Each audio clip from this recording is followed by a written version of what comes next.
Cultures of War, Pearl Harbor, Hiroshima, 9/11, Iraq, by John W. Dower, narrated by Kevin Foley.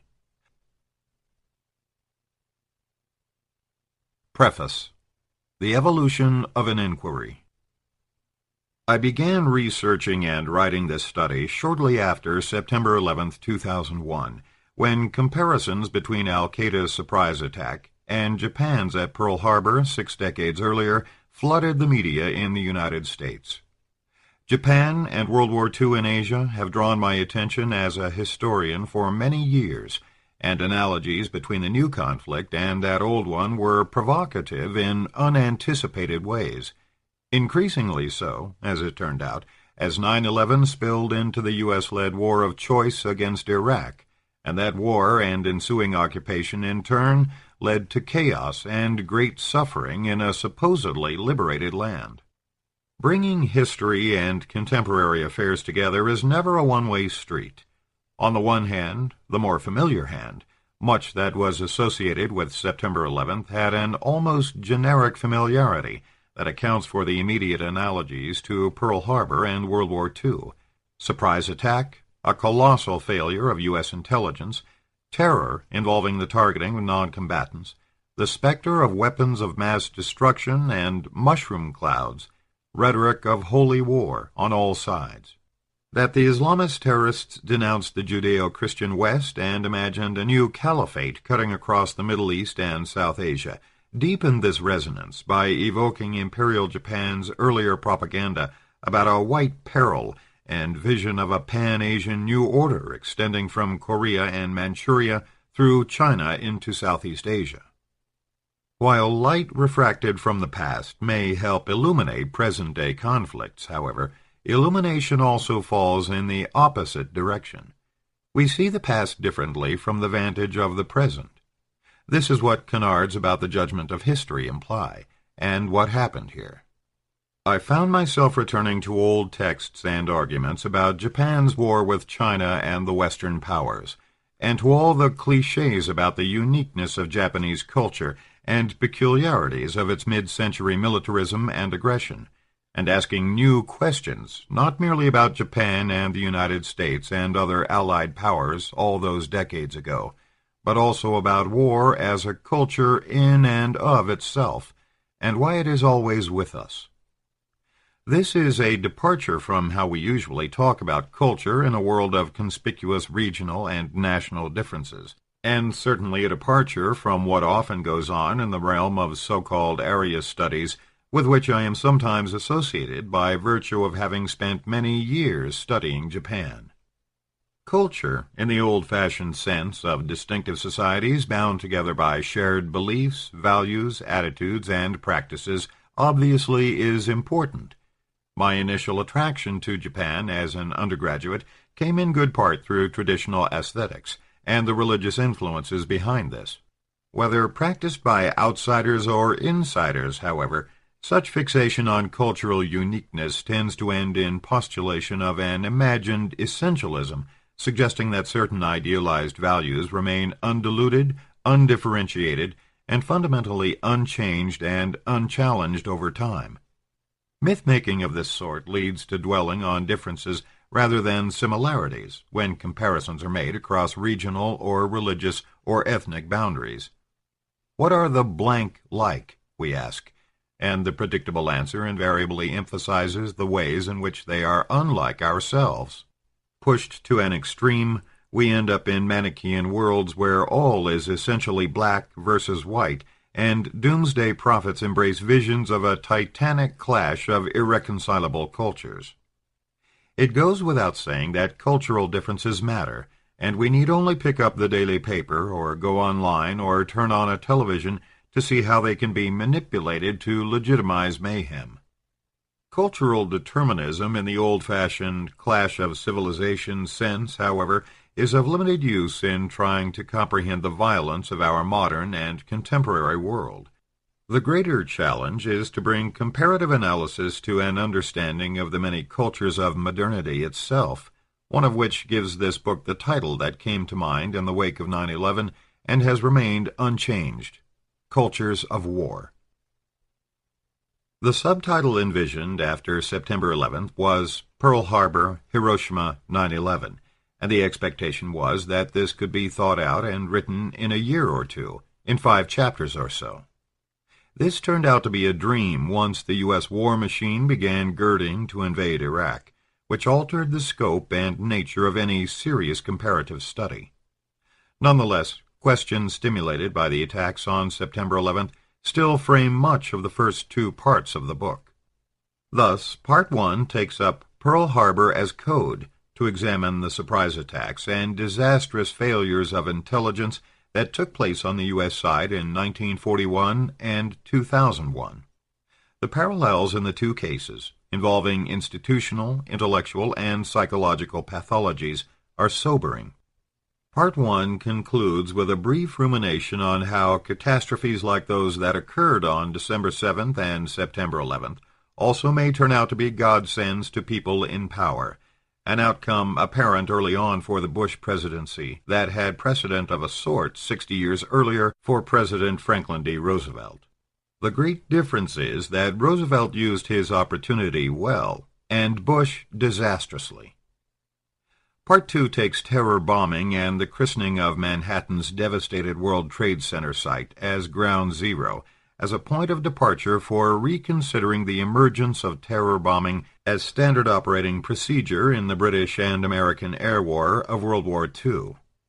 In most commentary on current affairs, certainly in the anti-Islamist camp, it is common to draw a sharp distinction between the terror tactics of Al-Qaeda and other non-state actors on the one hand, and state terror such as the World War II strategic bombing campaigns on the other.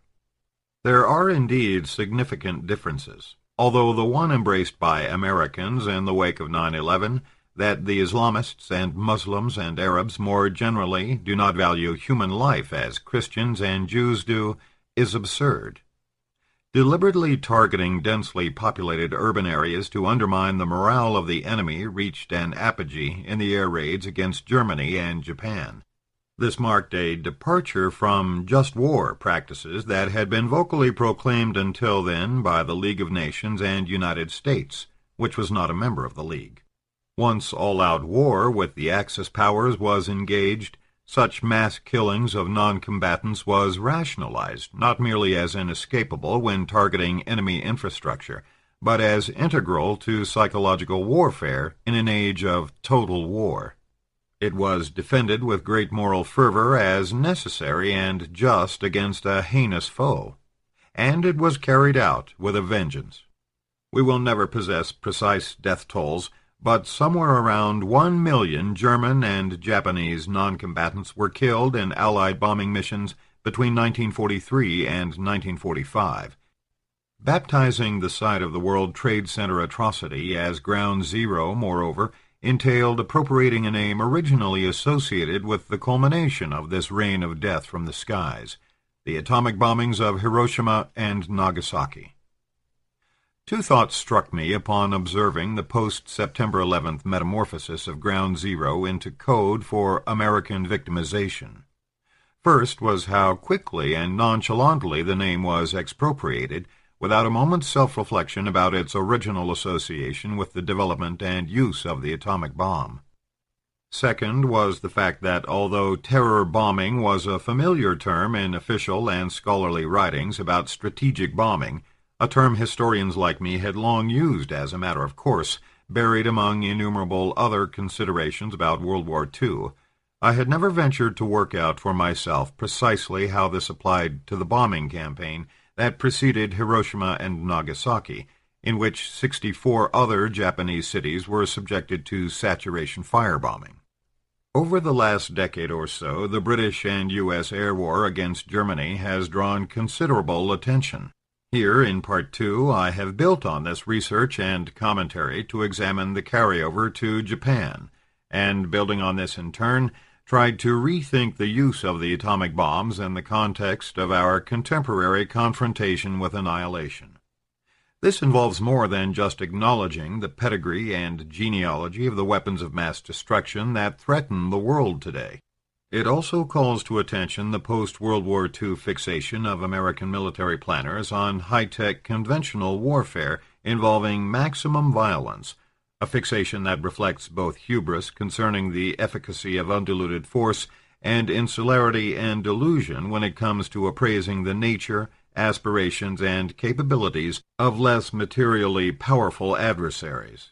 None of the more limited wars that followed World War II, not even Vietnam or the Soviet debacle in Afghanistan, which helped precipitate the disintegration of the Soviet Union in 1991, weaned U.S. planners from their ultimate faith in annihilationist shock and awe strategies.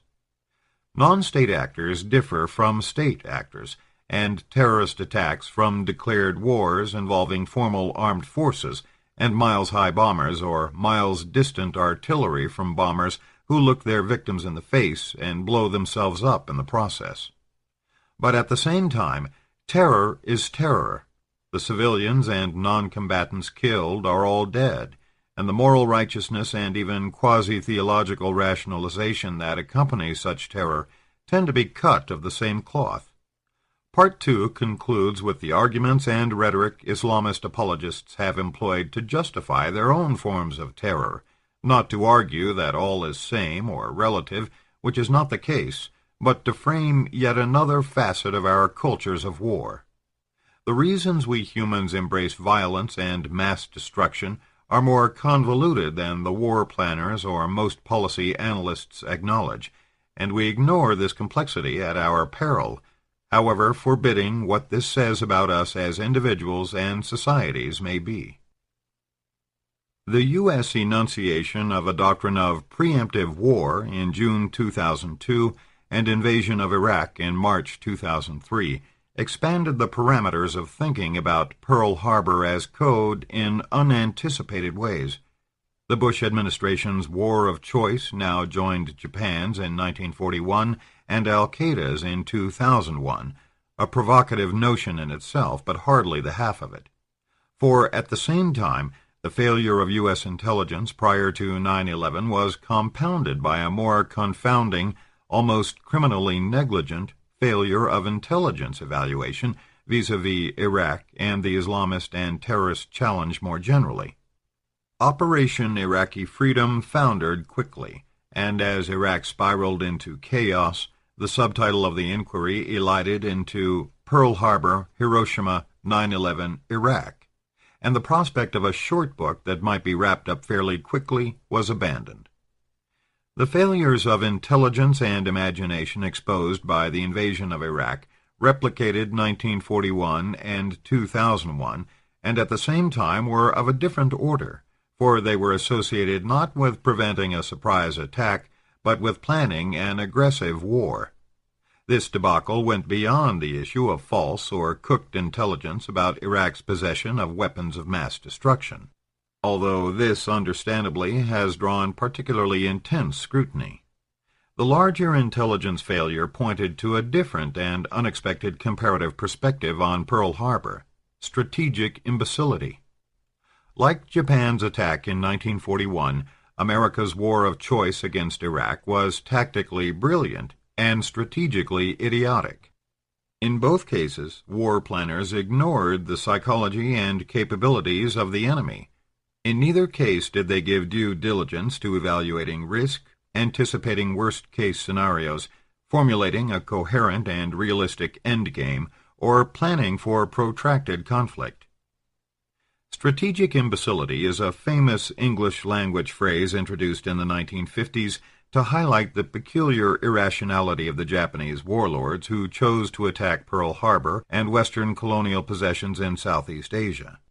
I have spent many professional years observing the reiteration of this simplistic cultural critique, and the criticisms that later became directed against the Oval Office and Pentagon for failing to engage in serious planning for Iraq beyond the initiation of combat carried, to my ear, almost amusing vibrations.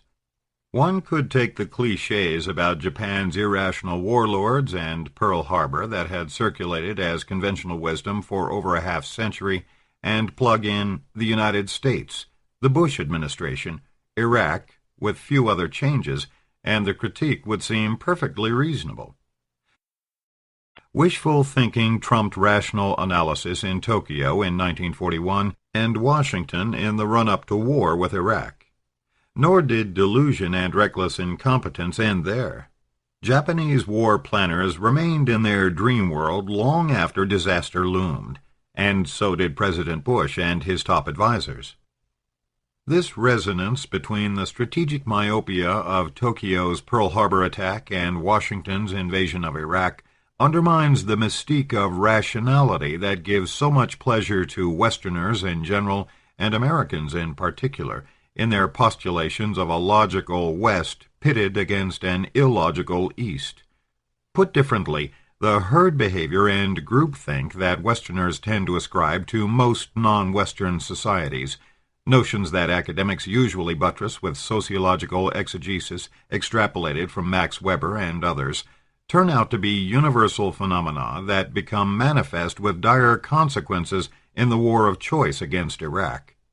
This was true not only at the top ranks of war planners, but almost everywhere else in the United States until the invasion turned into a quagmire and criticism became fashionable.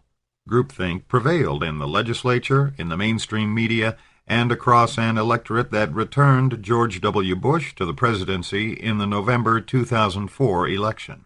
According to the textbooks, such herd behavior is not what is supposed to take place in a functioning democracy, particularly in one that prides itself on bedrock individualism. Groupthink is not a simple pathology. Dissent always exists at some level in complex systems, and the routines of seemingly rational deliberation are always present in the formulation of grand policy. Despite the obsessive secrecy that accompanied the Bush administration's war on terror, much of the backstage record has become accessible piecemeal in the form of official hearings and reports, declassified documents, books and articles by insiders, and first-rate investigative journalism based on extensive interviewing and occasional privileged access to classified materials. This is the stuff of a first draft of the history of the administration's strategic folly. Where I depart from most writers to date is in attempting to move, as a historian, through the concrete and beyond the Bush administration per se, to sort out some of the broader dynamics and morbidities of our times and our modern and contemporary wars. Where Japan's disastrous road to war is concerned, it is possible to reconstruct the basic thrust of policymaking with similar confidence, even though there are many gaps in the record. Particularly valuable here is a set of detailed minutes of deliberations at the highest level from April to December 1941 that almost miraculously survived the war.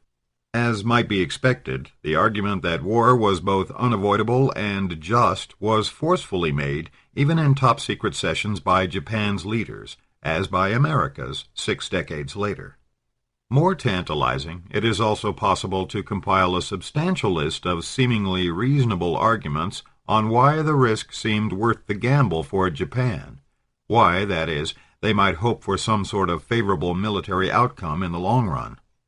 Although this was a dream world, its furnishings seemed solid enough, as was also the case with the dream world in which the Bush administration and its supporters lived. Imperial Japan's strategic imbecility no longer seems so peculiar. Neither does Imperial Japan's authoritarianism. Japan was not a democracy, and the United States is.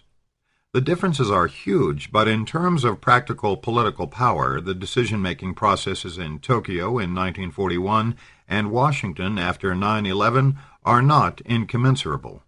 Here the resemblance is captured in a contradiction Americans frequently mention but rarely challenge in any meaningful way, between democracy and an imperial presidency unabashedly intent on aggrandizing and exercising executive authority, even in violation of existing law.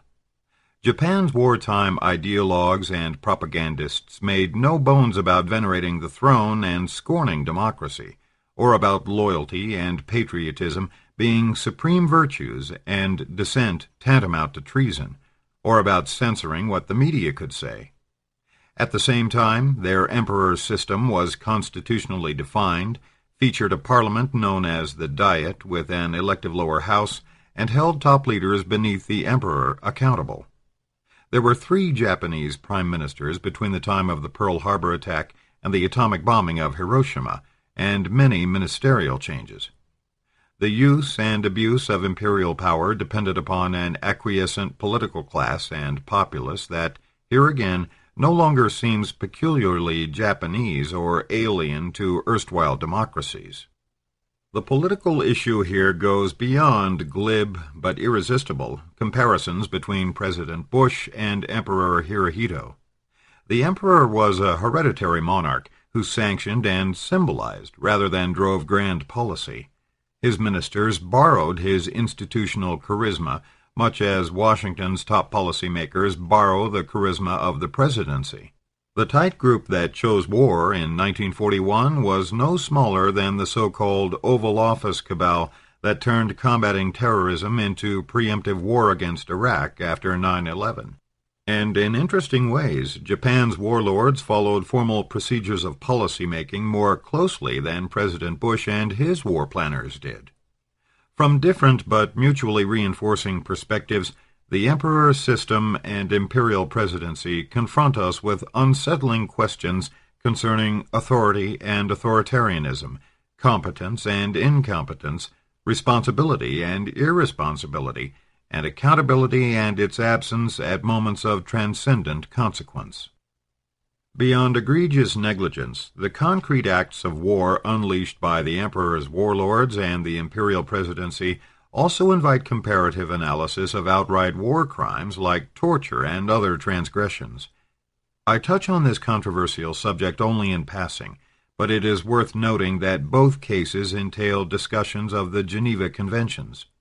Imperial Japan's black deeds have left an indelible stain on the nation's honor and good name, and it remains to be seen how lasting the damage to America's reputation will be. In this regard, the Bush administration's war planners are fortunate in having been able to evade formal and serious investigation remotely comparable to what the Allied powers pursued vis-à-vis Japan and Germany after World War II in the name of both historical clarity and respect for the rule of law. These various post-9/11 issues, addressed in the context of wars of choice and strategic folly, eventually became a substantial part of the Part 1 treatment of Pearl Harbor as code. After it became clear that Iraq did not possess the weapons of mass destruction that had been offered as the rationale for launching war, a great deal of critical attention was devoted to the Bush administration's cherry-picking of intelligence.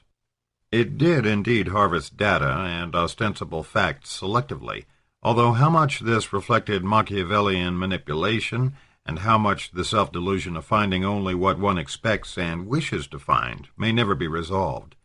Cherry-picking, in any case, was not confined to raw intelligence data. It extended to history as well, in both large and small ways. Among the smaller distortions of history was the administration's invocation of post-war Japan and Germany as attractive mirrors of the stability and democracy that could be anticipated in post-invasion Iraq.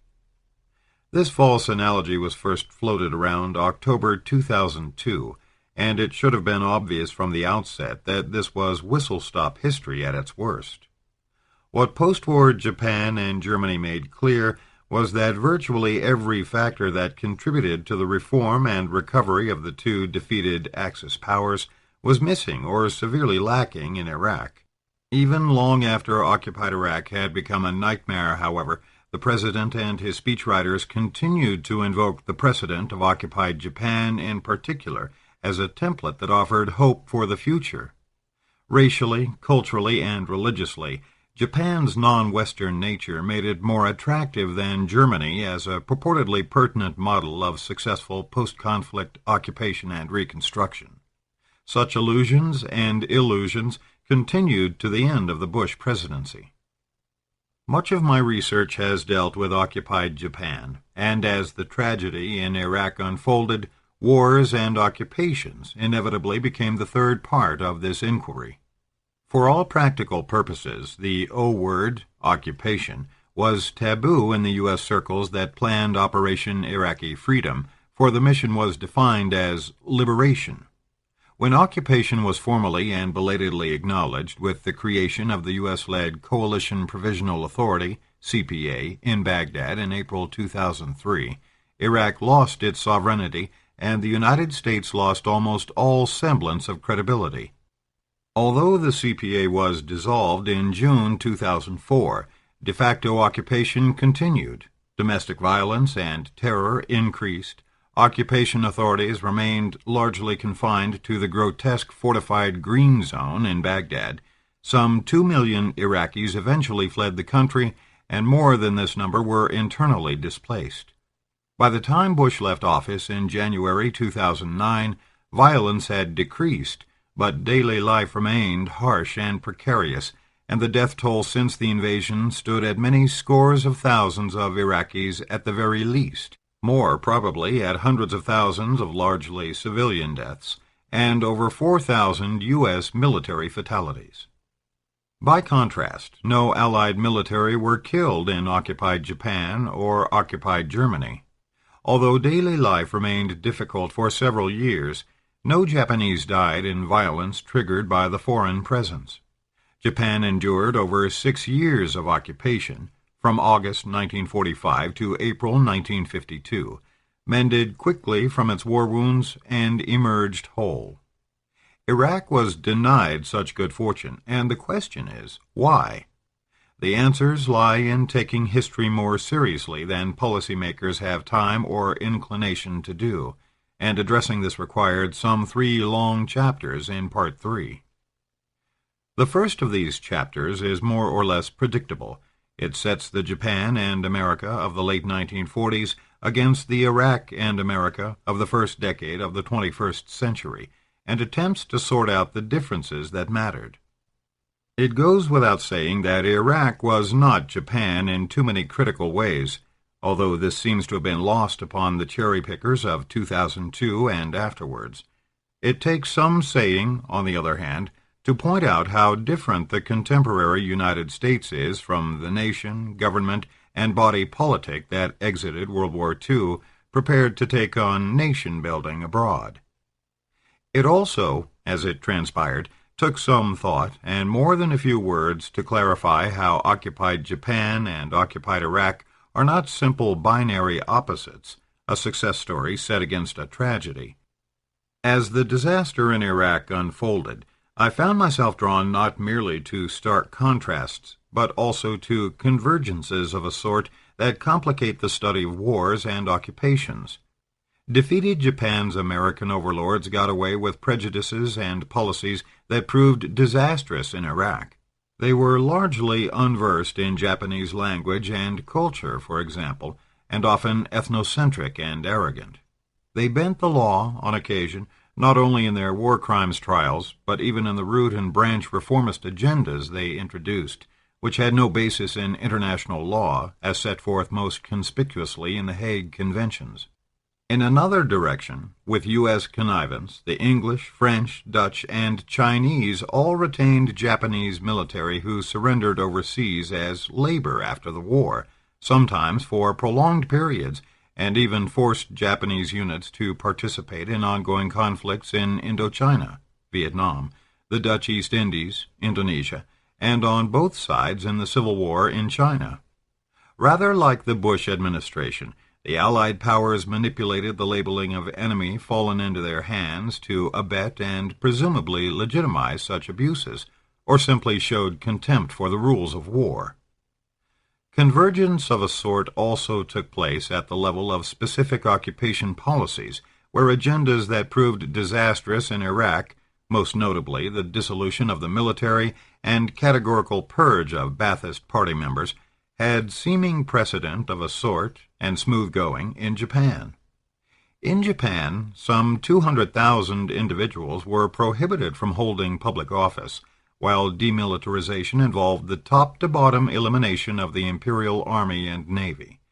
The devil is in the details, and exploring some of these details became, for me, still another new way of thinking about the United States, Japan, Iraq, and social engineering more generally. Social engineering is the rubric we used to use in describing grand post-World War II undertakings such as the occupations of Japan and Germany, and this was undergirded by a number of basic assumptions. The state had a proper role to play abroad as well as at home. The military took care of its own business, including civil affairs in occupied areas. Lines of command were clear. Bipartisanship and serious interagency collaboration were essential to the success of overseas operations. Reconstruction in occupied areas had to come largely at the hands of the people occupied, and so on. Little of this carried over to George W. Bush's America, where social engineering had been renamed nation-building, and nation-building was ideologically anathema. This ideological difference helps explain how and why the United States invaded Iraq with no serious planning for post-conflict contingencies and no capacity to respond to upheaval and insurgency. The 21st century imperial presidency belittled nation-building, venerated the rationality and efficiency of the market, outsourced huge portions of military and civilian planning and practice, and was intent on, and blithely optimistic about, seeing a post-Saddam Iraq become the Middle East showcase for its own ideology of free market fundamentalism.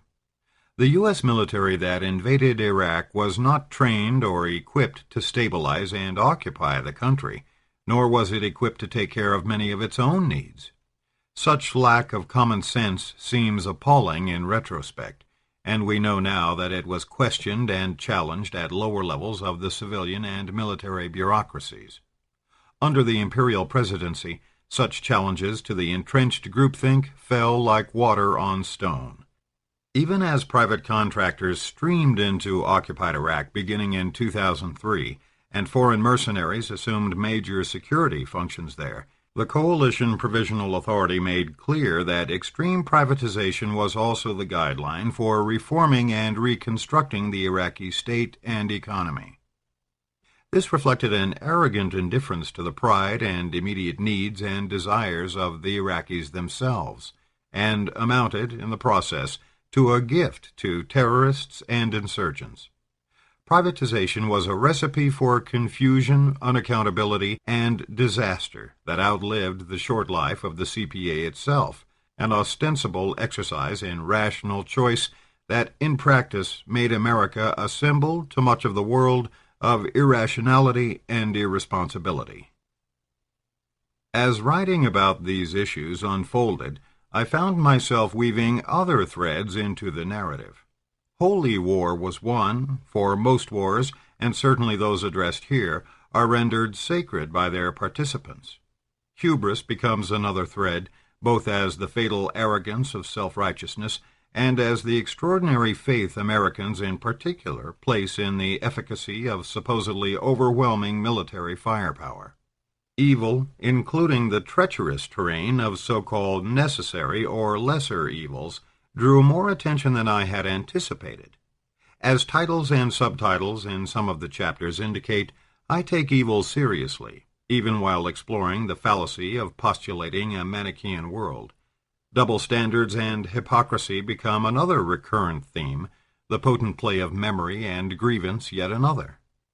Tragedy is not a very popular concept in the social sciences, for, like ambiguity and irrationality, it does not model well. I came to doing history from the humanities, and tragedy, like evil, seems to me to be indispensable to understanding our cultures of war. The use, misuse, and plain disregard of history became another subtext. This operates at several levels. The Japanese, Islamists, and Americans all called on history to propagandize their crusades, picking up the shards of a usable past while ignoring whatever did not suit their purposes. More interesting than what they cherry-picked, however, is what they ignored at their peril concerning both their chosen enemies and themselves. Where the 21st century American war planners are concerned, this whitening out of an inconvenient past includes not merely the U.S. role in developing and using weapons of mass destruction and targeting civilians to destroy morale, and not just the entire post-World War I history of the Western powers in the Middle East, but also concrete post-World War II lessons about asymmetrical war, insurgency, national and transnational pride, smart versus hard power, and the many ways in which, sooner or later, arrogance and negligence lead to blowback, quagmires, incalculable suffering, and harm. And one final thread, language. War words saturate this analysis to convey as vividly as possible why participants in these holy wars fight, but even more to illuminate how easily such rhetoric can become a trap, making exit from war far more difficult than starting war in the first place. The other side of the battle cries, however, is the language of peace, freedom, and justice. This was true of the Japanese in the Asia-Pacific War. It is woven throughout the screeds of Islamist holy warriors like Osama bin Laden. It is the lifeblood of America's patriotic oratory, and it is more than cynical propaganda. This, the possibility for shared cultures of peace and reconciliation, is the distant shore that lies opposite the cultures of war. Mulling and writing up these themes was largely completed by the time the Bush presidency entered its closing months. As I turned to drafting a conclusion, however, the big picture was again altered by stunning developments. In this case, the financial meltdown that began on Wall Street and shook global capitalism to its foundations. Although this crisis in the cultures of money came as a shock, many of the underlying pathologies of the private sector quickly revealed themselves to be of a piece with the faith-based thinking and organizational pathologies associated with Washington's war culture. Secular priesthoods, herd behavior, cherry-picking data, incompetent risk assessment, wishful thinking garbed as rationality, extraordinary failures of imagination concerning both history and contemporary affairs, absence of transparency, accountability, and plain common sense. These and other points of convergence pointed to disconcerting overlap between the fool's errands of the ostensibly hard-nosed and rational war-makers on the one hand, and the fool's gold of the money-makers with their complex instruments and sophisticated computer models on the other. Cultures of War ends with this juxtaposition of fool's errands and fool's gold, and with reflections that go beyond specific policy issues and beyond war and war cultures per se. It ends, that is, with the beginnings of what would be another inquiry, in this case concerning behavioral and organizational pathologies that also amount to cultures in themselves. A note on Japanese names. Japanese names are rendered throughout in Western order, namely, the given name followed by the surname. Thus, Isoroku Yamamoto refers to Admiral Yamamoto, Hideki Tojo to General and Prime Minister Tojo. I have adopted this policy with some reservations, for there is an element of cultural presumptuousness in reversing the order by which Japanese identify themselves and know each other. Yamamoto Isoroku and Tojo Hideki in these two cases. My rationale for the reversal is practical. The names of Japanese who write in languages like English or are translated into them, for example, scientists, social scientists, and novelists among them, are generally rendered in Western order to avoid confusing non-Japanese readers. Going one way with some Japanese names and another way with others is confusing. This reversal of order is jarring to my own eye and ear. Nonetheless, it seems desirable to ensure consistency and optimal clarity. Part 1. Pearl Harbor as Code. Wars of Choice and Failures of Intelligence. Chapter 1. Infamy and the Cracked Mirror of History. Shortly after noon on December 8, 1941, President Franklin Roosevelt appeared before a joint session of Congress to deliver one of history's most famous war messages. These were his opening words. Yesterday, December 7, 1941, a date which will live in infamy, the United States of America was suddenly and deliberately attacked by naval and air forces of the Empire of Japan. A date which will live in infamy. The phrase quickly became an indelible part of American history. Little known is the fact that this fine rhetoric was an editorial afterthought. The Japanese had deliberately chosen Sunday, a quiet day, for their attack. Their first wave of planes swooped in from 6 aircraft carriers just before 8 o'clock in the morning. 3 hours later, around 5 in the evening, Washington time, the President summoned his secretary and began to dictate his message to the nation. No speechwriters were involved. The words were Roosevelt's own, and we still possess the typed text that was made from this session, heavily marked in pencil with the President's subsequent revisions. In the original version, the message began as follows: Yesterday, December 7th, 1941, a date which will live in world history. What a difference a second draft can make. Pearl Harbor as code. Immediately, infamy became American code for Pearl Harbor, as well as code for Japanese treachery and deceitfulness, a stab in the back that cried out for retaliation and would never be forgotten. When the September 11th terrorist attacks occurred in New York and Washington just a few months short of 6 decades later, infamy was the first word many American commentators summoned to convey the enormity of these crimes. Pundits and politicians and appalled Americans everywhere almost reflexively evoked Pearl Harbor. Past and present were momentarily fused, like a flashback in a film. I was in Vermont on September 11th. The next day's banner headline on one newspaper read simply, Infamy. On the other local paper it was Day of Infamy.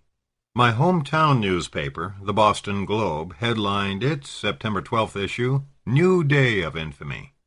The weekly edition of the Washington Post, which arrived a few days later, filled its front cover with President Roosevelt's exact quote, a date which will live in infamy. President George W. Bush seized the same historical analogy when dictating to his diary on the night of September 11th. The Pearl Harbor of the 21st century, he recorded, took place today. At the opposite end of the political spectrum, the liberal columnist Paul Krugman, reflecting on the first anniversary of 9/11, wrote, It was natural to think of September 11th as the moral equivalent of Pearl Harbor, and of the struggle that began that day as this generation's equivalent of World War II. What Krugman was evoking was the other side of infamy, the moral outrage and thirst for revenge against a shameless foe that the crime of September 11th, like that of December 7th, triggered. Remember Pearl Harbor, far and away the most popular rallying cry in America's war against Japan, ended only 3 years and 8 months later, after the atomic bombing of Hiroshima and Nagasaki. In the U.S. military, the slogan was sometimes rendered more graphically as, Remember Pearl Harbor, keep 'em dying. After the destruction of the World Trade Center and attack on the Pentagon, the ubiquitous slogan was 9/11, we will never forget. The similarity of these battle cries was not mere coincidence. Like the language of infamy, the call for everlasting remembrance of September 11th was all the more effective because most adult Americans immediately grasped, or grasped at, the resonance between the two catastrophes. As a billboard on the Kennedy Expressway in Chicago made clear, no one needed footnotes. Never forget, exhorted the legend in the middle, flanked right and left by 2 dates, December 7th, 1941, and September 11th, 2001. Poor Japan, so many post-war years devoted to burying the past and proving itself a peaceful nation and devoted ally of the United States, and suddenly 19 suicidal Islamist terrorists in hijacked airplanes had resurrected searing memories of the old and ostensibly bygone war. Infamy and Remember Pearl Harbor turned out to be but opening notes in an expansive rhetorical interplay of past and present. The attacks on Manhattan and the Pentagon also became likened to kamikaze attacks, even though these Japanese suicide tactics were not adopted until late 1944 and had nothing to do with Pearl Harbor, or indeed with targeting civilians. The devastated World Trade Center site itself was christened Ground Zero, a name originally associated with the nuclear destruction of Hiroshima and Nagasaki in 1945. Transparently evoking the famous posed photograph of Marines raising the stars and stripes on Mount Suribachi on Iwo Jima in early 1945, a photo of firemen raising a flag amidst the smoldering ruins in Manhattan received wide circulation as a symbol of America's heroic resolve to crush the enemy and fight through to victory. These iconic images of GIs in 1945 and New York City firemen in 2001 were frequently reproduced side by side. The President and his speechwriters lost few opportunities to cast the new crisis in the mold of the old war. Just as Roosevelt had declared a war on Japan with a memorable speech, Bush moved quickly to declare a war on terror. Lost in the process were vast differences between 2001 and 1941. Unlike Japan and Germany with their formidable military machines, the new antagonists were transnational, crudely armed, loosely organized, and committed to ad hoc, asymmetric tactics of confrontation and destruction. They materialized and disappeared like phantoms. Politically, however, what mattered more than such differences was the opportunity to brand and empower President Bush, like Franklin Roosevelt and Harry Truman before him, as a war president. 2 months after September 11th, the president evoked, more obliquely, another provocative World War II allusion, Nazi genocide. Terrorists, he told the UN General Assembly on November 10th, were searching for weapons of mass destruction, the tools to turn their hatred into Holocaust. Soon after, in his January 29, 2002 State of the Union address, the World War II analogy was ratcheted to another level when the president coupled Iraq, Iran, and North Korea as an axis of evil. This transparent allusion was to the Axis alliance of Nazi Germany, Fascist Italy, and Imperial Japan that had been formalized in the so-called Tripartite Pact of September 1940, culminating some 5 years of increasingly close relations. The Axis alliance of World War II involved a formal military pact among 3 powerful nation-states hell-bent on conquest. By contrast, Iraq, Iran, and North Korea had no comparable great power stature, no comparable formal or informal ties, no comparable armies and arsenals, no comparable expansionist plans. In this case, the forced analogy rested on the argument that the 3 nations possessed weapons programs, including missiles and existing or imminent nuclear capabilities, which could fall into the hands of Al-Qaeda or other terrorists. Hand in hand with such evocations, from early on until the very end of the Bush presidency, critics of the conduct of the War on Terror were routinely tarred with replicating the most craven and discredited of pre-World War II responses to the Axis threat, appeasement. Pearl Harbor, the Axis, even the Holocaust, such plundering from the last good war was natural, irresistible, almost addictive, and took on a certain momentum all its own. On May 1, 2003, for example, after the war against terror had been escalated into preemptive war on Iraq, the president famously celebrated victory over Saddam Hussein's motley forces with a dramatic mission accomplished appearance on the aircraft carrier Abraham Lincoln. More subtle than other official exercises in ransacking recent military history, Bush's triumphal setting reprised General Douglas MacArthur's receipt of Japan's formal surrender on the battleship Missouri in Tokyo Bay on September 2, 1945. Even the language carried echoes. MacArthur had taken that grand moment to announce that the holy mission has been completed. More overt and sustained was the use and misuse of history to frame what would supposedly follow the overthrow of Saddam Hussein and his despotic Ba'athist regime. This campaign looked to the Axis not in war, but in defeat. Before the invasion, high officials invoked the success story of post-war Japan as a reassuring preview of what could be anticipated in Iraq. Cordial welcome of the conquerors, followed by impressive accomplishments in reconstruction and democratization. and they continue to belabor this analogy long after the Bush as MacArthur moment had evaporated and the putative liberation of Iraq turned into protracted occupation of a violent, fractured land. Occupied Germany was less useful as a positive precedent, since that defeated Axis nation had been divided into U.S., British, French, and Soviet zones of occupation and soon fell into the Cold War partition we know as East and West Germany. On August 30th, 2005, for example, Bush devoted almost an entire speech at the North Island Naval Air Station in California to this particular variant of the Japan Code. The historical touchstone for this widely publicized address was the 60th anniversary of VJ Day. Victory over Japan, VJ, signaled the end of World War II and actually had two anniversary dates. The Japanese emperor announced Japan's capitulation on August 14, 1945, while the formal surrender ceremony took place on the Missouri on September 2nd. Invited audience included World War II veterans, and the president took care to mention by name Americans fighting in Iraq whose grandfathers came together to join a mighty force that defeated the Japanese Empire. Such personalized touches were characteristic of Bush's public presentations in general, but the VJ Day address was an especially blatant and, by this date, desperate attempt to emphasize the intimate generational sacred bond among patriots past and present who have worn the nation's uniform. At the same time, painstaking care was taken to place Bush himself in the hallowed light of Franklin Roosevelt.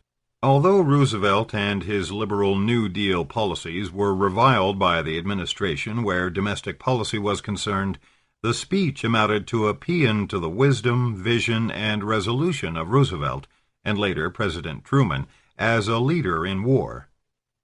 One can almost picture White House speechwriters working from a crib on World War II, highlighted with a magic marker. Pearl Harbor and the dark days that followed received the usual emphasis. More insistently, however, the VJ Day speech lingered on the hard struggles and decisive moments of victory that followed, including the Battle of Midway in mid-1942 and the flag-raising of Iwo Jima over 2 years later. Iwo Jima, where U.S. forces began to take heavier losses as they drew closer to victory, was mentioned many times. The ferocious Japanese enemy was exhumed.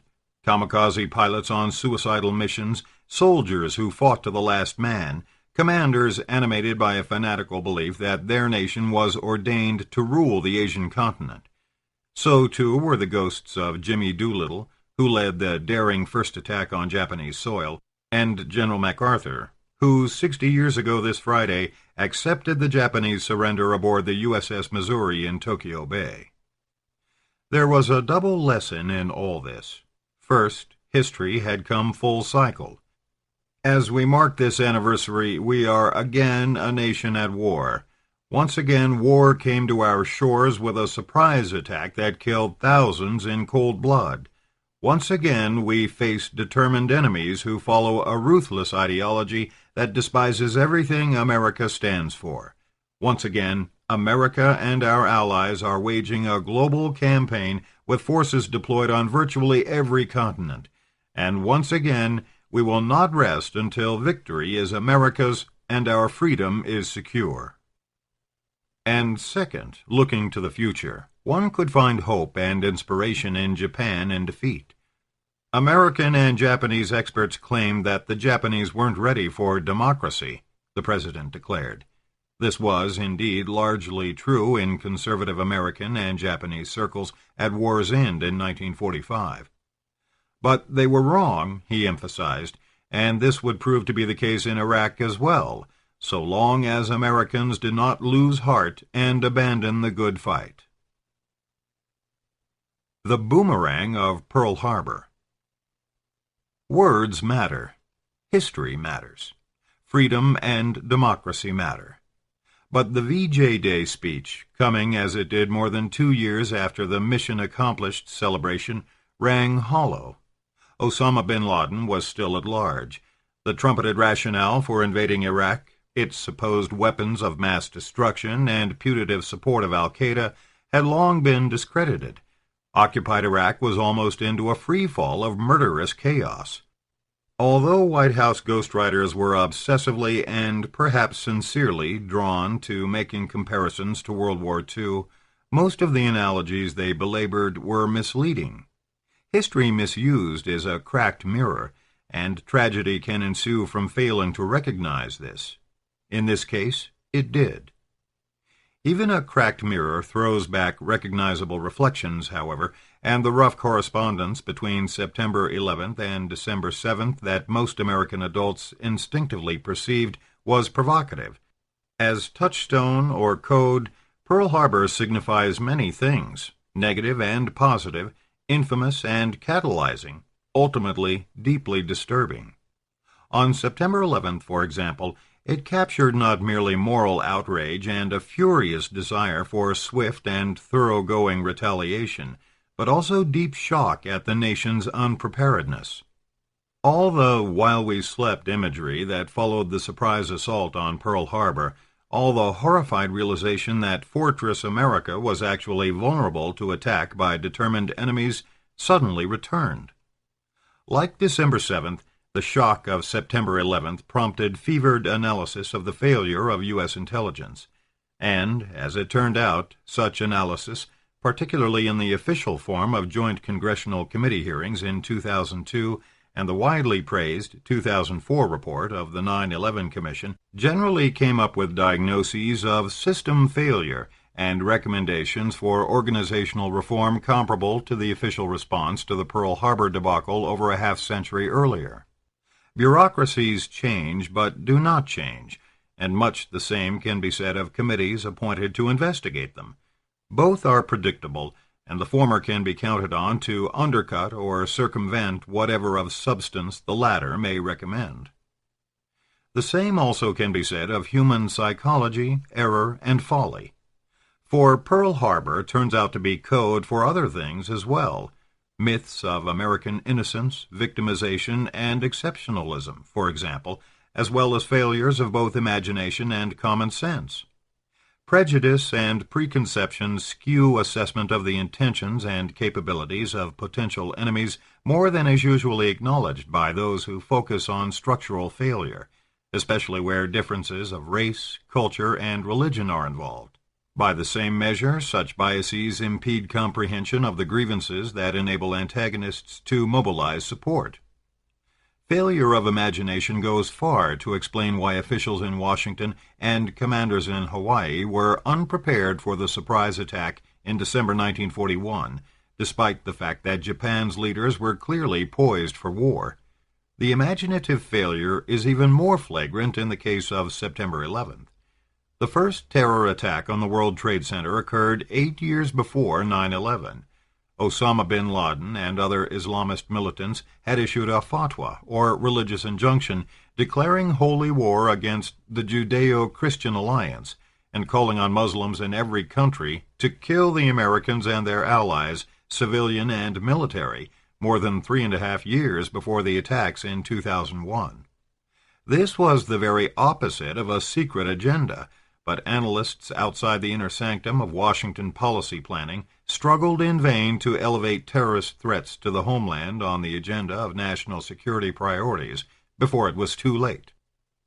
A major study chaired by 2 former senators, released in January 2001 under the title New World Coming: American Security in the 21st Century, for example, predicted that states, terrorists, and other disaffected groups will acquire weapons of mass destruction and mass disruption, and some will use them.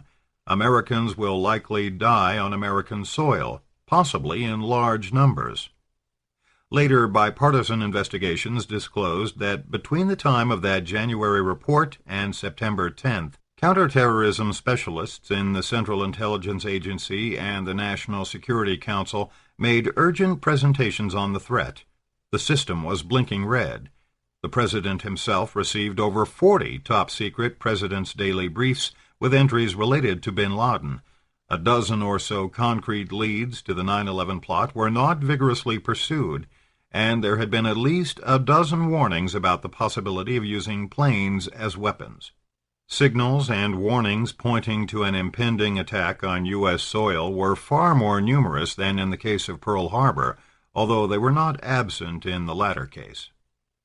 No one at top levels of the Bush administration, however, had the imagination to take these warnings seriously.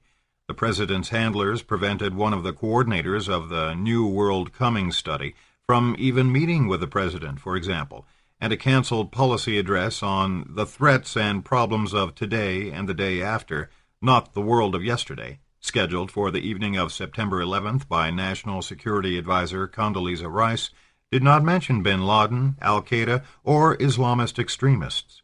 The primary focus was on promoting missile defense, and terrorism was mentioned in passing, only in the context of rogue states.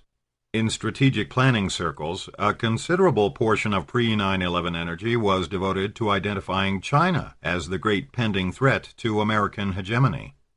In domestic policy projections, terrorism was not even included among the top 10 priorities established for the Justice Department by Attorney General John Ashcroft. 9/11 surpassed the Pearl Harbor debacle in exposing negligence and inability to think outside the box at the highest levels. Pearl Harbor analogies did not end with 9/11, moreover. On the contrary, they became greater and more provocative thereafter, as both the locus of infamy and failure of intelligence and imagination became compounded by the war of choice against Iraq.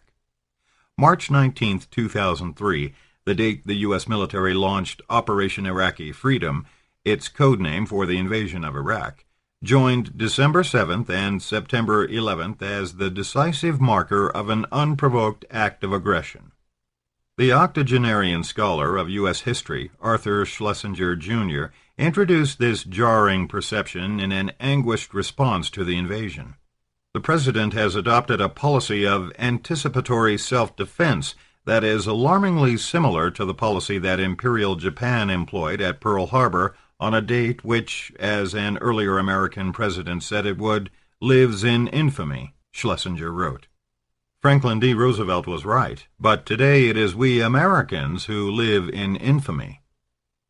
This was a decidedly minority opinion among Americans at a moment when patriotic passion ran high, the high-tech extravaganza of the opening shock and awe assault dominated the media, and the fatal myopia of relying on sheer military might to combat terrorism had not yet been exposed by Iraq's subsequent descent into chaos.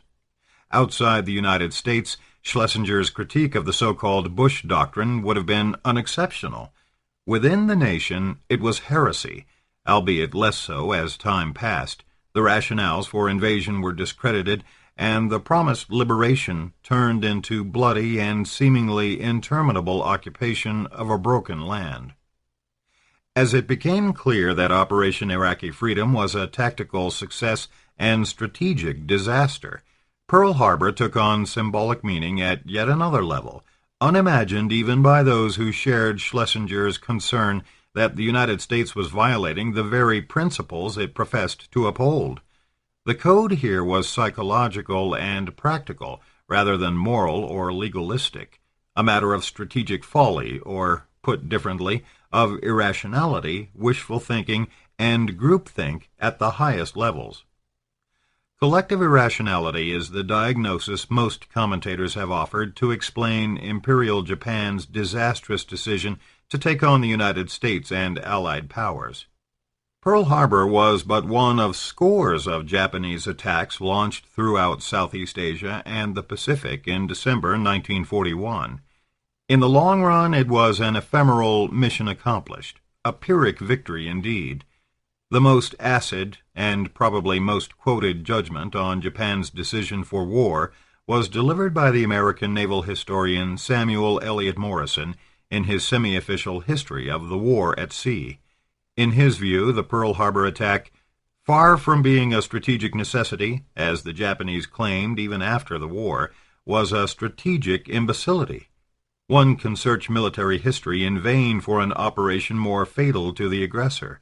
On the strategic level, it was idiotic. On the high political level, it was disastrous. After the U.S. invasion and occupation of Iraq, Those who search military history for a strategic imbecility comparable to December 7, 1941, will no longer come up dry. But what are we to make of this? Hitherto, the accepted explanation for Imperial Japan's disastrous policymaking, particularly by Americans and Europeans, was simple.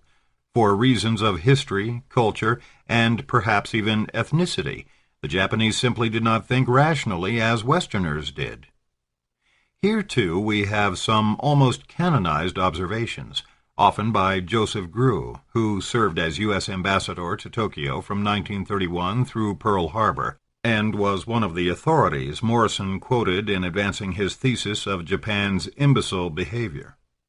As one of the State Department's highest officials after his repatriation from Japan in 1942, Grew spoke frequently and published prolifically about the thought and behavior of the enemy.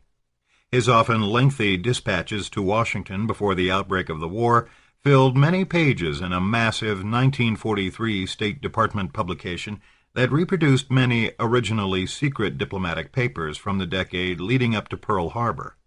In 1944, these in-the-belly-of-the-beast views reached an even broader general public when Grew published a widely reviewed trade book based on his official communiques and the detailed diary journal he had maintained during his eventful years in Tokyo.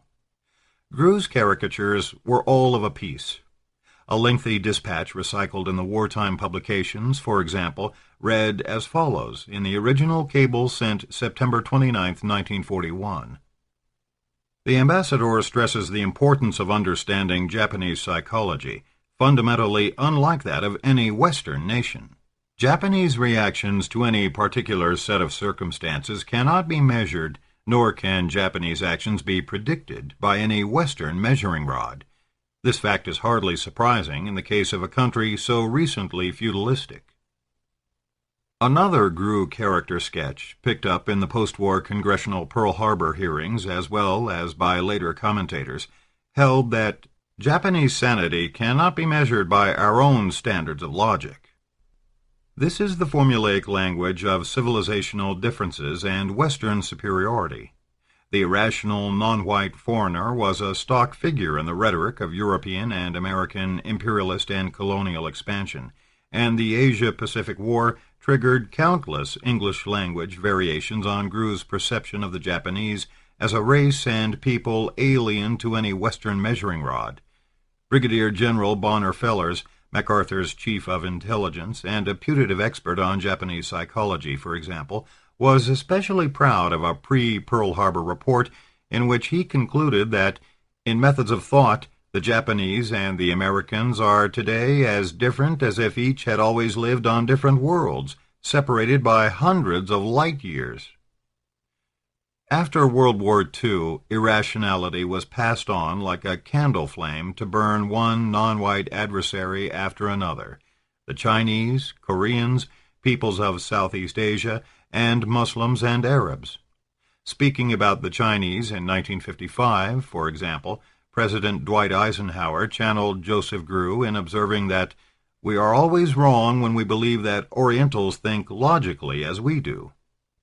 L. Paul Bremer III, the U.S. Viceroy in occupied Iraq in 2003 and 2004, commented similarly about one of the most admired of local leaders, the Ayatollah Sistani, who demanded that popular elections be held before the U.S.-led coalition provisional authority pushed through a new constitution and other drastic reforms.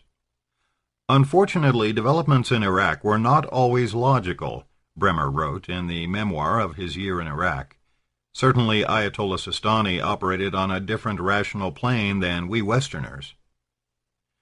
Turned about, this stereotype of the irrational Oriental reflects an abiding assumption that the Enlightenment ideals of reason, order, and civilized behavior do indeed guide modern Western thought and behavior. Sometimes they do. Just as often they do not, and this is nowhere more apparent than in the modern history of war and peace. Even if we were to set moral issues aside, technological and technocratic sophistication all too often go hand in hand with wishful thinking, delusion, and herd behavior at top levels.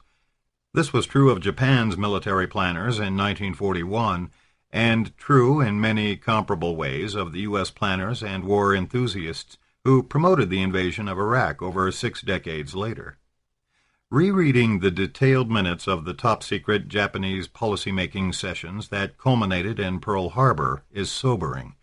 The Japanese deliberations are procedurally more formal than what we know of decision-making in the Bush Oval Office. They involve articulate civilian and military officials engaged in ostensibly rational discussion, and in the upshot, as in official Washington in the wake of 9/11, neither wisdom nor common sense prevail. Consider the similar rationales and rhetoric of Japan's war of choice in 1941 and America's in 2003. Both rest on a combination of deep anxiety about national security and a professed goal of bringing about liberation overseas as prelude to establishing a lasting peace. Control of strategic resources abroad enters the picture in each case. Preoccupation with planning the initial attack overwhelms all other considerations in both Tokyo and Washington. Pushed aside is any truly serious evaluation of the nature, resources, and likely psychological response of the enemy. To question the justness of a preemptive or preventative war is taboo, and all criticism of the war plans on practical grounds is condemned as defeatism and close to treason. Ultimately, both wars of choice released forces of destruction beyond control and caused unspeakable suffering. In a now classic analysis of the Pearl Harbor debacle published in 1962, the social scientist Roberta Wohlstetter expressed wonder at the paradox of pessimistic realism of phrase coupled with loose optimism in practice, where the U.S. response to Imperial Japan's looming threat was concerned. This observation turns out to work well as a generality. It can be applied to the imbecility of Japan's leaders, opting to take on the Allied powers without engaging in serious long-range planning. It fits well the casualness of the Roosevelt administration in anticipating Japanese aggression, while failing to give serious scrutiny to the actual mindset of Japan's leaders and capabilities of its armed forces. And it captures the paradox of the Bush administration's rush to war with Iraq. Apocalyptic forebodings about the target nation's arsenals and inclinations and the menace of terror worldwide, coupled with a nonchalance regarding post-invasion contingency planning that bordered on the criminally negligent. Had the Oval Office planners been Japanese, a legion of white pundits would have materialized to explain that they simply do not think logically, as Westerners do. Perhaps the greatest boomerang effect that arose out of the pervasive Pearl Harbor and World War II analogy was the fatal assumption that terrorism, like the old Axis enemies, could be defeated by brute force. Almost everyone at top levels in Washington bought into this, no one more so than the president. For years after embracing the role of war president and invading Iraq, Bush ignored the roots of anti-Americanism and insurgency, and kept asking his commanders for body counts of killed enemy.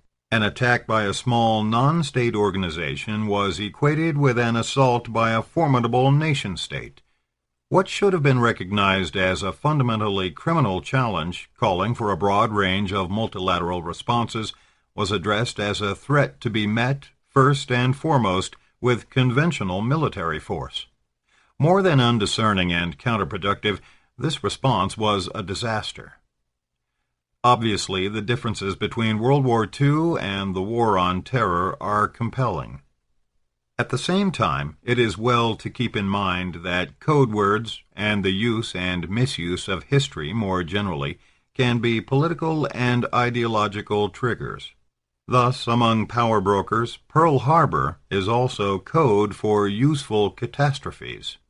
A full year before September 11th, conservatives committed to radical revision of U.S. foreign and military policies, who later became influential in shaping the Bush administration's foreign policy, were already ruminating on some catastrophic and catalyzing event, like a new Pearl Harbor, that might facilitate military expansion and a more aggressive policy in the Middle East, particularly against Iraq.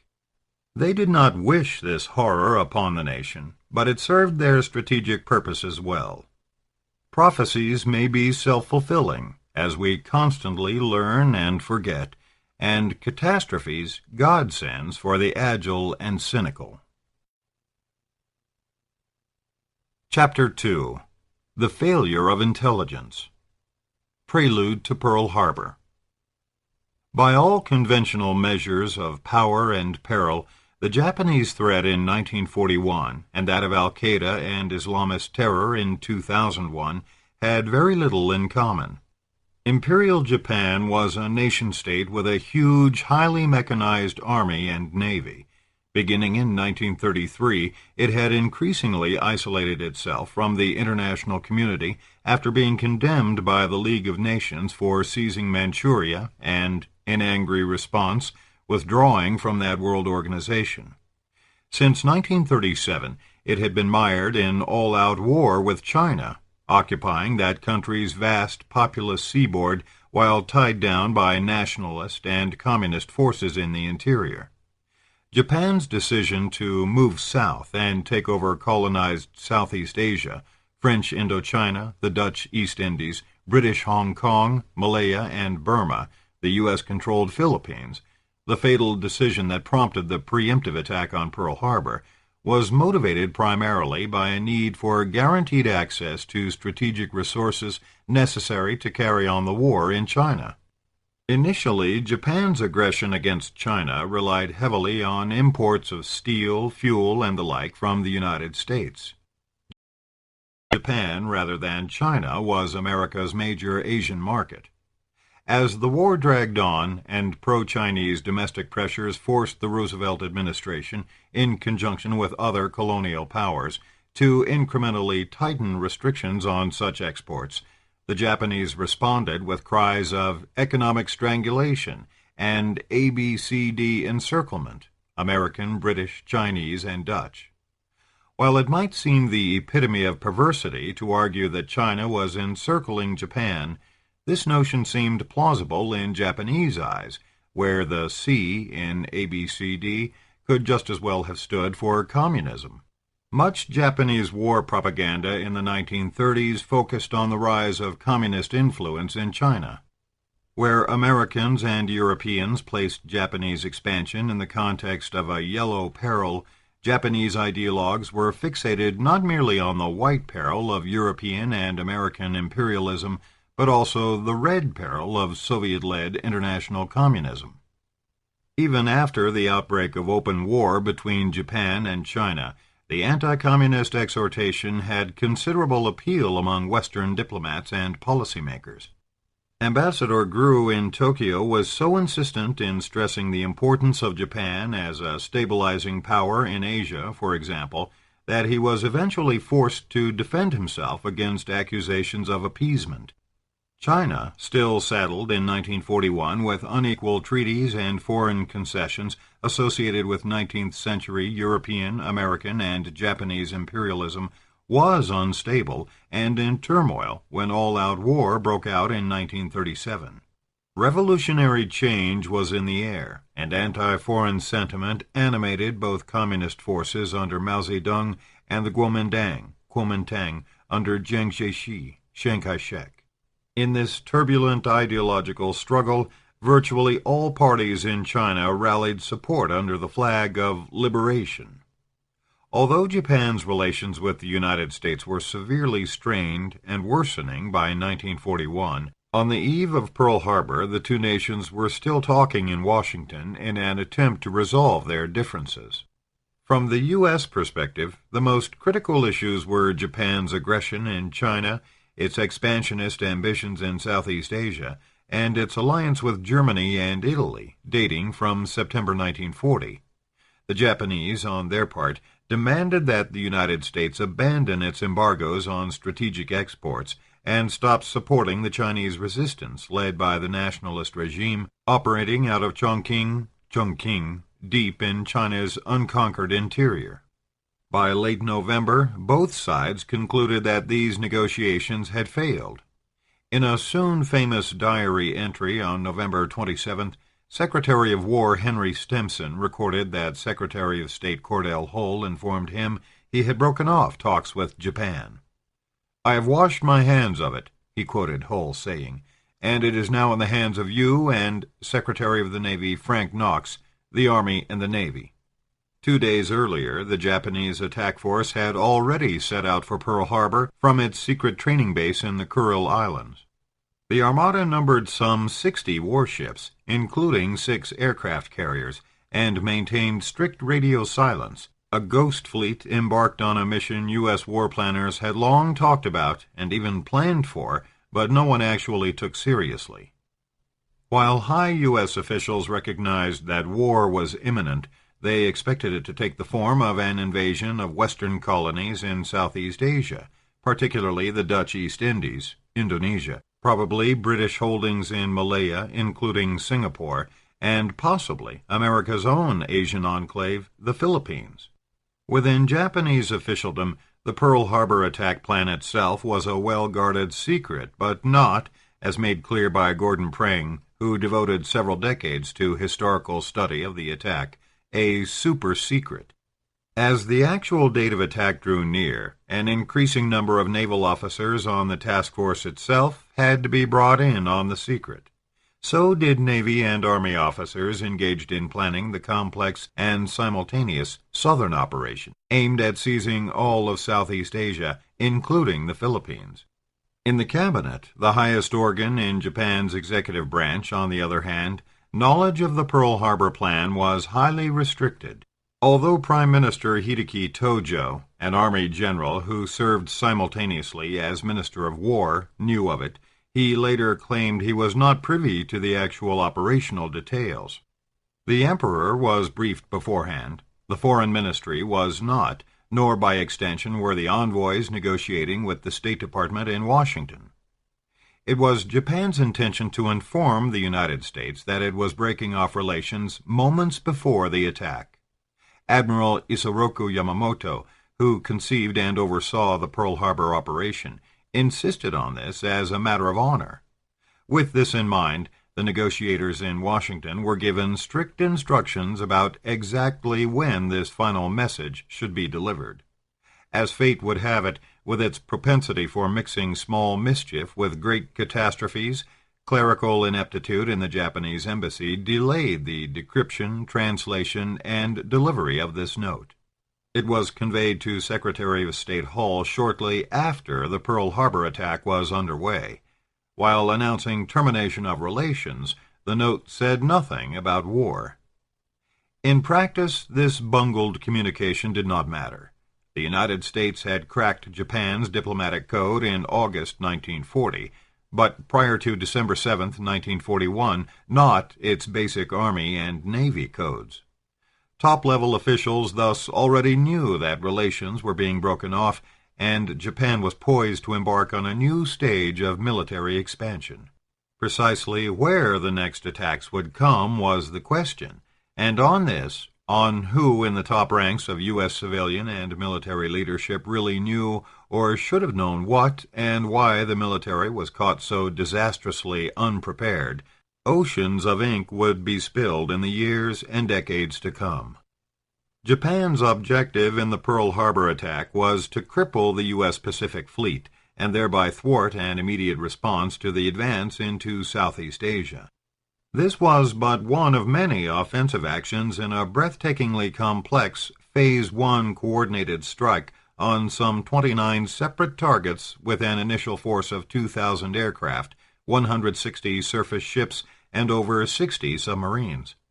Any psychological considerations of how the Americans might be expected to respond usually emerged as marginal afterthoughts. Thus, in a letter dated January 7, 1941, when he was still urging adoption of his audacious proposal to attack Pearl Harbor, well before any concrete planning had been initiated, Admiral Yamamoto put his case to the Navy Minister in these terms. "The most important thing we have to do first of all in a war with the U.S., I firmly believe, is to fiercely attack and destroy the U.S. main fleet at the outset of the war, so that the morale of the U.S. Navy and her people goes down to such an extent that it cannot be recovered." Casual and shallow as such thinking may have been, it became enshrined in basic planning. The major document outlining projections for hastening the end of the war, approved a few weeks before Pearl Harbor, on November 15th, expressed hope that Japan's early military successes would destroy the will of the United States to continue the war. What Samuel Eliot Morison later ridiculed as the strategic imbecility of the Pearl Harbor attack was thus present start to finish in this blissful retreat into wishful thinking. Personally, Yamamoto opposed initiating hostilities with the United States. A charismatic veteran of the Old Navy, as a young officer he was wounded in the celebrated Battle of Tsushima in 1905 when Japan destroyed the Russian fleet in the Russo-Japanese War. He had spent time at Harvard after World War I and 2 terms as a naval attaché in Washington in the 1920s. He opposed tightening Japan's relations with Germany between 1936 and 1940 on the grounds that this would lead to war with America, and as late as October 1941 was still writing privately that the decision for war was entirely against my private opinion. On more than one occasion, Yamamoto made it clear that the best one could hope for was to keep U.S. forces at bay for 6 months or a year while Japan consolidated control over the southern region. As an officer and a loyal subject of the Emperor, however, Yamamoto accepted the decision to launch war if diplomacy failed, and devoted himself to making that war a success. Against strong internal opposition, particularly from the old guard battleship admirals, he persuaded his superiors that a preemptive strike against the U.S. fleet from aircraft carriers was not only essential to buy time, but also feasible, and on the latter score, the stunning tactical success at Pearl Harbor proved him correct. In war games conducted in September 1941, the Japanese Navy had concluded that they might well lose 2 or 3 of their 6 carriers. Seamen and pilots in the attack force anticipated dying, and wrote wills and farewell messages to kin and loved ones on shipboard on the eve of the attack. As it turned out, Japanese losses amounted to only 29 aircraft, 5 midget submarines, and 64 men, 55 pilots, and 9 submariners, who were killed in action. Tactically brilliant as it may have been, Yamamoto's brainchild was a psychological blunder of fatal proportions. Contrary to weakening American morale, it mobilized the country under the "Remember Pearl Harbor, Keep 'em Dying" war cry that resonated until Japan's Navy had been sunk, its great cadre of experienced pilots killed, its army destroyed or simply stranded to starve on isolated Pacific islands, and its homeland torched, first with firebombs and finally with nuclear weapons. Prelude to 9/11. All this stands in sharp contrast to 9/11. Japan was a major power engaged in conventional warfare. Its targets were purely military, and psychological considerations at best an afterthought, in contrast to their central place in the terrorist agenda. Hawaii itself was marginal in American consciousness at the time, a remote, exotic territory annexed in 1898 that did not become a U.S. state until 1959. It was not until the spring of 1940 that Pearl Harbor even became the major base of the Pacific Fleet, which until then had been berthed in San Diego. Weapons of mass destruction were certainly available in superabundance to the protagonists in World War II. One need only consider the toll of the war globally, at least 60 million dead, to be reminded that mass slaughter did not require nuclear weapons. But arsenals of the time were nonetheless rudimentary when compared to the aircraft, warships, missiles, smart weapons, nuclear devices, and chemical and biological weapons of the 21st century. Similarly, codes and code-breaking did play an important role in intelligence gathering prior to Pearl Harbor, and much more so during the war that followed, but again at levels that seem elemental when compared to the technological sophistication of present-day intelligence gathering and the gargantuan security agencies that have grown like dark forests around this. It was in considerable part the debacle of December 7, that focused attention on elevating the collection and analysis of foreign intelligence after World War II. As William Casey, director of the Central Intelligence Agency in the 1980s, put it, the CIA was created in 1947 to ensure there will never be another Pearl Harbor. Unlike Imperial Japan, with its racial homogeneity, fierce nationalism, and ponderous war machine, Al-Qaeda was a loose network that crossed national and ethnic boundaries. Although its base in Afghanistan was important for training terrorists, the organization did not rely on state sponsorship. Possessing neither army nor navy, nor massive firepower, its warriors were volunteers driven by the political and religious fervor of jihad, or holy war.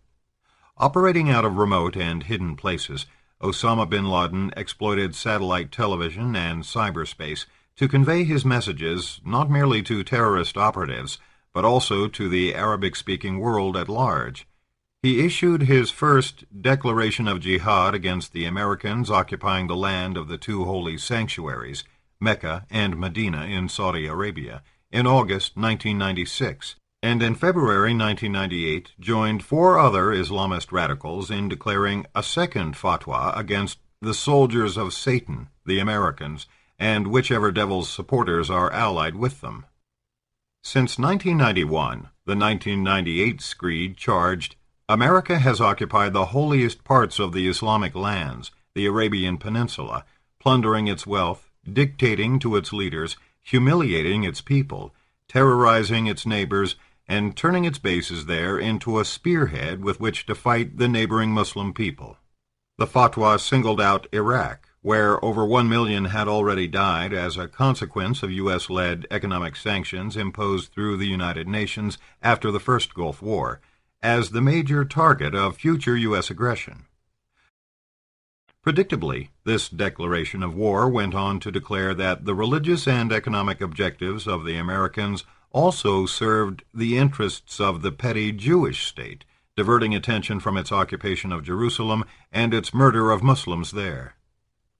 Following the February 1998 fatwa, bin Laden elaborated on why the United States had been singled out for attack and told an ABC television reporter, "We anticipate a black future for America."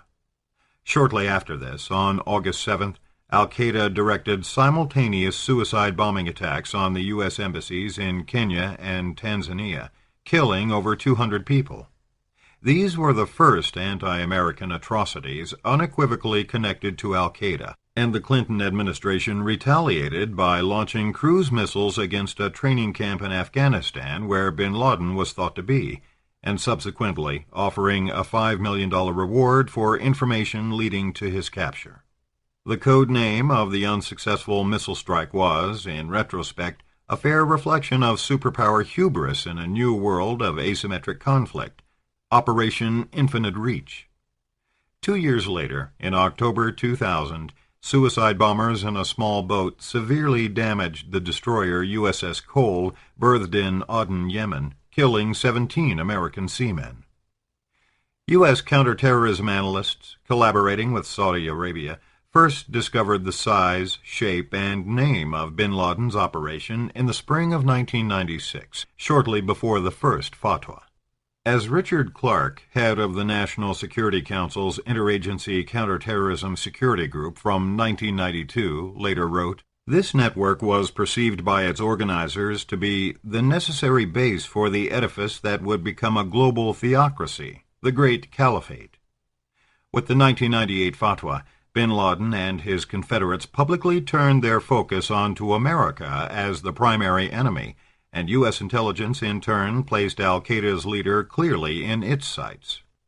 Even Al-Qaeda's subsequent flamboyant attacks on the U.S. diplomatic and military presence overseas, however, offer scant analogy to Imperial Japan and its road through China to Pearl Harbor. Al-Qaeda remained organizationally fragile and torn by internal disagreements as the millennium approached and passed.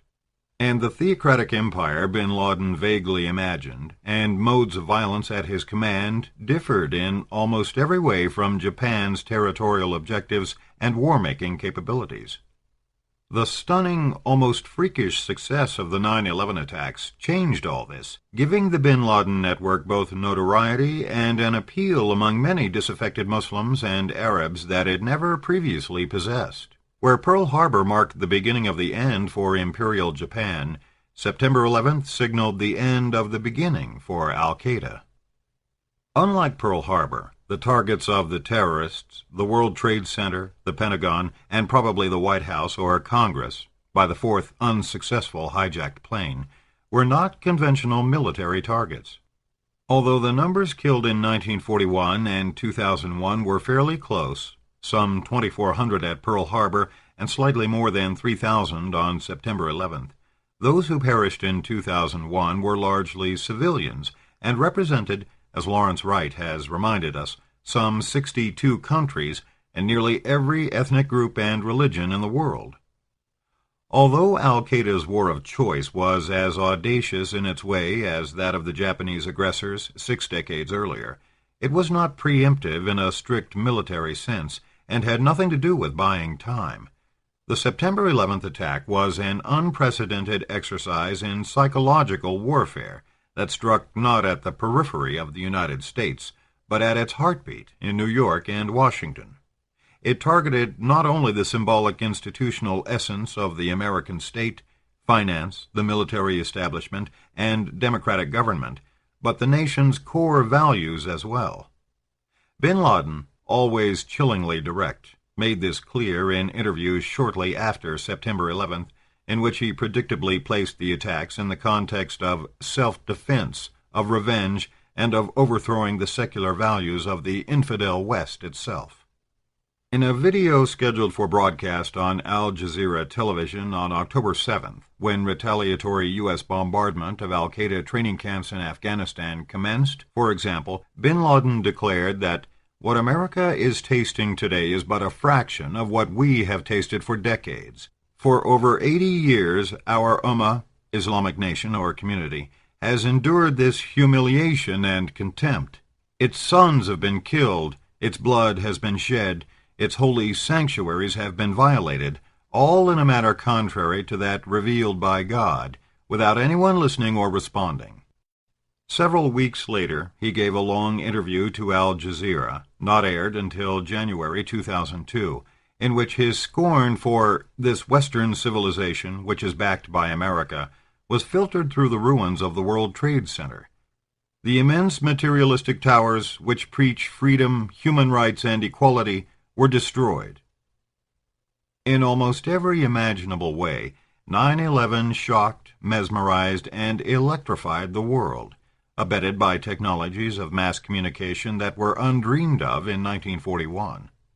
Apart from a few photographs of dark clouds of smoke billowing from crippled warships, no one outside Pearl Harbor itself really saw the attack.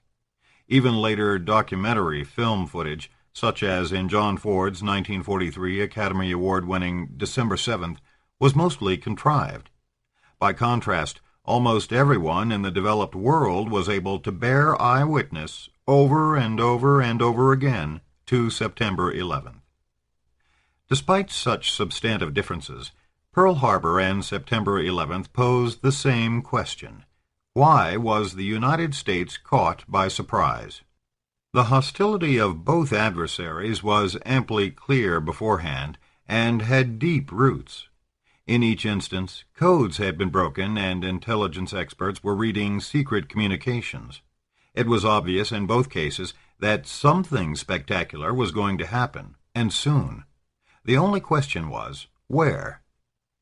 The most persuasive explanations as to why the United States was so woefully unprepared in both cases turn out to be similar. They involve, first, bureaucratic structures and procedures that abetted human error, and second, a profound failure of imagination. Postmortems. Pearl Harbor. In the wake of Pearl Harbor, Americans did what people usually do in response to man-made catastrophes. They focused on the immediate disaster, rather than the deeper causes that drove events to this pass, singled out scapegoats, played partisan politics to a greater or lesser degree, launched official investigations, drew largely predictable conclusions, and proposed bureaucratic reorganization. Between December 1941 and July 1946, the United States conducted no less than 8 separate investigations aimed at determining responsibility for the intelligence failure. 7 were initiated by the executive branch during the war and conducted by or in close collaboration with the military. The last and most extensive inquiry involved hearings jointly sponsored by both houses of Congress after Japan's surrender. Running from November 15, 1945 to July 15, 1946, the hearings resulted in a lengthy transcript and report that totaled roughly 1 million words, filled some 25,000 pages, and was issued in 40 parts. The final report, well over 500 pages long, included a majority opinion endorsed by 8 committee members and a minority report submitted by 2 members. These documents quickly became a basic source for subsequent commentaries. The first and last investigations involved scapegoating of a particularly harsh nature. In January 1942, the Navy and Army commanders in Pearl Harbor, Admiral Husband Kimmel and Lieutenant General Walter Short, were found guilty of dereliction of duty, a grievous charge that momentarily deflected scrutiny away from personal and procedural failures in Washington. General MacArthur, who let his Air Force in the Philippines be caught on the ground 9 hours after Pearl Harbor, unaccountably escaped such a disgrace and went on to command the Army's Pacific campaigns. Although the charge against Kimmel and Short was tempered in the majority report of the post-war hearings, which found them guilty of errors of judgment and not derelictions of duty, their careers and reputations were ruined. Politically, the post-war hearings offered the out-of-power Republican Party a conspicuous opportunity to repudiate the bipartisanship that had lasted until near the end of the war, and to argue that President Roosevelt, who died in April 1945, 4 months before Japan's defeat, and his war cabinet bore heavy responsibility for the disaster. In magnified form, these arguments have persisted to the present day. In the early post-war years, they inspired a body of writings identified as Pearl Harbor revisionism, or the backdoor to war thesis, arguing that Roosevelt desired war in order to come to the aid of England against Nazi Germany. To this end, the argument proceeds, he deliberately provoked the Japanese and ignored their overtures to work out some sort of modus vivendi. In 1982, the popular author John Toland published a bestseller titled Infamy that turned Roosevelt's famous phrase on its head by elaborating on this revisionist thesis and suggesting that the United States had possessed hitherto neglected intelligence explicitly pointing to Pearl Harbor. More than Japan, in Toland's view, it was America's behavior in 1941 that was shameful. The backdoor to war thesis is a dense and contentious subject and deserves attention, but such conspiracy theories are not persuasive. Despite their partisan undercurrents, even the congressional hearings identified the larger problem to be one of institutional structures and procedures within which individual failures took place. This argument has been embellished at length in the writings of academics such as Roberta Wohlstetter and Gordon Prang, the latter of whom conducted prodigious bilingual research on the attack. As Prang's research associates summed it up, Prang died in 1980 before his exhaustive studies saw the light of publication. His conclusion after decades of research was this: there were no Pearl Harbor villains. There were no Pearl Harbor scapegoats. No one directly concerned was without blame, from Roosevelt on down the line. They all made mistakes. Wohlstetter, whose dry approach focused more tightly on systems analysis, argued that these mistakes occurred because the entire apparatus of intelligence gathering, analysis, and dissemination was flawed. One of Wohlstetter's key concepts in explaining the difficulties inherent in making order out of a torrent of competing intelligence signals was noise.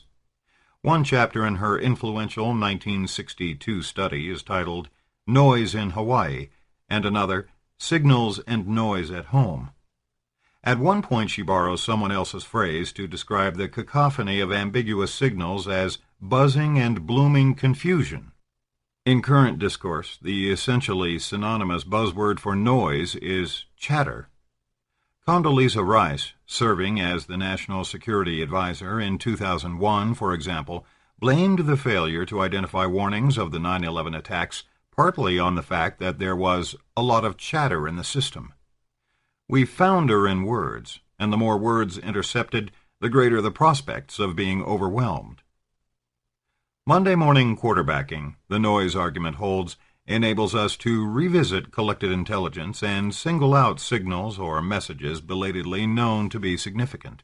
It certainly enables us to ignore the fact that in the weeks leading up to Pearl Harbor, almost everyone in the U.S. government from Roosevelt down was primarily absorbed in developments in the Atlantic and European battle areas.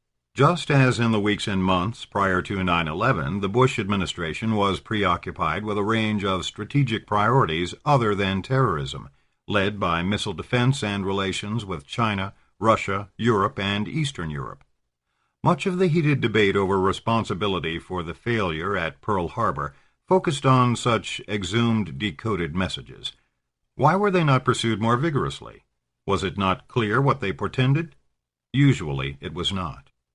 What impedes effective analysis, absent the benefit of hindsight, however, goes beyond noise in the mere sense of volume per se. In the uncertain and rapidly changing world of 1941, signals often reflected indecision, vacillation, or rapid change in the enemy's policy process itself, and thus might be inherently contradictory and confusing. Even more problematic, the bureaucratic system through which information was processed in 1941 was not only rigid and compartmentalized, but also riddled with turf wars. The majority report that emerged from the congressional hearings in 1946, for example, called attention to supervisory, administrative, and organizational deficiencies in general, and focused on the pitfalls of divided responsibility within the military in particular. The whole story of discussions during 1941 with respect to unity of command, the majority found, is a picture of jealous adherence to departmental prerogatives and unwillingness to make concessions in the interest of both the Army and Navy. The minority report, which directed its harshest criticism at the President and his top aides, concluded along similar lines that the failure of Washington authorities to act promptly and consistently in translating intercepts, evaluating information, and sending appropriate instructions to the Hawaiian commanders was in considerable measure due to delays, mismanagement, non-cooperation, unpreparedness, confusion, and negligence on the part of officers in Washington. Dysfunction was not part of the operative jargon of those immediate post-war years, but, as with the majority report, the minority's summary conclusion was generic and could be applied to the September 11th catastrophe with little change. The tragedy at Pearl Harbor was primarily a failure of men, and not of laws or powers to do the necessary things and carry out the vested responsibilities. No legislation could have cured such defects of official judgment, management, cooperation, and action as were displayed by authorities and agents of the United States in connection with the events that culminated in the catastrophe at Pearl Harbor on December 7, 1941. Later postmortems of the Pearl Harbor attack concurred with this picture of organizational disarray.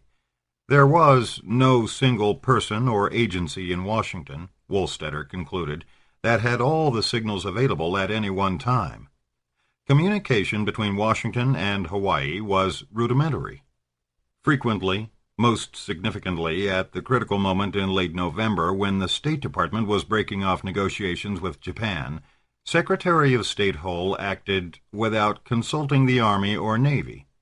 The Army and Navy themselves maintained respectful and cordial but empty communication between one another, both in Washington and in Hawaii.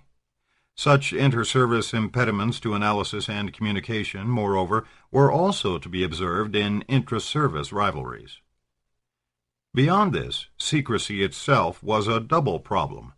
On the Japanese side, Pearl Harbor was an ultra-secret operation to which the vast majority of even top-level military officers and civilian officials were not privy. The Foreign Ministry as a whole was out of the loop, and since the only major Japanese code American cryptographers had broken in 1940 was the diplomatic code, known as Purple, intercepted materials pertinent to the military's plans were at best oblique. They involved, that is, instructions to diplomats in Washington, Hawaii, Berlin, or elsewhere that foreign ministry officials in Tokyo had been asked to make but did not fully comprehend themselves. More problematic, however, was the conundrum inherent in handling secret intercepts, for to share such sensitive materials threatened to expose the biggest secret of all, the fact that the United States was reading Japan's diplomatic traffic. The more the decoded intercepts were disseminated within the government and acted upon, that is, the greater the danger that the Japanese would figure out that Purple had been broken and proceed to change the code. The name of the U.S. code-breaking and translation operation was Magic, and one did not casually share the fruits of such magic with others. The Congressional Majority Report of 1946 called attention to this with a rare touch of irony. So closely held and top secret was this intelligence, the report observed, that it appears the fact that the Japanese codes had been broken was regarded as of more importance than the information obtained from decoded traffic.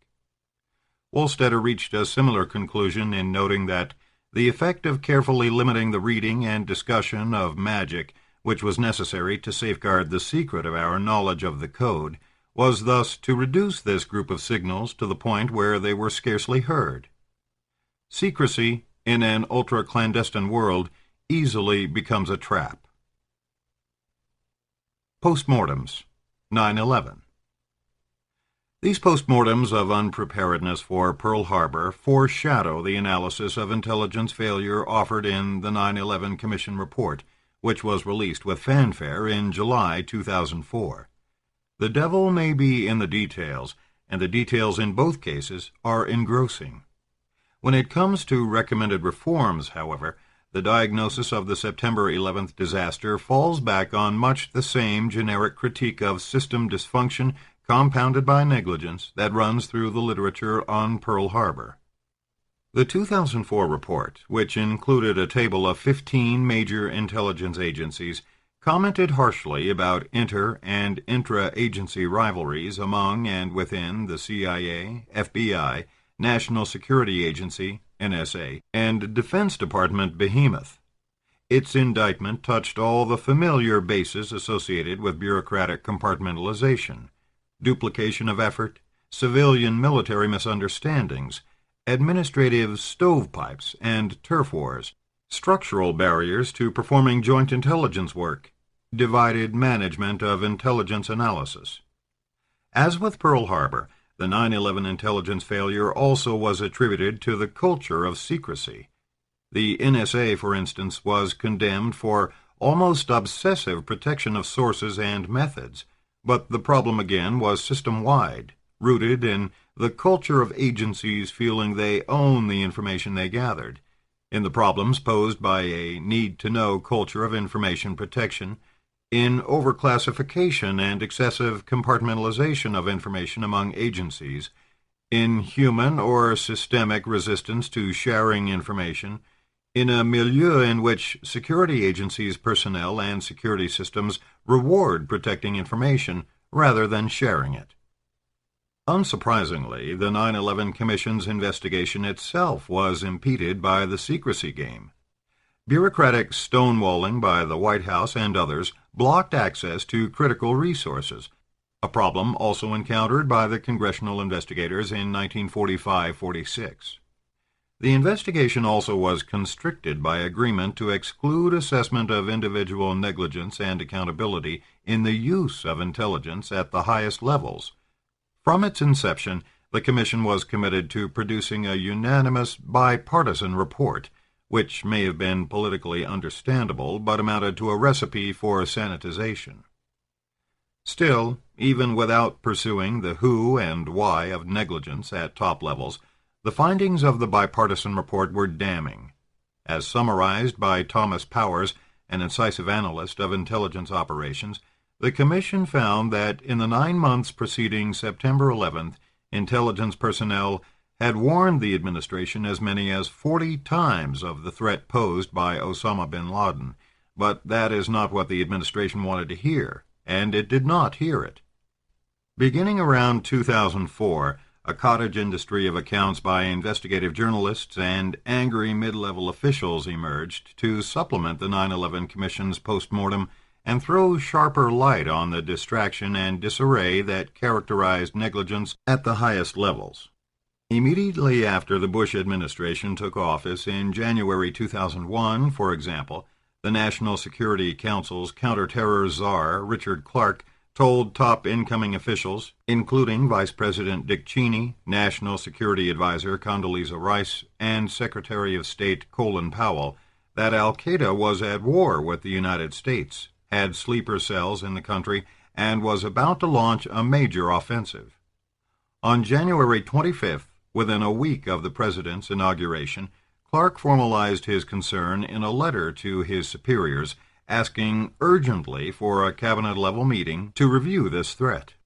Not until April, however, did the NSC even convene a lower-level deputies meeting on the subject, at which Deputy Secretary of Defense Paul Wolfowitz dismissed the urgency of the avowed threat. Clarke quotes Wolfowitz referring to bin Laden as this little terrorist in Afghanistan. The principals meeting requested on January 25th did not take place until September 4th, exactly a week before the 9/11 attacks, and left Clarke chagrined at what he regarded as largely a non-event. Other attempts to focus White House attention on the al-Qaeda threat were similarly stillborn. On July 10th, CIA Director George Tenet and his counterterrorism chief Cofer Black, alarmed by an increase in intercepts suggesting an approaching zero-hour offensive by al-Qaeda, held an out-of-cycle session with the NSC's Rice, but left this meeting feeling they had not been taken seriously. On August 6th, President Bush, vacationing at his ranch in Texas, received a later notorious President's Daily Brief from the CIA titled, "Bin Laden Determined to Strike in U.S." That again simply dissolved into the general chatter that held little interest for top officials. In the prelude to Pearl Harbor, dysfunction, distraction, and gross negligence at high levels also went hand in hand, but the difference from the Bush administration's level of inattention is still notable. Roosevelt and his top aides were at least paying attention to intercepted cables and other intelligence pointing to Japan's war preparations. There was no counterpart in 1941 to the clear signals of impending attack on the United States that were so plentiful in 2001. No alarmed intelligence specialists were begging in vain to be heard in the weeks and months prior to Pearl Harbor, or delivering stark warnings to the President himself. Still, when all is said and done, what remains etched in the historical record is the occurrence of two similar disastrous failures of U.S. intelligence. The final chapter of the 9/11 Commission's report acknowledged resonance between Pearl Harbor and 9/11. Surprise, when it happens to a government, is likely to be a complicated, diffuse, bureaucratic thing. It includes neglect of responsibility, but also responsibility so poorly defined or so ambiguously delegated that action gets lost. That comment was made more than 40 years ago about Pearl Harbor. We hope another commission, writing in the future about another attack, does not again find this quotation to be so apt. Ironically, that quotation was already apt once again when the Commission's report was published, for by July 2004, the United States was mired in a tragedy of its own making in Iraq. Little had been learned from 9/11 about the nature and roots of anti-American grievances and terrorism in the Middle East. Surprise had happened again, with a vengeance, as a consequence of this obtuseness. In the aftermath of 9/11, the U.S. government managed to bring about what seemed inconceivable in September 2001, to simultaneously diminish global respect and support for the United States, turn blood-stained bin Laden into a David fighting an armed-to-the-teeth Goliath, inflame Muslim rage throughout the world by precipitating chaos and carnage in Iraq, and, by its extraordinary incompetence, shatter the myth of military invincibility and infinite reach that hitherto had buttressed the mystique of American power. This stupefying accomplishment reflected intensification rather than rectification of the generic intelligence failures that allowed 9/11 to happen in the first place. Turf wars, stovepiping, obsessive secrecy, and plain individual arrogance and irresponsibility were only part of the problem, however, and not necessarily the most critical part. Like the unpreparedness of September 11th and December 7th, the intelligence fiasco of March 2003 that resulted in tearing apart rather than liberating Iraq also reflected a monumental failure of imagination, a failure that became magnified rather than reduced in the months that followed September 11th. Chapter 3. The Failure of Imagination. Little Yellow Sons of Bitches. In all the many volumes of documents, testimony, and commentary about the intelligence failure of 1941, there are no more telling words than an informal confession made by Admiral Kimmel while the congressional hearings of 1945-46 were taking place. Although the commanders in Pearl Harbor had received a war warning message from Washington on November 27th, 10 days before the attack, when the first wave of Japanese planes swept in, General Short was caught with his Air Force tightly bunched on the ground, most of his ammunition locked away, and major airfields such as Hickam without any anti-aircraft guns. Admiral Kimmel's Pacific Fleet, except the carriers, which by sheer good fortune had put out for maneuvers, was peacefully at anchor in the harbor. These were the shocking failures that led the first post-Pearl Harbor investigation to charge the two officers with dereliction of duty, later tempered in the findings of the congressional inquiry to grave errors of judgment. Both Short, who died in 1949, and Kimmel, who passed away in 1968 at 86, argued that Washington failed to share all the information about Japanese plans it had gleaned through the still-secret magic code-breaking operation. Never, they claimed, were they explicitly instructed to prepare for an actual attack. The two officers were given the opportunity to defend themselves in the post-war hearings, where Short read a 61-page typed statement, and Kimmel's prepared statement ran to 108 pages. The disgraced admiral's most cryptic and persuasive explanation of why he had been caught by surprise, however, came in a lunch-break conversation with Edward Morgan, a lawyer who eventually drafted the majority report. As Morgan recalled it years later, the exchange went as follows. Morgan: why, after you received this war warning message of November 27th, did you leave the fleet in Pearl Harbor? Kimmel: all right, Morgan, I'll give you your answer. I never thought those little yellow sons of bitches could pull off such an attack, so far from Japan.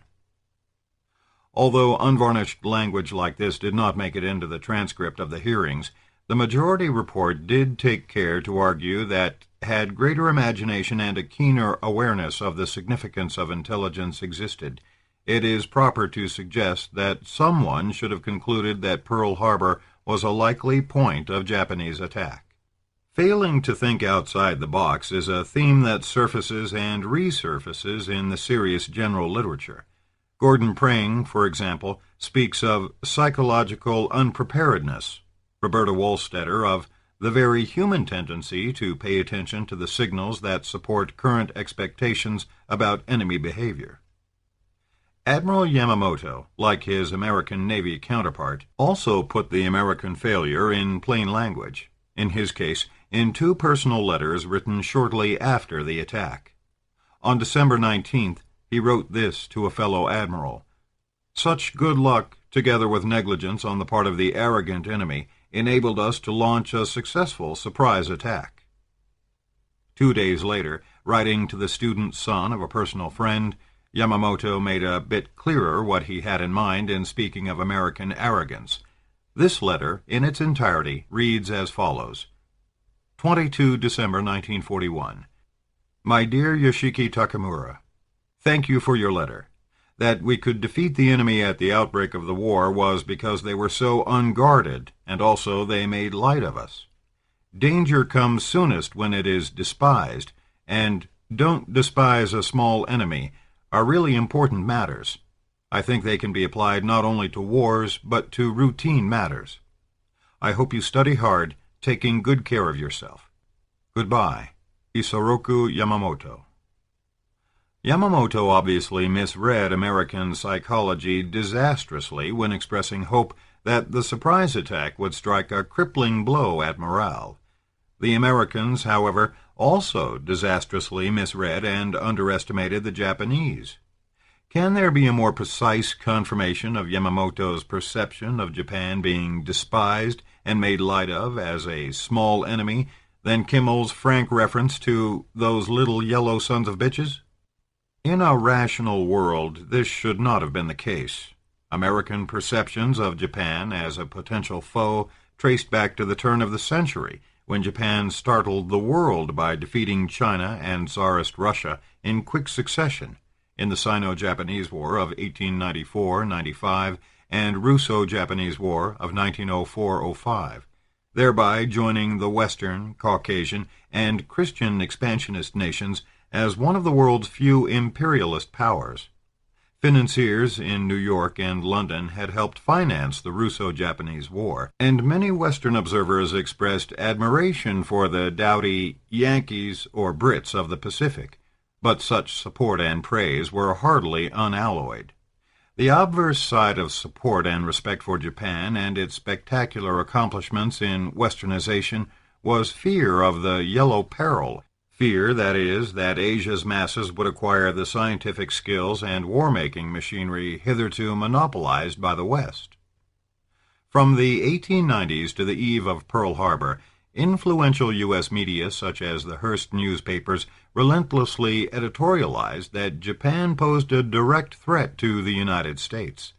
Concurrent with Japan's formal surrender in September 1945, the Hearst Syndicate ran a 2-page advertisement in Business Week, proudly itemizing how, for more than 50 years, the Hearst newspapers kept warning America about Japan. The spread reproduced a startling prophetic cartoon from 1905 depicting a Japanese soldier standing in Korea with the sun behind him and his shadow falling across the Pacific onto the west coast of the United States. It boasted about how the Hearst newspapers first pointed out the yellow peril of Japan to U.S. aims and interests in the Pacific in the 1890s, how in 1898 it had urged the annexation of the Hawaiian Islands by the United States as a defense measure against growing Japanese power in the Pacific, how in 1912 the paper had focused national attention on Japanese attempts to colonize Lower California, and on, up to 1941, when the Hearst newspapers, right up to the time that bombs fell on Pearl Harbor, were still hammering for increased naval appropriations and for strengthened fortifications in the Pacific. Here, it would seem, was imagination and psychological preparedness in abundance, and the United States did, in fact, adopt strategic policies that took the rise of Japan into consideration. Hawaii was annexed in 1898, and from 1905, Navy planners identified Japan as the major hypothetical enemy in the Pacific. There was, of course, no other candidate. In the color-coded contingency plans the Navy introduced before World War I, war plans vis-a-vis Japan were coded orange. It has been calculated that, over ensuing decades, officers at the Naval War College tested and refined the Orange Plan at least 127 times. In May 1940, the clarity of Japan's intent to advance into Southeast Asia and the South Pacific led to transfer of the U.S. Pacific Fleet from the west coast of the United States to Hawaii as a more visible deterrent. Several months prior to the Pearl Harbor attack, this ostensible deterrent was augmented by carefully leaked plans to strengthen U.S. forces in the Philippines with advanced B-17 Flying Fortress bombers. In October 1941, Secretary of War Stimson expressed hope that the threat of these bombers would suffice to keep Japan from going after Singapore, and perhaps, if we are in good luck, to shake the Japanese out of the Axis. 3 times in 1941, in June, July, and October, the Army and Navy in Hawaii were placed on alert during particularly tense moments in the deteriorating relationship between the two countries. Beyond this deep history of mistrust and fear, it might have been expected that the plain nuts and bolts of military developments, the huge buildup of warships, aircraft, and ground forces that took place in the years preceding Pearl Harbor, would have made it apparent that Japan would be a formidable foe. This was not the case, and as a consequence, it was more than just the unexpected attack that shocked Americans. Even more unnerving was the competence of the Japanese military. This, at least, should not have come as a surprise. Japan had been working toward a capability for waging total war since the early 1930s. Such thinking dated back to lessons drawn from World War I, which stimulated military strategists everywhere to consider how to mobilize the total resources of the nation in the eventuality of another great war. Isolation from the world community after the takeover of Manchuria in 1931 accelerated these plans, and from 1932 on, the military establishment dominated the Japanese government. The nation had been at war with China for over 4 years at the time Pearl Harbor was attacked, and while the interminable nature of this conflict could be taken as a sign of military shortcomings and overextension, the other side of the coin was that the China War had created an experienced fighting force and spurred major advances in military technology. These developments were not hidden, but even the experts failed to see them clearly, or at least to see them whole. Thus, the list of Japan's military capabilities that caught the Americans by surprise seems quite astounding in retrospect. Their torpedoes were more advanced than those of the Americans. It was last-minute development of an airplane-launched torpedo with fins capable of running shallow that made the Pearl Harbor attack so deadly. Their sonar, which the Americans believed inferior, was 4 to 5 times more powerful than what the U.S. military had at the time. Although the high-speed Mitsubishi Zero, introduced to combat in China in August 1940, was more effective than any U.S. fighter plane at the time, the Americans underestimated its range, speed, and maneuverability. The list goes on. According to testimony introduced at the congressional hearings, the Japanese had better material in critical areas such as flashless powder, warhead explosives, and optical equipment. Japan's monthly output of military aircraft by December 1941 was more than double what the Americans estimated it to be. Their pilots, intensively trained and also seasoned by combat in China, were among the best in the world. As noted in an authoritative history of the U.S. Air Forces in World War II, the average pilot in the carrier groups which were destined to begin hostilities against the United States had over 800 hours of flying experience. The first-line strength of the Imperial Air Forces gave them a commanding position in the Pacific. In Prang's emphatic estimation, on December 7, 1941, Japan stood head and shoulders above any other nation in naval air power.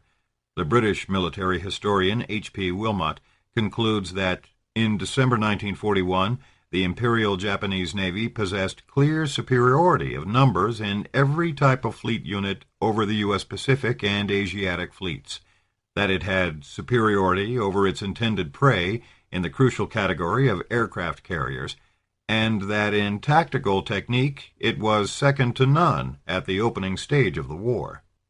Wilmot also observes that the land-based Betty medium bomber developed by the Japanese in the 1930s possessed a range and speed superior to any other medium bomber in service anywhere in the world. Other sources call attention to the Imperial Navy's exceptional skill in night gunnery and its initial advantage in launching torpedoes from cruisers. As the audacious December 7th attack made painfully obvious, The ability of Japan's naval officers to plan and execute an exceedingly bold and complex operation, particularly one involving carriers, was simply beyond imagining. Except, of course, that the Japanese had imagined it down to the last detail. What accounts for this American failure of imagination? Racism is part of the answer, but only part. The Japanese were not merely sons of bitches. They were little, and they were yellow. In the American vernacular, the phrase "little yellow men" had become so common that it almost seemed to be a single word. To be yellow was to be alien as well as threatening, as in the yellow peril, but the reflexive adjective little was just as pejorative, for it connoted not merely people of generally shorter physical stature, but more broadly a race and culture inherently small in capability and in the accomplishments esteemed in the white Euro-American world. Such contempt was not peculiar to Americans. It was integral to the conceit of a white man's burden and sneering animus of white supremacy that invariably accompanied Western expansion into Asia. When, after Pearl Harbor, the Japanese swept in and conquered their supposedly impregnable outpost in Singapore, the British also expressed disbelief and engaged in the same sort of racial invective. Wherever and whenever objectivity overrides prejudice, it is usually the exception that proves the rule. Still, racial blinders alone do not adequately account for the failure to anticipate Pearl Harbor. The Americans also were unable to imagine what it was like to look at the world from Tokyo. From the Japanese perspective, the entire globe was in turbulent flux and grave crisis. The nation's situation was desperate. Its cause was just. And things had come to such a pass that there was no alternative but to take whatever risk might be necessary. Rationality, desperation, and risk. The top-secret policy meetings that took place at the highest level in Japan from the spring of 1941, including imperial conferences at which diplomatic and military decisions were approved by the emperor, are provocative in retrospect because of the generic rather than uniquely Japanese outlook they reveal. It was unthinkable for the nation's leaders to question the assumption that China, including Manchuria, was Japan's economic lifeline, or that the war there was not merely essential to national survival, but also moral and just. Indeed, with Japan having already sacrificed hundreds of thousands of men in invading and occupying China, it was all the more inconceivable to consider military withdrawal from the continent as the United States had demanded in pre-Pearl Harbor negotiations. It also was taken for granted that the nation could not break the military stalemate in China without access to the strategic resources of Southeast Asia, and time was running out. Our empire's national power, explained the head of the planning board at one critical meeting, is declining day by day. The argument that creation of a greater East Asia co-prosperity sphere would ensure not only the security and preservation of the nation and well-being of all Asia, but ultimately world peace, went unchallenged. This was not propaganda intended for domestic or international consumption. It was what these men believed, the assumptions and emotions that guided their deliberations and decisions. And so, in the end, the policymakers agreed there was no choice but to break off relations with the United States and move south. To give in to U.S. demands would be national suicide. "I fear," Prime Minister Tojo stated at a critical meeting in early November, "that we would become a third-class nation after 2 or 3 years if we just sat tight."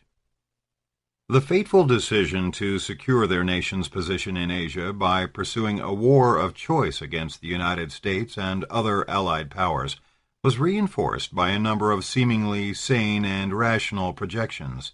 These included German victory in Europe, particularly against England and the Soviet Union, U.S. difficulties in fighting a two-front war, the strength of isolationist sentiment in the United States, and consequently probable domestic opposition to a protracted war in the Pacific, and the fact that there was a current of thinking in U.S. ruling circles, exemplified by Joseph Grew, that saw a constructive role for Japan as a stabilizing force against chaos and communism in China. Additionally, it was argued that while Japan lacked the industrial potential of the United States, its army and navy were huge. Its forces, including air forces, were seasoned by combat in China, and the esprit de corps of the emperor's loyal soldiers and sailors was superior to whatever fighting spirit the Americans could hope to marshal.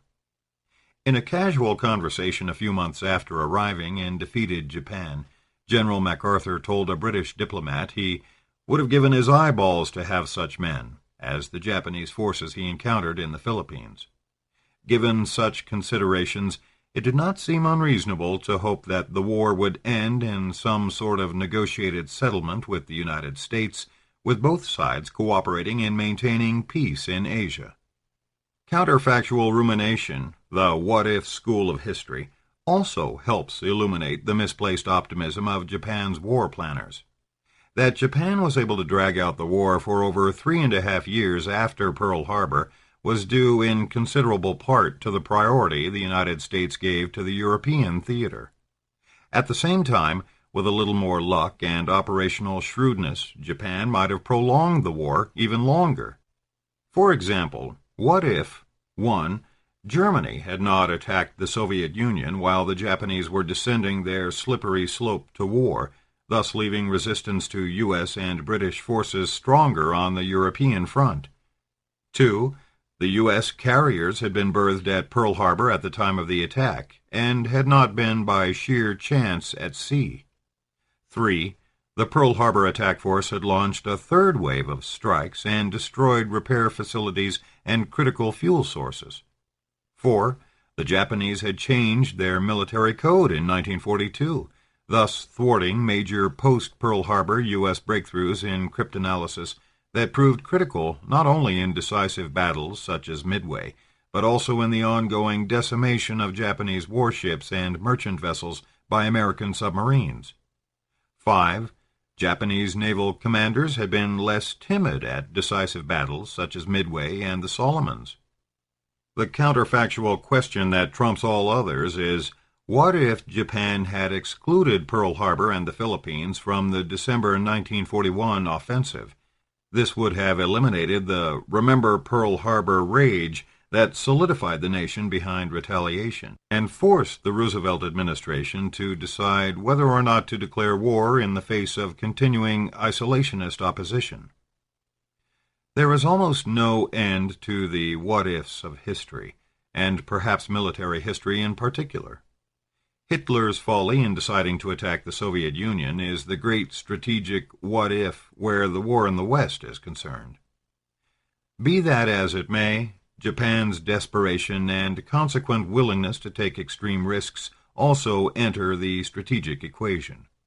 It was irrational to miscalculate the psychological impact the Pearl Harbor attack would have among Americans and hope instead that demoralization would be the result. By the same measure, however, the U.S. leadership was grievously negligent in ignoring the possibility of direct attack once it became clear the Japanese had concluded they could not retreat in China and, unless the Western powers lifted their embargoes on strategic exports, had no alternative but to move into Southeast Asia. Military men, like politicians, cherish cherry-picked history and the symbolism and rhetoric of past challenges and glories. When MacArthur took the Japanese surrender on the Missouri in September 1945, the flag raised at morning colors was the same stars and stripes that had flown over the Capitol in Washington on December 7, 1941, while the bulkhead overlooking the ceremony displayed the 31-star flag Commodore Matthew Perry had flown on his flagship in 1853, when he initiated the gunboat diplomacy that forced Japan to abandon its feudal seclusion. In the surprise attack of December 7th, the Japanese engaged in similar symbolism. As the attack force approached Pearl Harbor, the flagship Akagi ran up the Z flag signal that had been hoisted more than 35 years earlier by Admiral Heihachiro Tojo in the decisive 1905 Battle of Tsushima, in which Tojo's modern warships destroyed a huge Russian armada that had sailed all the way from the Baltic, thereby assuring Japan's emergence as a great power. The signal read, "The rise and fall of the empire depends upon this battle. Everyone will do his duty with utmost efforts." Shortly before this, the commander of the Pearl Harbor attack fleet read an imperial rescript to his men that had been prepared earlier by the emperor. The responsibility assigned to the combined fleet is so grave that the rise and fall of the empire depends upon what it is going to accomplish, the message said. Japan's sovereign placed his trust in the fleet to accomplish what it had long been training for, thus destroying the enemy and demonstrating its brilliant deed throughout the whole world. One side's infamy was the other's brilliant deed, on which the very fate of the empire depended. Aiding and abetting the enemy. Al-Qaeda commanded no military machine on September 11th. It had been engaged in no negotiations with the United States, nor could it have been, not being a nation-state. Although Osama bin Laden's ambitions had grown ever more expansive over the years since Al-Qaeda's founding in 1988, and although U.S. intelligence specialists took seriously his vision of a great caliphate, he was not engaged in an escalating quest for autarky, for military and economic domination of a formal, secure, and self-sufficient sphere of influence, comparable to the quest that had obsessed Japan ever since its takeover of Manchuria in 1931. Even here, however, certain points of comparison merit attention. A full decade of mounting tensions preceded Pearl Harbor, beginning with the impasse over Manchuria in 1931. In the case of Islamist terrorism, the first attack in the United States took place in 1993, when the World Trade Center suffered extensive damage from explosives detonated in a parked van. Although later intelligence connected this to Al-Qaeda, this was not clear for a number of years. A national intelligence estimate distributed in July 1995 predicted future terrorist attacks against and in the United States, but the 9/11 Commission concluded that Al-Qaeda itself was not identified in a conspicuous manner until around 1999, 3 years after the NSC's Richard Clarke dates this discovery, 11 years after the organization was founded, 6 years after the first attack on the World Trade Center, and only 2 years before the September 11th attack. Where the actual attack plans for 1941 and 2001 are concerned, both were quite long in the hatching. The Pearl Harbor operation was conceived by Admiral Yamamoto at the end of 1940, probably in December, and the first draft of an operational plan was drawn up the following March by Commander Minoru Genda and Rear Admiral Takejiro Onishi, who, in late 1944, would become the prime mover behind the kamikaze attacks. By April, the project had been moved into command channels, and training in activities such as aerial torpedo practice commenced in May and June. War games for the entire southern operation, including Hawaii, were carried out in Tokyo over a 10-day period beginning September 11th. The Operation Hawaii plan was accepted in principle by the Navy Chief of Staff in mid-October, and Emperor Hirohito was briefed on this at the Imperial Palace sometime between October 20th and 25th. Dress rehearsals by the fleet began in October, and the plan received final approval by the Navy General Staff in early November. On November 17th, vessels assigned to the attack force began making their way to Hitakapu Bay in the Kuril Islands, under Japanese control since the Russo-Japanese War, from where, on November 25th, November 26th, Japan time, the fleet would depart for the attack. In Al-Qaeda's case, where there is less information, the 9/11 Commission simply concluded that the complex September 11th operation was the product of years of planning. It is also provocative to note that collusion, or at least mixed signals between the American side and the enemy, preceded both catastrophic surprise attacks. In U.S.-Japanese relations, this took several forms. Despite the fact that the 1937 invasion and occupation of China provoked fairly widespread sympathy for China and condemnation of Japan in the United States, until around mid-1940, pressures to appease Japan came from many directions. For all practical purposes, isolationists associated with Fortress America and America First activities often found themselves on the same page with peace and anti-war groups. Both desired that the United States isolate itself from foreign conflicts and avoid provoking Japan in any way that might lead to hostilities.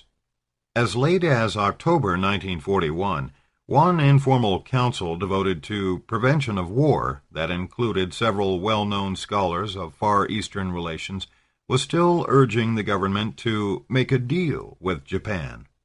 At both official and public levels, attention focused far more on Europe than on Asia, particularly after Germany unleashed its blitzkrieg in 1939. To some degree, this fixation on the war in Europe strengthened popular opposition to any involvement in the conflict in Asia. Japanese leaders, naturally attentive to such sentiments, found them in more explicitly governmental circles as well, where officials like Ambassador Grew were cautiously receptive to the argument that Japan could be a bulwark against both domestic chaos in China and Soviet-led international communism. Although Grew became increasingly critical of Japan's actions beginning in mid-1940, as late as September 1941, he was still urging constructive conciliation. Just as encouraging, if not more so, was the attitude within U.S. business circles. The dollar value of U.S. exports to Japan in 1937 was more than 5 times that of the export trade with China, and in 1940 still amounted to roughly 3 times the China trade. A major portion of these exports consisted of strategic materials such as aviation fuel, crude and refined oil, scrap iron, and steel, all critical to the Japanese war machine. A fair indication of sentiment in the business community emerged in a survey published in Fortune magazine in September 1940, allegedly tapping the views of some 15,000 businessmen, including directors of the 750 largest American corporations. 40% of respondents chose to appease the Japanese, and another 35% to let nature take its course. The United States did not begin to impose serious controls over exports until mid-1940, when Japan, following the fall of France to the Nazis, moved troops into the northern half of French Indochina and began the courtship that would culminate in the Axis alliance in September. Part of the U.S. concern involved old-fashioned colonial interests, namely, fear that losing Southeast Asia would deprive Britain of critical resources. The scenario that unfolded thereafter became an all-too-familiar tit-for-tat game. The more the U.S. government tightened economic screws to deter Japanese aggression, the more persuaded Japanese leaders became that their empire faced disaster, and there was no alternative but to move south. Although there was no comparable economic dimension in the rise of Islamist terrorism, there was an analogous prehistory of support and appeasement prior to September 11th. In the closing decade of the Cold War, U.S. strategic planners embraced the prospect of an anti-communist arc of Islam stretching east from the Middle East along the underbelly of the atheistic Soviet Union. The policy birthed by such thinking took the form of covert collaboration with Pakistan and Saudi Arabia in recruiting, training, and arming radical mujahideen for the war against Soviet forces in Afghanistan between 1979 and 1989. President Ronald Reagan posed for a photograph with mujahideen leaders in the White House in 1986, and at one point CIA Director William Casey, a devout Catholic, sponsored a translation of the Quran for dissemination to Uzbek-speaking holy warriors. More striking is the weaponry provided to these anti-Soviet zealots by true believers in Washington who were persuaded that a shared monotheism made Christians and radical Islamists kindred souls. As itemized by Steve Cole, these weapons included anti-aircraft missiles, long-range sniper rifles, night vision goggles, delayed timing devices for plastic explosives, and electronic intercept equipment. Also part of this covert support were Japanese-made pickup trucks, Chinese and Egyptian rockets, Milan anti-tank missiles, and somewhere between 2,000 and 2,500 heat-seeking Stinger missiles. Although material U.S. aid was directed primarily to the Afghan resistance forces rather than volunteer Arab fighters like bin Laden, the U.S. government looked favorably on the latter. Benazir Bhutto, the Pakistani political leader assassinated in 2008, dwelled on this short-sighted realpolitik in a book completed only days before her death. In her view, the blowback from covert engagement in the anti-Soviet Afghanistan war, which involved close U.S. collaboration with Bhutto's political adversaries in Pakistan, was by no means an exceptional instance of myopic Western policies in the Middle East. On the contrary, the United States and European powers had a long history of engaging in double standards by preaching freedom and development while in actual practice supporting both dictators and, in Afghanistan, the most radical and oppressive Islamist fundamentalists. Over the course of decades, she concluded, the West had unintentionally created its own Frankenstein's monster.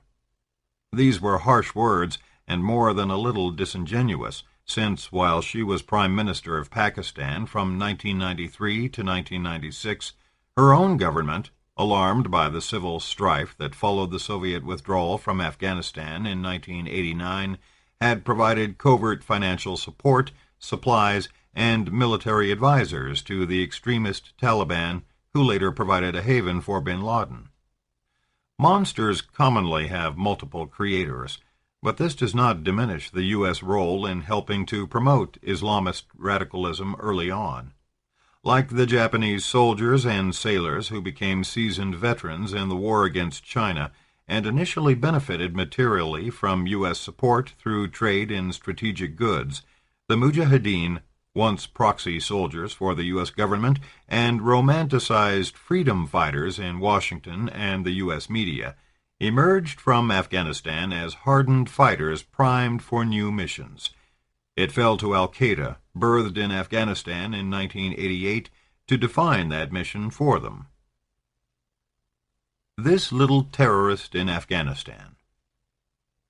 The stunning asymmetrical victory of Afghan and Muslim fighters over the Soviet Union emboldened Islamist radicals to believe they could prevail over U.S. military power as well. In a television interview more than 3 years before 9/11, bin Laden boasted that the victory of likely armed holy warriors in Afghanistan utterly annihilated the myth of the so-called superpowers. This interview was rebroadcast on Al Jazeera 9 days after 9/11. By contrast, U.S. policymakers drew few, if any, counterpart lessons. With the collapse of the Soviet Union, the politicized zealotry they had encouraged in Afghanistan no longer attracted top-level attention. Even within the U.S. military, the effectiveness of Islamist insurgency and terror did not prompt serious attention to counterinsurgency doctrine. This was true when the Soviet Union withdrew its humiliated forces from Afghanistan in 1989, and official Washington proceeded to remove the latter nation from its radar. It was still true in 2001, when the United States invaded Afghanistan and routed the Taliban in the wake of the 9/11 attacks. And despite belated attention to counterinsurgency tactics in Iraq beginning around 2006, it would remain largely true where Afghanistan was concerned to the end of the Bush presidency, when the Taliban were on the upsurge and again helping shelter bin Laden.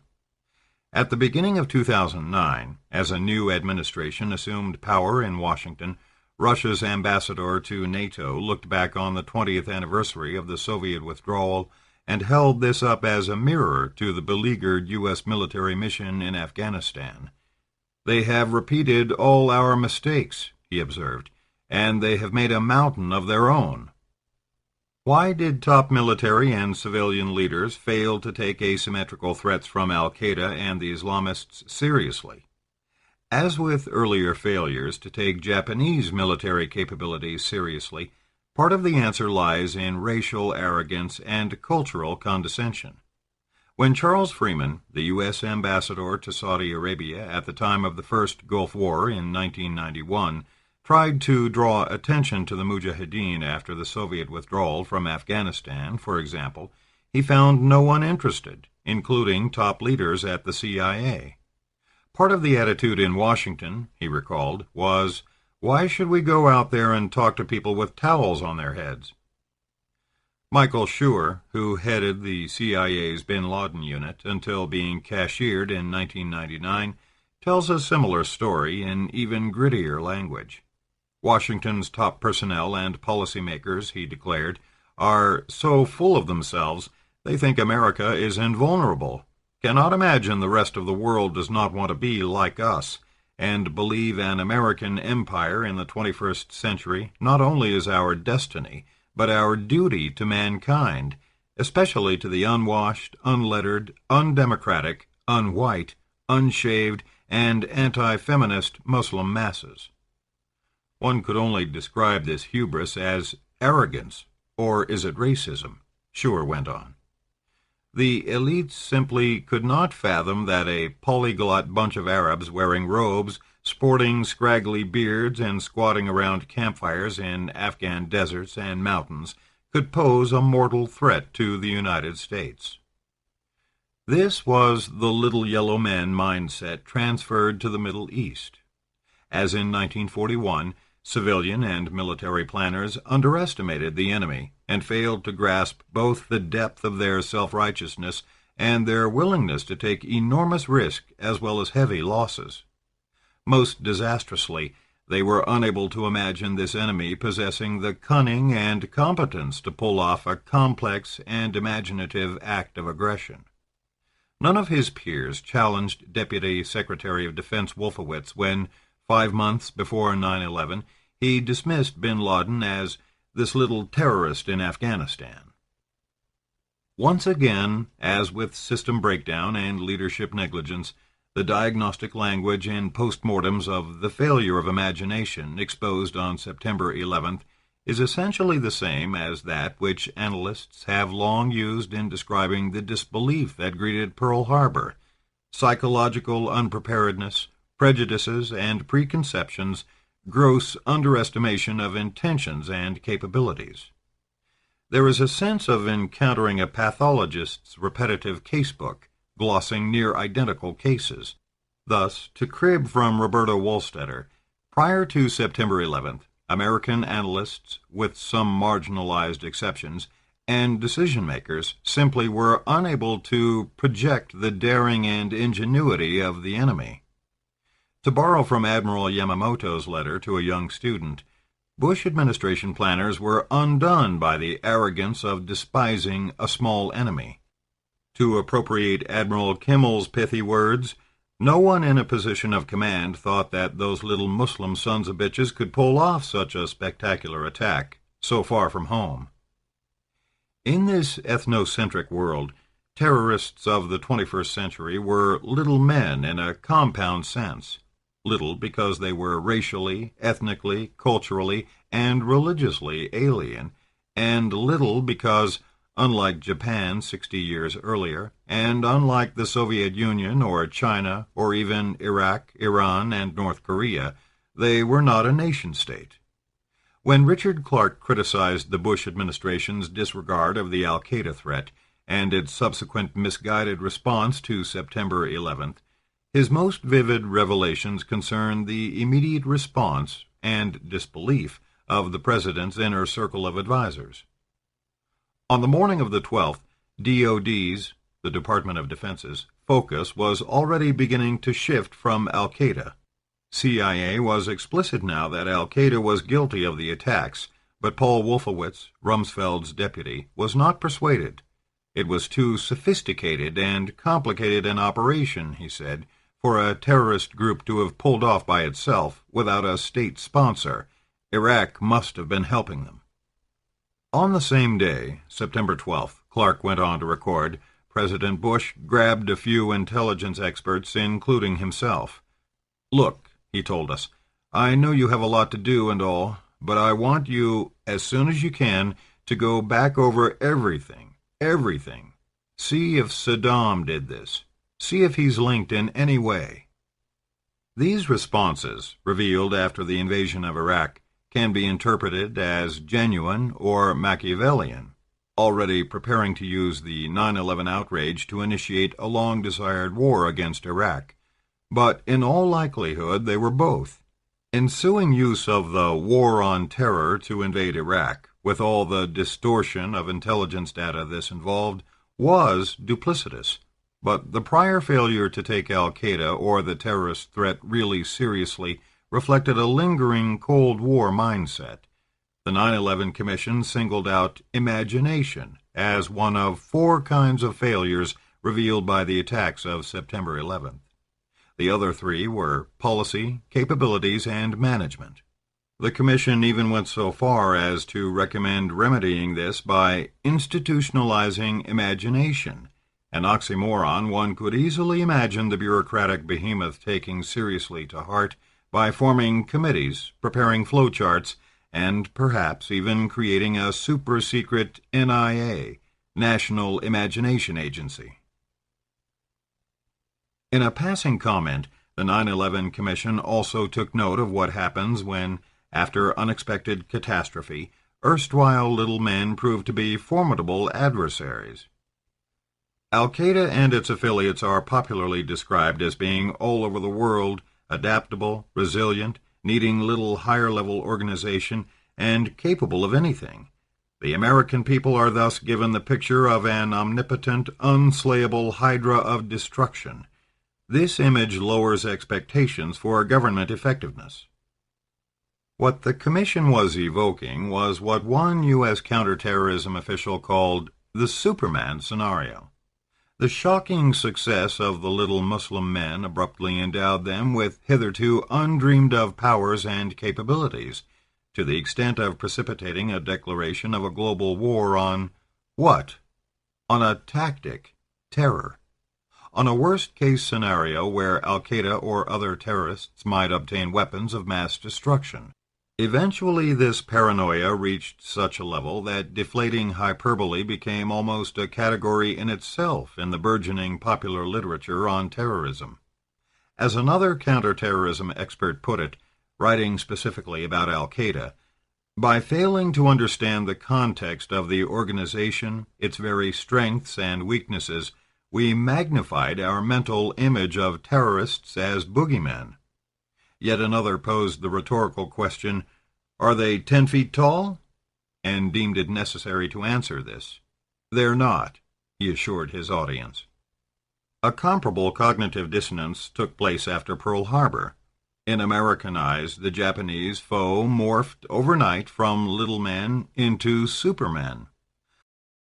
Until 1943 or even 1944, when the war turned unmistakably against Japan, the cartoon rendering of the enemy was often a monstrously huge figure.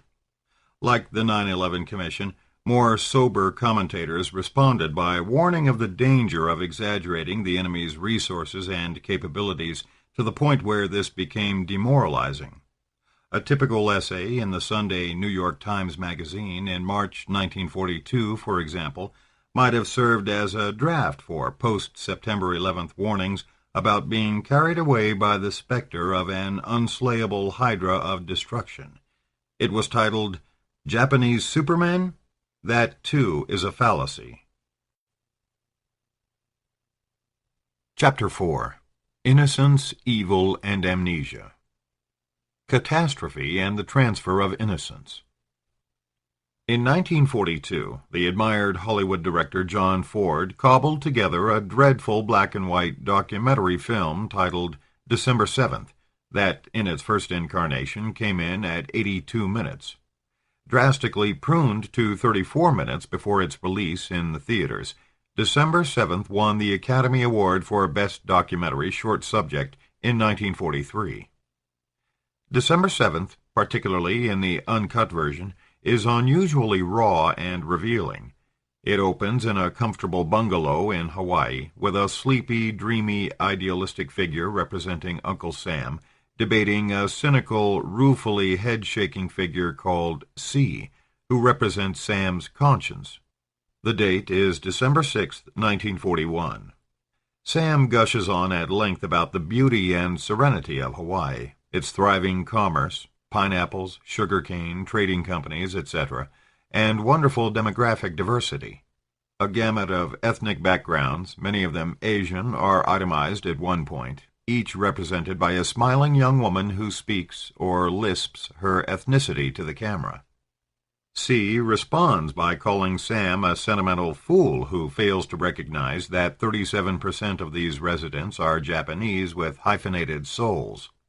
To all outward appearances they seem Americanized and completely loyal to the United States. We see Boy Scouts, Girl Scouts, charming youngsters recruiting the Pledge of Allegiance, and listen at length to an earnest community leader delivering a red, white, and blue speech in flawless English. In practice, however, C tells Sam, they maintain Japanese language schools, believe in pagan, so-called religions like Shinto, and accept it as their duty to worship both their ancestors and the Japanese emperor. If that's Americanism, Sam's conscience tells him, it's very hyphenated. As C speaks, always calmly and rationally, Ford's cameras linger on a spectrum of ethnic Japanese in Hawaii, all operating as spies: a gardener at the Naval Officers Club, a fisherman in his small boat, a taxi driver, a young woman working in a barber shop, a pretty girl chatting with a lonely white sailor in a dance hall, ordinary families living suspiciously near U.S. military installations. We see a neatly dressed family at home, clustered around the radio listening to a Japanese-language broadcast. Shop signs written in Japanese ideographs flicker across the screen. The cacophonous music of gongs breaks into the soundtrack. Something may happen in the Philippines or Singapore, Sam says in response to his nagging conscience, but surely not here. He natters on about the melting pot. The camera pans idyllic beach scenes, and we hear a voice singing Aloha before Sam dozes off to nightmares of a world at war. When he wakens, it is early Sunday morning, December 7th. Although presented as if actual documentary footage, Ford's depiction of the surprise attack itself was almost entirely staged. Unlike September 11th, there was no real-time film to draw on. We see the Pacific Fleet anchored in the harbor, planes lined up in rows on Hickam Field, sailors tossing a baseball, a white-haired Catholic priest conducting an open-air mass for servicemen standing under palms by the sea. He has just told his congregation not to forget to send presents to their loved ones for Christmas when the first wave of Japanese airplanes appears, out of nowhere, like tiny locusts. The drone of the approaching planes goes on, and then the narrator intones, "All hell broke loose. Man-made hell. Made in Japan." The recreation of the surprise attack in December 7th is extraordinary for its time. It is excruciating. Even in the edited version, it is as if Ford became mesmerized by chaos and carnage and could not bring himself to stop the camera. Enemy planes swoop in for so long and from so many directions, it seems they will never cease coming. American fighting men caught unawares or rushing to their stations are gunned down over and over and over. The camera moves from airfield to airfield, warship to warship, observing them racked with explosions and consumed in flames. Roosevelt's famous phrase is repeated, a date which will live in infamy. The narrator speaks of bitter, grievous sorrow. The total number of the dead, viewers are told, is 2,343. With this, the scene shifts to a cemetery. The dead are mourned, and we are slowly introduced to portrait photographs of 7 men killed in the attack. As they identify themselves, we see brief film clips of their silent survivors back home. Parents, a wife and a newborn son the dead man never lived to see, born on his birthday and named after him. The dead come from many places and walks of life. They reflect America's social and ethnic diversity, although without an ethnic Asian among them. The same narrative voice speaks for them all, however, and explains why. It is because we are all alike. We are all Americans. As a bugle plays taps, the camera pans to palm trees against the sky, then cuts to the screeching voice of a Japanese propagandist crowing about his nation's spectacular victory. The narrator tells Mr. Tojo he is wrong, and a series of sharp cuts follow. Against rousing music, we see the great efforts at salvage and repair underway at Pearl Harbor.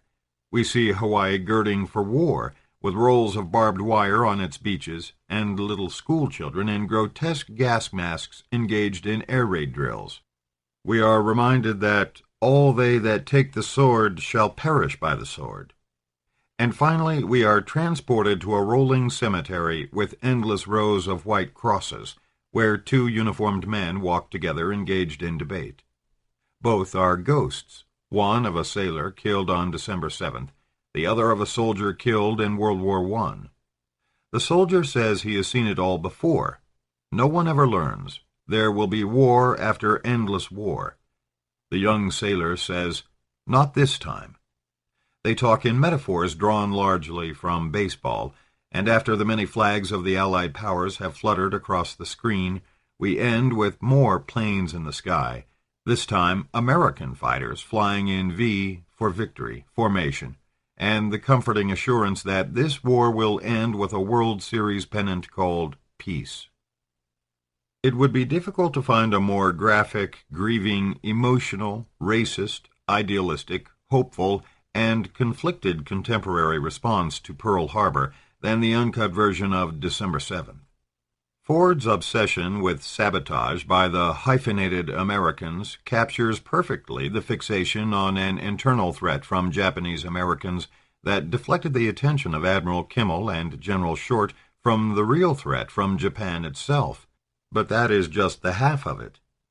Perhaps more powerfully than any other single source, December 7th conveys the racist climate that resulted in the incarceration in 1942 of some 110,000 Japanese Americans living on the west coast of the continental United States, but not in Hawaii, an act that Congress and the executive branch formally apologized for only in 1988. The making of Ford's uncut film, like the incarceration itself, took place after it had become known there was not a single act of sabotage by the Japanese community. In the wake of September 11th, cautionary articles on the shameful treatment of Japanese Americans after Pearl Harbor appeared in the press, and President Bush took care to appear publicly with Muslim and Arab spokesmen and emphasized that the enemy was Islamist terrorists and not the Islamic community, or peoples of or from the Middle East as a collectivity. In this regard, a liberal and salutary lesson was drawn from the earlier surprise attack. There was no persecution of Muslims or ethnic Arabs comparable to the collective abuse of Japanese Americans. The larger lesson supposedly acknowledged in 1988, however, was not just disregarded, but almost wantonly cast aside. After 9/11, terrorism replaced sabotage as justification for violating the very bedrock of a genuinely democratic society in a time of perceived crisis. Civil liberties, human rights, individual rights, constitutional checks and balances, habeas corpus, the rule of law itself, all were undermined, both openly and covertly, by a government panicked by the specter of future attacks. In the years to come, war on terror legislation and related homeland security provisions and revisionist legal interpretations, including the permissibility of torture, may well be judged a more sweeping and malignant abuse of justice and democracy than the notorious Executive Order 9066, under which Roosevelt set in motion contravention of the rights of Japanese Americans. The protracted racial hysteria of Ford's rough cut did not survive the final edit. The mayhem and killing of his reconstructed attack scenes did survive, and even more than a half-century later, in a world where violence rules screens large and small, this pandemonium is remarkable. Although the assault is interspersed with heroic Americans manning guns and shooting down a Japanese plane or two, this does not offset the overwhelming impression of a slaughter of innocents. In a surprising way, the killing in December 7th is more graphic than anything widely seen in the wake of 9/11, and the destruction of the World Trade Center in particular, where heart-stopping photos of men and women leaping from the towers to escape the flames appeared only briefly in the press, soon to all but disappear, and corpses in the wreckage were rarely shown. Despite his impassioned pretense of verisimilitude, Ford's lambs being slaughtered were mostly generic sailors and soldiers. That, presumably, is why he could venture to dwell so long and excruciatingly on them. Where December 7th more closely foreshadows the response to 9/11 is in its rage, the very opposite of Japan's fatuous hope that the surprise attack would destroy the will of Americans, and, more subtly, in mourning individual victims in the closing minutes of the film.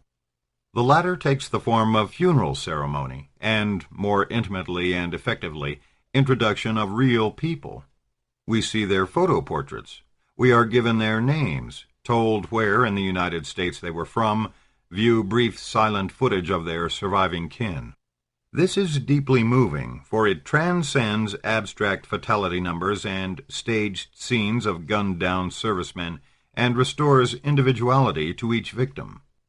Simultaneously, this at a time of Jim Crow laws and rigid segregation that extended to the armed services, the We Are All Americans portrait sequence celebrates the great myth of the melting pot as if it were reality. This became a cherished theme in Hollywood battle films during the war, conveyed most commonly in the form of what film historians refer to as the multi-ethnic platoon. In the wake of 9/11, many media outlets eulogized the victims of the terrorist attacks in similar manner. The New York Times, for example, printed portrait photos and brief biographical vignettes of the World Trade Center victims in a series that necessarily extended over many weeks. All, again, were individuals going about their job on a day that had dawned clear and bright. All had something to live for. Despite their differences, in the end, all spoke, as did the victims in December 7th, with a single voice. The impact of such intimate portraits is heartbreaking, and in both 1941 and 2001, the sense not merely of loss, but of extraordinary innocence and victimization is intensified by the physical setting. Hawaii as paradise on a pristine Sunday morning, Manhattan as the thriving center of urban elan and world commerce. In the case of 9/11, with the attack striking a civilian community in the very heart of the nation, the sense of violation is even greater. In such graphic ways, 9/11, like Pearl Harbor, became code for American innocence. Evil and the transfer of evil. On September 11th, the Deputy Secretary of State, Richard Armitage, met with the head of Pakistan's Inter-Services Intelligence Directorate, who happened to be in Washington. History begins today, Armitage told the intelligence chief, and later repeated on national television. This amounted to a cliché in Washington power circles. Past was not prologue. Everything started anew when those planes destroyed the World Trade Center and crashed into the Pentagon. Richard Pearl, a former defense official who exercised exceptional influence in conservative and neoconservative foreign policy circles, later moved this observation directly into the Oval Office. 9/11 had a profound effect on the president's thinking, he told an interviewer. The world began on 9/11. There's no intellectual history. Even while ransacking World War II for political purposes, the administration closed off serious engagement with the modern history of Western interaction with the Middle East. President Bush was the rhetorical point man. Addressing Congress on September 20th, he declared the nation was attacked without warning or reason or plausible cause or explanation beyond the evil nature of the perpetrators. One White House speechwriter, David Frum, later lavished particular praise on this address, emphasizing that it was remarkable equally for what it did not say and for what it did say. Here is the most important thing it did not say. It did not accept, it did not even deign to acknowledge, the argument that the United States somehow brought the terror attacks on itself. The most quoted words in this celebrated speech were, "They hate our freedoms," and this too became a mantra, applied not merely to Al-Qaeda but terrorists in general. The President's refusal to whine or engage in critical reflection about U.S. policies and practices, his adamant declaration of national innocence confronted by purblind evil, was praised domestically as a reflection of political clarity and moral strength. This black and white polarity shaped the war on terror that followed. There was no need to look beyond evil and hating America's freedoms to understand the enemy. This was the unwobbling pivot of the administration's worldview. Our responsibility to history, the President declared on a national day of prayer and remembrance 3 days after 9/11, is already clear: to answer these attacks and rid the world of evil. In an exchange with journalists 2 days later, on September 16th, he provoked an international uproar by characterizing his war on terror as a crusade, language that incited Muslims and Arabs to recall the medieval Christians who invaded and devastated their homeland. The President's phrasing had again been prefaced with evil. September 11th, he told the journalists in this unscripted exchange, was a warning that there are evil people in this world, evil folks still lurk out there. The argument that Al-Qaeda was a reactionary and murderous organization was irrefutable.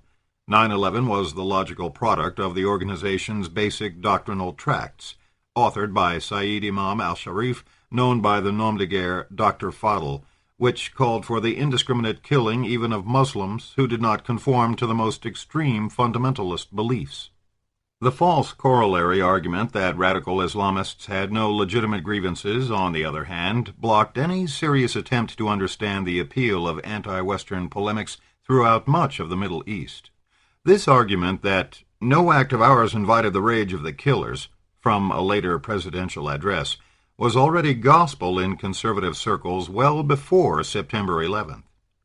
Following Al-Qaeda's bombings of U.S. embassies in Kenya and Tanzania in August 1998, for example, L. Paul Bremer III, a State Department ambassador at large for counterterrorism during the Reagan administration, advanced this argument on television in words that could have served as a draft for the President's September 20th speech 3 years later. In the case of people like bin Laden, Bremer observed, there really is nothing we can do politically to satisfy him. There's no point in addressing the so-called root causes of bin Laden's despair with us.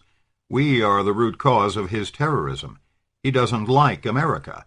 He doesn't like our society. He doesn't like what we stand for. He doesn't like our values.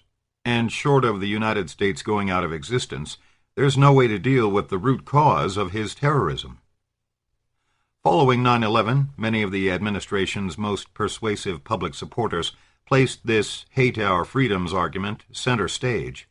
The military historian Victor Davis Hanson, for example, entered the fray 9 days later with an itemization of war myths that had to be repudiated in combating the present evil. Nothing could be further from the truth, he emphasized, than the argument that the United States had incurred legitimate hatred in the Arab world.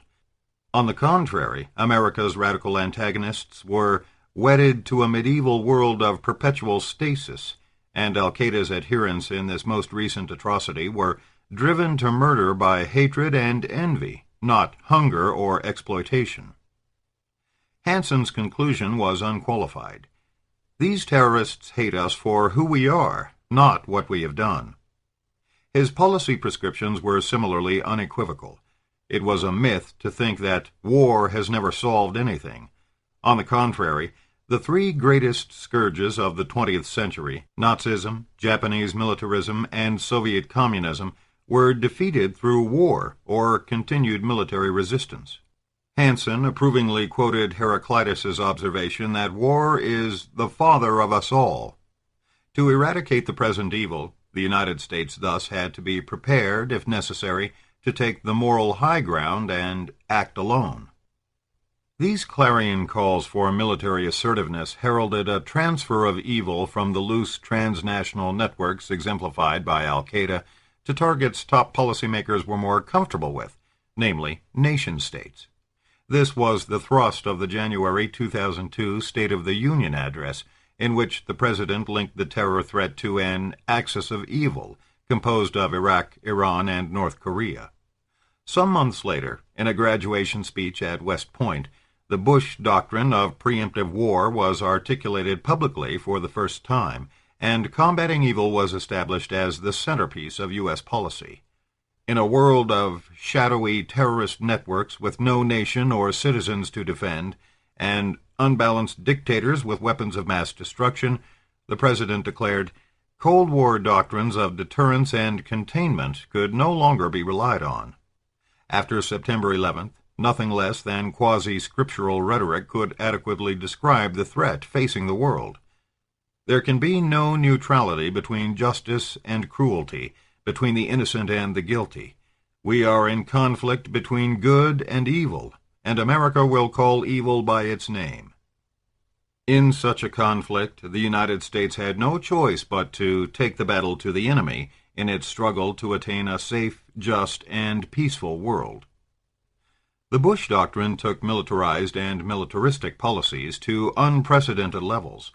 The United States would not hesitate to use force where diplomacy was faltering, would reject or withdraw from entangling international agreements where these might be constricting, would act unilaterally and take preemptive military action against perceived foes whenever deemed necessary, would place increasingly greater reliance on clandestine operations by top-secret special forces, even in the countries of non-belligerence, would explore the possibility of first-strike use of nuclear weapons, as well as tactical use of enormously powerful bunker busters and even mini-nukes, would rearrange and expand a global web of long-term military bases, already numbering upwards of 700 overseas installations, would extend and secure the nation's military hegemony in outer space, and, to the extent possible, would implement abroad the peculiar vision of democracy that was central to neoconservative ideology, extreme privatization and market economies wide open to foreign and particularly U.S. capital.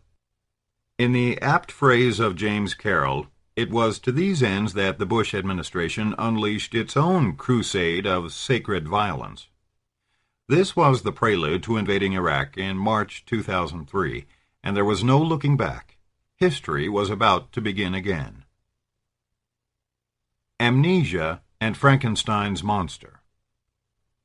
The Oval Office theology of refusing to accept or even deign to acknowledge grievances against the United States repelled reality like stone repelling water. 3 years after 9/11, 18 months after Iraq was invaded, a task force commissioned by the Pentagon deemed it necessary to repudiate the politicization of evil and stress that Muslims do not hate our freedom, but rather they hate our policies. The report agreed that terrorist networks were symptomatic of a broader transformation within Islam and a continuation of the 20th century conflict between tolerance and totalitarianism, and took care to emphasize that we must understand the United States is engaged in a generational and global struggle about ideas, not a war between the West and Islam. At the same time, the report itemized grievances that extended beyond just the anger, instability, and suffering caused by the post-9/11 invasions of Afghanistan and Iraq. The overwhelming majority, it observed, voice their objections to what they see as one-sided support in favor of Israel and against Palestinian rights, and the long-standing, even increasing support for what Muslims collectively see as tyrannies, most notably Egypt, Saudi Arabia, Jordan, Pakistan, and the Gulf states. Months later, in January 2005, supporting papers to a report on the crisis in Iraq submitted to the Pentagon's Defense Science Board expressed even harsher criticism of the insularity and self-righteousness of the administration's war planners. To put it bluntly, this task force concluded, They never possessed an understanding of the political and religious nature of their opponent. Nor, the report continued, did they even understand themselves and their own country. The only way to understand the motivations of an opponent is by having a real understanding of the historical and religious framework that has molded his culture. It is clear that Americans who waged the war and who have attempted to mold the aftermath have had no clear idea of the framework that has molded the personalities and attitudes of Iraqis. Finally, it might help if Americans and their leaders were to show less arrogance and more understanding of themselves and their place in history. Perhaps more than any other people, Americans display a consistent amnesia concerning their own past, as well as the history of those around them. Historical amnesia is what Benazir Bhutto dwelled on in her last published words in 2008. The United States and other powers led by England and France neither practiced what they preached nor faced up to their deserved reputation for hypocrisy. Bhutto was unrestrained in condemning Islamist fundamentalism and terror, but saw this as inseparable from the West's own practices, tracing back to European colonialism prior to World War II and intensified through the 4+ decades of the Cold War. The shadow between Western rhetoric and Western actions has sowed the seeds of Muslim public disillusionment and fanaticism, she observed.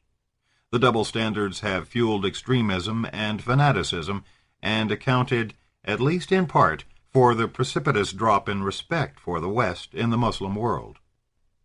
All this is what Bhutto had in mind when she accused the United States itself of helping to create a Frankenstein's monster in the Middle East.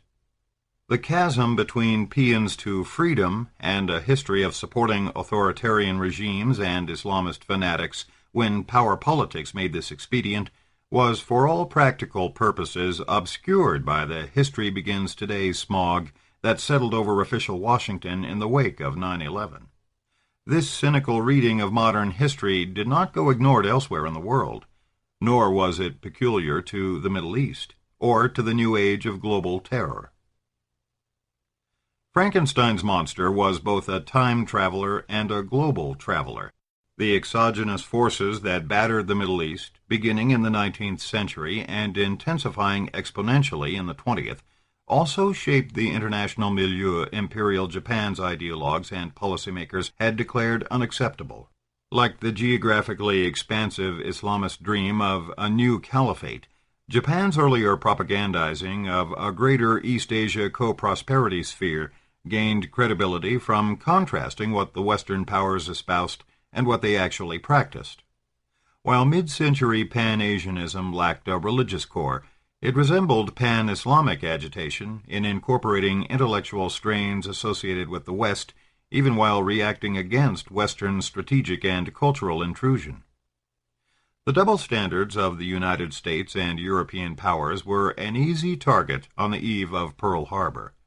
Roosevelt might extol the 4 freedoms of speech and religion from want and fear, and join Prime Minister Winston Churchill in the vaunted Atlantic Charter of August 1941, proclaiming respect for the right of all peoples to choose the form of government under which they will live, but the Japanese had no difficulty dismissing this as transparent hypocrisy.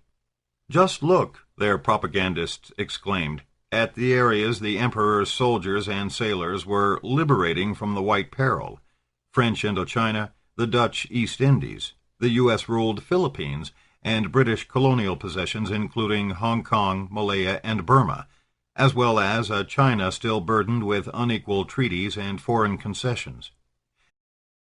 Neither the Japanese then, nor Islamists later, of course, paused to reflect on their own hypocrisies. Self-righteous missions do not accommodate self-reflection. We usually identify the West-born and West-driven developments to which the Pan-Asianists and later Pan-Islamists were responding in terms of isms, beginning for the modern world with capitalism, imperialism, and colonialism. Although the victory of the Allied powers in World War I ushered in an intensified rhetoric of liberalism and internationalism, the inequitable old global order survived in both familiar and new guises. At the same time, Bolshevism thrust itself on the stage, and a firestorm of other isms followed: communism and anti-communism, nationalisms inspired by anti-imperialism and anti-colonialism, militarism accelerated by technology-driven arms races, economic protectionism in response to the global depression that began in the late 1920s, totalitarianism in the forms of Stalinism, Nazism, fascism, and Japan's peculiar emperor-centered National Socialism. White racism was ubiquitous, provoking anti-white racisms in return, as well as intensified hierarchies of race, tribe, and sect in the non-Western world. Anti-Westernism itself originated as a product of European thought, reflecting opposition to the oppressiveness and perceived banality of modern mass society. This upheaval, rather than samurai values or a history so recently feudalistic, in Joseph Greu's often-quoted phrase, is the milieu that prompted Imperial Japan's leaders to choose war, however foolhardy that choice may have been. In counterpart ways, Islamist fundamentalism and terror came to a boil in a global cauldron, and not sui generis out of some medieval world of perpetual stasis. Recognizing this does not mean exonerating evil deeds, as those who equated denying grievances with moral clarity declared. Rather, it means trying to better understand the enemy as well as oneself. Legacies and casualties are a mare's nest in a world of vulnerable borders and gross disparities of power, but policymakers court disaster when they refuse to deign to acknowledge complexity in the form of deep-seated conflicts and complaints. Often, precedents that help illuminate the present are scarcely apparent at first glance. Take, for example, the simultaneous emergence of the United States and Japan as expansionist Pacific powers between 1895 and 1905. This turn-of-the-century burst of U.S. imperialism led to the acquisition of Hawaii and the Philippines, the territorial holdings that propelled Japan's attacks on Pearl Harbor 4 decades later. It provided the United States with a gulag, Guantanamo, acquired in 1901 following the Spanish-American War, and a notorious practice, waterboarding, done by both sides during the conquest of the Philippines, that became enormously controversial after September 11th. And it established a righteous expansionist vocabulary that was played like chimes by the Bush administration. Much of the boilerplate about innocence, virtue, and our freedoms that encased the war on terror and invasion of Iraq as rhetorical armor was hammered out a century earlier, when the United States seized the Philippines as a prize during its war with Spain and found itself embroiled in a violent struggle against native resistance that lasted from 1898 into 1902. Some of this burnished language required mild editing in later decades, but the key words and overall thrust of the rhetoric remained intact. Benevolent assimilation, President William McKinley's phrase; the white man's burden, poeticized by Rudyard Kipling in explicit support of U.S. annexation of the Philippines; a civilizing mission, a Christian duty to our little brown brothers, as William Howard Taft, the first civilian governor-general and later U.S. president, famously called the Filipino elites with whom he dealt. Senator Albert Beveridge greeted news that the United States had defeated a Spanish fleet in Manila Bay on the first day of May, 1898, with a particularly exuberant and enduring vision of Mars, Mammon, and God wrapped in the stars and stripes. We will establish trading posts throughout the world as distributing points for American products. We will cover the ocean with our merchant marine. We will build a navy to the measure of our greatness. Great colonies governing themselves, flying our flag and trading with us, will grow about our posts of trade. Our institutions will follow our flag on the wings of commerce, and American law, American order, American civilization, and the American flag will plant themselves on shores hitherto bloody and benighted, but by those agencies of God henceforth to be made beautiful and bright. Another senator urged acquisition of the Philippines on grounds that those who believe in providence see, or think they see, that God has placed upon this government the solemn duty of providing for the people of these islands a government based upon the principle of liberty, no matter how many difficulties the problem may present. Religious publications endorsed conquest of the Philippines as a righteous war, while others, such as Secretary of War Elihu Root, spoke in more secular terms of establishing a colonial administration that would promote happiness, peace, and prosperity. The Philippines, it was said, would become a showcase of democracy. These were the ghosts behind the ghostwriters behind George W. Bush. In the run-up to the invasion of Iraq, and for years thereafter, the president's wordsmiths and supporters added a little that was truly new to such effusions.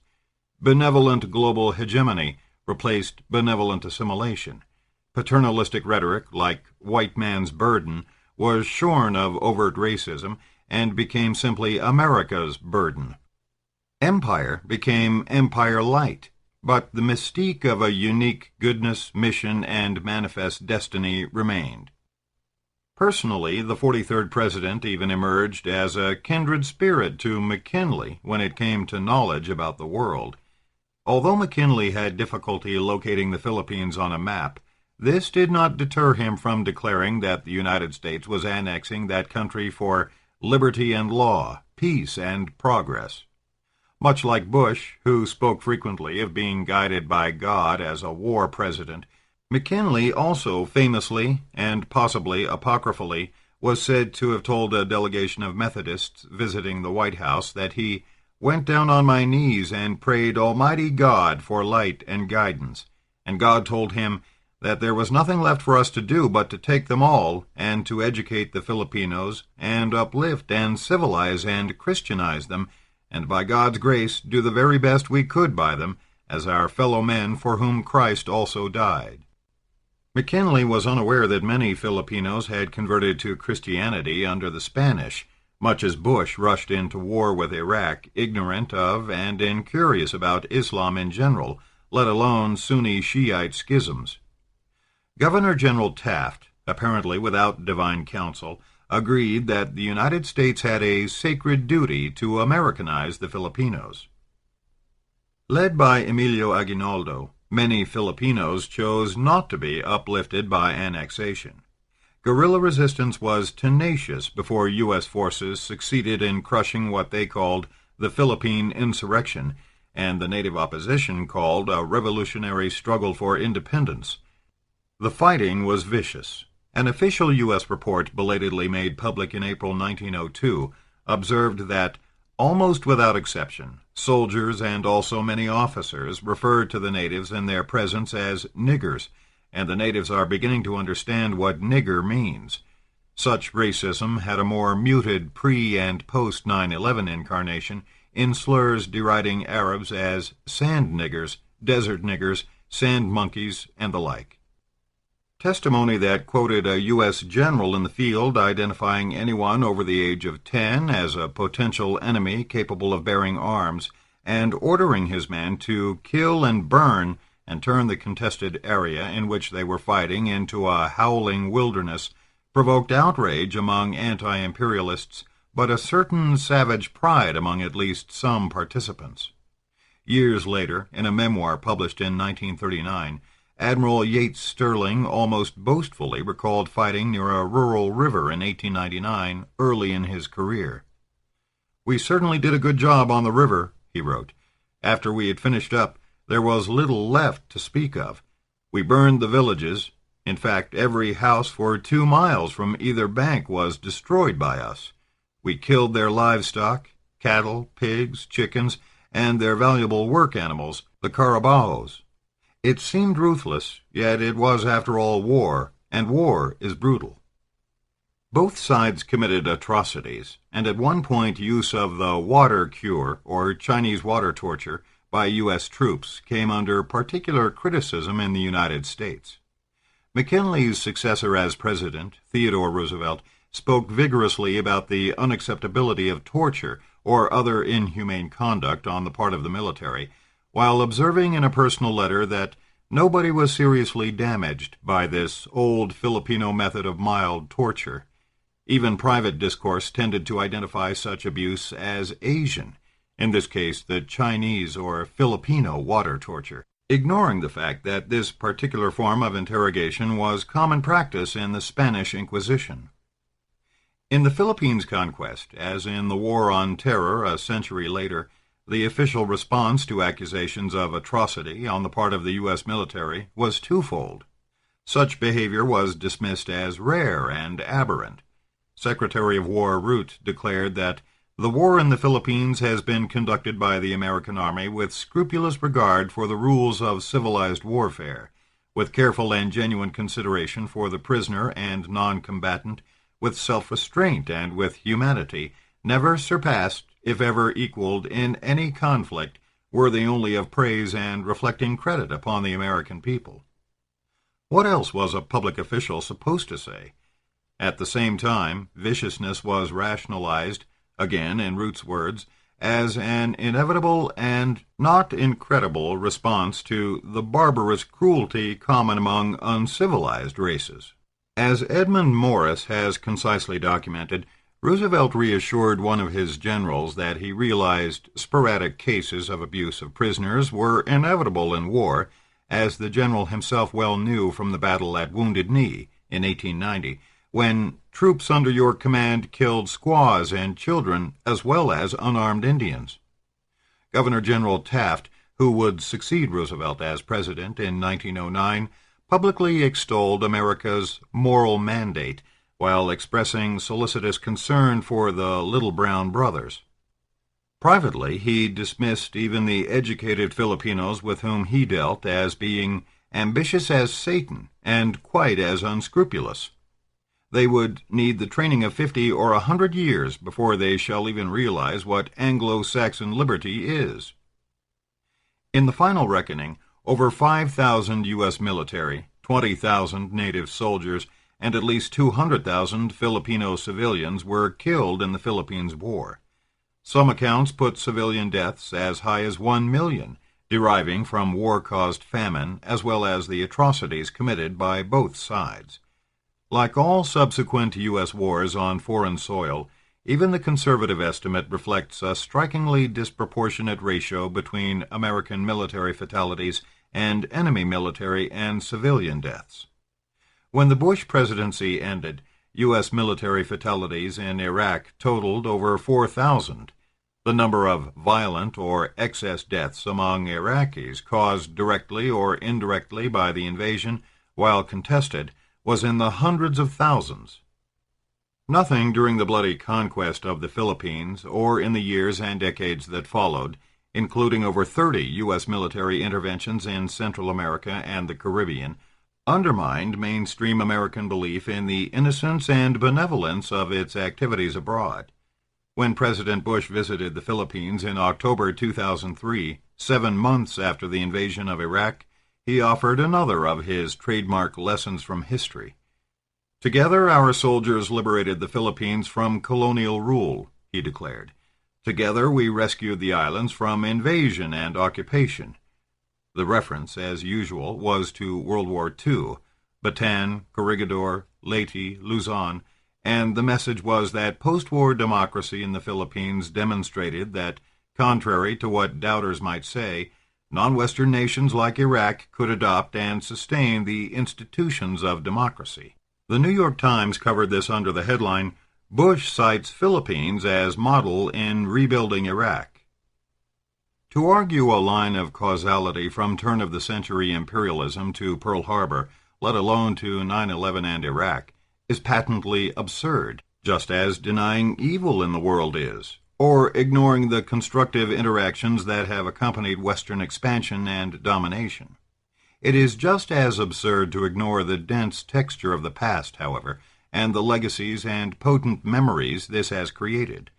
Launching a war on evil, as the Bush administration did, with contempt for the grievances or opinions of others, ignorance of the nature and capabilities of the enemy, and of how and why that enemy attracted recruits, and only a cherry-picker's regard for history, carried tragic consequences.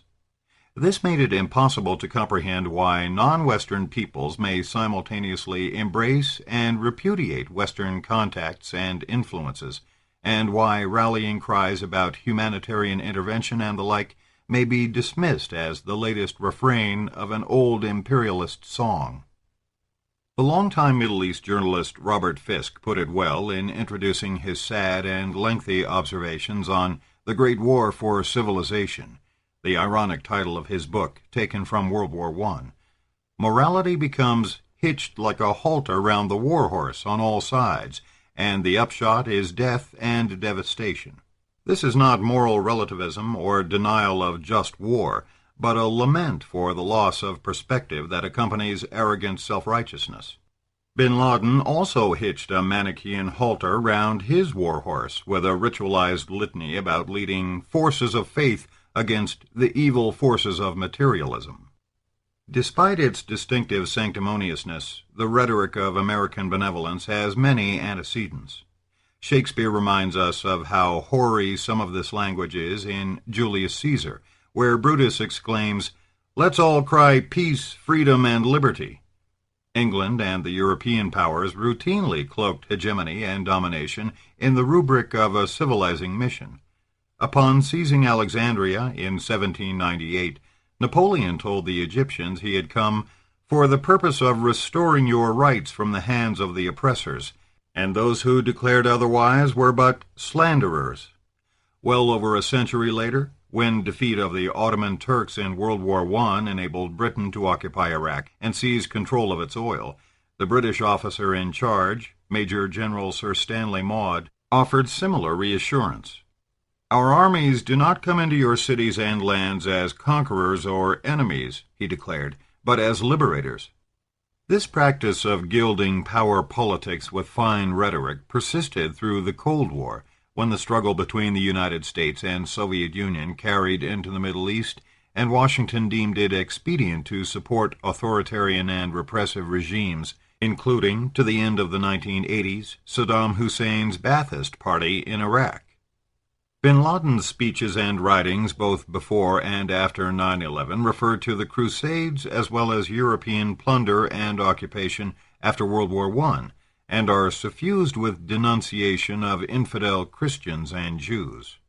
From the outset, however, much of his propaganda addressed contemporary issues: the plight of the Palestinians, establishment of U.S. military bases on the sacred soil of Saudi Arabia in the wake of the First Gulf War in 1990-91, Western control over Middle East energy resources, and support of corrupt and repressive regimes in Saudi Arabia, Egypt, and elsewhere, and so on. Western double standards is a leitmotif in his polemics, just as it is in the laments of outspoken opponents of Islamist fundamentalism and terror, like Benazir Bhutto, whose pro-Western credentials were unquestioned. To ignore such perceptions and grievances played into terrorists' hands before and after 9/11, and, remarkably, even for years after the disastrous failure of Operation Iraqi Freedom. It is difficult to exaggerate how elemental and theocratic this moral righteousness was. It saturated the Oval Office, made the Bush doctrines premise of a conflict between good and evil unchallenged gospel, and expedited the transfer of evil from the perpetrators of 9/11 to an axis of evil personified by Saddam Hussein. Even as the administration took care to say it was not engaged in a crusade against Islam, top-secret Pentagon reports personally delivered to the White House by Secretary of Defense Donald Rumsfeld in March and April 2003, as the invasion unfolded, were dramatically highlighted with biblical quotations.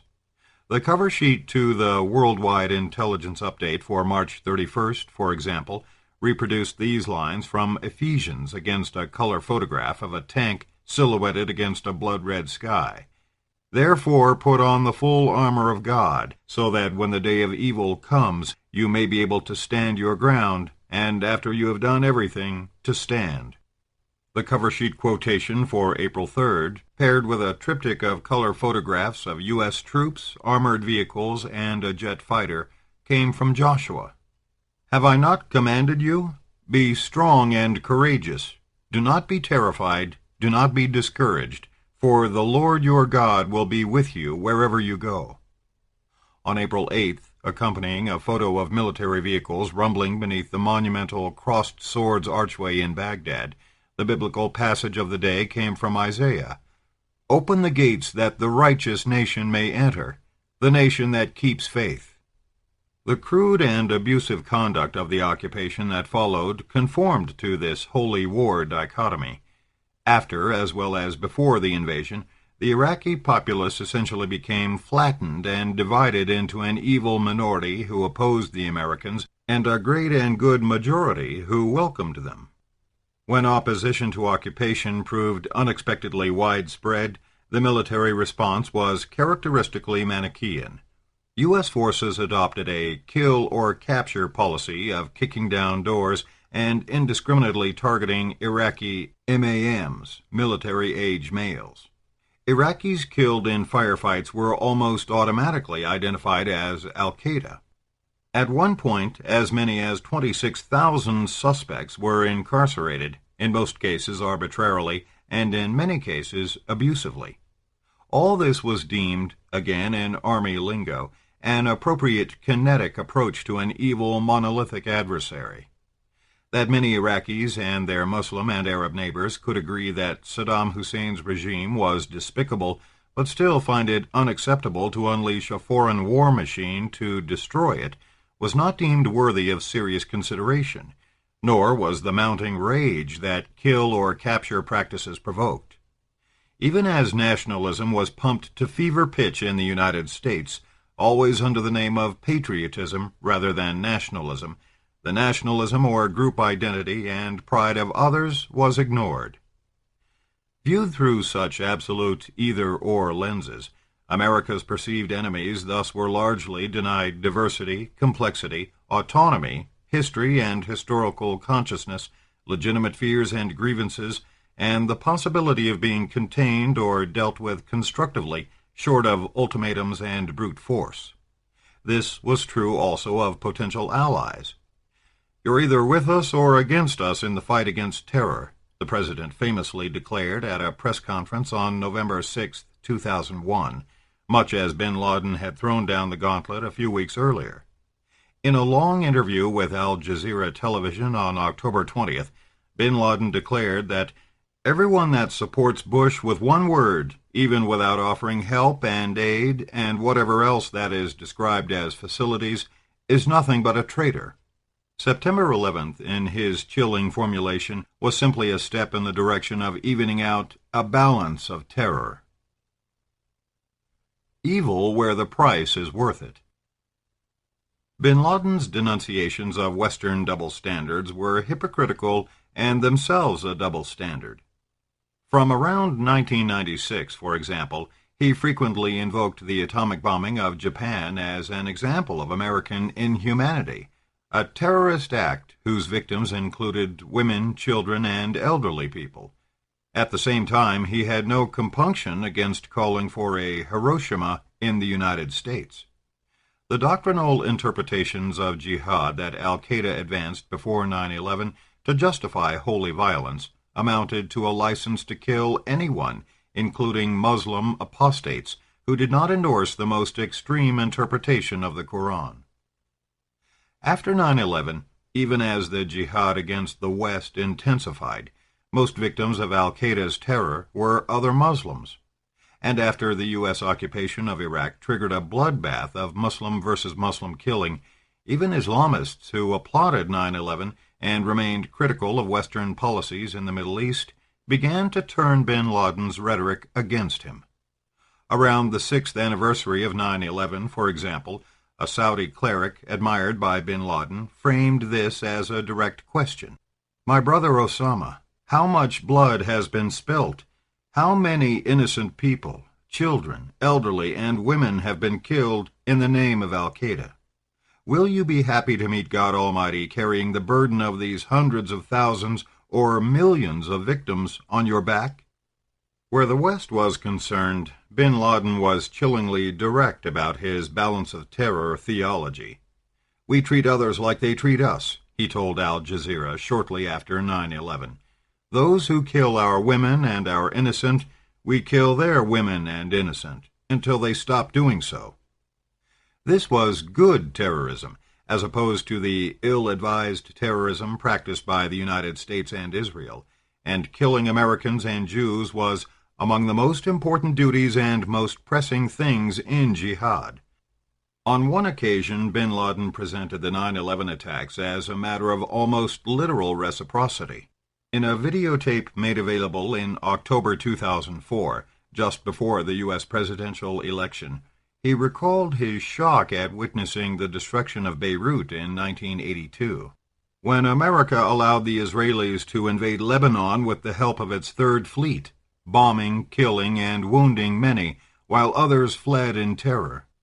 Looking at those destroyed towers in Lebanon, he went on, it occurred to me to punish the oppressor in kind by destroying towers in America, so that it would have a taste of its own medicine and would be prevented from killing our women and children.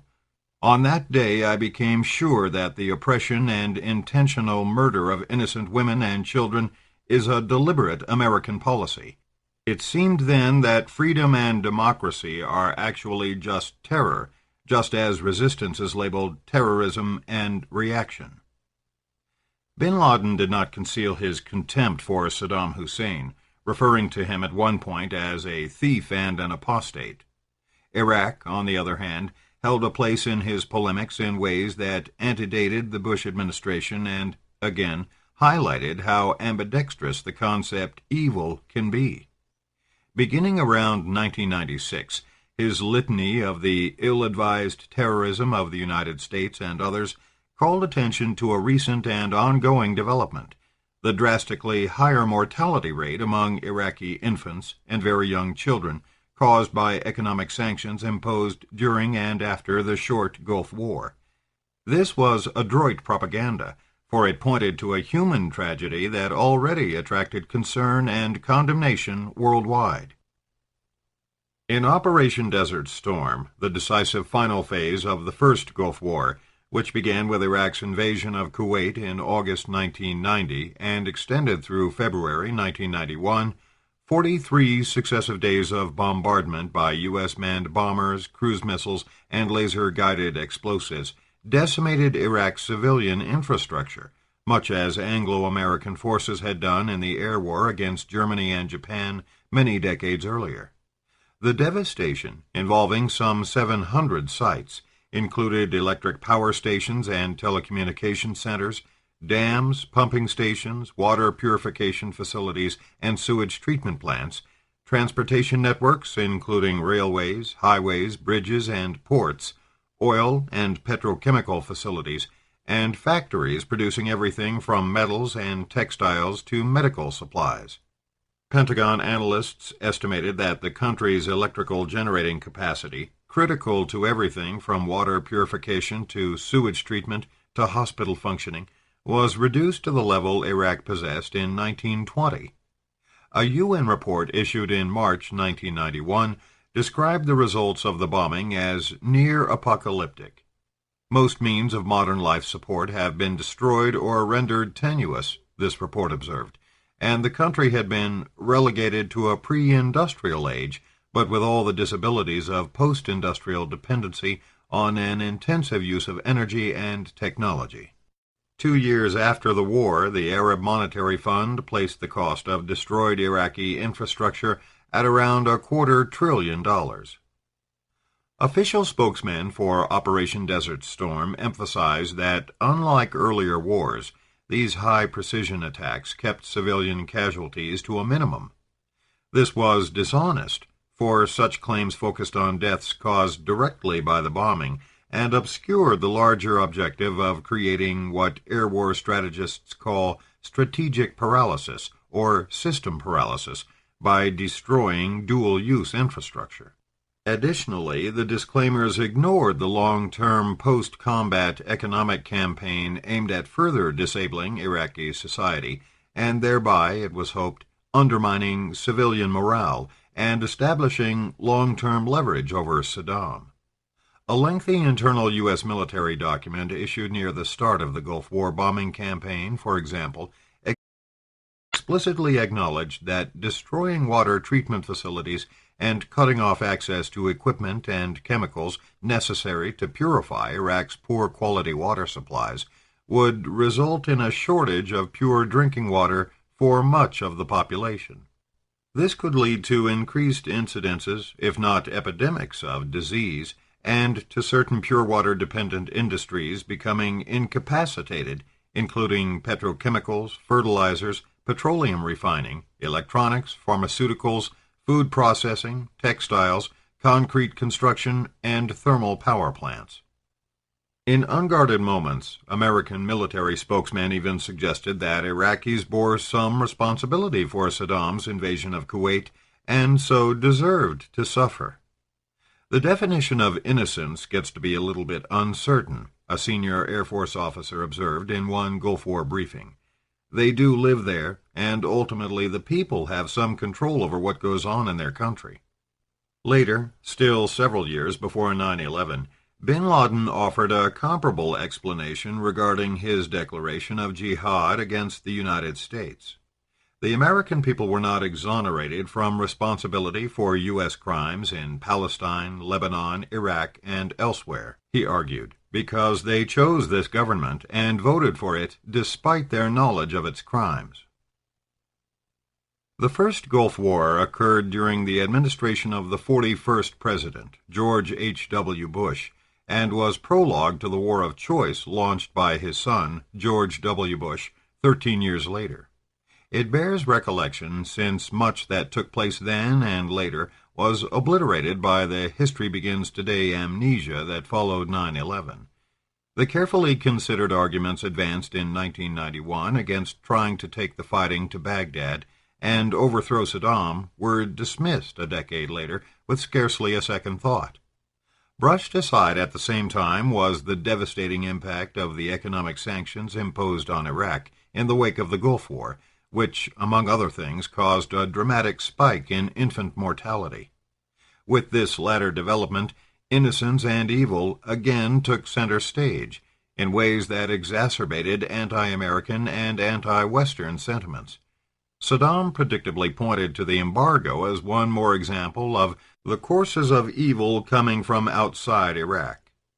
Washington and London, just as predictably, argued that all suffering was due to the dictator's refusal to cave in to the sanctions and allow arms inspectors to confirm that Iraq had abandoned all production of weapons of mass destruction.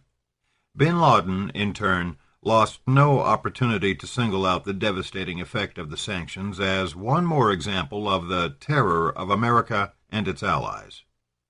The arguments that persuaded top U.S. leaders to reject overthrowing Saddam by force in 1991 assumed a certain poignancy as touchstones of an abandoned pragmatism after the 2003 invasion spiraled into chaos. Colin Powell, chairman of the Joint Chiefs of Staff during the First Gulf War and Secretary of State when the later invasion took place, for example, opposed advancing to Baghdad in 1991 after drawing a provocative lesson from Pearl Harbor. In a 1995 memoir, Powell devoted several pages to how he was influenced at the time by a book documenting the scant thought the Japanese had given to how the war they started would end. General Norman Schwarzkopf, who commanded Desert Storm, retrospectively placed his endorsement of not invading Baghdad in a different historical context. There was the problem of legitimacy in the court of international and domestic opinion, he observed, a lesson painfully learned earlier in Vietnam. Had his forces gone on to Baghdad, I think we'd still be there. We'd be like a dinosaur in a tar pit. We could not have gotten out, and we'd still be the occupying power, and we'd be paying 100% of all the costs to administer all of Iraq. The first President Bush joined his strategic advisor Brent Scowcroft in offering a similar retrospective explanation in 1998. Trying to eliminate Saddam, they argued, would have incurred incalculable human and political costs. Had we gone the invasion route, the United States could conceivably still be an occupying power in a bitterly hostile land. It would have been a dramatically different, and perhaps barren, outcome. The Secretary of Defense at the time of the First Gulf War couched the issue firmly in the language of Vietnam's great lesson, quagmire. I think for us to get American military personnel involved in a civil war inside Iraq would literally be a quagmire, he explained to a nationwide television audience. Once we got to Baghdad, what would we do? Who would we put in power? What kind of government would we have? I do not think the United States wants to have U.S. military forces accept casualties and accept the responsibility of trying to govern Iraq. I think it makes no sense at all. The Defense Secretary was Dick Cheney, who, as Vice President to the second President Bush, ignored these arguments and became a major force behind the decision to bring about Iraqi regime change by force. Several years after occupied Iraq had become the quagmire he once warned about, Cheney was asked how to reconcile what he argued in 1991 and disregarded later. "Well, I stand by what I said in 91, he replied. "But look what's happened since then. We had 9/11. Ignoring the human costs of post-Gulf War sanctions on Iraq amounted to amnesia of a different sort, albeit with equally costly consequences when it came to failing to take account of widely held perceptions in the Muslim and Arab world. One of the earliest reports addressing infant and child mortality appeared in a 1992 issue of the New England Journal of Medicine, and it came to this widely cited conclusion. These results provide strong evidence that the Gulf War and trade sanctions caused a threefold increase in mortality among Iraqi children under 5 years of age. We estimate that an excess of more than 46,900 children died between January and August 1991. Subsequent studies, as well as emotional personal observations, indicated that this morbidity was accelerated by the continuation of the embargoes. Politically decisive in drawing public attention was a letter by two UN-affiliated researchers published in the British medical journal Lancet in December 1995, which concluded that since August 1990, 567,000 children in Iraq have died as a consequence of the UN-sanctioned embargo. Such high numbers and their causes were challenged from various directions, and the 1995 estimate was eventually lowered by other investigators, as well as by the authors of the original letter. But the tragedy remained. Numerous follow-up studies generally concurred that excess deaths among Iraqi children under 5 in the 1990s were more than double that of the 1980s. Figures endorsed by a reputable researcher for the entire period from 1991 to 2002, for example, placed the probable range of deaths from the war and subsequent sanctions at between 343,900 and 529,000. Neither official Washington nor official London challenged these inexact but enormous numbers. The political task was how to spin them, and Britain's Prime Minister Tony Blair gave perfect voice to the agreed-upon line in a joint press conference with the second President Bush at Camp David on March 27, 2003, as Operation Iraqi Freedom was underway. Over the past 5 years, he observed, 400,000 Iraqi children under the age of 5 died of malnutrition and disease, preventively, but died because of the nature of the regime under which they are living. Now, that's why we're acting. The most notorious moment in the sanctions debate took place 7 years earlier in a televised exchange with Madeleine Albright, then serving as ambassador to the United Nations. Albright was interviewed in May 1996 when the high estimate of December 1995 was attracting great attention, and described the U.S. position as follows. Interviewer: "We have heard that 500,000 children have died. I mean, that's more children than died in Hiroshima. And is the price worth it?" Ambassador Albright: "I think this is a very hard choice, but we think the price is worth it." Albright later attempted to retract these careless words and place responsibility entirely on Saddam Hussein. She had fallen into the trap by the questioning, she claimed, but the episode did her no harm domestically. 7 months later, she was approved to be Secretary of State by the Senate. During her confirmation hearings, she stood fast in support of maintaining tough UN sanctions against Iraq unless and until that regime complies with relevant Security Council resolutions. Opinion outside the United States was less complacent.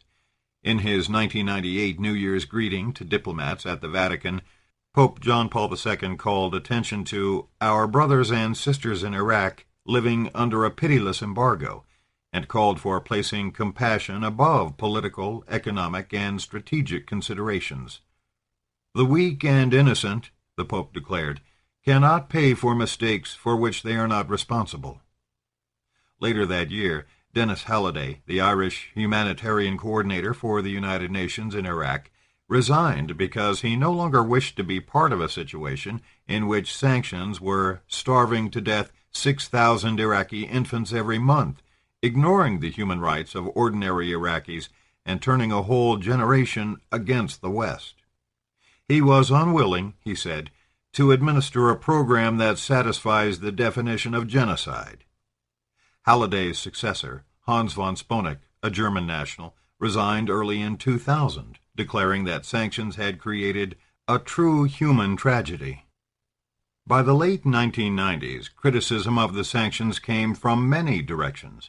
On the one hand, the humanitarian crisis posed a moral dilemma for the United Nations and all who supported this policy. The phrase is from Kofi Annan, the UN Secretary General. On the other hand, rather than undermining Saddam's hold on power, the embargo helped strengthen it, while simultaneously ruining Iraq and intensifying anger throughout the Middle East. An essay in a military journal published by the U.S. Army War College shortly after 9/11 drew these moral and pragmatic arguments together concisely, noting that the sanctions had strengthened the Iraqi government's control of the economy, increased poverty nationwide, triggered emigration by members of the professional classes, and retarded the emergence of a middle class and civil society. Creating havoc and suffering from a safe distance stunts the imagination.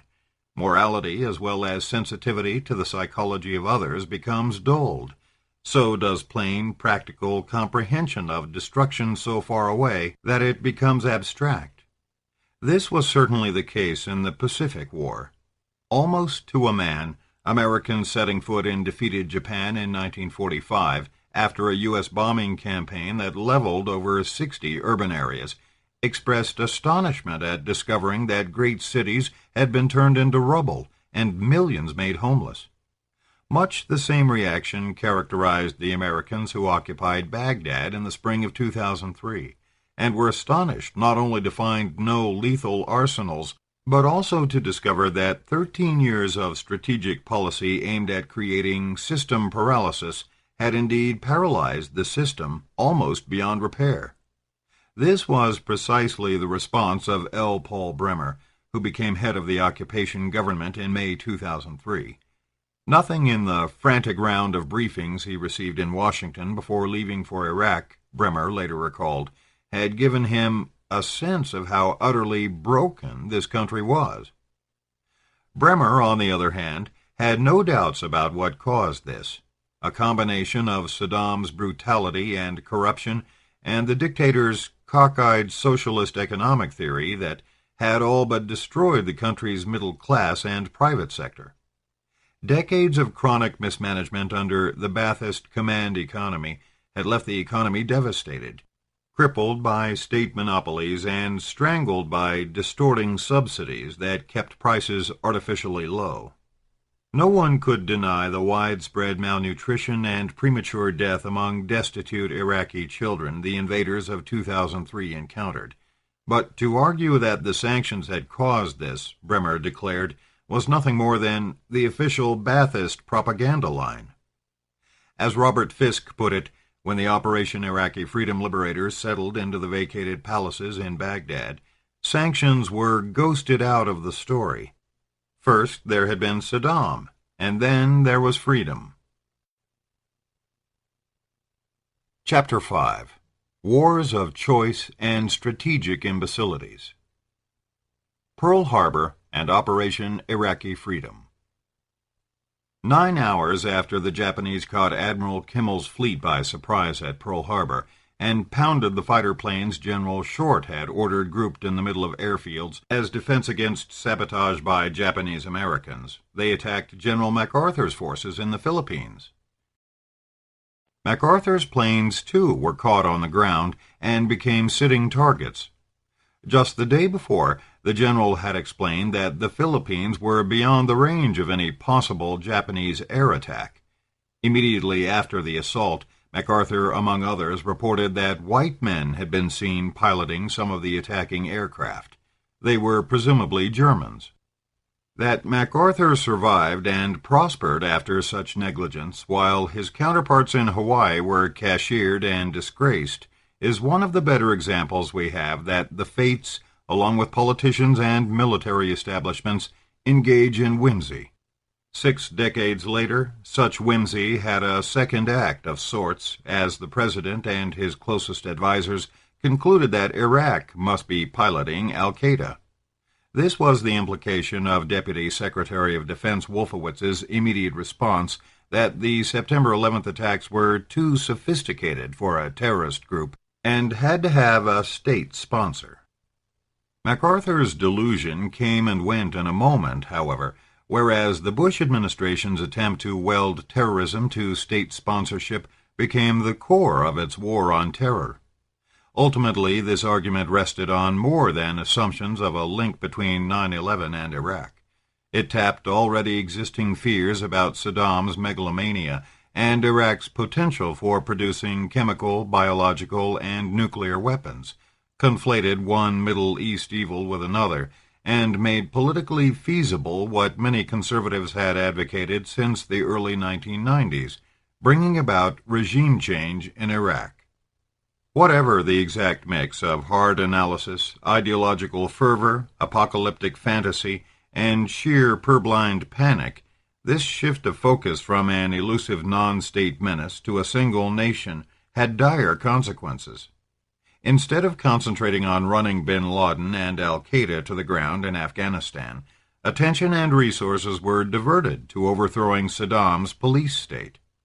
Instead of learning from the failure of imagination exposed by 9/11, Washington's war planners compounded this by continuing to ignore circumstances, like foreign occupation, one of bin Laden's favorite rhetorical targets, that helped exacerbate grievances and draw recruits to terrorism in the first place.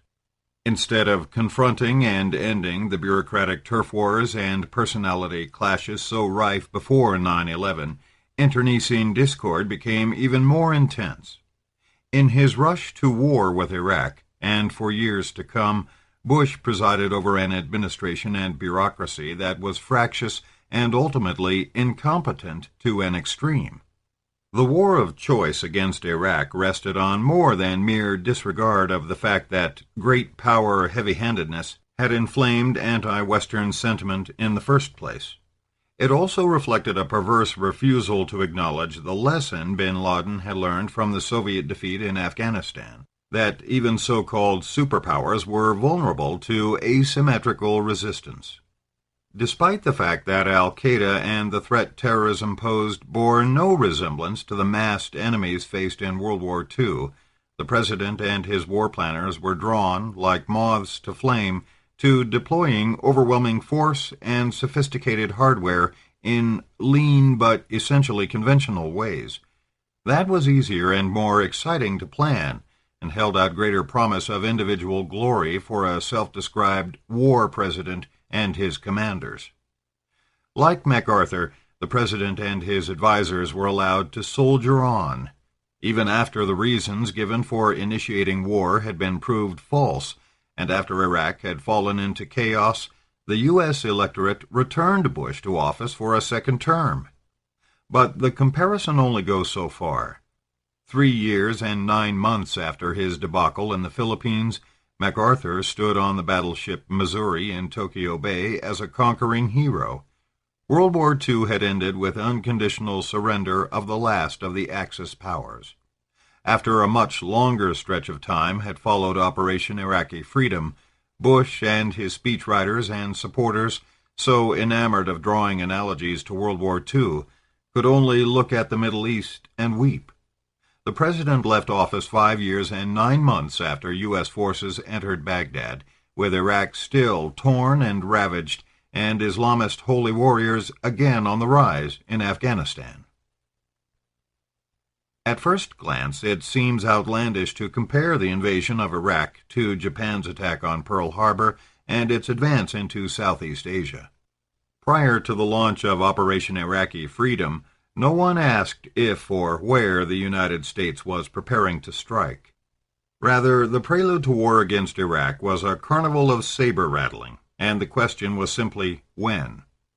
The only thing surprising about the invasion when it came was the absence of preparation for post-hostilities stabilization and occupation, the absence, that is, of serious contingency planning and a carefully considered endgame. That, in itself, however, is a striking point of comparison. Like Japan's War of Choice in December 1941, Operation Iraqi Freedom was a tactical military success and strategic disaster. Top-level policymakers in both cases underestimated the psychology and resourcefulness of their adversary and plunged into a conflict they could not control. In the inner sanctums of the state, people of reason were timid in pressing their reservations, loyal to authority rather than driven by the courage of their convictions, quickly co-opted or abruptly marginalized. Ideology, emotion, and wishful thinking overrode rationality at the highest level, and criticism was tarred with an onus of defeatism, moral weakness, even intimations of treason once the machinery of war was actually set in motion. This was true of Tokyo, and no less true of Washington 6 decades later. The strategic failure of these wars is not the only measure of comparison. The basic issue was launching a war of choice, and doing so based on questionable arguments of peril and transparent disdain for international law and opinion, as well as for any truly serious pursuit of alternatives short of military force.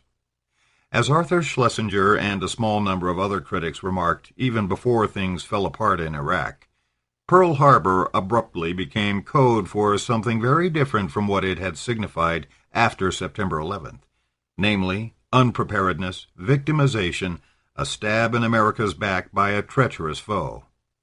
By initiating war against Iraq, the Bush administration had placed the stigma of infamy not just on al-Qaeda and Islamist terror, but now on the United States as well.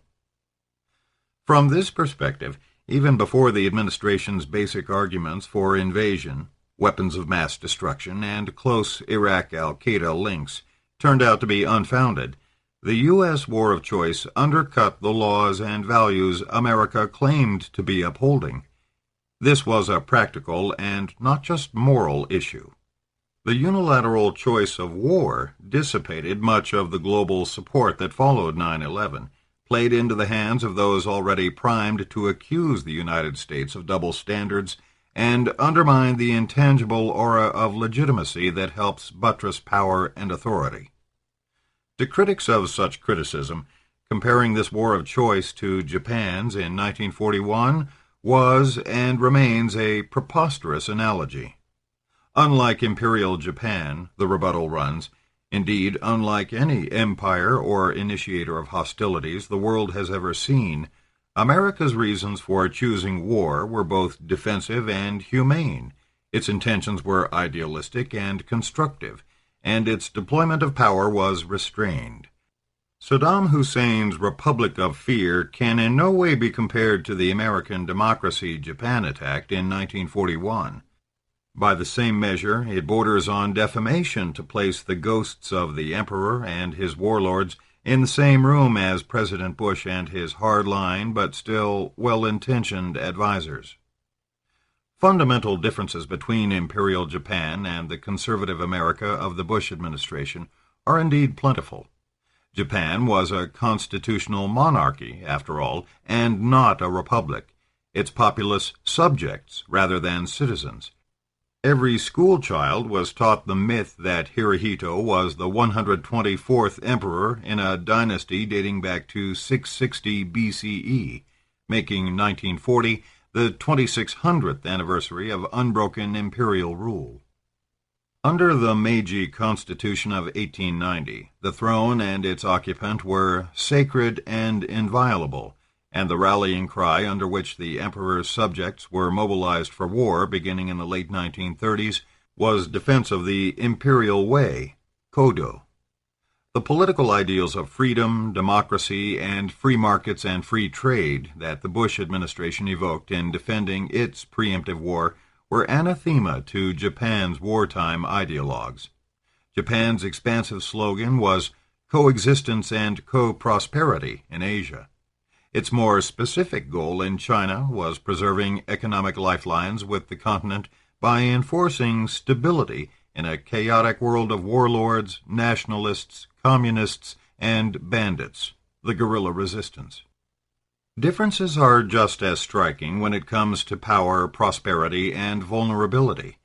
Japan was militarily dwarfed by the adversaries it chose to take on in attacking the United States and European colonial powers in Southeast Asia. As a consequence, the element of perceived risk in its war of choice in 1941 was vastly greater than it appeared to be for the United States in attacking Saddam's rickety police state. Japan was also a relatively poor nation, whose people were called on to sacrifice literally everything for the Holy War. A few weeks after 9/11, President Bush urged Americans to restore confidence in the airline industry by flying and enjoying America's great destination spots, visiting Disney World in Florida, enjoying life with their families the way we want it to be enjoyed, a message he never abandoned. More than 3.5 years after invading Iraq, in a press conference during the 2006 Christmas holidays, the president's words were, "I encourage you all to go shopping more." By contrast, one of the drumbeat slogans in wartime Japan was Zeitaku wa teki, extravagance is the enemy. Another, after U.S. bombing of the home islands commenced, was the exhortation that all of the emperor's loyal subjects be prepared to die like the kamikaze, Ishioku Tokotai. Every Japanese family eventually felt the bite of war, materially and in kin and acquaintances lost.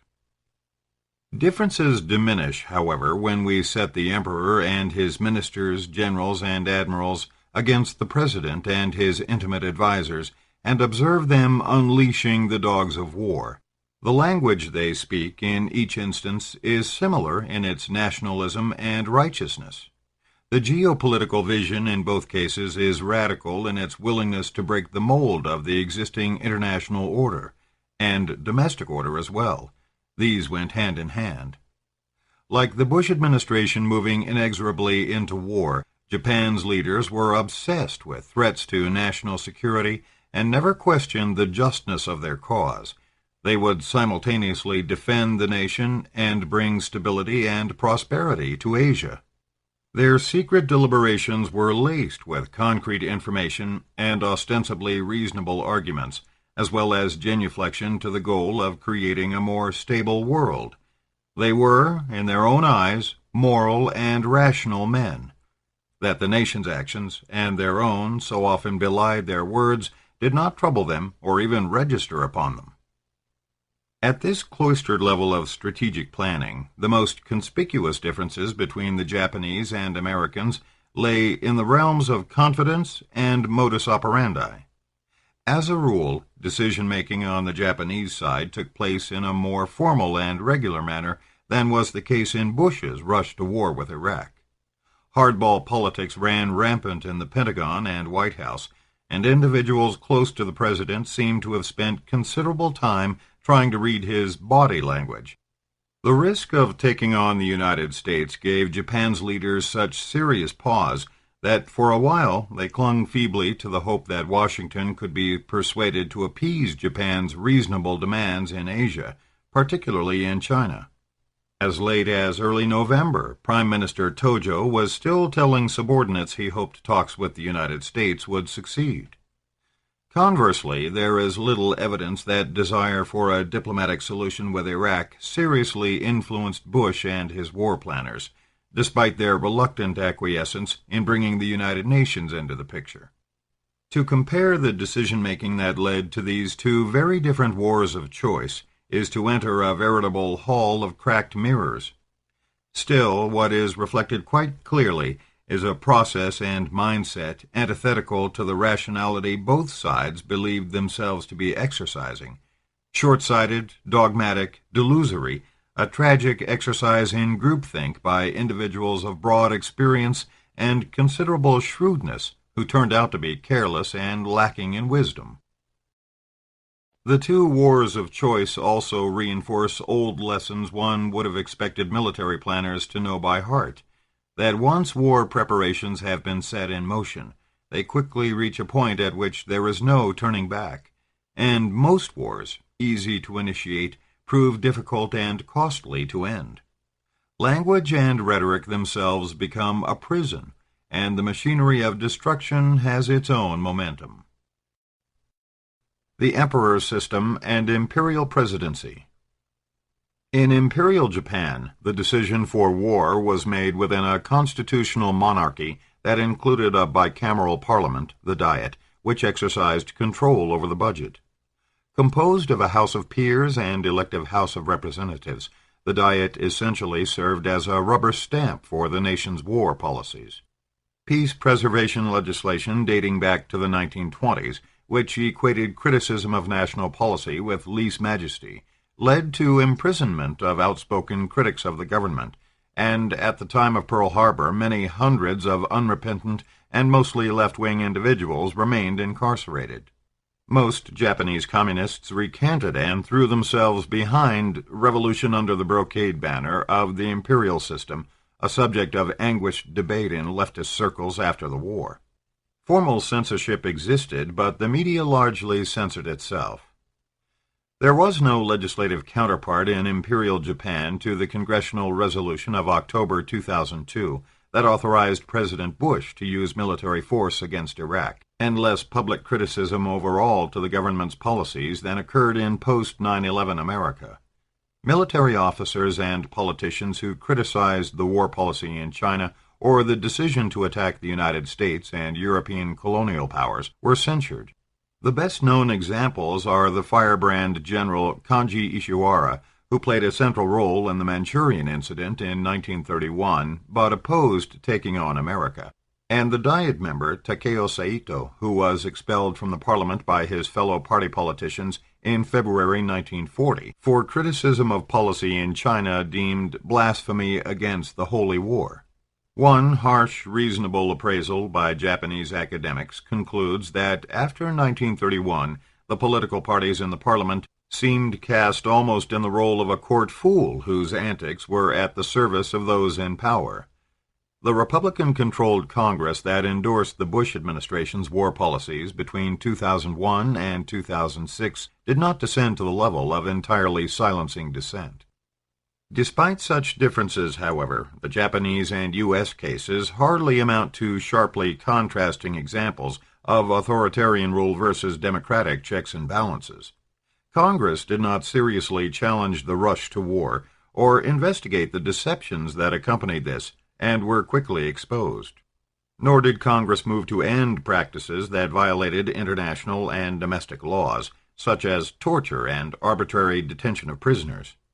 For all practical purposes, the legislative branch was passive and complacent, and the mainstream media a mouthpiece for executive policies presented in the name of national security.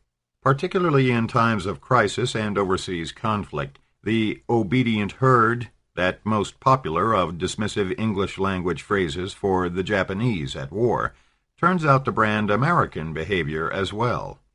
Under the Meiji Constitution, the emperor's prerogatives as a constitutional monarch essentially detached him from the policymaking process itself. Even while designating him the head of state and nominal supreme commander, the Constitution made clear that the emperor exercises the legislative power with the consent of the imperial diet. While he had the right to issue imperial ordinances, No ordinance shall in any way alter any of the existing laws. The dividing line between reigning and ruling was porous, and the emperor ultimately threw his weight and enormous symbolic authority behind the militarists.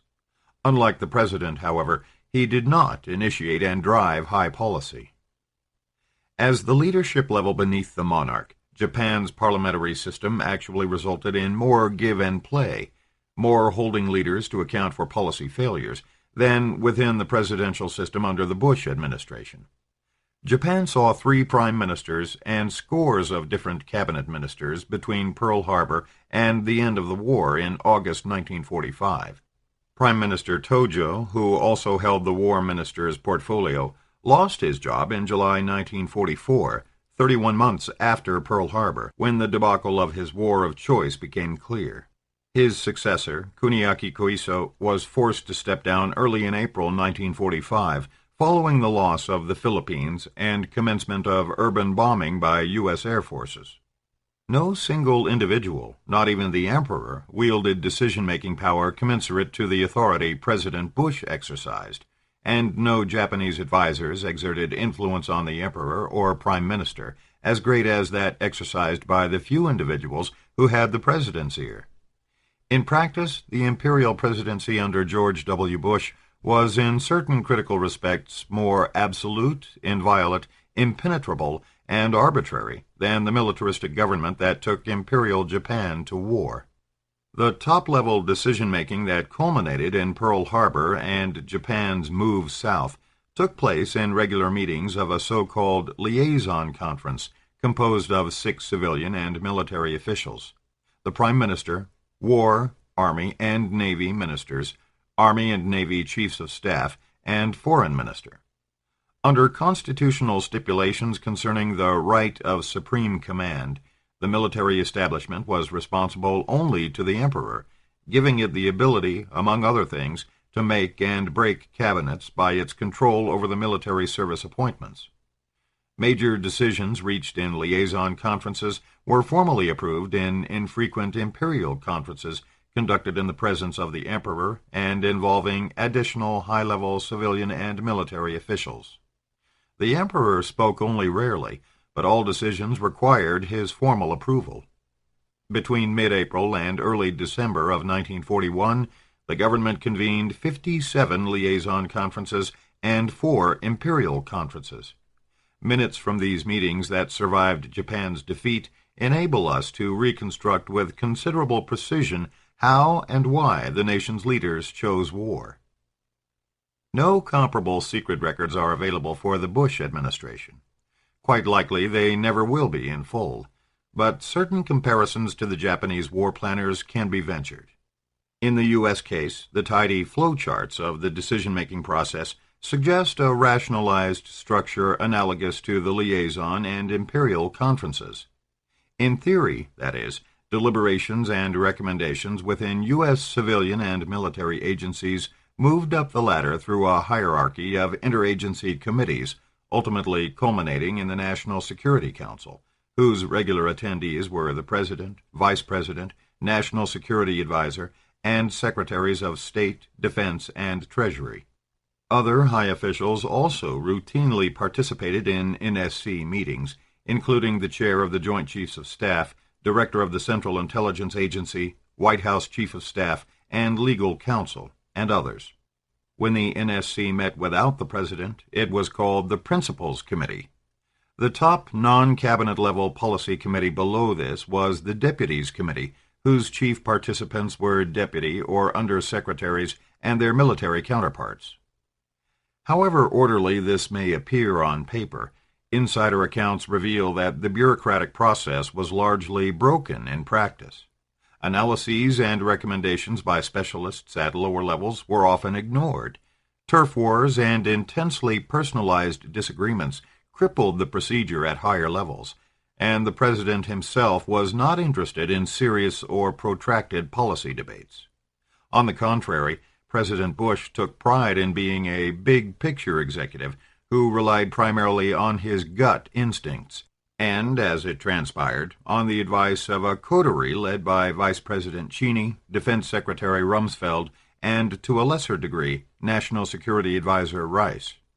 All leaders rely on intimate advisors, but the modus operandi in this administration was particularly arbitrary and perverse. Even admirers of Bush and Rumsfeld, like Douglas Feith, the Pentagon's Undersecretary of Defense for Policy, who contributed to formulating the rationale for preemptive war, later targeted the lack of clarity of the interagency decision-making process as responsible for the fiasco in Iraq. Interagency discord, he argued, began before 9/11 and confounded the president's Iraq policy from the outset of the administration.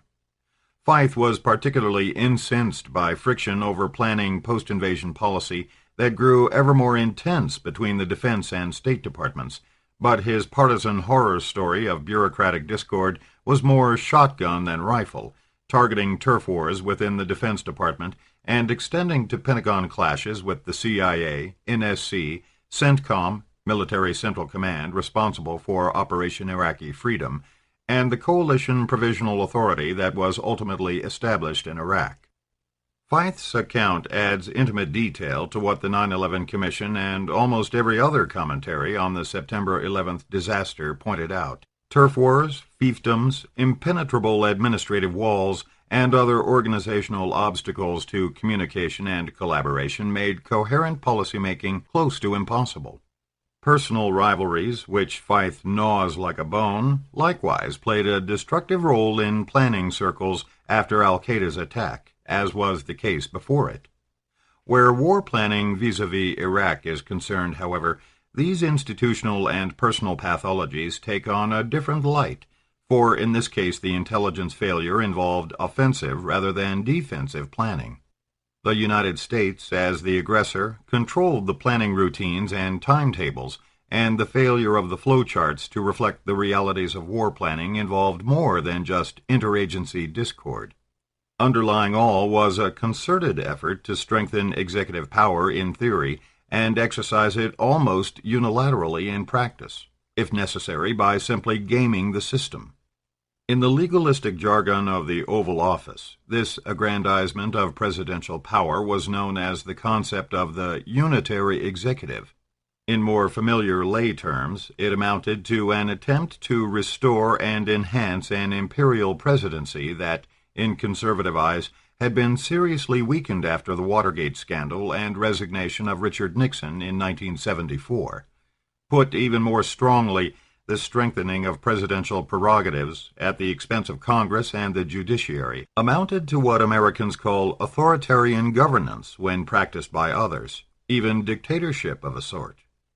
The political scientist Sheldon Wolin goes so far as to analyze this as a form of inverted totalitarianism. Turf wars, without question, impeded rational policy formulation, but those who controlled power at the center, led by the office of the vice president, were not interested in the opinions of lower-level analysts and officials. They concluded early on that war with Iraq was necessary and heard what they wished to hear. They did not wish to hear warnings of disaster. Early in the Bush administration, a few top officials gave themselves the half-humorous, half-pretentious name the Vulcans. Composed of Cheney, Rumsfeld, Rice, Secretary of State Powell, Deputy Secretary of Defense Wolfowitz, and Deputy Secretary of State Armitage, the group's early cohesion soon disintegrated over the big question of going to war with Iraq, and the smaller issue of whether the United States should support a major role for Iraqi exiles in the post-invasion transitional period. Cheney and the Pentagon deemed the externals essential to a quick invasion and withdrawal of U.S. forces. The State Department argued that U.S. imposition of such a transitional government would lack legitimacy, and the National Security Advisor did nothing to resolve that disagreement or focus the President's attention on it.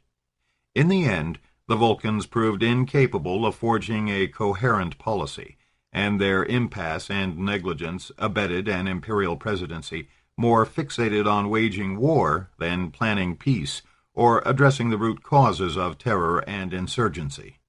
Once the debacle of the invasion and occupation became clear, many formerly loyal insiders took to publicly describing the administration's decision-making process in ways as damning as anything usually used to describe Japan's so-called warlords and gunbatsu, or military cliques. 5 secretive and inordinately influential lawyers in the White House and Justice Department who devoted themselves to eliminating obstacles to the exercise of executive power, it was learned, had styled themselves the War Council. It was their shoddy legal opinions that later came to public notice as the shameful torture memos authorizing brutal interrogation of prisoners. This, however, was but one of countless manifestations of executive imperiousness.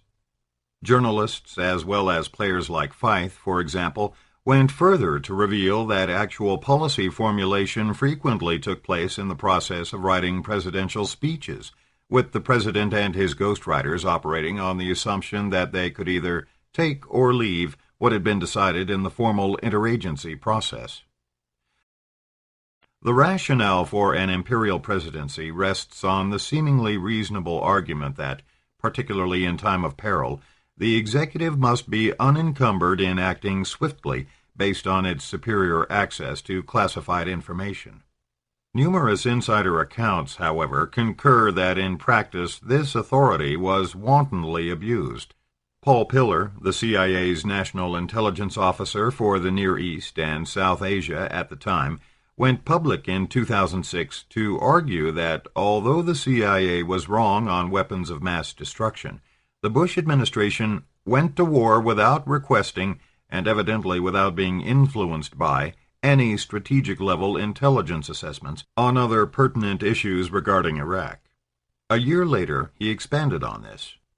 There was no meeting, no policy options paper, no showdown in the Situation Room where the wisdom of going to war was debated or the decision to do so made, he reported. And this meant scant opportunity to inject judgments, invited or uninvited, that should have been central to the decision. Cherry-picking, sugarcoating, politicization of intelligence, policymaker self-deception, all emphasized in Pillar's indictment, became staples of insider commentaries. Richard Haass, head of the State Department's policy planning staff at the time, who supported the decision to go to war with reservation, later reinforced such revelations in describing his own experience. There was no meeting or set of meetings, Haass wrote, at which the pros and cons were debated and a formal decision taken. The administration essentially slithered into war like the rattlesnake on old American flags, bearing the motto, "Don't tread on me." The most scalding early public criticism of this modus operandi by an insider came from Lawrence Wilkerson, a retired Army colonel who served as Chief of Staff to Secretary of State Powell. In a widely cited presentation in October 2005, Wilkerson offered this denunciation of what he called an Oval Office cabal. The case that I saw for 4+ years was a case that I have never seen in my studies of aberrations, bastardizations, perturbations, changes to the national security decision-making process. What I saw was a cabal between the Vice President of the United States, Richard Cheney, and the Secretary of Defense, Donald Rumsfeld, on critical issues that made decisions that the bureaucracy did not even know were being made. And then, when the bureaucracy was presented with the decisions to carry them out, it was presented in such a disjointed, incredible way that the bureaucracy often didn't know what it was doing as it moved to carry them out. The detailed minutes of the 1941 liaison and imperial conferences suggest that Japan's war planners, delusory and clique-riddled as they were at least relatively conventional and imperturbable by comparison when it came to following established procedures. Where personal executive style is concerned, President Bush was indisputably more assertive and actively engaged in choosing war than Emperor Hirohito. The emperor's position was hereditary, and he reigned for life. While his authority as sovereign was constitutionally sacred and inviolable, and he was nominally, like the U.S. President, supreme commander of the armed forces, his charisma was largely institutional, and his input into decision-making largely passive.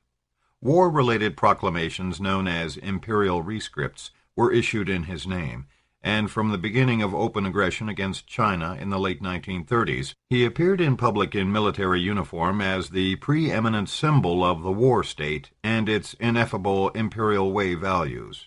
Emperor Hirohito placed his enormous prestige behind both the China War and subsequent expanded hostilities, and conveyed support and displeasure to underlings in various ways. At the same time, however, he did not lead in any conventional sense. Until the very end of the war, when he announced Japan's capitulation on the radio, the emperor never addressed a single spoken word directly to his subjects.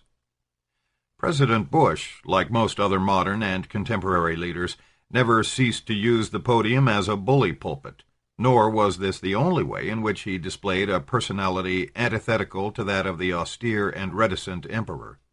It is unclear whether the president actually read important documents with any care, as opposed to relying on oral briefings and short written summations. What is clear is that he took pride in leaving details to others, was notoriously incurious about international affairs, exercised regularly, went to bed early, read the Bible upon awakening, was as Manichaean as his nemesis bin Laden in expostulating about good and evil, vacationed frequently, and had no hesitation in making decisions based on his instincts or intuition. As he told a reporter, "I'm not a textbook player, I'm a gut player." Hirohito, by contrast, was intensely interested in the minutiae of policy, particularly regarding military affairs, in which he had been intimately educated as heir apparent.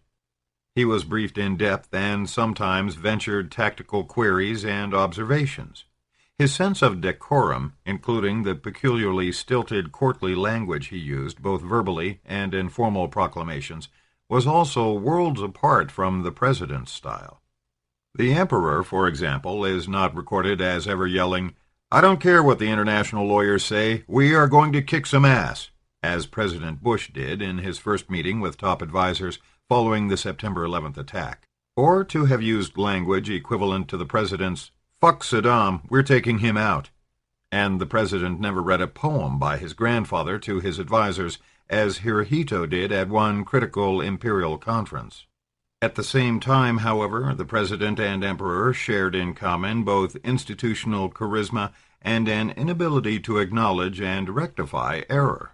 Scholarly literature on Japan at war has long singled out the prolonged failure of Hirohito and his high command to accept that the war could not be won and to seriously seek a way out. Instead, long after the tide of battle turned in mid-1942, and even after the enemy had established bases within striking range of the home islands in late 1944, the response was simply more military madness, the suicidal kamikaze, the ghastly battles of Iwo Jima and Okinawa, exhortations that the entire populace be prepared to die like a shattered jewel. Decision-making came to resemble agitated sleepwalking, and proposals urging drastic reconsideration of the war policy fell on deaf ears. Hirohito was the most eminent of the sleepwalkers, naturally distressed as the enemy approached and air raids began, but paralyzed, almost catatonic, when it came to responding constructively. Belatedly, some high advisers did vainly urge him to support a change of course. The most famous such entreaty was made in February 1945, before the firebombing of Japanese cities began, but most were awed by the throne and told the sovereign what he wished to hear, that fighting on remained the best policy. The pertinent academic phrase in this regard is proximity to the throne. Such proximity conferred special authority, and at the same time inhibited speaking truth to power. Advisers hesitated to tell the sovereign that his holy war had become a debacle. Rather, they put the most optimistic gloss possible on reports of military disasters, arguing that ever greater sacrifice and bloodletting would eventually persuade the Americans to seek a compromise peace. As the war in Iraq dragged on for year after year, aspects of this imperial palace scenario almost seem to have been transposed to the White House. Denial, paralysis, evasion of accountability, the awed circle of court sycophants. The picture that emerges from such observations, for both Imperial Japan and the United States decades later, is contradictory. Contention and factionalism on the one hand, conformity and abject acquiescence on the other. In the popular anthropology of East and West, it is a commonplace to emphasize the group orientation of the Japanese and the particular emphasis they place on harmony. The 100 million, Ishioku, was the formulaic way Japan's ideologues framed this, as in 100 million hearts beating as one, Ishioku Ishin. The actual population of wartime Japan was around 70 million. In Western parlance, such alleged harmony was turned into pejorative metaphors that tended to come from the insect or animal world. Bees, the swarm with the emperor as the queen bee in a hive, and ant colonies were popular, for example, along with sheep and the obedient herd. Equally popular was depicting Japanese behavior as tribal, with all the connotations this carried of being not merely narrowly group-oriented, but also backward and even primitive. The contrast to Anglo-style individualism and the glorified Western hero who follows the dictates of his conscience could not have been drawn more starkly. This dichotomy, too, does not withstand close scrutiny. The shape-shifting notion of consensus, whether regarded as myth, reality, or curse, can indeed be useful in helping to understand Japan's war follies. Consensus is often just propaganda. Conversely, it may reflect negotiated understanding and rational compromise. Yet again, what is presented as consensus and mutual agreement may be little more than camouflage covering fundamental differences.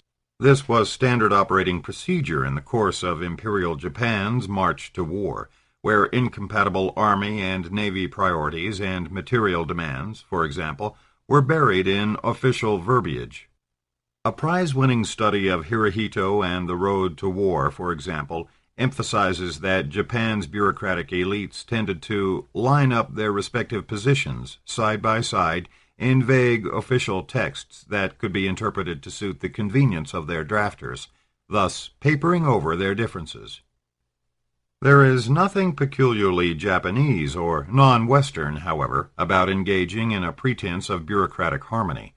In the run-up to war with Iraq, much the same practice characterized U.S. policymaking at the National Security Council level, where Condoleezza Rice tended to view disagreement as dysfunction and took care to craft bridging proposals that buried interagency discord under a facade of unanimity. Such false appearance of agreement became a catastrophe when the United States had to actually execute post-invasion policy in Iraq. The nuts and bolts of who would bear responsibility in the liberated nation, and how and for how long, ripped away any illusion of consensus among the Pentagon, State Department, CENTCOM, and other parties. Feith, for one, argued that Rice's refusal to bring clear-cut, mutually exclusive options directly to the President amounted to an approach that tended to paper over, rather than resolve, important differences of opinion. Her pursuit of harmony came, at times, at the expense of coherence. When American power brokers elevate harmony in this manner, it is treated as idiosyncratic and aberrant, rather than a reflection of national character or a familiar technocratic sleight of hand. To suggest otherwise challenges one more myth about American exceptionalism.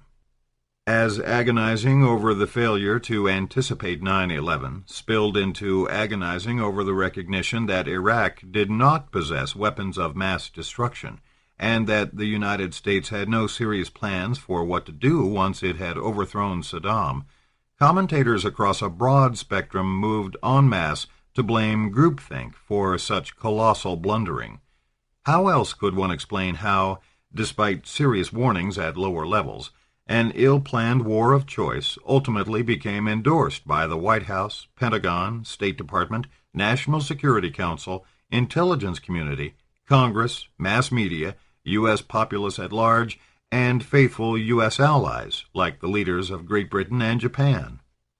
Groupthink had a largely buried history in American discourse dating back to the 1950s, and, as it happened, The resurrected popularity of the concept was reinforced by parallel shocks in the private sector, notably the succession of financial disasters that began with the collapse of Enron at the very end of 2001, mere months after 9/11.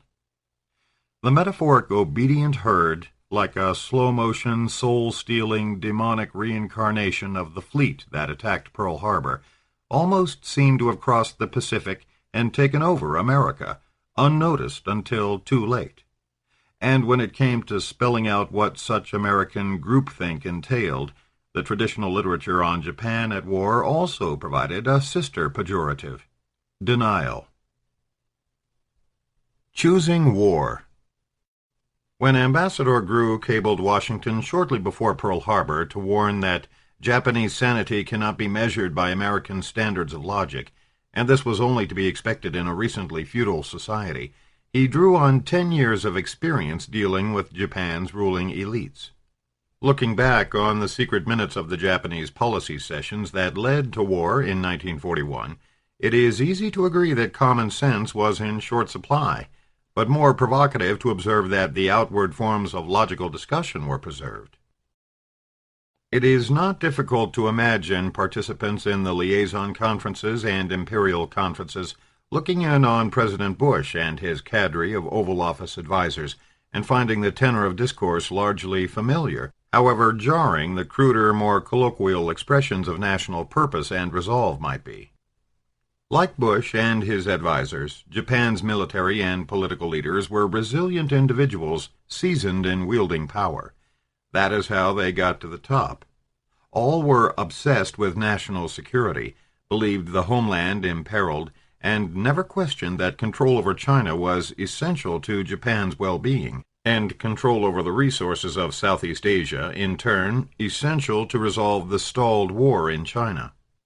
Like the planners of the Iraq War, they made at least a pretense at pursuing diplomacy while preparing for war, and, again similarly, they soon found themselves in a situation where the war preparations dictated the timetable and direction of policymaking. Among other considerations, Japanese war plans were influenced by the impending onset of the monsoon season in Southeast Asia. The counterpart concern on the U.S. side was seasonal conditions in the desert, combined with the need to wear heavy protective gear against possible chemical or biological weapons. Of greater impact in driving events was the build-up and priming of the massive attack forces themselves. In the United States, the principle of preemption is usually traced back to the early 1990s, when this became an influential concept in the neoconservative intellectual circles that would come to exert inordinate influence in the Bush administration. After 9/11, this became public policy. When the President introduced the war of choice concept at West Point on June 1, 2002, he raised the specter of weapons of mass destruction falling into the hands of terrorists and declared that we must take that battle to the enemy, disrupt his plans, and confront the worst threats before they emerge. Americans, he went on to applause, must be ready for preemptive action when necessary to defend our liberty and to defend our lives. In the world we have entered, the only path to safety is the path of action, and this nation will act. This became formal policy almost exactly a year after 9/11, on September 17, 2002, when it was incorporated in the National Security Strategy of the United States of America. By this date, the United States was firmly on the road to war. Although the point of no return occurred earlier, precisely when is a matter of dispute. Unlike in Japan, the ultimate decision lay in the hands of a single individual, the President, and he and his Secretary of Defense, among others, immediately conflated Iraq and al-Qaeda, Saddam Hussein, and bin Laden. 5 hours after terrorists crashed American Airlines Flight 77 into the Pentagon, when evidence already pointed to al-Qaeda, Rumsfeld's response, in the scribbled notes of an aide, was, "Judge whether good enough hit S.H. Saddam Hussein at same time, not just UBL, that is, Osama bin Laden. Go massive, sweep it all up, things related and not." Going massive suited the President's temperament, and Bush called for preparation of a major new war plan for Iraq 2 months later, on November 21st, some 14 months before the invasion was launched. By early 2002, or mid-year at the latest, any number of military and civilian insiders had concluded that the president's commitment to war was unshakable. On the Japanese side, the first serious operational plans for attacking Pearl Harbor were drawn up in the spring of 1941, several months after Admiral Yamamoto first conceived of the plan. The first war games took place in September, shortly after an imperial conference on September 6th, at which the emperor approved a document titled Essentials for Carrying Out the Empire's Policy, which called for war unless, as seemed unlikely, a diplomatic solution could be reached with the United States. Thereafter, the war plans were virtually impossible to stop, although the Imperial Navy did not formally approve the Pearl Harbor attack until mid-October, and the decisive rupture in diplomatic conversations between Tokyo and Washington did not occur until the final week of November. The attack force itself rendezvoused off the Kuril Islands on November 22nd and set off on its mission several days later. While there was no precise articulation of a doctrine of preemptive war on Japan's part, certainly not for public consumption, the transcripts of the policy conferences that preceded and followed the Imperial Conference on September 6th are peppered with essentially the same language of impending crisis that governed U.S. war planners after 9/11. Seize the initiative. Our nation stands at a crossroad. Time is running out. The time for war will not come later, and so on. The September 6th document itself enshrined the rationale for a war of choice in a mantra both generic and portable, self-defense and self-preservation. As the inevitability of war became clear, Japan's leaders rode a roller coaster that plunged to depths of anxiety and rose to heights of overconfidence, the inevitable adrenaline rush, perhaps, of most warlords girding for combat. In the heady moments of last-stage preparations, Japanese military planners even contemplated later campaigns against additional targets, most notably a move north against the Soviet Union in the spring of 1942 to secure Siberian resources. This seemed feasible and exceptionally tempting after Germany launched Operation Barbarossa, its massive invasion of the Soviet Union in June 1941. After their unexpectedly easy opening victories against U.S. and British forces, some of Japan's most zealous strategists even contemplated returning to seize and occupy Hawaii. In this regard, the strategic fantasizing of Japan's leaders was comparable to that of the most hawkish of the Bush administration's planners and supporters, who initially rhapsodized over the prospect of following a quick knockoff of Iraq with operations against the rest of the axis of evil, Iran and North Korea, and possibly a 5-year campaign against at least 5 additional major targets, Syria, Lebanon, Libya, Somalia, and Sudan. The military offensives of 1941 and 2003 also reflected a certain high-tech infatuation. The Iraq operation was promoted as a showcase for cutting-edge, smart weapons and the lean military posture espoused by Rumsfeld, developments that reflected the revolution in military planning that had been promoted in defense circles since the early 1990s. Somewhat similarly, the Pearl Harbor attack amounted to a demonstration and apparent vindication of the radical naval air power concepts advocated by Admiral Yamamoto in defiance of the Imperial Navy's old-school battleship admirals. Once hostilities were initiated, moreover, these strategies appeared to have been brilliantly conceived. The U.S. military campaign up to the entry into Baghdad on April 9th impressed everyone inclined to be awed by massive firepower deployed with precision. Japan's battle plan was even more complex and impressive, involving almost 70 offensive operations in Southeast Asia and 6,000 miles distant Hawaii, mostly against U.S. and British forces that could and should have been formidable. The parallel can be taken only so far, however. Whereas the Japanese proved scientifically, technologically, and industrially incapable of building on their early success, the 21st century U.S. military machine never lost its overwhelming superiority in sophisticated war fighting. The U.S. problem, in Afghanistan as well as Iraq, was that brute force, no matter how technologically sophisticated, was inappropriate and counterproductive when it came to fighting elusive enemies embedded in complex communities. Strategic imbecilities. When Samuel Eliot Morison described Japan's war of choice against the United States as strategic imbecility, he was lending his authority as one of America's best-known military historians to conventional opinion. Hand in hand with their immediate explosion of rage, in the immediate wake of Pearl Harbor, commentators across America also took it for granted that the Japanese had gone mad. The New York Times ruminated editorially about a military clique in Tokyo whose powers of self-deception now rise to a state of sublime insanity. While eschewing sublimity, the Philadelphia Inquirer similarly observed that Army jingos in Tokyo threw reason to the winds and went berserk in an insane adventure that for fatalistic abandon is unsurpassed in the history of the world.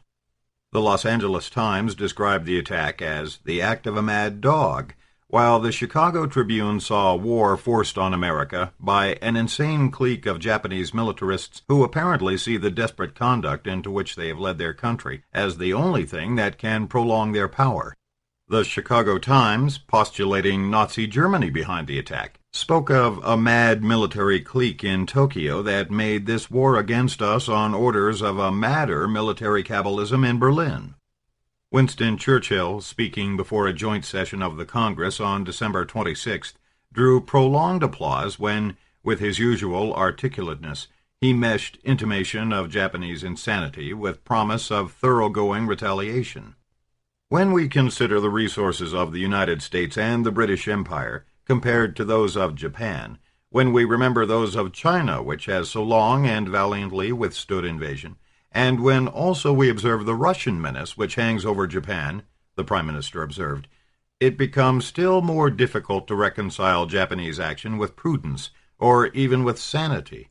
What kind of a people do they think we are? Is it possible they do not realize that we shall never cease to persevere against them until they have been taught a lesson which they and the world will never forget? After Operation Iraqi Freedom turned into a fiasco, the accusatory language of strategic folly or imbecility was directed against U.S. war planners, eventually leading to Rumsfeld's resignation in December 2006. In one such critique, Rumsfeld and, by extension, his Pentagon's policy, were denied even the virtue of tactical acumen. Calling for the Secretary's resignation early in 2006, a retired general who had served in the opening stages of the Iraq invasion, Paul D. Eaton, declared that Rumsfeld had shown himself incompetent strategically, operationally, and tactically. Military officers and civilian bureaucrats who recognized this, he went on, were quickly cowed after the few who ventured countervailing views were ignored or forced to resign. In short time, Operation Iraqi Freedom, initially lauded as a state-of-the-art military operation, became a subject of ridicule. Plan A was to get in and out quickly. Plan B was to hope Plan A worked. Imbecility and fiasco are descriptive rather than explanatory terms, and beg the question of how and why ostensibly rational civilian and military officials promoted such follies. Hideki Tojo, who led Japan to war, was nicknamed the Razor because of his sharp military and bureaucratic intelligence. Donald Rumsfeld, 69 years old when 9/11 occurred, had an exceptionally successful career in the private and public sectors, and more than a few admirers who lavished praise on his competence and probing intellect.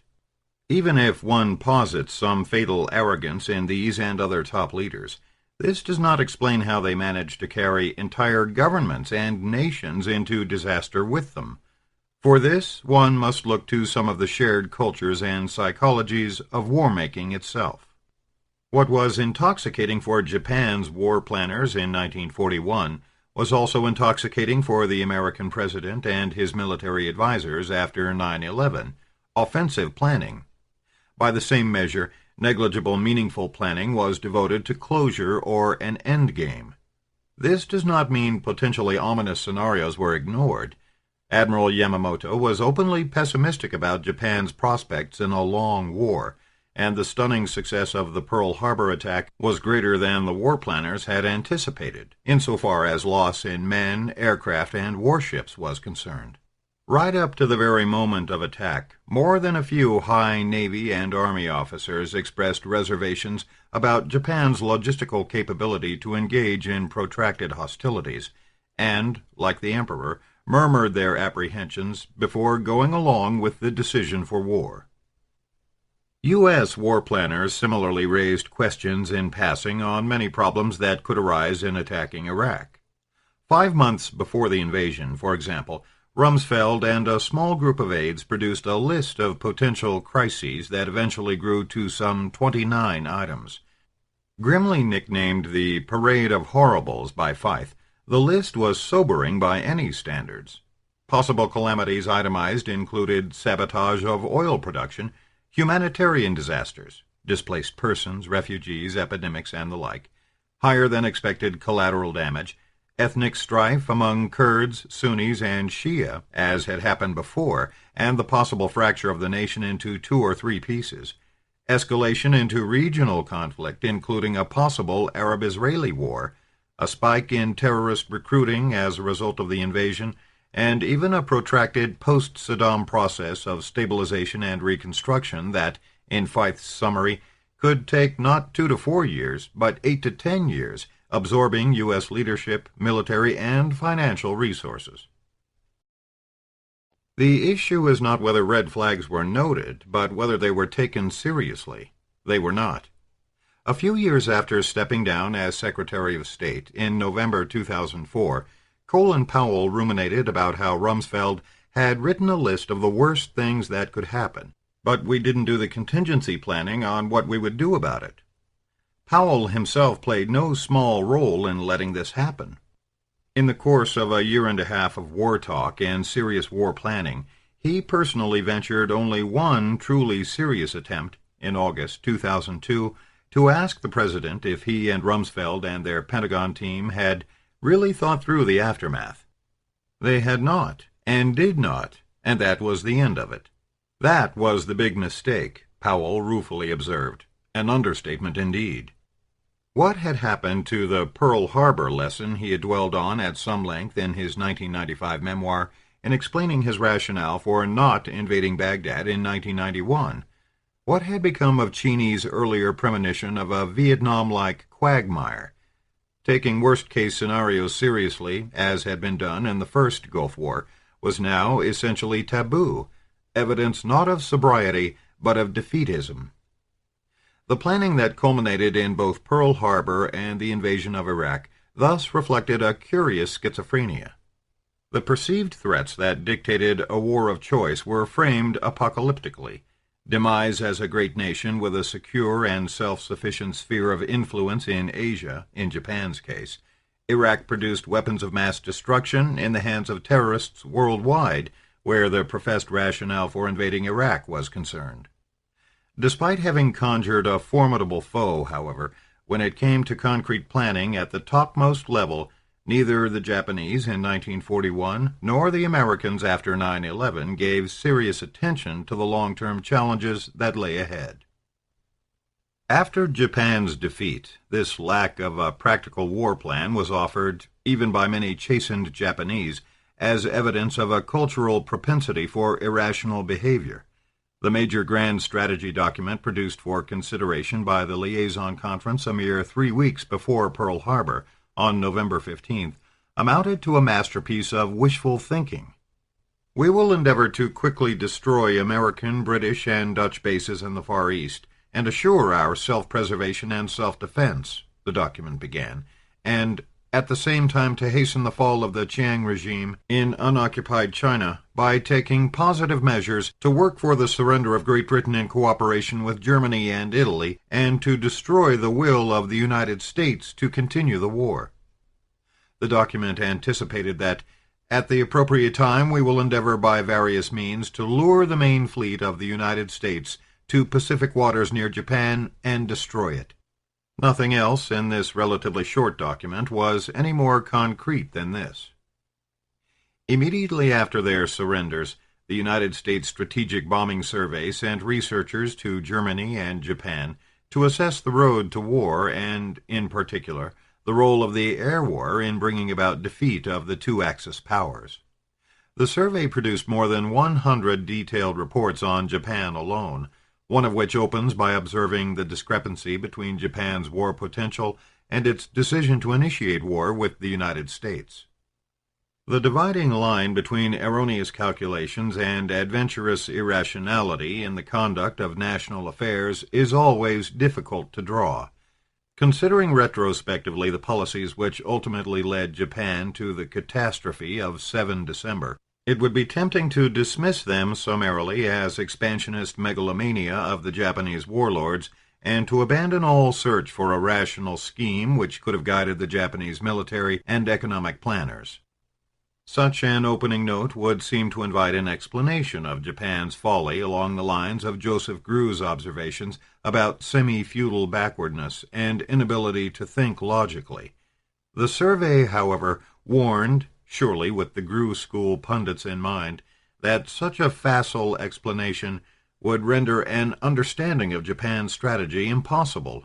No one could deny that Japan's rulers had committed grave mistakes over the preceding decade and a half, the gravest of them all being the war against the United States.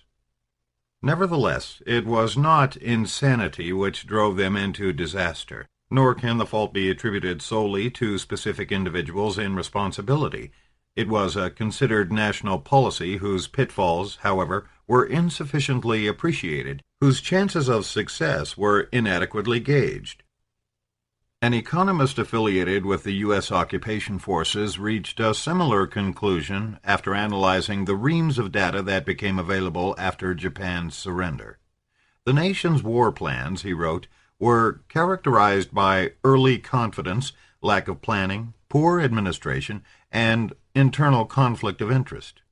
Policymakers were, in a word, singularly lacking in foresight. George Sansom, who spent decades as chief analyst of the Japanese economy for the British Foreign Office, concurred that Japan's leaders not only misjudged the strength of the enemy, but they proved to have overestimated their own power. Still, Sansom went on, examined in retrospect, their policy turns out to have been based upon mistaken assumptions and executed with insufficient foresight, but at the time when their decision was taken, it was not irrational. Politically, they simply miscalculated that Germany would defeat Britain and Russia, and a compromise peace with the United States would then be possible. Such observations are all the more striking in the wake of the war of choice against Iraq. One can change Japan to the United States, Japan's leaders to U.S. leaders, December 1941 to March 2003, and these generalizations stand up just as well. Along this same line, an authoritative analysis of the air war in World War II, published in the 1950s, concluded that despite their high level of efficiency as of 1941, the Japanese air forces were not prepared for a war of long duration. Confident of an early victory, they discounted the potential strength of their enemies.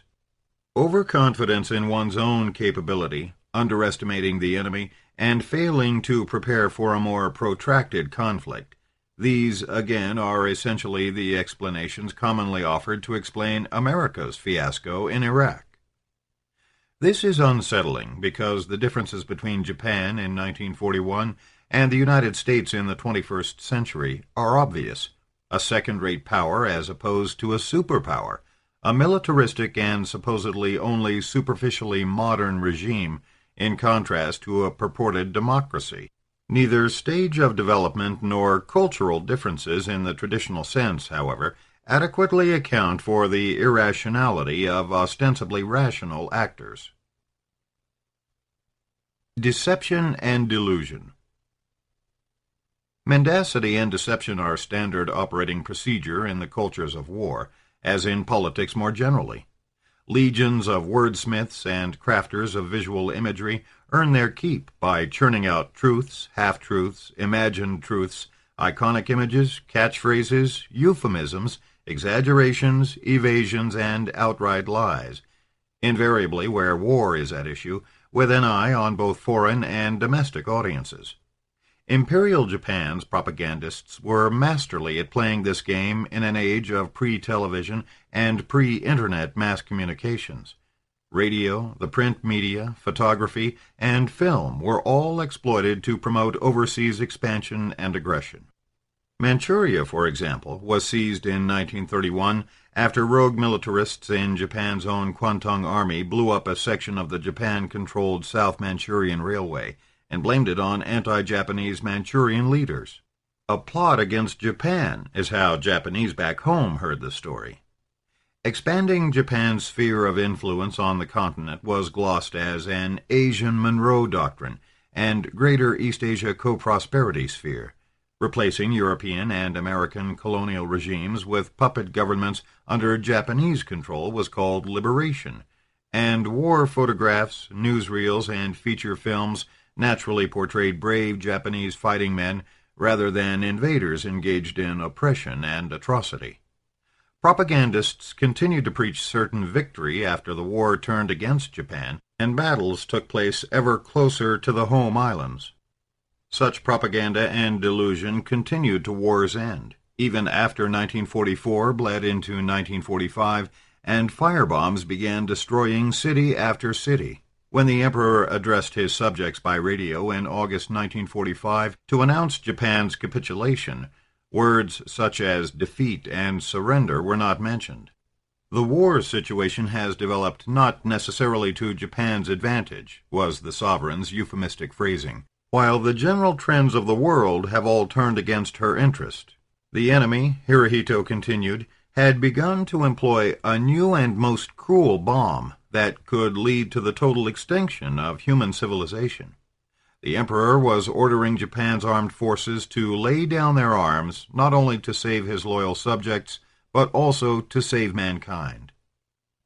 Where the Bush administration is concerned, even the president's former press secretary, Scott McClellan, later confessed to becoming enmeshed in a culture of deception. By the time of this mea culpa, in 2008, the administration's deceptions already had been exposed and documented at great length. The intelligence expert Thomas Powers calculated early on that the ostensibly definitive official case for invading Iraq, Secretary of State Powell's February 5, 2003 address to the United Nations, advanced 29 claims about Iraqi weapons, programs, behaviors, events, and munitions that, almost without exception, proved to be false or unverifiable in the months following the invasion. Frank Rich of the New York Times drew together several years of his writings on the subject in a 2006 collection titled The Greatest Story Ever Sold. In 2008, the Select Committee on Intelligence in the Senate published a lengthy report documenting the extent to which the administration's public statements were not supported by the intelligence. Like the Emperor's loyal subjects, however, most Americans believed what their leaders told them and supported the invasion.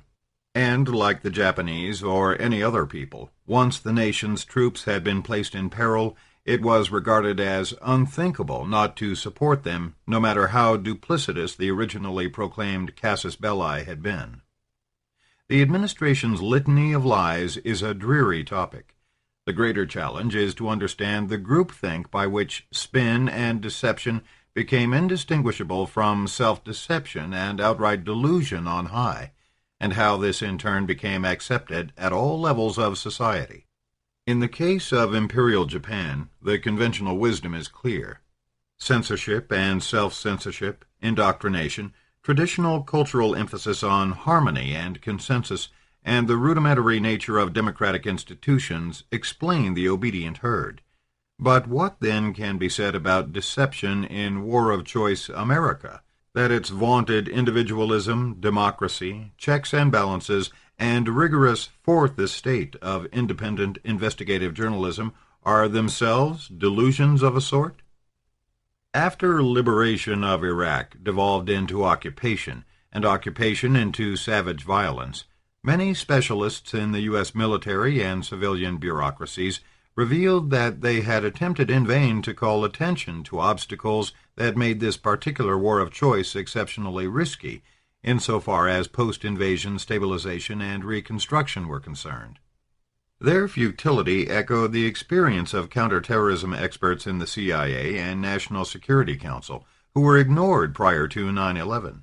Top leaders listened only to what they were predisposed to hear. A secret British intelligence memorandum to Prime Minister Blair, dated July 23, 2002, certainly reinforced this impression of rigidity. A sensation when brought to light after the invasion, this so-called Downing Street Memorandum concluded that military action was now seen as inevitable in Washington, that Bush wanted to remove Saddam through military action, justified by the conjunction of terrorism and WMD, weapons of mass destruction, that the intelligence and facts were being fixed around the policy, and that there was little discussion in Washington of the aftermath after military action. General Wesley Clark had the same impression months later where post-war planning was concerned.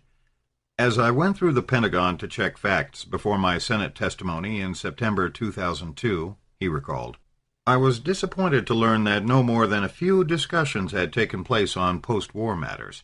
Not a popular subject on the third floor, where Defense Department policy is decided by civilian leaders, I was informed. The unpopularity of discussing the aftermath of military action looms large in explanations of the invasion fiasco, since so much of that debacle seemed to arise out of neglect of the most elemental of contingencies, immediately ensuring law and order.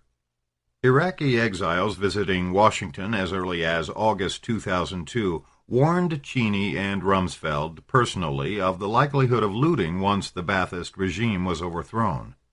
This did not require exceptional imagination, for such lawlessness had erupted more than a decade previously in parts of Iraq where Saddam's control was temporarily weakened during the First Gulf War. The diplomat Peter Galbraith, who knew Iraq well, tendered the same warning months later, in January 2003, while serving as a professor at the Defense Department's National War College. Rapid collapse is much more likely than prolonged resistance, Galbraith predicted in a presentation that was subsequently published. Based on the experience of 1991, however, I see chaos as more likely than an orderly surrender. It was his discouraging experience, however, that Pentagon planners shared the administration's fixation on making a political case for the war and were less interested in consulting him about what might happen after an invasion than they were in having him talk about the evils of Saddam Hussein's regime, including the gassing of the Kurds. Where thinking beyond the invasion per se was concerned, little had changed at top levels in the half-year that followed the writing of the Downing Street Memorandum. Galbraith's experience was typical. In December 2002, a month before his warning, for example, a 2-day session at the Army War College involving some 24 officers, diplomats, and Middle East experts resulted in a report that zeroed in on the familiar cliché about winning or losing the peace. The possibility of the United States winning the war and losing the peace is real and serious, the report stated, offering this thinly disguised rebuke to those planning hostilities. Thinking about the war now and the occupation later is not an acceptable solution. Much the same alarm was reiterated in 2 studies initiated at the urging of the CIA's Paul Pillar and prepared and circulated by the State Department's policy planning staff in January 2003. One of these studies, titled Principal Challenges in Post-Saddam Iraq, began by observing that the building of an Iraqi democracy would be a long, difficult, and probably turbulent process, with potential for backsliding into Iraq's tradition of authoritarianism. The report went on to predict that a post-Saddam authority would face a deeply divided society with a significant chance that domestic groups would engage in violent conflict.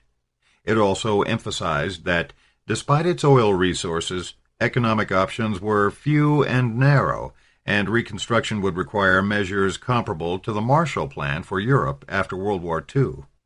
The companion study, titled Regional Consequences of Regime Change in Iraq, warned that a U.S.-led war against and occupation of Iraq would boost political Islam and increase popular sympathy for some terrorist objectives, at least in the short term. As Pillar later observed, just as the Downing Street Memorandum predicted, and Galbraith and countless others also later confirmed, there was no delusion that these assessments would derail the policy train, since the war makers consistently and assiduously tuned out all types of expert and professional input, except when it suited their purposes. On Iraq, the Bush administration instead used the intelligence community to provide material to sell the public a foregone conclusion. Tuning out warnings requires that they be audible in the first place, and in fact many of these dire predictions did make it into high-level presentations and papers in one form or another. As early as July 2002, departmental and NSC papers began to become salted with warnings about the danger of the United States becoming seen as an occupying power. 2 months before the invasion, many of the points emphasized in Rumsfeld's October Parade of Horribles list made it into a briefing to the Principals Committee on potential post-war challenges. A 14-page action memo prepared by the Pentagon for CENTCOM 5 weeks before the invasion stressed the importance of maintaining public order, reiterated the possibility that the United States could win the war but lose the peace, and predicted some degree of civil disorder, ranging from common lawlessness to ethnic religious reprisals to regime-generated acts that cause major disorder and harm. An interagency rehearsal and planning conference conducted roughly a month before Operation Iraqi Freedom was unleashed included a 52-page PowerPoint briefing that began with a section titled Assumptions About the World, which emphasized that maintaining law and order will be necessary from day one. Nothing in the available record, however, indicates that the President and his key advisers paid attention to these warnings or produced anything in the way of concrete long-range plans that was much more substantial than the nostrums expressed in Japan's vacuous November 15th liaison conference document. They did produce a quantity of paperwork about creating some sort of U.S.-led interim Iraqi government, but this amounted to next to nothing. Indeed, the Japanese, by contrast, at least managed to quickly install stable occupation regimes throughout Southeast Asia, including the Philippines. On the critical big picture, however, the end game, the similarities are again striking. What fascinated the President and his war planners, almost to the point of mesmerizing them, were the challenges of offensive force deployment and target selection, and the lorelei of getting victory on the cheap. Like the Emperor's warlords, they became carried away by best-case scenarios and, as earlier U.S. studies of Japan's folly concluded, discounted the potential strength of their enemies. While the deception and self-deception of the war advocates were acute, it is misleading to see this as peculiar to the Bush White House.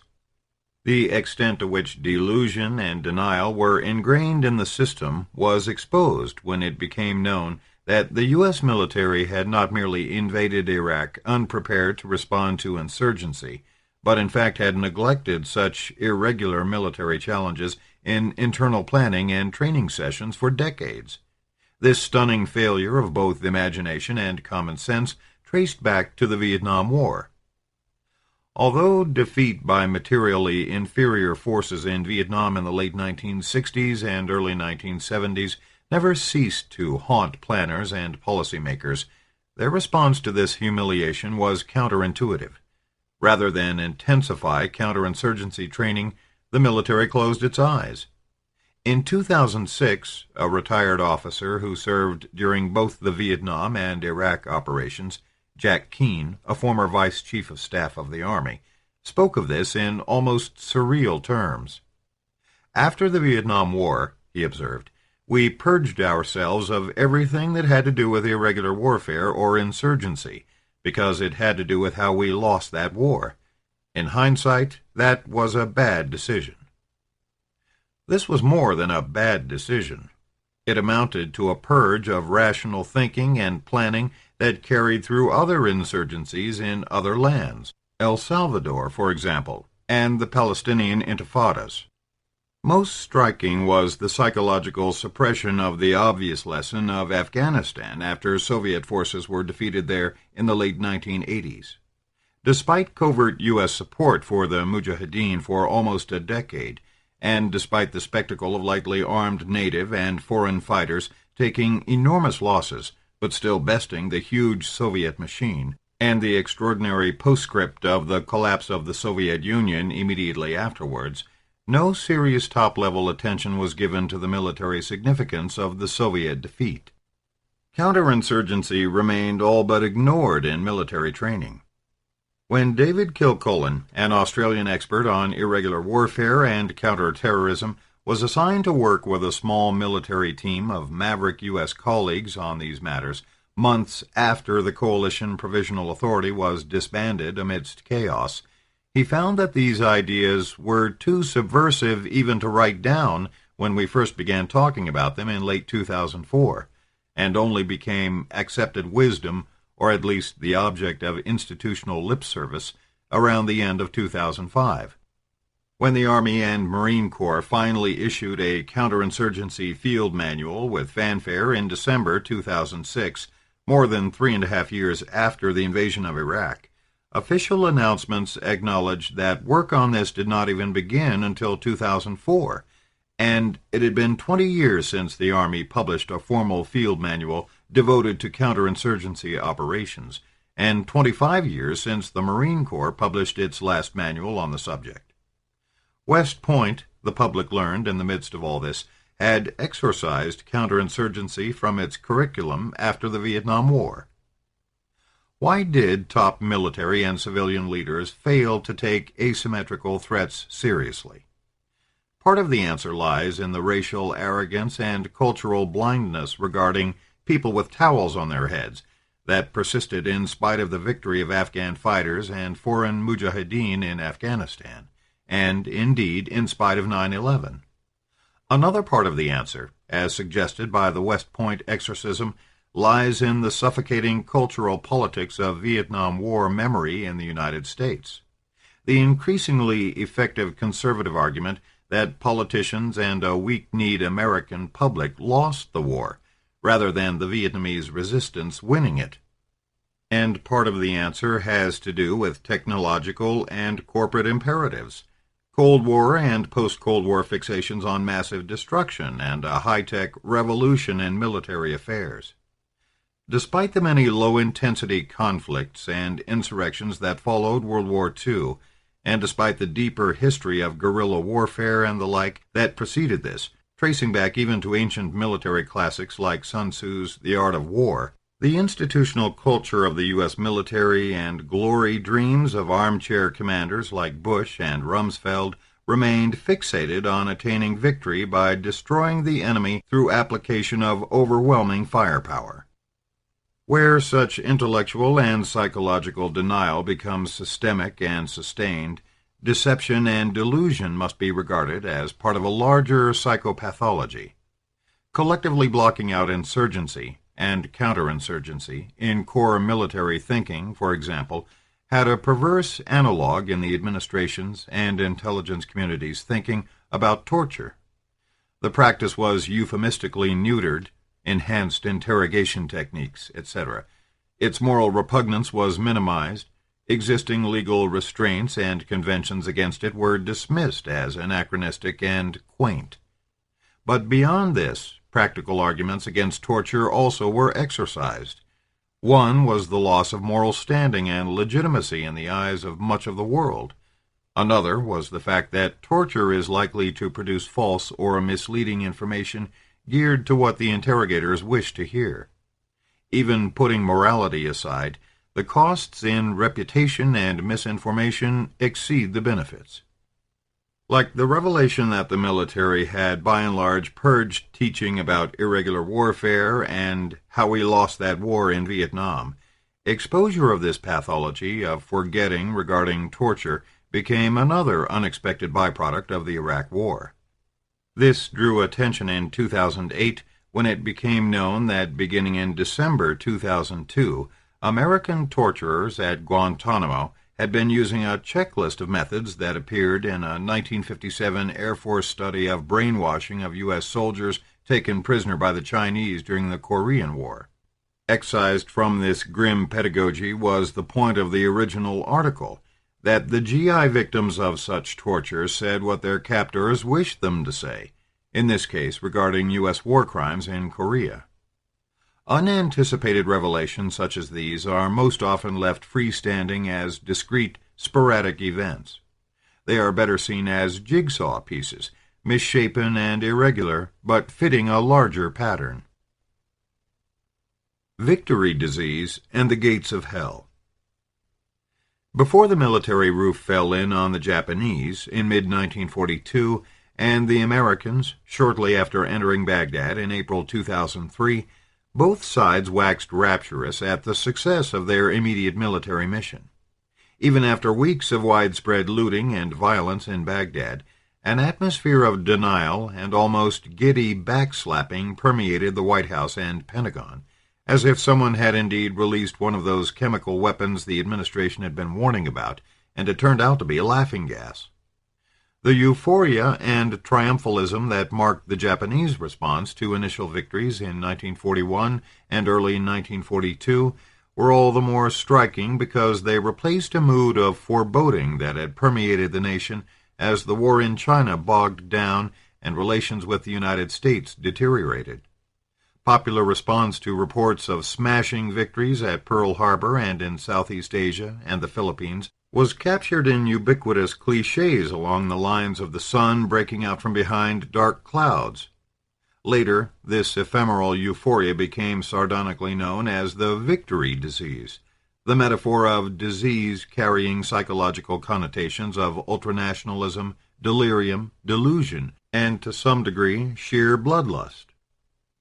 Pre-invasion forebodings also existed in the United States. As 0 hour for war with Iraq approached, however, such pessimism was offset by a rush of confidence bordering on complacency. It is easy to understand this overconfidence. Even apart from history's traditional empires, modern times provide many examples of strong states imposing their will on others with the help of native collaborators. Germany did this in Europe beginning in 1939. The Soviet Union in Eastern Europe after World War II, Japan in Manchuria after 1931, in great reaches of China after 1937, and in Southeast Asia after 1941. None of these states was as overwhelmingly powerful as the United States after the Cold War, and none as liberal in its professed intentions. Where good intentions coupled with successful post-war collaborations were concerned, moreover, the war of choice advocates could, and earnestly did, point to defeated Germany and especially defeated Japan after World War II. At the same time, the president's own militant impulses were reinforced by numerous voices from outside his inner circle. These included Middle East experts, Iraqi exiles and expatriates, other Arab and Muslim friends of the United States, bellicose supporters of Israel, liberal supporters of humanitarian intervention, and foreign allies led by the prime ministers of England and Japan. It was Iraqi exiles who, in a White House meeting on January 10, 2003, assured Bush that U.S. forces entering Baghdad would be greeted with sweets and flowers. The exiles found that the president, even at this late date, knew next to nothing about religious, ethnic, and political tensions in Iraqi society. But they assured him that religious schism between the ruling minority Sunnis and majority Shiites had been exaggerated by people outside Iraq.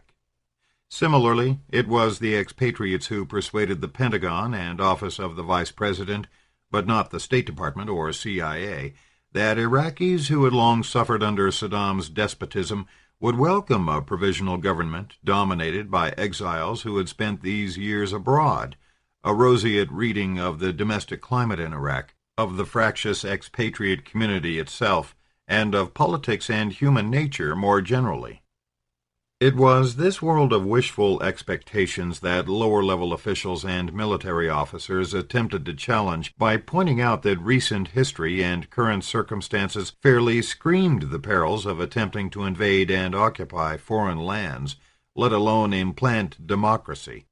It did not require access to secret information about Iraq or Islamist terrorism to present compelling case studies that made clear the imperative of exercising extreme caution before choosing to invade and occupy a volatile foreign land.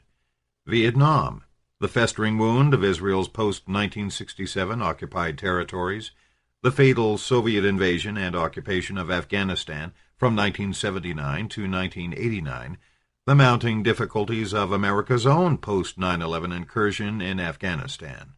Indeed, much the same lesson about failing to take seriously the nationalistic pride of others could be drawn from Imperial Japan's strategic folly in China prior to the imbecility of Pearl Harbor. In 1937, Hirohito's war minister assured him that China would succumb in 6 months at best. In September 1941, the same officer, now Chief of the Army General Staff, told him, "We intend to end it, war with the United States, in about 3 months. On the latter occasion, the Emperor reminded the general of his earlier prediction, but such moments were fleeting and rare. The Emperor did not revisit this, and in the scores of planning conferences that culminated in Japan's war of choice against the United States, no one else dared whisper China as a cautionary reminder. Fervid nationalism induces an almost willful myopia regarding the national or group pride of others. Shortly before the invasion of Iraq, an Arab League spokesman warned that such an attack would open the gates of hell. Typical Middle East hyperbole was the generic dismissive response to such voices. Against such warnings, scoffers could cite the counter-arguments of select Middle East experts, and one argument in particular, that more than anything else, Arabs respect force and power. The eminent historian Bernard Lewis, whose counsel and support were especially prized by those advocating war against Iraq, was often paraphrased to this effect. Brent Scowcroft, an establishment insider and agonized critic of the administration's unilateral militancy, concluded that after 9/11, Lewis's influence on hawks like Vice President Cheney reinforced the White House commitment to war. "It's the idea that we've got to hit somebody hard," Scowcroft observed. And Bernard Lewis says, "I believe that one of the things you've got to do to Arabs is hit them between the eyes with a big stick. They respect power." Such arguments, extremely popular in pro-war circles, were part and parcel of the broader mindset of refusing to deign to acknowledge Arab and Muslim historical grievances against the Western powers. An article in the April 2002 issue of the National Review, the flagship of conservative commentary, captured some of the almost bantering crudeness of such thinking by paraphrasing a well-known pundit. Every 10 years or so, the United States needs to pick up some small, crappy little country and throw it against the wall, just to show the world we mean business. It is instructive to see high doctrine and noble rhetoric boiled down to its practical essence, and to follow this by imagining how such throw them against the wall or hit them between the eyes swagger sounds to others.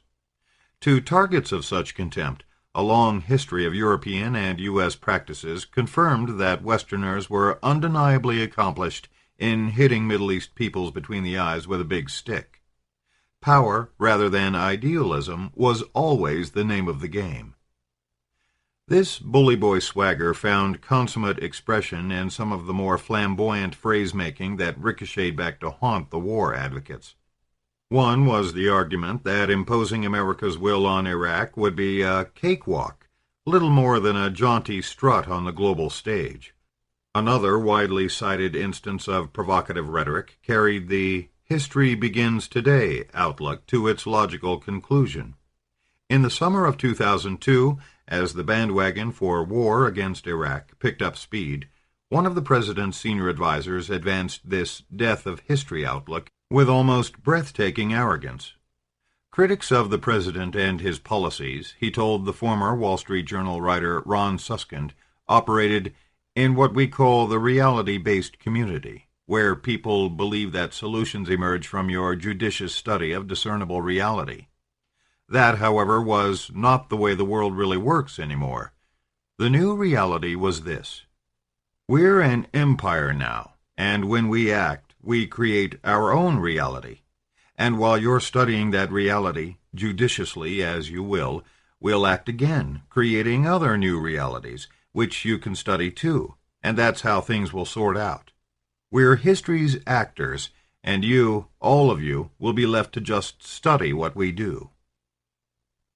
Apart from its world-class fatuousness and resemblance to the New Order hubris of Imperial Japan's most arrogant ideologues, this soon notorious comment had the added attraction of being forthright and unwittingly accurate.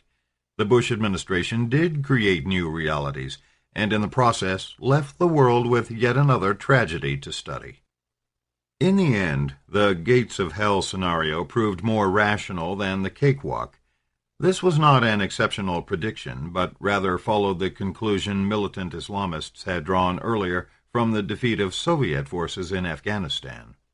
As bin Laden put it late in 1998, men with very few RPGs, rocket-propelled grenade launchers, very few anti-tank mines, and very few Kalashnikovs managed to destroy the myth of the largest military machine ever known to mankind, and utterly annihilated the idea of the so-called superpowers.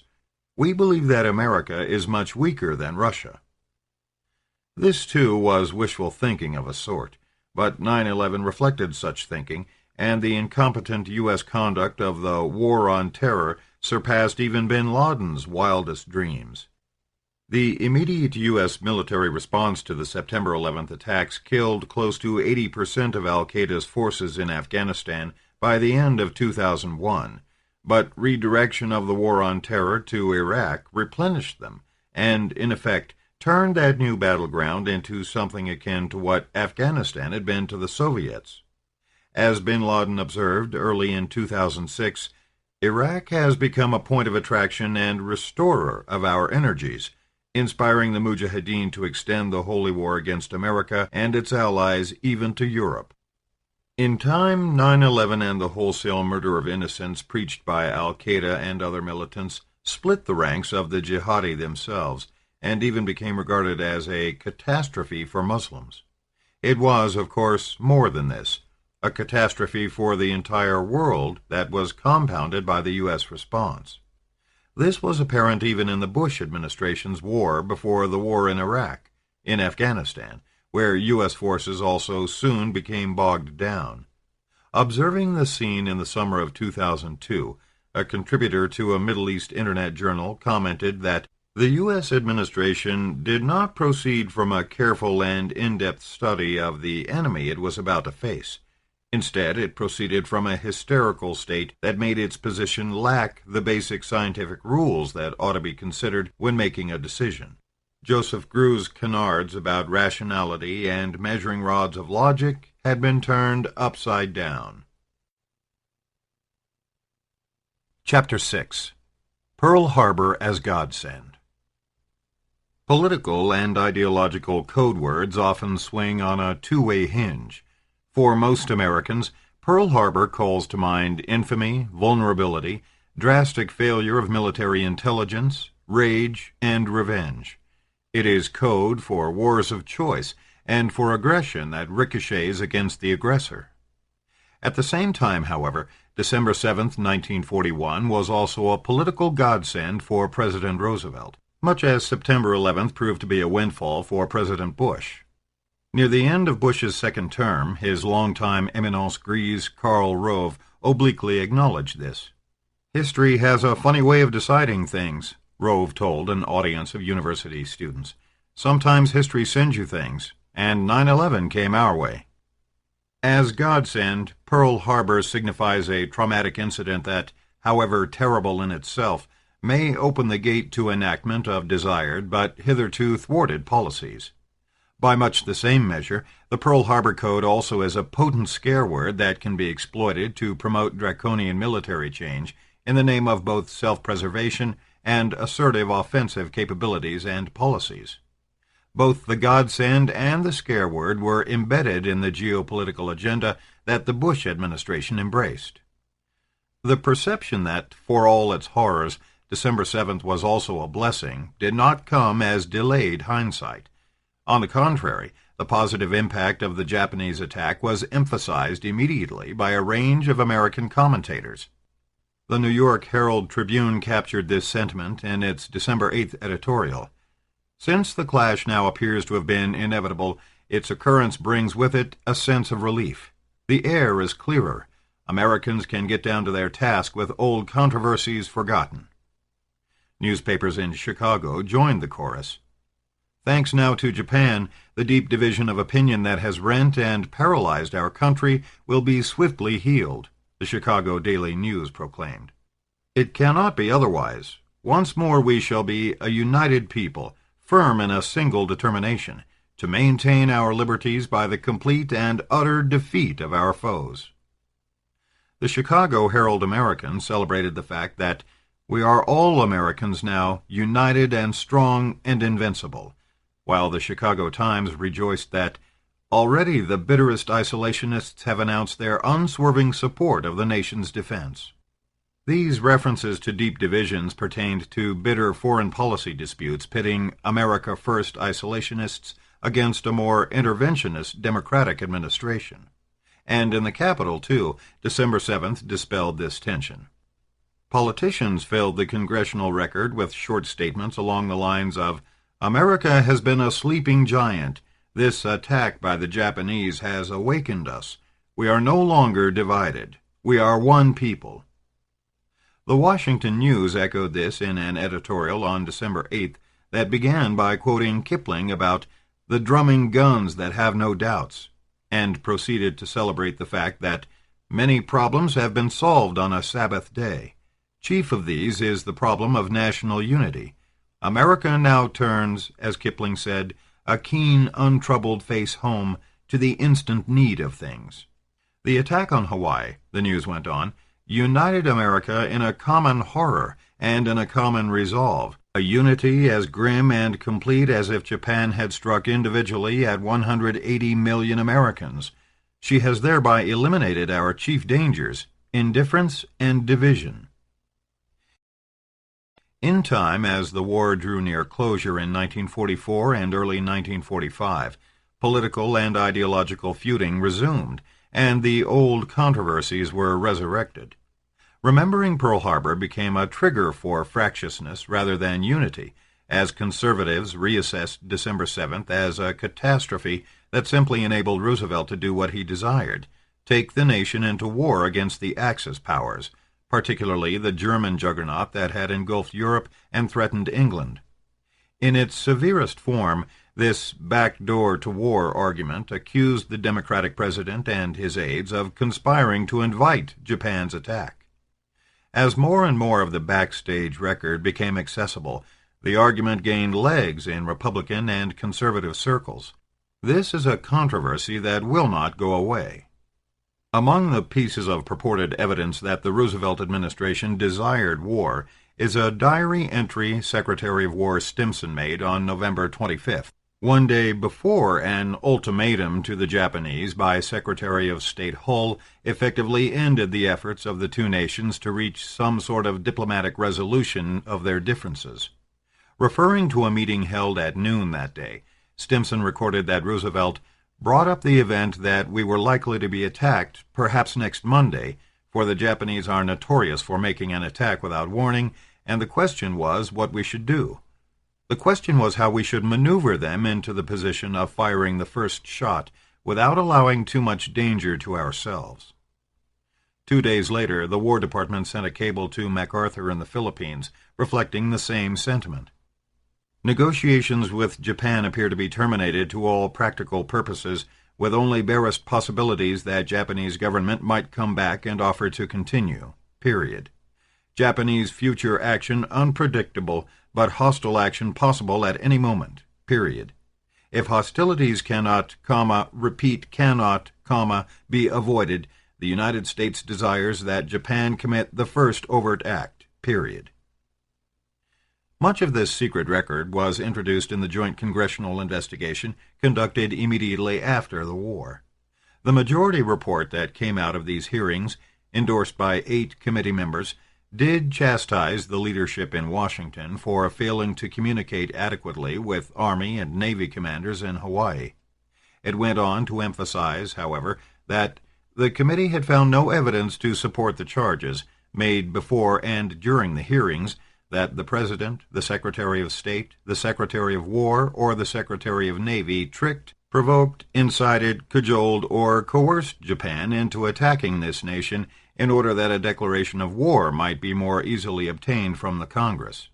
On the contrary, all evidence conclusively points to the fact that they discharged their responsibilities with distinction, ability, and foresight, and in keeping with the highest traditions of our fundamental foreign policy. The majority's criticism focused on how the Hawaiian commands failed. This gingerly treatment of top leaders foreshadowed the failure of the 9/11 Commission to address leadership delinquency on the part of the Bush administration prior to September 11th. And it did not go unchallenged. The minority report, by Republican Senators Homer Ferguson and Owen Brewster, also called attention to the failures of Admiral Kimmel and General Short in Hawaii, but leveled its harshest criticism against Roosevelt and his War Cabinet, Secretary of State Stimson, Secretary of the Navy Frank Knox, General and Army Chief of Staff George Marshall, Admiral and Chief of Naval Operations Harold Stark, and Major General Leonard Giro, the Assistant Chief of Staff of the War Plans Division. Although the dissenting senators paid particular attention to intercepted Japanese cables and top-level deliberations in the 10 days or so that preceded the surprise attack, following the November 26th ultimatum, they went so far as to argue that the possibility, indeed the probability, of a Japanese attack on Pearl Harbor had entered into the calculations of high authorities in Washington and the commanders at Pearl Harbor for years, months, and days before December 7th. This picture of Roosevelt and his aides poring over intercepted Japanese messages and anticipating imminent hostilities poses a sharp contrast to the Bush administration's disengagement from intelligence warnings about al-Qaeda. That U.S. leaders knew Japan was poised to commence hostile action is indisputable, and their failure to ensure the military was thoroughly briefed and prepared for this eventuality is inexcusable. To argue, as the minority report did, that the probability of a Japanese attack on Pearl Harbor had long been clear to Roosevelt and his advisers, however, is another matter entirely. Military planners had conducted war games predicated on such an attack for many years. Alerts were issued in Hawaii on several occasions in 1941, but the prevailing mindset remained that of Admiral Kimmel. No one really took seriously the possibility that the little yellow sons of bitches could pull off such an audacious operation so far from home. It was not Japan's war of choice that was a surprise, but rather the fact that their war plans actually included Hawaii. Whether the United States and Japan could have worked out their differences is a serious issue, for it raises questions about both the causes of war and the perils of appeasement. But the backdoor to war conspiracy thesis does not hold water well. If leaders in Washington had known that Pearl Harbor was targeted, there was no reason for them to let the Pacific Fleet be attacked. They could, and surely would, simply have ordered the commanders in Hawaii to take preemptive action against the advancing attack force. The casus belli would have been persuasive enough to persuade most isolationists to support retaliation against the Axis powers collectively, and the nation would have rallied behind the president, although it would not have remembered Pearl Harbor in the same searing way. In this alternative scenario, there would have been no humiliating intelligence failure and no trauma of innocence betrayed comparable to what did take place, but the rousing "date which will live in infamy" and "remember Pearl Harbor" rhetoric would not have been entirely absent. Roosevelt still would have had his godsend, his united citizenry and good war against the Axis menace. In 2001, There was no anticipation of an impending al-Qaeda attack on U.S. soil on the part of the president and his key advisers, although there should have been. CIA leaders tried in vain to impress National Security Advisor Rice with the urgency of the al-Qaeda threat in the opening days of July, and Bush received the soon notorious secret President's Daily Brief titled "Bin Laden Determined to Strike in U.S." a month later, on August 6th. However one may interpret the administration's failure to respond to these warnings, the president spent most of that August at his ranch in Texas. The attack proved a double godsend. First, 9/11 rescued a first-term presidency that had begun in disarray. The presidential election of November 2000 ended in virtual stalemate, with slightly more than half the popular vote going to the Democrats' candidate, Al Gore, and contested electoral returns and the decisive Electoral College vote in Florida being decided in Bush's favor only after controversial intervention by the Supreme Court.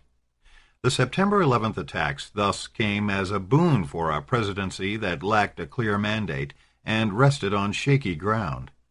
Like Roosevelt before him, Bush donned the mantle of a president at war and pulled a fractured body politic solidly behind him. His rating in opinion polls soared at one early point to a remarkable 90%, and the lingering aura of being an unwavering war leader sufficed to carry him to a second term, even after the war in Iraq had become, in the eyes of most of the world, a disaster. Second, and less well known to the general public at the time, 9/11 enabled the conservatives who served as the president's key advisers to put into effect a radical foreign and military policy they had advocated since before the 2000 election. Among other recommendations, this called for major increases in the defense budget, across-the-board transformation of the armed forces to exploit the revolution in military affairs, repositioning of U.S. forces abroad, removing Saddam Hussein from power, and asserting the political leadership of the United States rather than the United Nations in international peacekeeping. These proposals, long in gestation, were formulated most concisely by the Project for the New American Century, PNAC, an exceptionally articulate lobby founded in 1997. They were itemized in a PNAC report titled Rebuilding America's Defenses, Strategy, Forces, and Resources for a New Century, which was released in September 2000, shortly before the presidential election.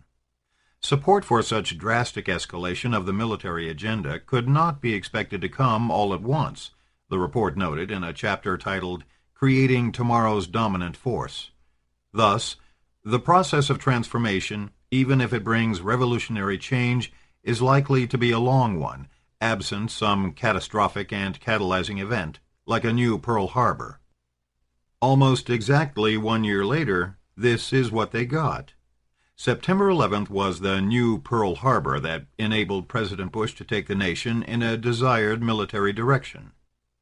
This, rather than any serious intelligence information linking al-Qaeda to Iraq, is why the President and those who now had greatest influence on U.S. military policy, led by Vice President Cheney, Defense Secretary Rumsfeld, and Deputy Secretary of Defense Wolfowitz, all of whom had signed the PNAC report, diverted the focus of attention and hostility from al-Qaeda to Iraq without a moment's hesitation.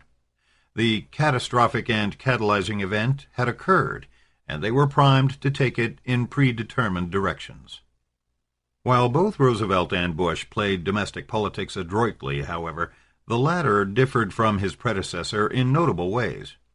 For one, he was incurious to the point of psychological aversion when it came to detailed knowledge about the outside world and even about the actual on-the-ground situation in his chosen battlefields.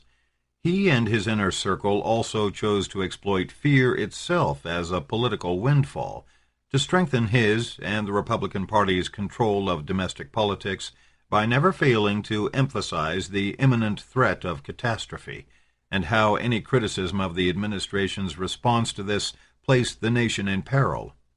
There was a great deal of political and personal opportunism in these scare tactics, but also a deep current of genuine, abiding, almost paranoid fright. By contrast, one of Roosevelt's most remembered statements to the American people was that the only thing we have to fear is fear itself. Although he said this in the depth of the Great Depression in 1933, in the opening sentences of his first inaugural address, it set the tone for his successive administrations and later war leadership. History surely will take special note of the Bush administration's fear-mongering, particularly as this played out in the Iraq War and the abuses of law that accompanied the war on terror in general. An administration that went to war trumpeting its humanitarian mission to liberate Saddam Hussein's Republic of Fear ended up strengthening the forces of instability and terror around the world and turning America itself into a republic riddled with fear and an economy where enormous fortunes were made by ensuring that fear stayed center stage. Nor was this confined to home consumption. A disenchanted State Department participant in the administration's high-level deliberations, Richard Armitage, was later quoted as observing that, "Since 9/11, our principal export to the world has been our fear." In this milieu of unremitting insecurity and panic, the new Pearl Harbor did not just open the door to war against Saddam Hussein. It was a godsend, more broadly, for those who advocated directing vastly greater resources to the enhancement of sophisticated military hardware. This extended to a revised agenda for nuclear weapons as well as a grand vision of militarizing outer space. This, too, was foreshadowed in the P&AC report, which called for resuming nuclear testing and developing a new family of nuclear weapons, including bunker busters capable of destroying deep underground facilities. The P&A strategists also gave particularly strong emphasis to the need to control the new international commons of space and cyberspace, and to this end even proposed creating a military service tentatively titled U.S. Space Forces. Militarizing outer space was President Ronald Reagan's old Star Wars agenda, which took its name from the 1977 Hollywood film that also provided Reagan with the Evil Empire label he attached to the Soviet Union. Pentagon planners had devoted increasing attention to controlling real and virtual space since the revolution in communications technology took off in the 1980s, and this preoccupation was accelerated by the role of electronic warfare in the first Gulf War. These projections, like all others, rested on the assumption of America's unique role as a force for good, not merely in the world, but in the heavens as well. Although the military might of the United States was roughly equivalent to that of the major nations of the rest of the world combined, it was argued that the country was still vulnerable, and the code for such vulnerability, even in outer space, was again Pearl Harbor. This emerged explicitly in a report submitted to Congress on January 11, 2001, just before Bush's inauguration, and precisely 9 months before 9/11, by the Commission to Assess United States National Security, Space Management, and Organization. The commission was chaired by Donald Rumsfeld from its inception until his nomination as Secretary of Defense a few weeks before the report was released. Rumsfeld's committee warned not once or twice, but 6 times of the danger of a space Pearl Harbor if the United States did not hasten to consolidate its control over space. One version of the drumbeat warning was this: "The question is whether the U.S. will be wise enough to act responsibly and soon enough to reduce U.S. space vulnerability, or whether, as in the past, a disabling attack against the country and its people, a space Pearl Harbor, will be the only event able to galvanize the nation and cause the U.S. government to act." Language was adroitly manipulated in these visions of new frontiers and new challenges in warfare. Space control, for example, was an oblique way of repudiating arms control, and September 11th paved the way for accelerated planning for both new uses of nuclear weapons and establishing control of outer space.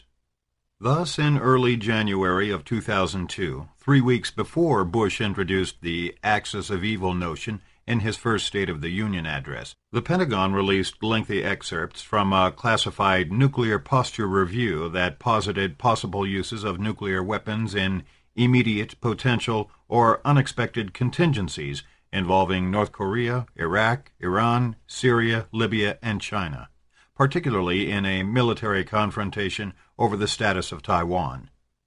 The review called for giving serious consideration to whether the United States should develop an entirely new nuclear capability, one that is not a modification of an existing weapon.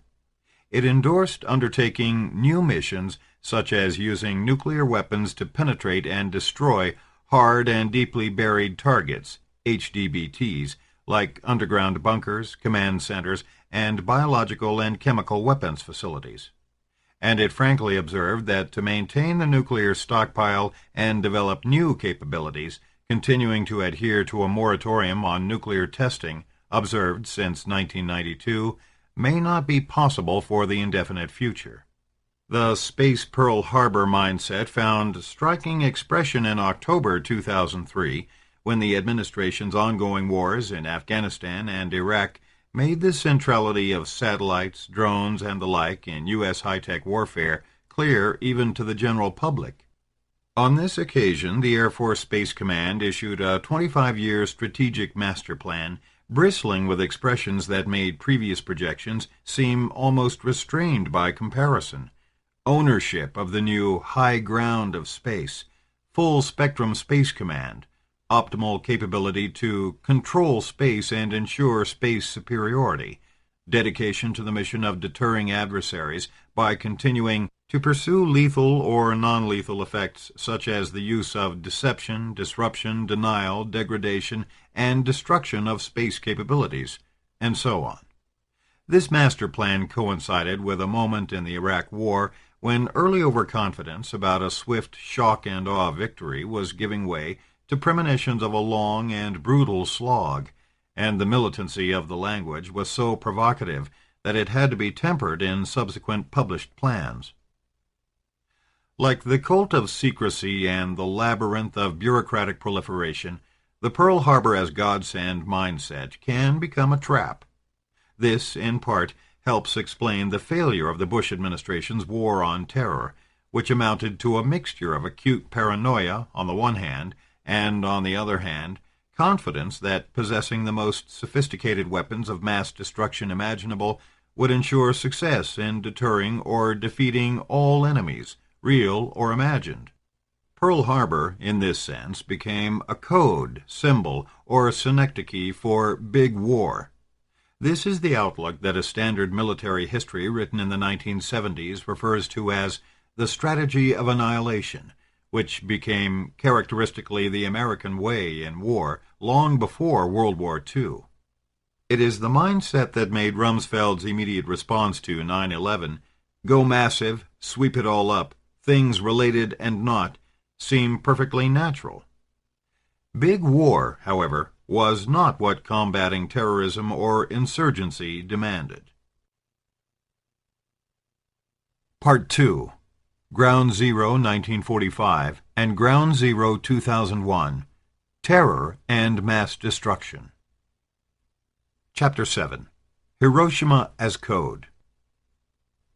Shortly after the destruction of the World Trade Center on September 11th, a little-noticed newspaper article reported that prior to the attack, the CIA had intercepted a cryptic but chilling message from a member of Al-Qaeda who boasted that Osama bin Laden was planning to carry out a Hiroshima against America.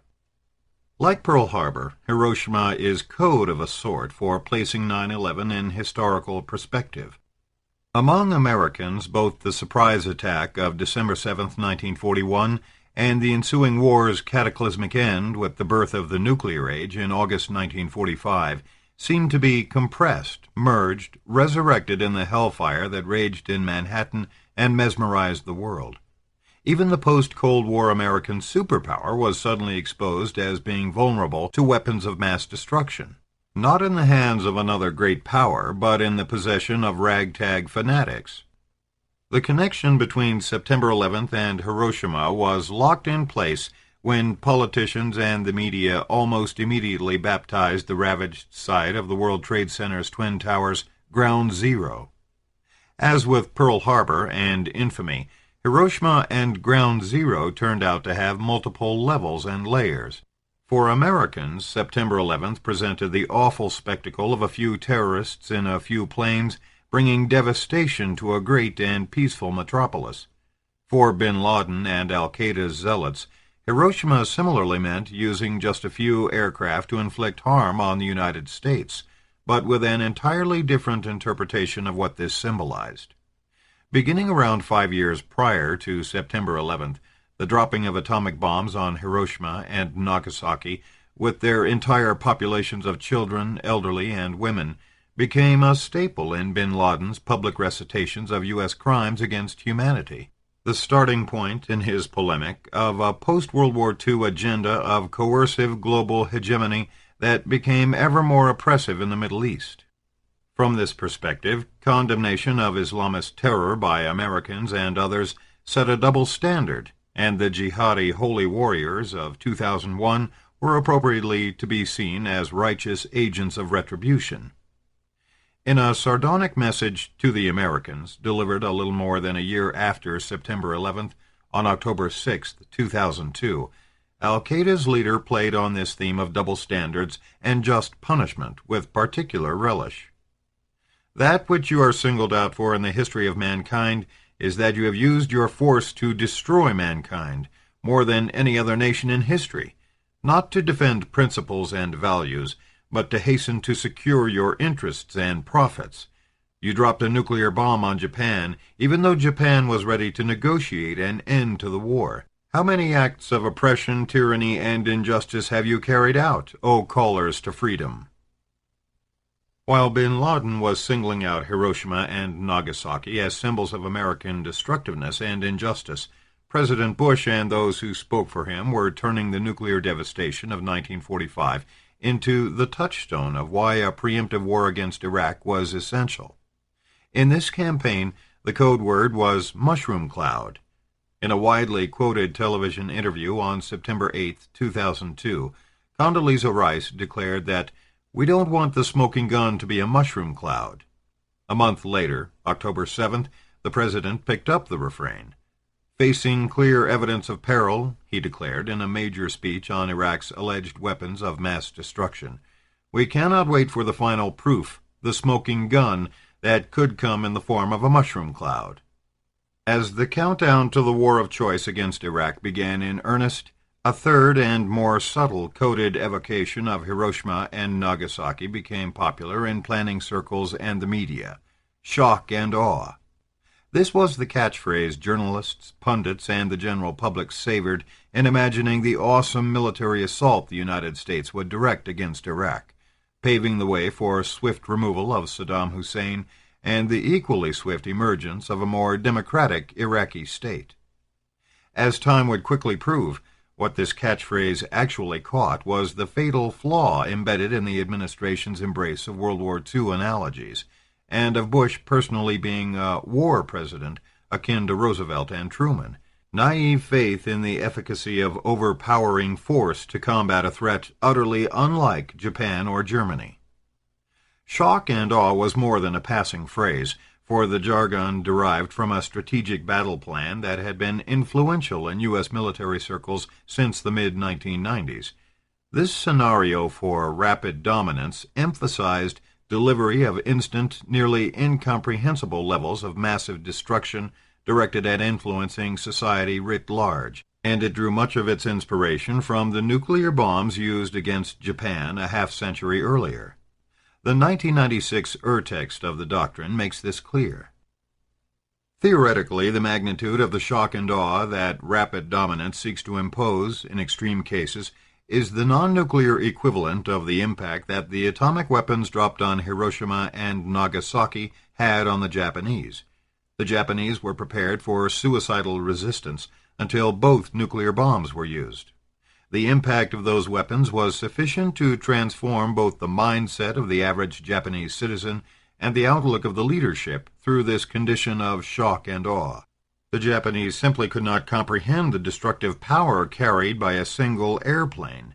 This incomprehension produced a state of awe.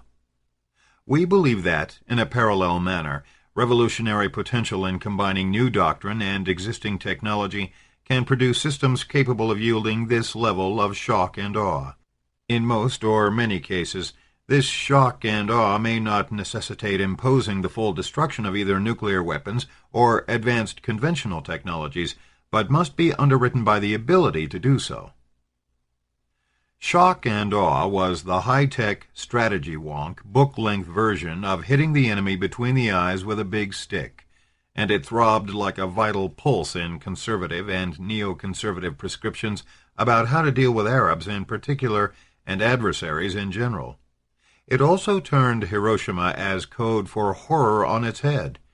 Much as bin Laden evoked using the dropping of atomic bombs on Japan as an American crime against humanity, and then proceeded to endorse inflicting a Hiroshima upon Americans, so U.S. strategists, horrified by the specter of a mushroom cloud in the United States, glorified Hiroshima and Nagasaki as demonstrating how to anticipate and prevent such nuclear catastrophe.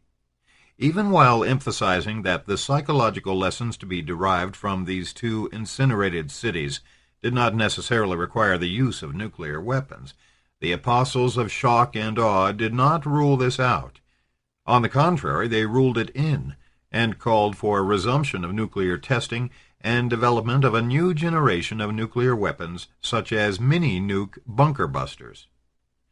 Reality did not validate the shock and awe prognostications, for the most shocking aspect of the invasion of Iraq was that deployment of awesome, cutting-edge military force did not, in fact, drive society writ large into abject submission.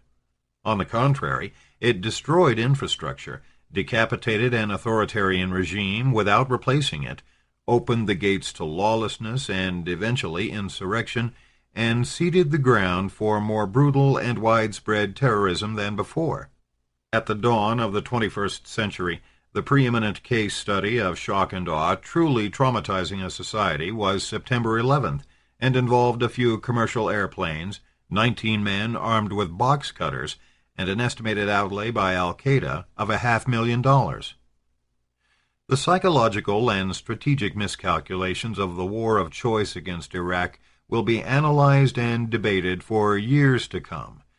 Where the cultures of war more generally are concerned, both 9/11 and the Iraq War raise historical and moral questions that deserve equally sustained debate.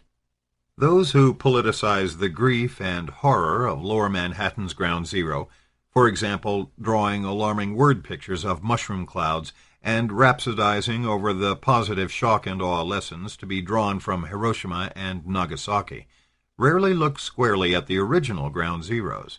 They avert their gaze from what actually took place beneath the mushroom clouds in August 1945, and from the almost inexorable logic that led to the U.S. decision to obliterate these two densely populated cities, and what all this might tell us about the emergence of a world in which the line between soldier and civilian, combatant and non-combatant, has ceased to exist. This is not a matter of moral equivalence or relativism. The instinctive nationalistic response to undertaking any inquiry that might cast doubt upon the exceptionalism of America's own morality, or the wisdom and legitimacy of using the atomic bombs in August 1945. Rather, it is to ask how far we can meaningfully pursue the linkage between 9/11 and Hiroshima Ground Zero that is already established in popular consciousness. The moral questions are, as the textbooks and encyclopedias of philosophy tell us, as old as war itself. They raise the issue of just war, justum bellum, and more precisely the legitimacy or justice of a war, jus ad bellum, and the observance or violation of fair, acceptable, proportionate conduct in war, jus in bello. While Japan's attack on China, and later Pearl Harbor, and the Bush administration's war of choice against Iraq raised the former issue, jus ad bellum, the crimes against humanity seen in 9/11 and terrorism more generally involve a practice widely condemned as violating the concept of jus in bello, namely, the deliberate targeting of civilians. In the wake of 9/11, the moral strictures underlying traditional jus in bello thinking become a bell Americans rang with passion. This was used, moreover, to highlight the chasm separating the United States and Western civilization more generally from the terrorists, and from Saddam Hussein as well. When the Bush administration coined the term war on terror, care was taken to call attention, here in Douglas Feith's words, to differences between us and our enemies on the issue of respect for human life. The sanctity of the distinction between combatants and innocent non-combatants was emphasized, and with this the observation that terrorists are reprehensible precisely because they negate that distinction by purposefully targeting civilians. In the January 2002 State of the Union address, in which the axis of evil term was introduced, the President's indictment of the Iraqi regime included the charge that this is a regime that has already used poison gas to murder thousands of its own citizens, leaving the bodies of mothers huddled over their dead children. To anyone familiar with the graphic visual record of what took place beneath the mushroom clouds of 1945, the President's choice of imagery is doubly disturbing, for the incinerated mother huddling over a dead child is one of the most iconic images of Ground Zero in Hiroshima and Nagasaki.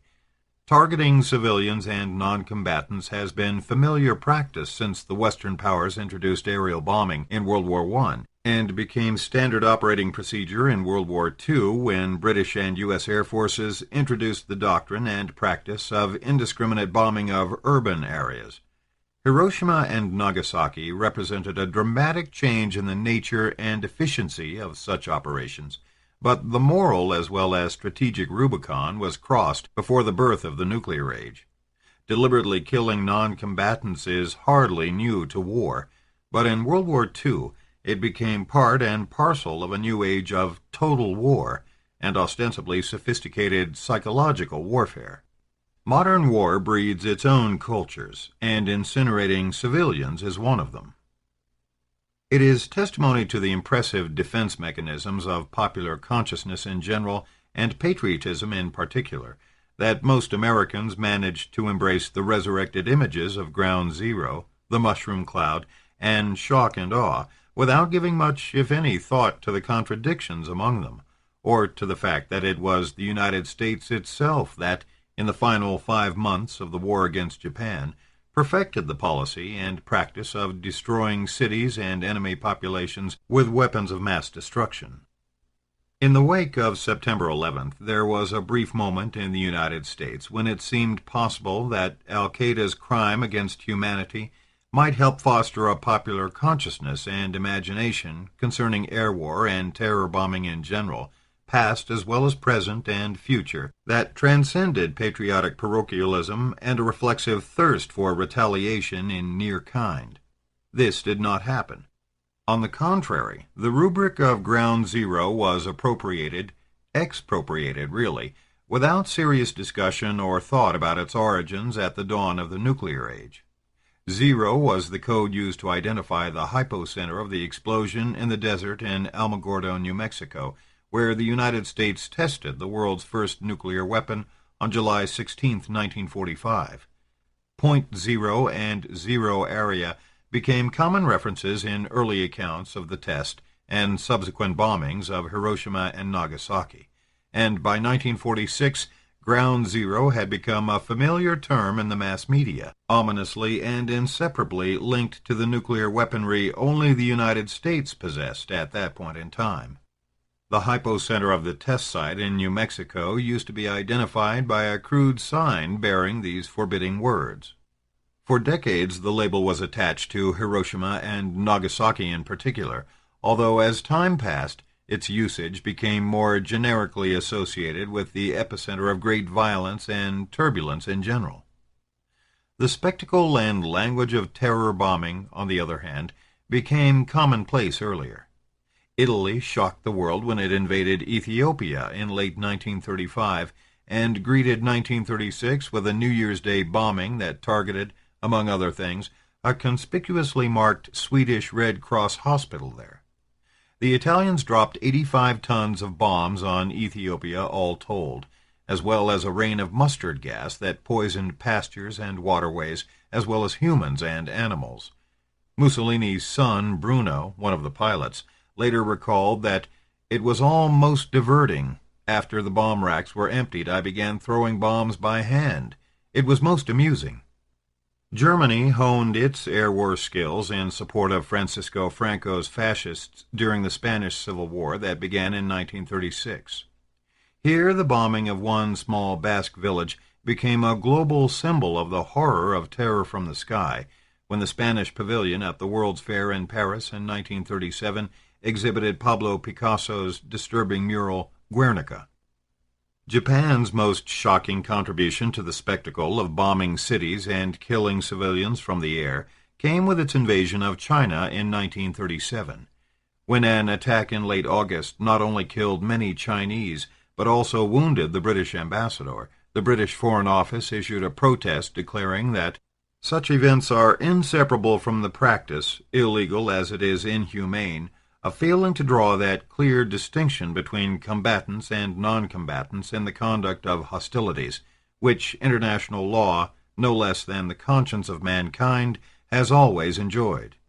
Life magazine branded the horror of Japan's air attacks on Chinese cities on the mind's eye of its many readers, with a photograph of a bawling infant sitting amidst the rubble of a bombed-out railway station in Shanghai.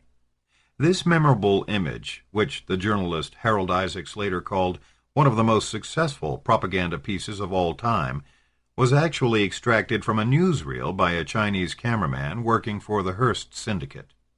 By late 1938, Life itself estimated that, in one form or another, the image probably had been seen by as many as 136 million people worldwide. Newsreels, the most compelling expression of wartime realism in this pre-television era, as well as headlines, official condemnations, and graphic photographs, all reinforced the argument that deliberately bombing civilians was beyond the pale of civilized behavior. Beginning in 1937, the U.S. government strenuously condemned such practices. When World War II erupted in Europe with Germany's invasion of Poland on September 1, 1939, President Roosevelt immediately issued an appeal to the governments of France, Germany, Italy, Poland, and His Britannic Majesty that read in full as follows: The ruthless bombing from the air of unfortified centers of population during the course of the hostilities which have raged in various quarters of the earth during the past few years, which has resulted in the maiming and in the death of thousands of defenseless men, women, and children, has sickened the hearts of every civilized man and woman, and has profoundly shocked the conscience of humanity. If resort is had to this form of inhuman barbarism during the period of the tragic conflagration with which the world is now confronted, hundreds of thousands of innocent human beings who have no responsibility for, and who are not even remotely participating in, the hostilities which have now broken out, will lose their lives. I am therefore addressing this urgent appeal to every government which may be engaged in hostilities publicly to affirm its determination that its armed forces shall in no event and under no circumstances undertake the bombardment from the air of civilian populations or of unfortified cities, upon the understanding that these same rules of warfare will be scrupulously observed by all of their opponents. I request an immediate reply. In response, the British and French and even the Germans declared their intention to eschew targeting civilians and cultural property and bomb only military targets. In the months that followed, similar denunciations of deliberate bombing of civilians were issued in Washington, London, and Geneva, where the League of Nations was based.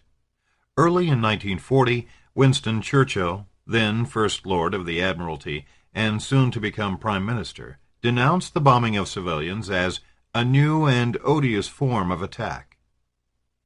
Such moral outrage was short-lived, however, and as World War II unfolded, it was England and the United States, rather than the Axis powers, that refined the theory, legitimization, and practice of firebombing densely populated targets.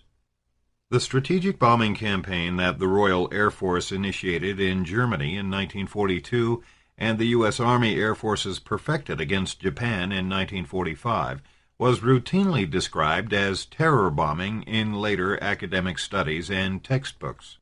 In the prelude to Hiroshima and Nagasaki, B-29 Superfortress bombers, new on the scene and used only in the Pacific theater, conducted massive incendiary raids against 66 Japanese cities.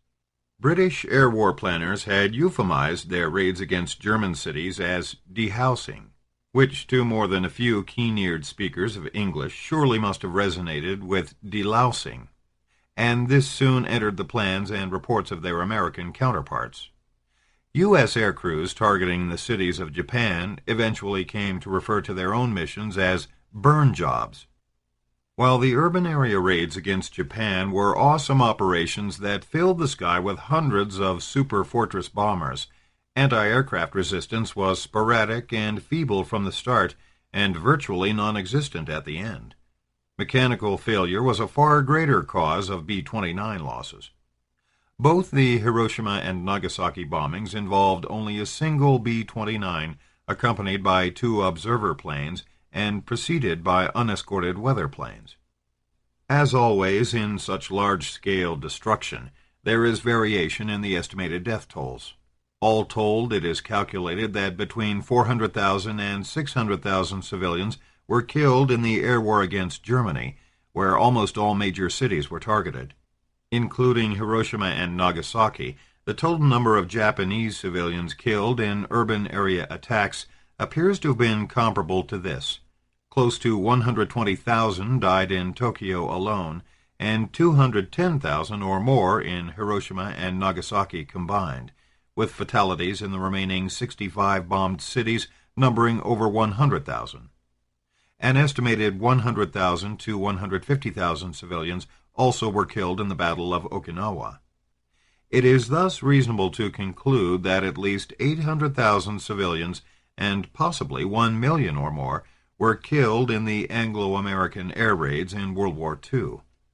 By war's end, deliberately targeting men, women, and children in congested residential areas with saturation or carpet or obliteration bombing had been firmly established as strategically desirable and, certainly among the victorious Allied powers, morally acceptable. After September 11th, this World War II history largely fell away. Ground Zero became code for America as victim of evil forces, alien peoples and cultures who, unlike ourselves, did not recognize the sanctity of human life and had no compunctions about killing innocent men, women, and children.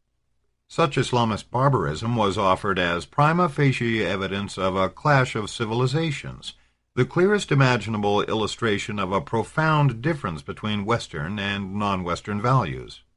To an extent almost impossible to exaggerate, Ground Zero 2001 became a wall that simultaneously took its name from the past and blocked out all sightlines of from what and where that name came. Chapter 8. Air War and Terror Bombing in World War II. Ghost Cities.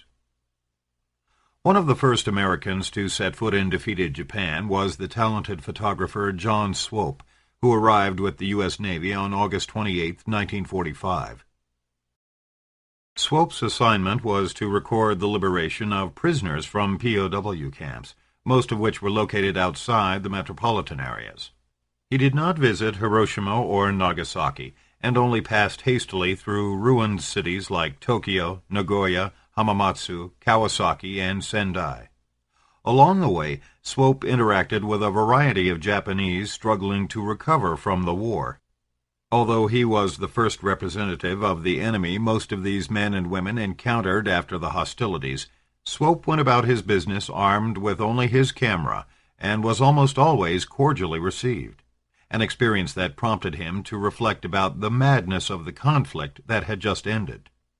In the course of his several weeks in Japan, he managed not only to photograph ordinary Japanese as well as liberated POWs, but also to type a thoughtful long journal, framed as a letter to his wife.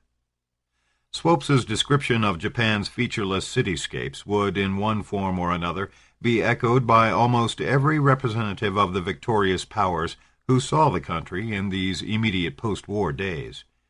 Although 2 weeks elapsed between the emperor's announcement of capitulation and actual arrival of the victors, Tokyo remained, to all appearances, a dead city. So did the other once congested metropolitan areas Swopes saw. All had become cities bombed into nothingness, ghost cities, stinking ruins peppered with tin shanty shelters.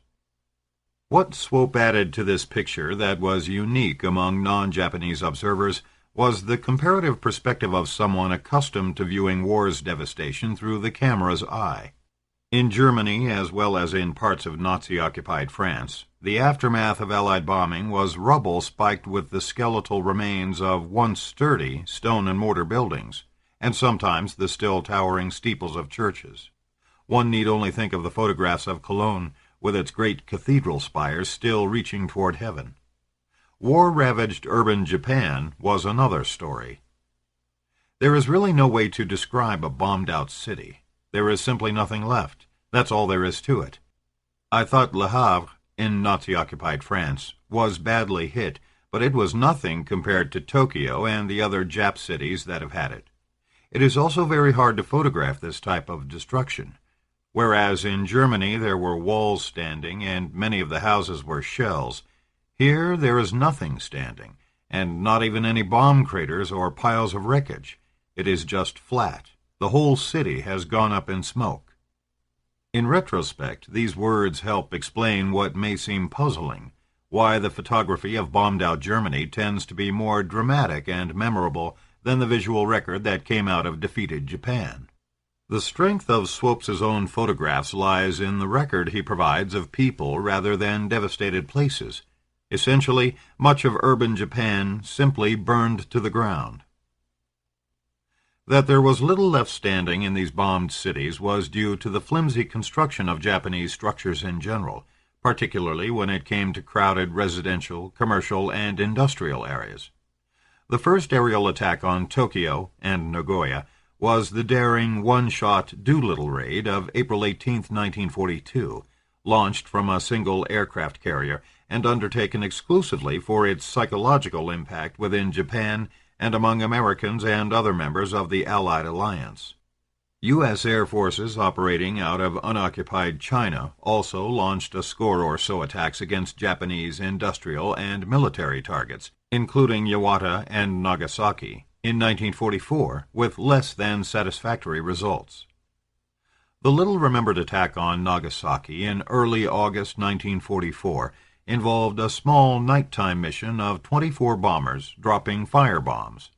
Like the Doolittle raid, this was undertaken partly for psychological reasons. At the same time, it also was regarded as a test of the effectiveness of incendiary attacks on Japan's inflammable cities, as opposed to relying primarily on so-called precision targeting with high-explosive bombs. The first major air raid on Tokyo, conducted by bombers operating out of the fiercely fought-for island redoubts in the Pacific, in this case Saipan, did not take place until November 24, 1944. The major effect of this high-altitude raid was also fundamentally psychological. Few bombs hit their intended targets, but the attack brought home to the Japanese populace that their forces were incapable of holding off the foe. Throughout the air war, U.S. planners consistently defined their objectives in terms of destroying Japan's industrial and economic capability to wage war. At the same time, the definition of what comprised this capability was elastic. It extended from the factories, arsenals, refineries, shipyards, docks, and other installations where the machinery of war was produced, and concentrated to the workforce that kept this war machine operating, and from the workforce to the populace in general, whose patriotic morale and support enabled the leadership to continue flogging their doomed cause. There were no clear categorical boundaries at this level of warfare. Killing workers could be justified as just as much of a blow at the enemy as killing soldiers and sailors.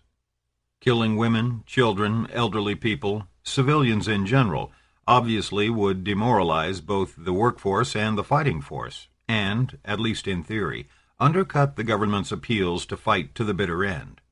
It was all too easy to argue that, in one way or another, everyone was a combatant. Extirpating non-combatants.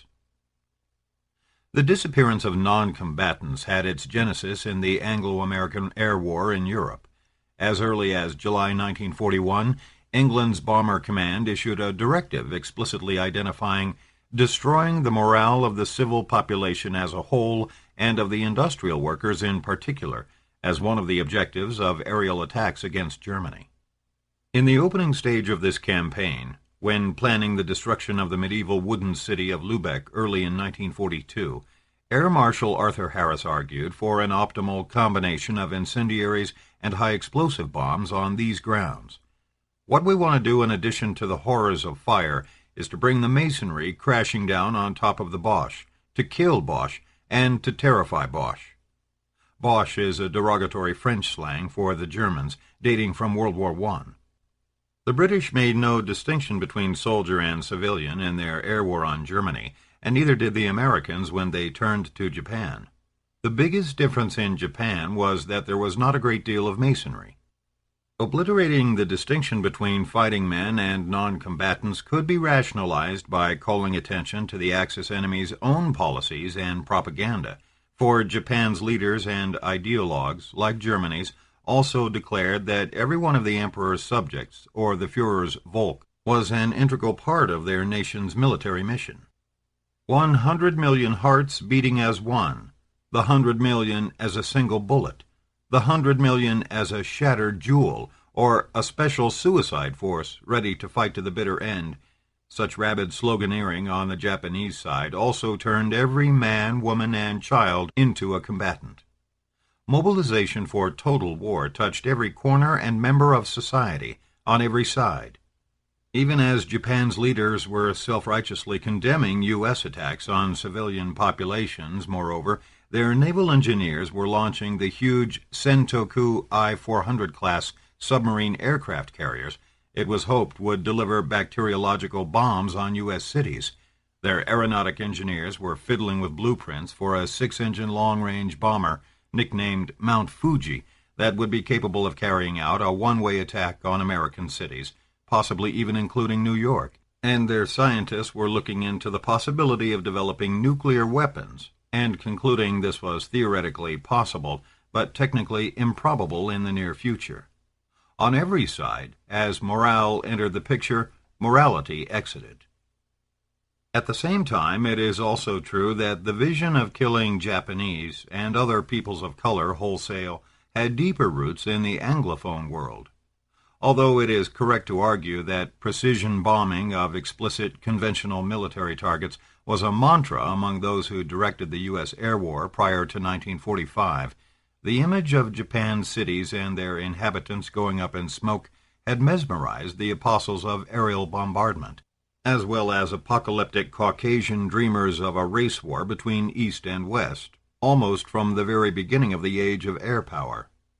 In the mid-1920s, General William Billy Mitchell, America's outspoken visionary in these matters, was already describing Japan as an ideal target where a U.S. air offensive would be decisive, given the congested nature of cities built from paper and wood or other inflammable structures.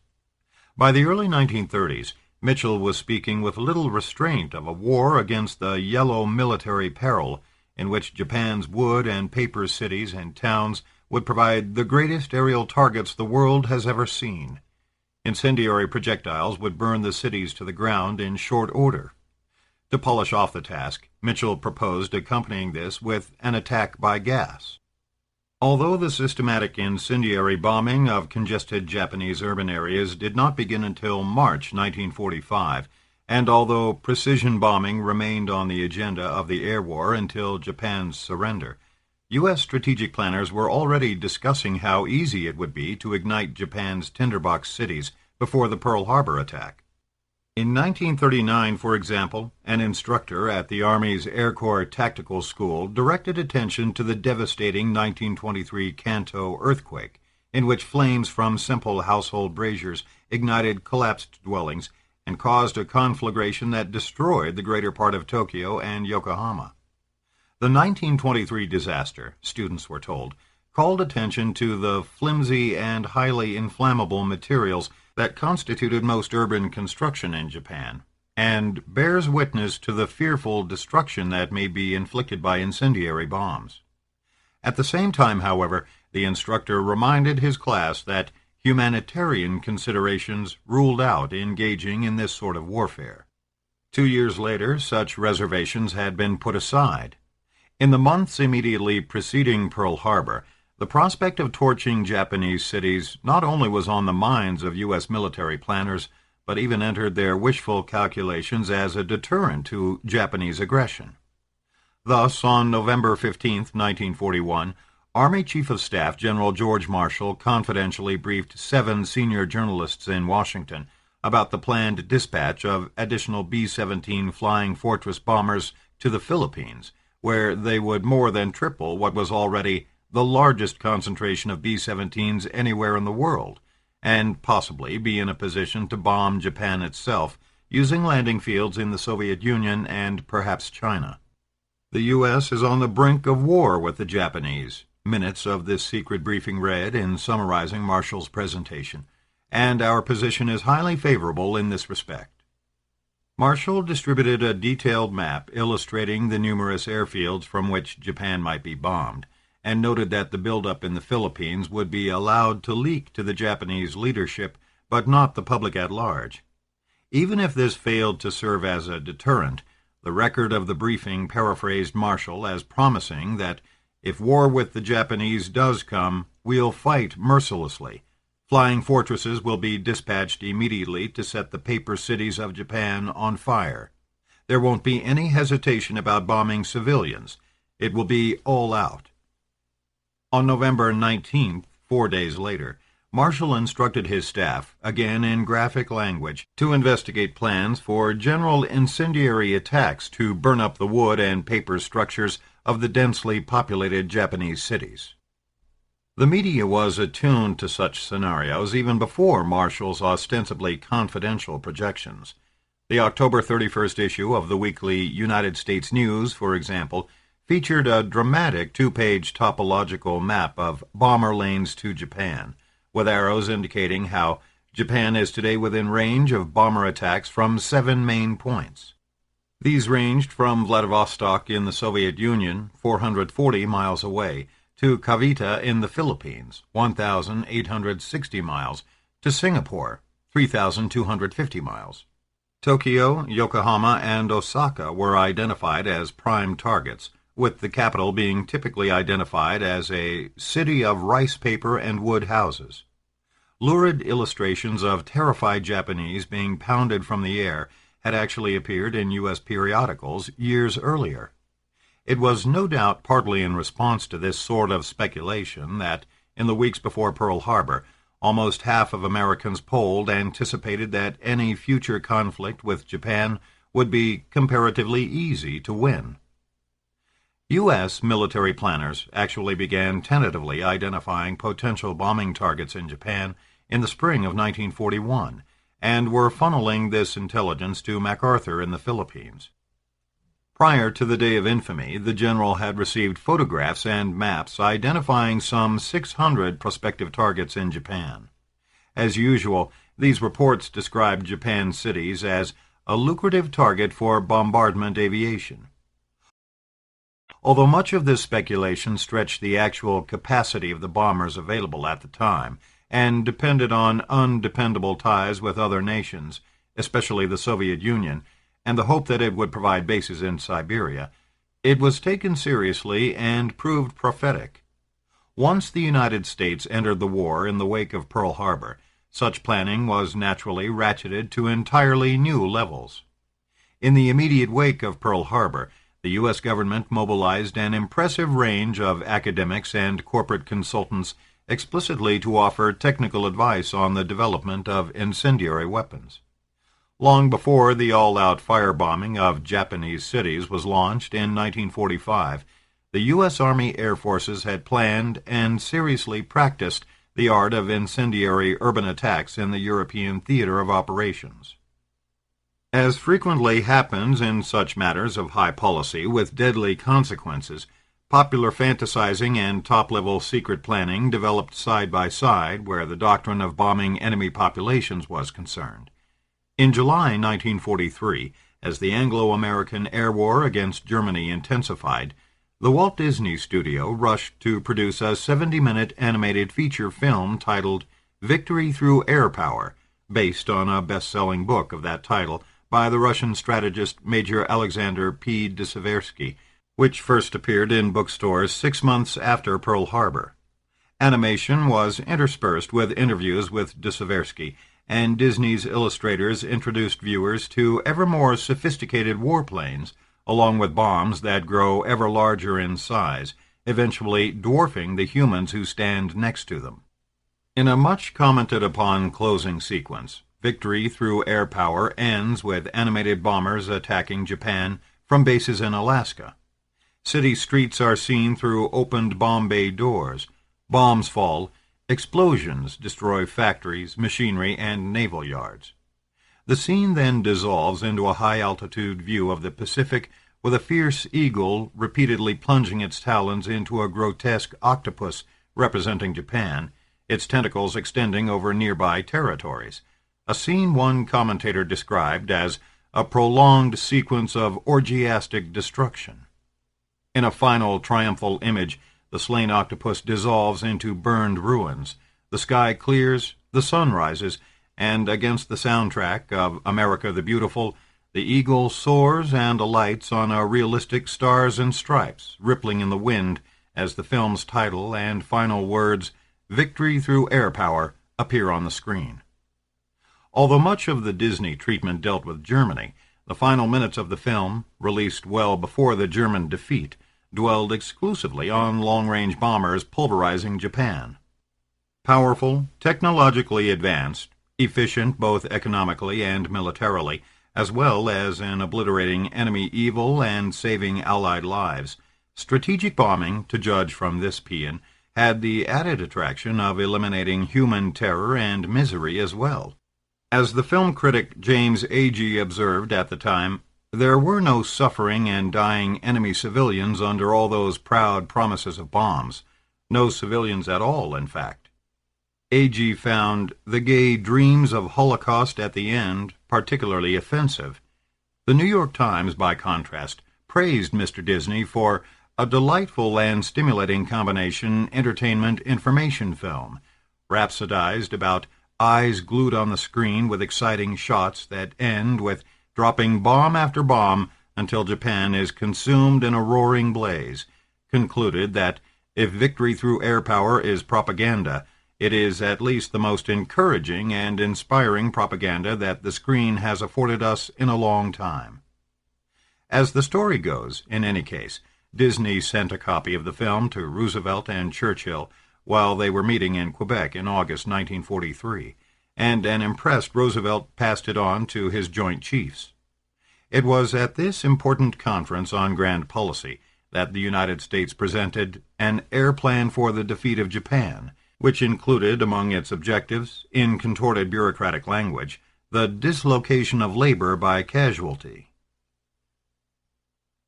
Increasing the terror in Germany. It is conventional wisdom that in the Anglo-American air war in Europe, the Royal Air Force, RAF, focused on firebombing German cities, while the U.S. Army Air Forces, USAAF, devoted itself primarily to high-altitude precision bombardment of specific military and industrial targets.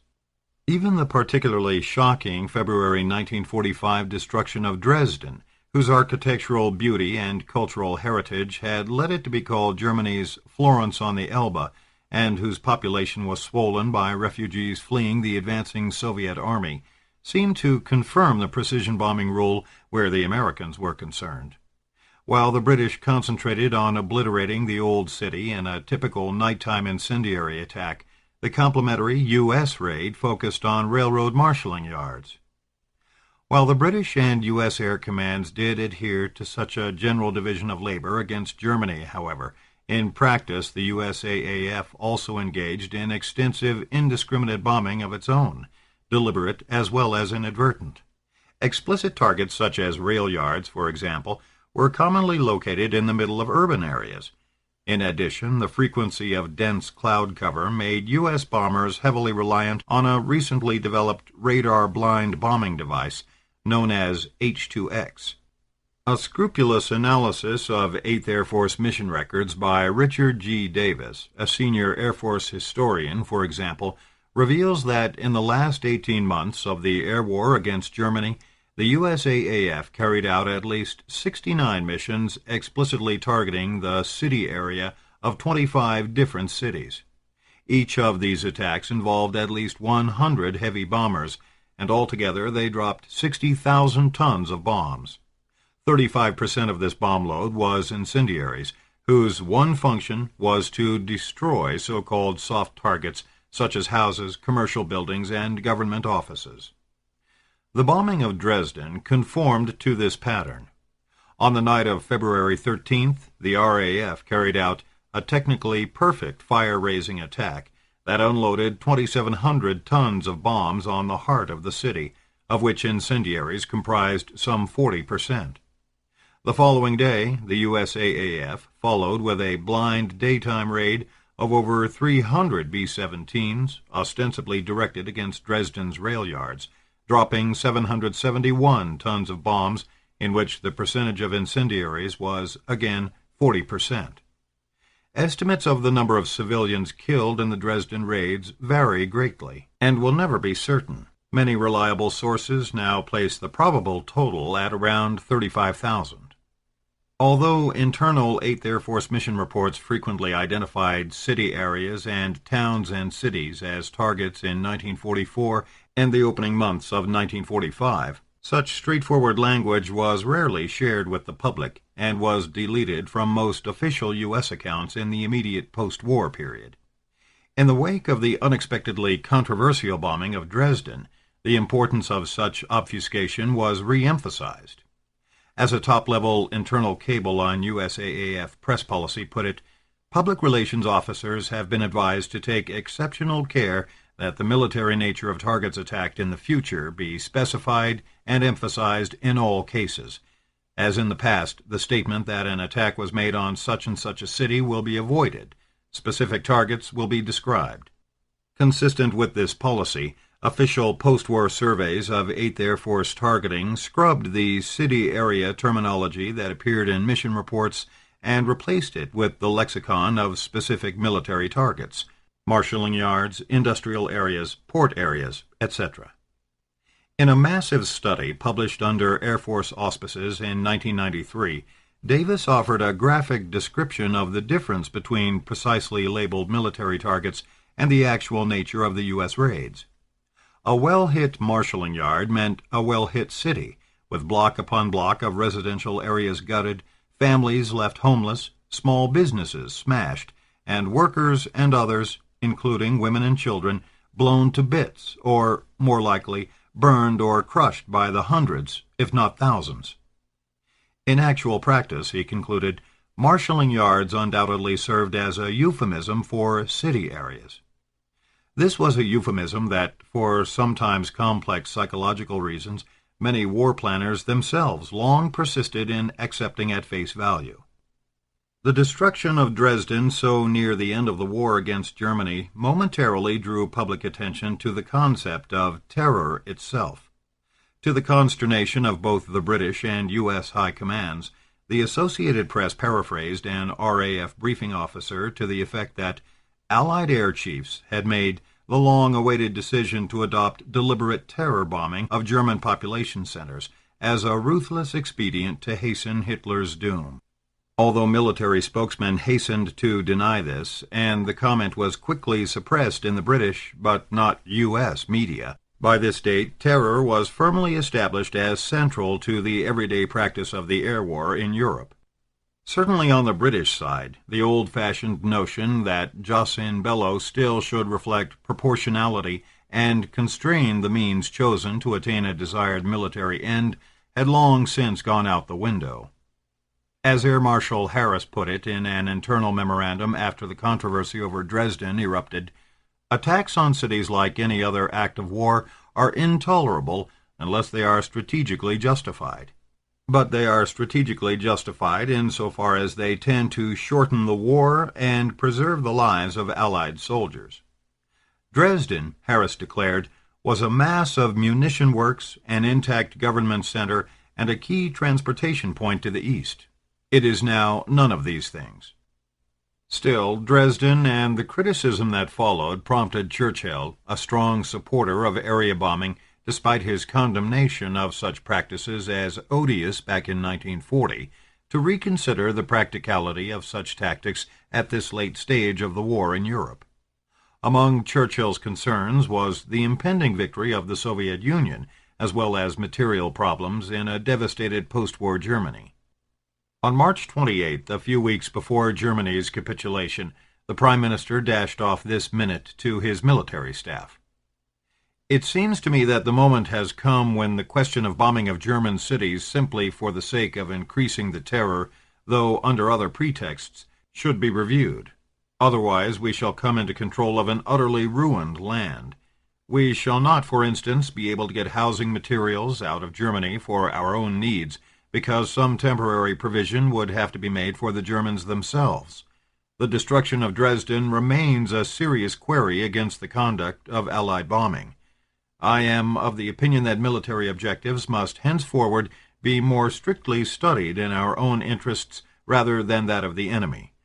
The Foreign Secretary has spoken to me on this subject, and I feel the need for more precise concentration upon military objectives, such as oil and communications behind the immediate battle zone, rather than on mere acts of terror and wanton destruction, however impressive.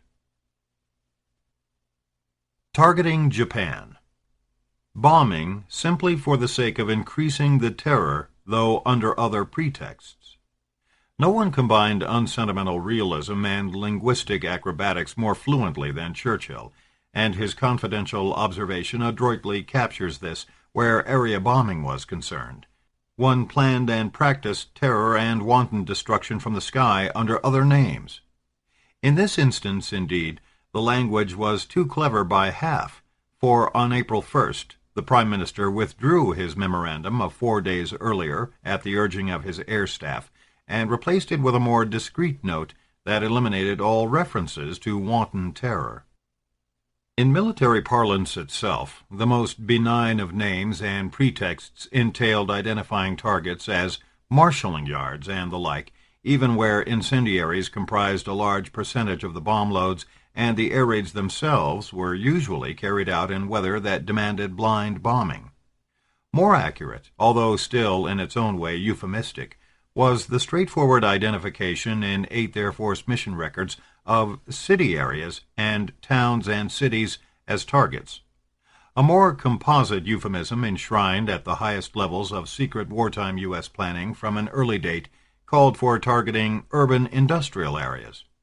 It was not until the air war shifted to Japan, however, that the United States, like the RAF in Germany, made this the absolute focus of its bombing policy. Even then, moreover, the policy affirmed in public remained the same, that the basic intent of these missions was to destroy explicitly military targets. Serious selection of bombing targets in Japan began in February 1943, before the cutting-edge, long-range B-29 heavy bombers had come off the production lines and been debugged and actually dispatched to Asia, and before the key Pacific islands that would serve as their primary bases were captured. Central to the strategic thinking behind these developments was the argument that the peculiar industrial demography of Japan made urban area bombing especially desirable, since a great deal of military-related manufacturing was concentrated in cities and took place in small establishments and feeder or home enterprises. Among other initiatives The military studies involved the construction of clusters of model Japanese and German working-class houses at the Dugway Proving Ground in Utah, and their demolition with various kinds of firebombs. The mock Japanese residences were built as 12 wooden duplex units positioned in 4 rows. The German counterpart was a large brick duplex structure divided into apartments.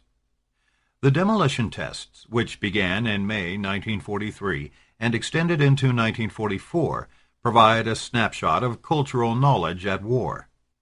The architect chosen to design the models of Japanese housing was Antonin Raymond, who had lived in Japan and was deeply influenced by its architectural aesthetics.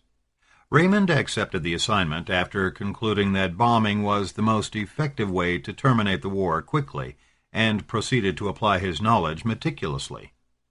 Commercial researchers were enlisted to ensure the closest approximation to Japanese building materials.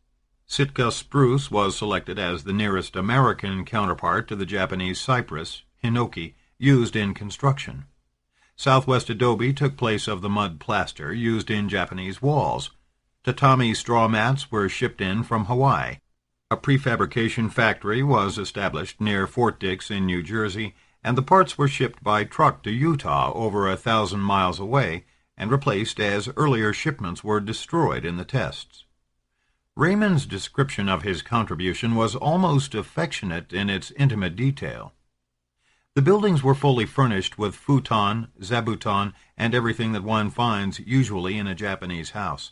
They even had amado, sliding shutters, and bombarding was tried at night and in the daytime with the amado closed or open. Although the RAF did not participate in the air war against Japan, at this early stage the British also built some Japanese structures and subjected them to bombing trials. Raymond saw their design plans and dismissed them with scorn as having been copied from some books and being more in the design of temples with large timbers and completely misleading. Incendiary attack had been explicitly added to the USAAF itemization of targets in May 1943, when the Mock Workers' Homes project was initiated, and by October the engineers, scientists, and strategic planners had finalized a report that unsurprisingly confirmed what common sense, as well as several decades of apocalyptic pulp literature, had already suggested, that Japan's population, as well as war industry, was densely concentrated in a small number of cities, and these cities were tinderboxes waiting to be ignited.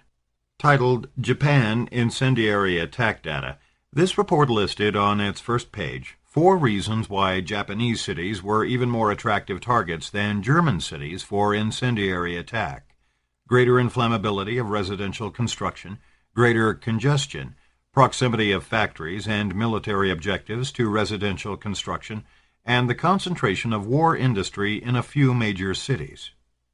The report also called attention to the complementariness of direct effects of incendiary bombing on production facilities, military establishments, storage facilities, etc., and indirect effects in the form of reduced worker efficiency, casualties among workers, damage to transportation and public utilities, diversion of resources to reconstruction, and lowered Japanese morale. This was the planning process that lay behind the dislocation of labor by casualty scenario introduced at the Quebec Conference 2 months previously as being integral to defeating Japan.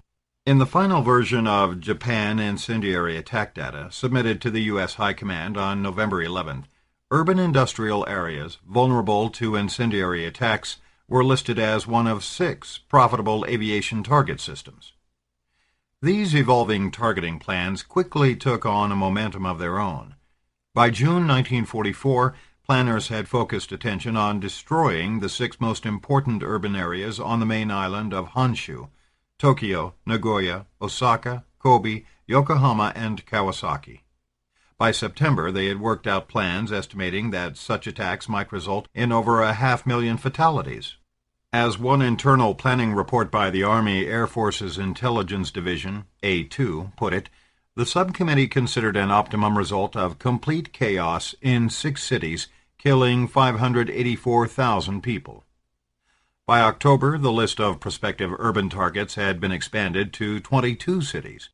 Earlier arguments that Japan's war industry was concentrated in just a few major cities were already being brushed aside in the excitement of contemplating the new capabilities of aerial mass destruction. Although the chillingly elegant four-engine B-29s were not deployed against Japan until 1944, their inception and development dated back to 1939. Despite the early identification of urban area targets, however, and despite the precedent of firebombing German cities, prior to March 1945, the mission's U.S. crews flew from bases in China and subsequently the Marianas, notably Guam, Saipan, and Tinian, involved daytime attacks on specific military-industrial complexes from altitudes of around 30,000 to 35,000 feet. U.S. losses on these early missions amounted to over 5% of bombers airborne, and photo reconnaissance revealed that the results of this so-called precision bombardment campaign were highly imprecise and unsatisfactory.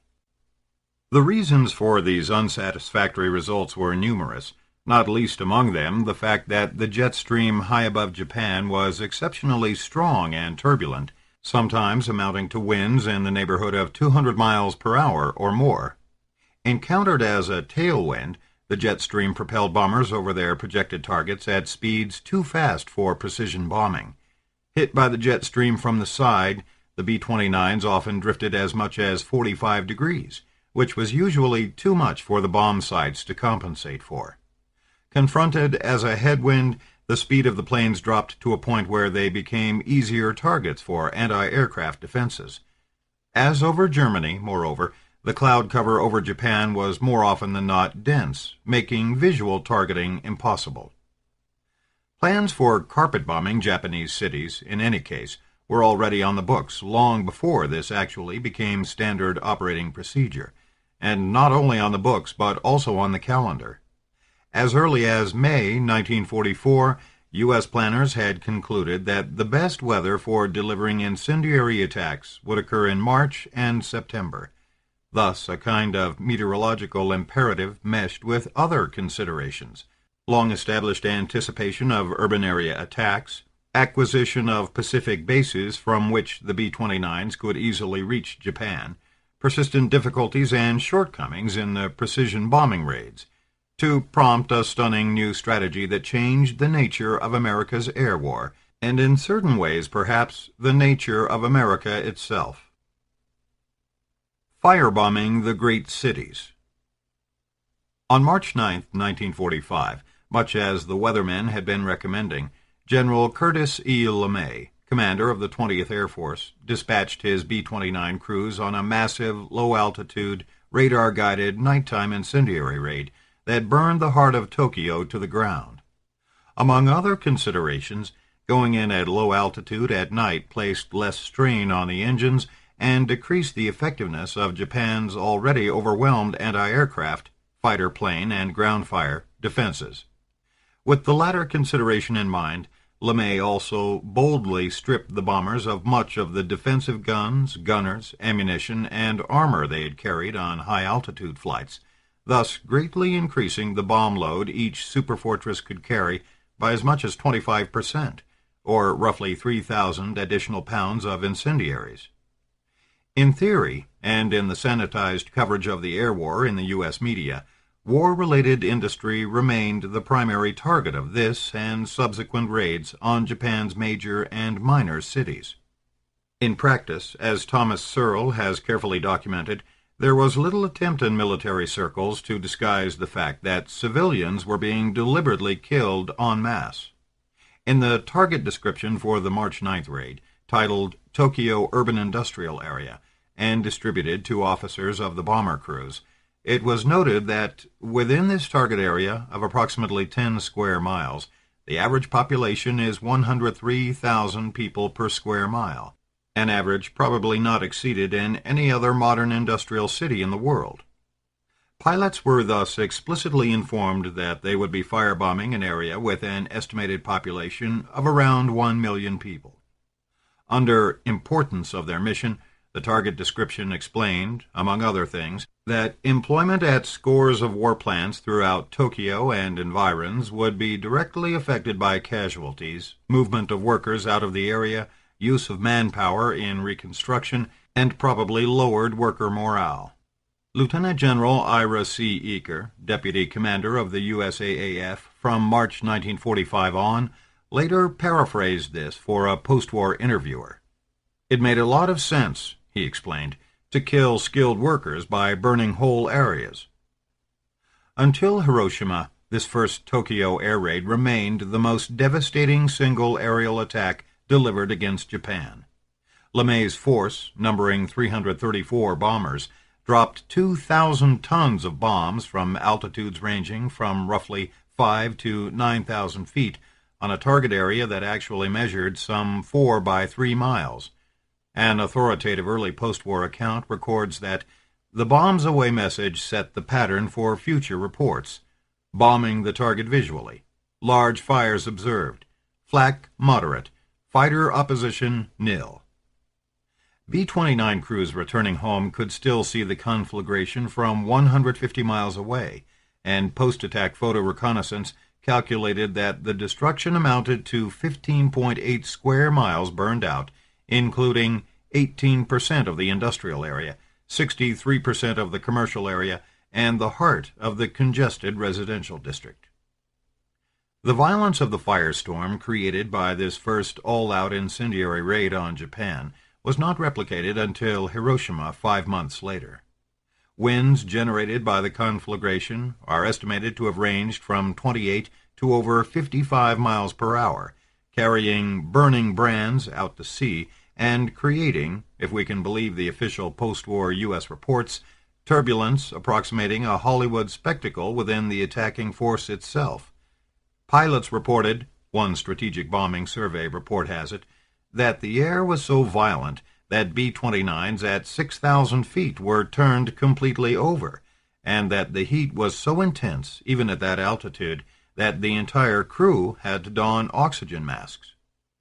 Imagine, as few wished to do, what it was like for men, women, and children on the ground. What it was like, as did happen, for example, for a mother fleeing the ferocious firestorm with an infant strapped on her back to discover that her child was aflame.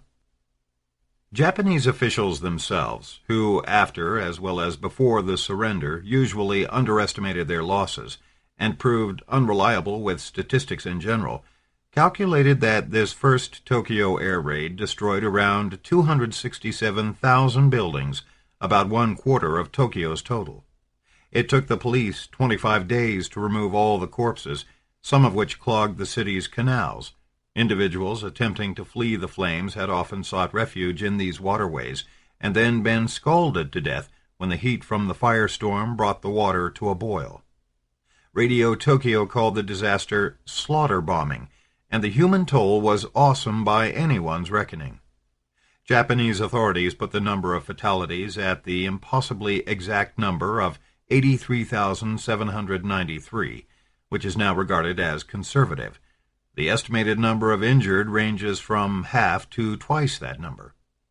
Over 1 million individuals were left homeless. In his post-war memoirs, LeMay blandly described victims of this historic air raid as being scorched and boiled and baked to death. In the 10 days following the Tokyo air raid, the USAAF launched a concentrated campaign of saturation bombing against Nagoya, around 5 square miles, destroyed in 2 raids, Osaka, over 8 square miles, and Kobe, close to 3 square miles, giving a total of roughly 32 square miles of dense urban landscape demolished between March 9th and 19th. After a brief hiatus during which the B-29s were engaged in the Okinawa campaign, the bombers returned to urban area targeting in the home islands in mid-April. Estimates of civilian fatalities in Okinawa, not reckoned as part of the air war, since USAAF support there was largely tactical, range from less than 100,000 to as high as 150,000. Successive attacks on Tokyo on April 13th and 15th destroyed an additional 17 square miles of the capital, although on explicit orders from Washington, pilots were briefed to avoid bombing the Imperial Palace, since the Emperor of Japan is not at present a liability and may later become an asset. Nagoya was subjected to additional raids. Yokohama and Kawasaki, the last two of the big 6 major cities, came next. In the latter part of May, the B-29s revisited Tokyo, again inflicting massive physical damage, but with a far smaller number of casualties than on March 9th. U.S. officials put the total urban area of Japan's 6 major industrial cities at 257 square miles. By mid-June of 1945, it was calculated that over 105 square miles of this total had been destroyed. This was, in fact, very close to the planned target areas in the 6 cities, which added up to some 113 square miles. In the sprawling capital city alone, total physical destruction amounted to 56 square miles, slightly over half of the metropolis. Although casualties in the subsequent bombings of the capital and other major cities never came close to the appalling level of March 9th and 10th, that was not the impression Americans back home were given. On the contrary, on May 30th, 1945, the New York Times carried a 3-line, 3-column front-page headline reading as follows: Marines crash into Shuri, win all north part of Naha. Tokyo erased, says LeMay. The independent article on the erasure of Tokyo took second place to the military advance in Okinawa and received its own 2-column, 2-tier subhead. 51 square miles burned out in 6 B-29 attacks on Tokyo. LeMay backs figures with photos of havoc. 1 million Japanese are believed to have perished in fires. The accompanying article, datelined from LeMay's headquarters in Guam, spoke of miles and miles of rubble, all that was left of what had been important arsenals, electric plants, engine plants, and the home factories that figured so largely in the Japanese economy. It gave the reasonable estimate of 51 square miles of Tokyo destroyed, and only in the 11th paragraph, on an inside page, did it get to the astonishing estimate of fatalities, and suggest that the subhead may in fact have been restrained. It is possible, the Times reported, that 1 million, or maybe even twice that number of the Emperor's subjects perished. The remainder of the article focused on the dates of the 6 raids and number of B-29s lost. The fatality estimate for Tokyo was exaggerated by a factor of 10 or 20, but more suggestive in retrospect is how casually such a staggering number of projected Japanese civilian deaths could be reported and tucked away by this date. It did not even qualify as the lead story.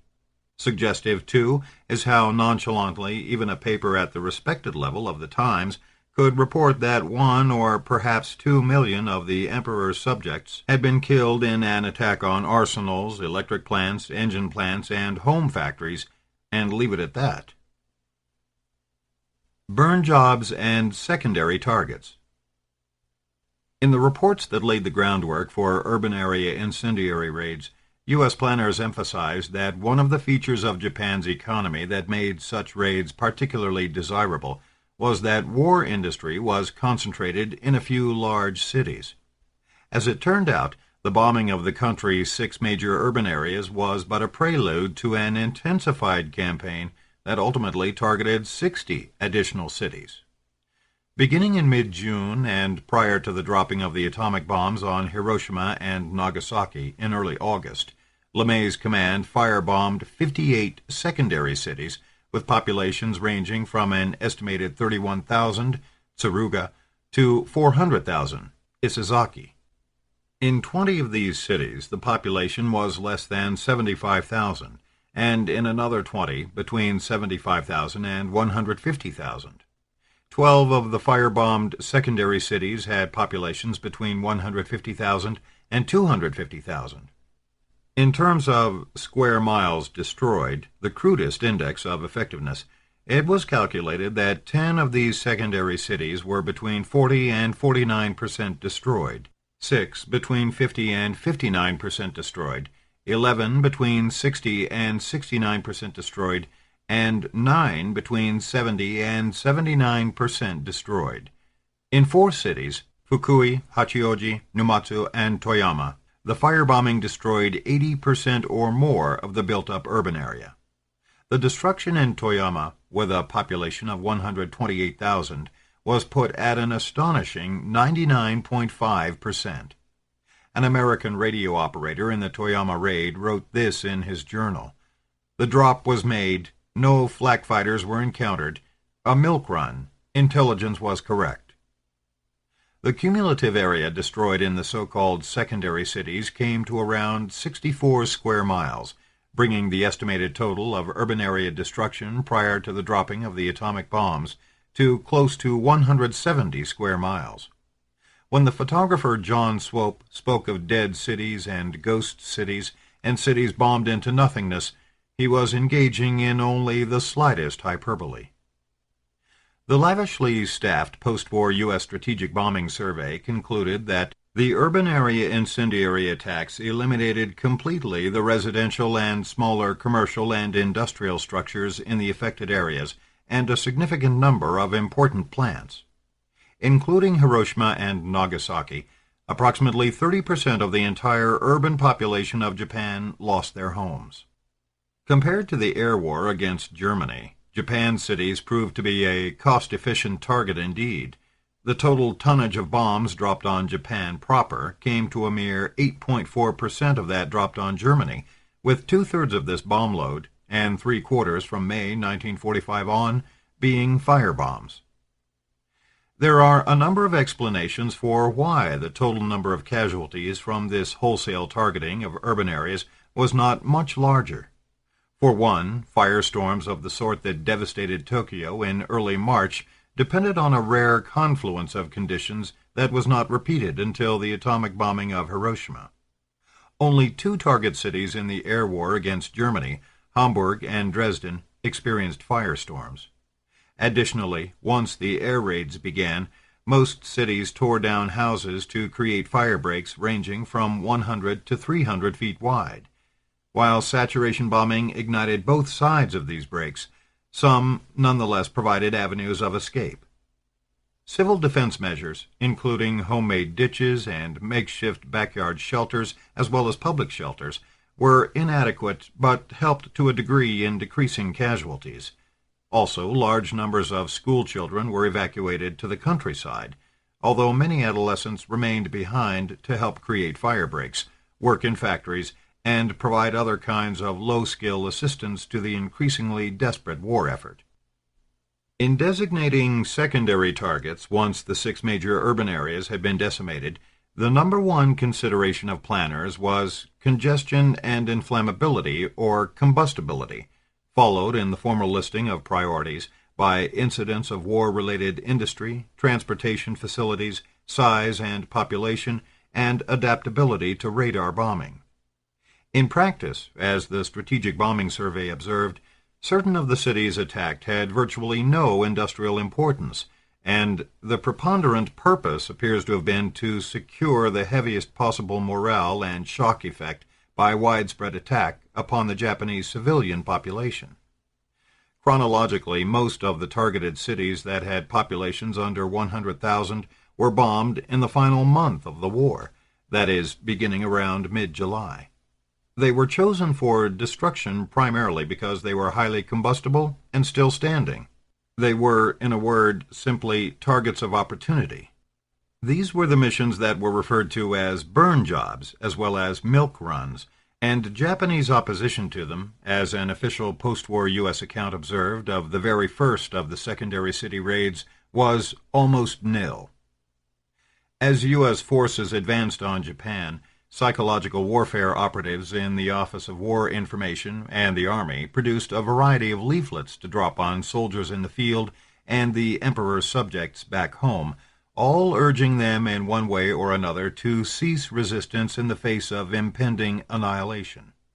Many of these leaflets, particularly those pertaining to the bombing campaign, featured lengthy messages in Japanese on one side and doomsday graphics on the other. Boldly drawn armadas of warships and bombers closed in on the home islands. Bomb loads tumbled from B-29s. Several grim-colored leaflets featured artists' renderings of Japanese workers and city dwellers consumed in flames. One, a woodcut colored bright red, depicted a crowd of Japanese fleeing the conflagration, their features distended like the disturbed and disturbing figure on the bridge in Edward Munch's famous painting, The Scream. "Every day of added resistance will bring greater terror upon you," read the text on one such leaflet. "Bombs will blast great holes in your cities. Bombs directed at factories will also destroy your homes while you scurry desperately for a place of shelter which does not exist. Incendiary bombs will start conflagrations which will envelop you and consume you in flames. Every plane will leave horror in its wake. You cannot escape. You cannot hide. Resistance means a horrible death. Demand an end to such hopeless resistance. This is the only way to save the nation." In the final days of July 1945, LeMay's command introduced the most famous of the bombing leaflets, featuring a blue-tinted photo of 5 B-29s in profile dropping their payloads. 12 cities were named in circles at the bottom of the image, and several score cities all told received these warnings. The message on the reverse side declared that the main targets of air raids, which would soon hit some of the itemized cities, were military installations, workshops, and factories. "Unfortunately," the text continued, "bombs have no eyes. So, in accordance with America's well-known humanitarian policies, the American Air Force, which does not wish to injure innocent people, now gives you warning to evacuate the cities named and save your lives." America's goal was to free the Japanese people from the oppression of the military clique and bring about the emergence of a new and better Japan. All the cities itemized on these leaflets were small and of negligible strategic importance. Neither Hiroshima nor Nagasaki nor Kokura, a third projected atomic bomb target, were included among them. Morale, shock, and psychological warfare. In official and semi-official accounts of the air war, morale and shock effect tend to be buried beneath exhaustively detailed accounts of operational planning and physical damage, but they are never neglected. Only one of the strategic bombing survey's 100-plus studies of the Pacific Theater addressed the effects of strategic bombing on Japanese morale, but this report was a substantial one and concluded that those effects were considerable. There was no intensive official inquiry beyond this into the immediate and longer-term human costs of Japan's war. Certain considerations that would interest researchers today, such as post-traumatic stress, went unexamined and were rarely addressed even in passing. In the exceedingly brief summation of these findings that appeared in the survey's overall summary report, it was observed that in scientifically conducted post-surrender polls, 64% of the population stated that they had reached a point prior to surrender where they felt personally unable to go on with the war. Of these, less than 1/10 attributed the cause to military defeat, 1/4 attributed the cause to shortages of food and civilian supplies, the largest part to air attack. Because an estimated 8.5 million urban residents, or more, left the cities for the countryside after air raids or to escape them, their demoralization and defeatism rubbed off on the rural population as well. In fact, morale was a double-edged consideration throughout the bombing campaign, a simple fact that often is buried when discussing psychological warfare in this new age of total war. Terror bombing was not aimed only at destroying enemy will. The devastating urban area raids simultaneously provided an enormous boost to American morale as the Pacific War entered its ferocious endgame against a fanatical enemy now engaged in kamikaze tactics and suicidal last stands like Saipan, Iwo Jima, and Okinawa.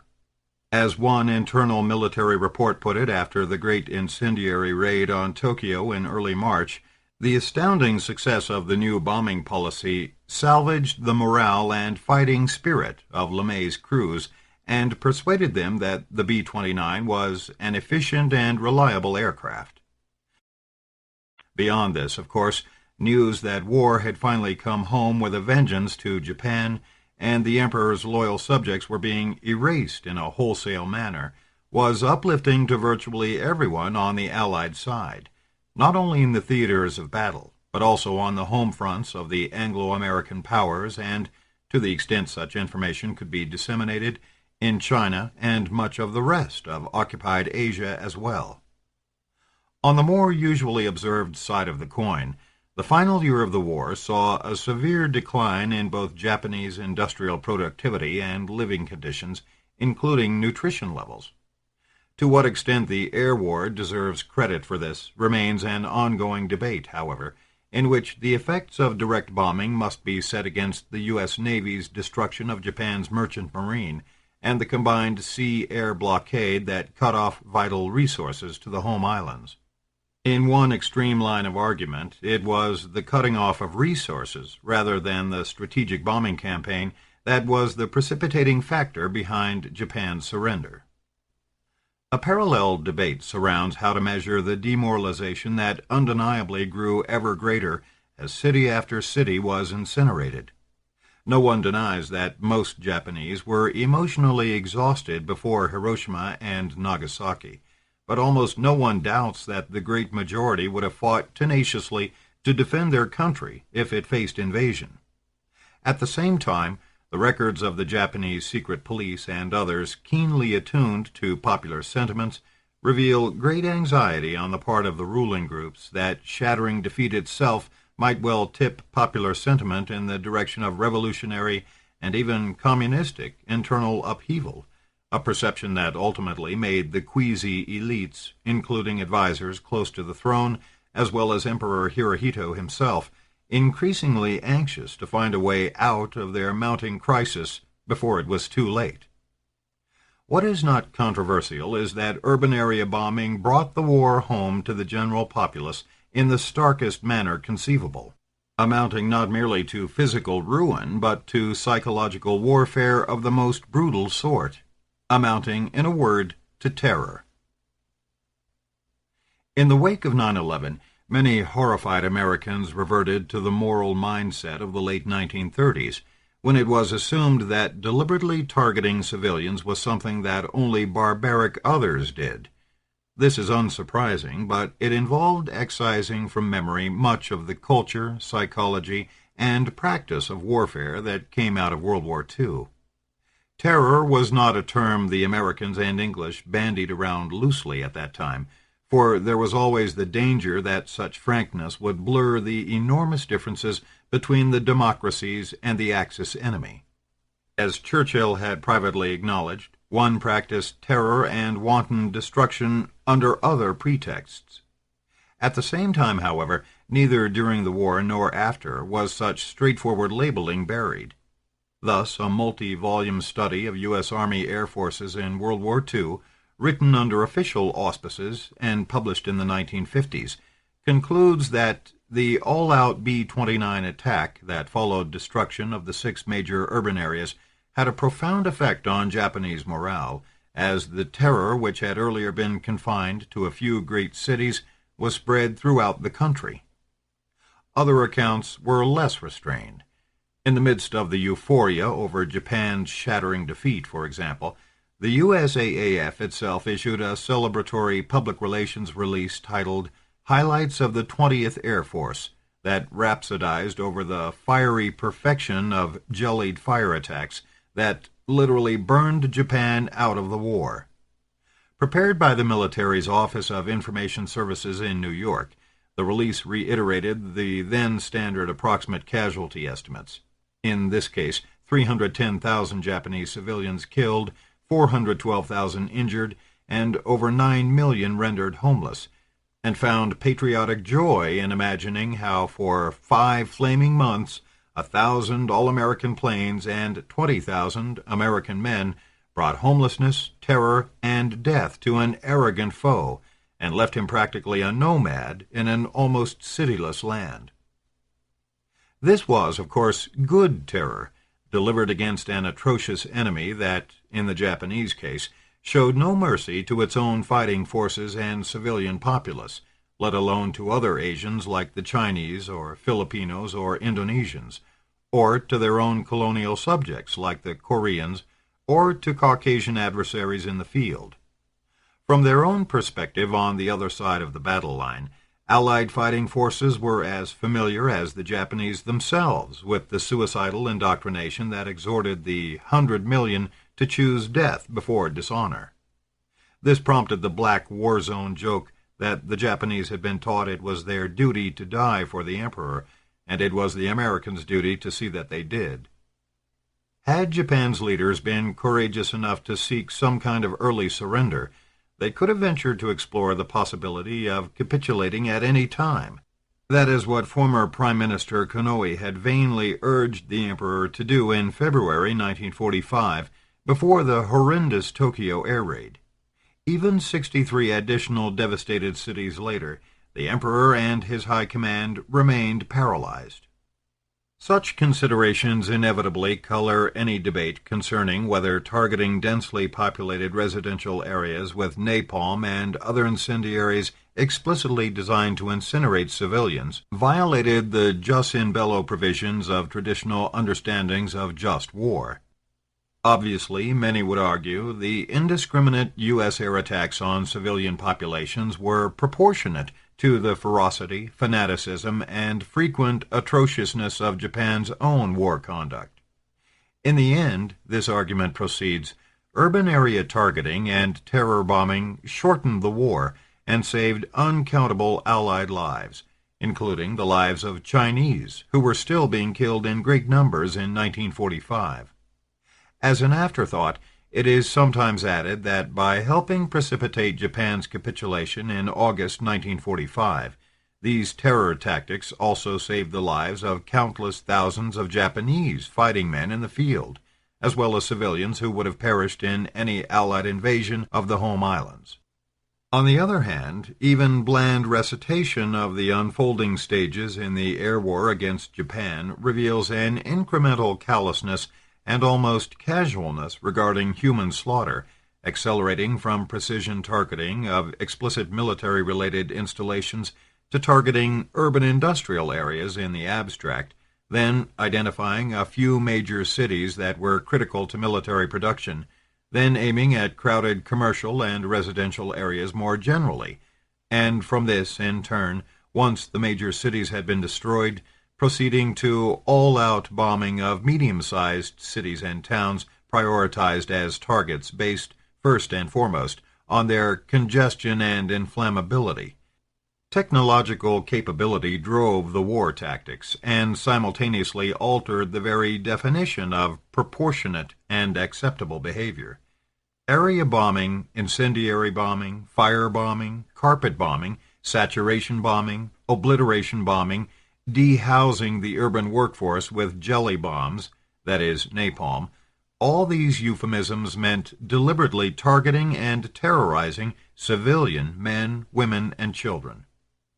The burn jobs and milk runs that characterized the air war prior to Hiroshima and Nagasaki also represented, and this is another controversial story in itself, a decision not to concentrate on destroying Japan's fuel and food supplies by crippling the internal transportation system, especially railroads. Given the intense, sustained concentration on destroying residential and commercial areas, it is startling to learn that after Hiroshima was bombed, residents still struggling to survive in faraway cities like Tokyo were almost immediately able to travel by train directly to that devastated city to see whether family or relatives there had survived. That, of course, was the same transportation system that fed the industrial war machine that was purportedly the major target of the air war. In this regard, the Strategic Bombing Survey provocatively speculated, almost in passing, that had bombing priorities been directed against the railway system, there is good reason to believe that such attacks might have brought about a very rapid capitulation. In its own way, the psychological and moral quantum leap from denouncing deliberate targeting of civilians as inhuman barbarism, President Roosevelt's phrase in 1939, to embracing this as the very essence of realism by 1943, was as great as the technological leap from conventional weapons of mass destruction to nuclear bombs. That it received less public attention, both at the time and subsequently, is not surprising. Patriotic gore always trumps moral self-reflection, and sensational mass destruction is more captivating than incremental mayhem. As the casual New York Times article of May 30th, 1945 suggested, by the time the war against Japan entered its endgame, erasing one of the world's most populous cities and killing a misestimated 1 million or 2 Japanese civilians did not warrant a banner headline or even lead article attention, let alone provoke moral outrage. In the first issue of Fortune, published after the war ended, the magazine's editor contributed a feature article about the air war on Japan that had ushered in a new age of warfare in which atomic bombs were merely the capstone. This was, he wrote, the first unlimited war in the air, characterized by routine obliteration of one city after another. Equally worthy of note, however, is the quiet fact that the profound challenge to the very idea of jus in bello that preceded Hiroshima and Nagasaki did trouble some, if not a great many, participants in the war against German and Japanese aggression. Such critical thoughts were usually relegated to confidential exchanges, as in an internal memorandum by General Bonner Fellers, MacArthur's intelligence chief in the Philippines. Writing on June 17, 1945, the very day, as it happens, that the campaign against the 58 secondary Japanese cities was inaugurated, Fellers characterized the U.S. air war as one of the most ruthless and barbaric killings of non-combatants in all history. Over a half-century later, one of General LeMay's then-young bombing planners suggested that even the hard-boiled architect of the all-out incendiary bombing of Japan's cities was sensitive to the moral and legal ambiguity of his actions. In an Academy Award-winning documentary film, Robert McNamara, who served as Secretary of Defense during the Vietnam War, recalled his superior's thinking right after the war, and placed it in the context of his own retrospective rumination. LeMay said, if we'd lost the war, we'd all have been prosecuted as war criminals. And I think he's right. He, and I'd say I, were behaving as war criminals. LeMay recognized that what he was doing would be thought immoral if his side had lost. But what makes it immoral if you lose, and not immoral if you win? The answer to McNamara's rhetorical question is not far to seek. Victors control the history books and rewrite the moral codes as well. Chapter 9. The Most Terrible Bomb in the History of the World. Ground Zeroes, 1945. By August 1945, only a handful of Japanese cities had escaped the B-29s and their rain of fire from the sky. Such apparent good fortune was misleading. While U.S. target selection in Japan, as in Europe, had been left largely to planners in the military theaters, there was one great exception in the air war against the Japanese homeland. Following instructions from Washington, General LeMay's command left several cities off its lengthy list of secondary targets. These were to be held in reserve for a qualitatively new level of terror. The new level of terror was the atomic bomb, and the cities selected as potential targets by the top-secret interim committee that decided whether and how to use the new weapon were Kyoto, Hiroshima, Kokura, Niigata, and, belatedly, Nagasaki. Kyoto, Japan's ancient capital and the site of many of its greatest religious, cultural, and architectural treasures, was later dropped from the list at the urging of Secretary of War Henry Stimson. Stimson had visited and been charmed by the old capital in the 1920s, and also feared that attacking a city that held such a hallowed place in Japanese consciousness would prove counterproductive, stiffening resistance and hardening anti-American sentiments. Against strenuous opposition, he won his case for removing Kyoto from the target list in late July by taking it directly to President Truman. The United States successfully tested the world's first nuclear weapon in the desert in Alamogordo, New Mexico, on July 16th. Truman received the news in Potsdam, Germany, where he was meeting with the leaders of England and the Soviet Union to discuss the future of post-war Europe and conduct of the ongoing war against Japan. By the beginning of August, the U.S. military possessed 2 nuclear bombs based on the fission of 2 significantly different isotopes, uranium-235 and plutonium-239. The uranium bomb, nicknamed Little Boy, was dropped by parachute directly over Hiroshima at 8:15 a.m. on August 6th, coinciding with a time of day when many people were outdoors on their way to work or other morning activities, and timed to explode some 1,900 feet above ground so that the blast would wreak the most havoc. The thermal heat released at the hypocenter was between 5,400 to 7,200 degrees Fahrenheit, 3,000 to 4,000 degrees centigrade.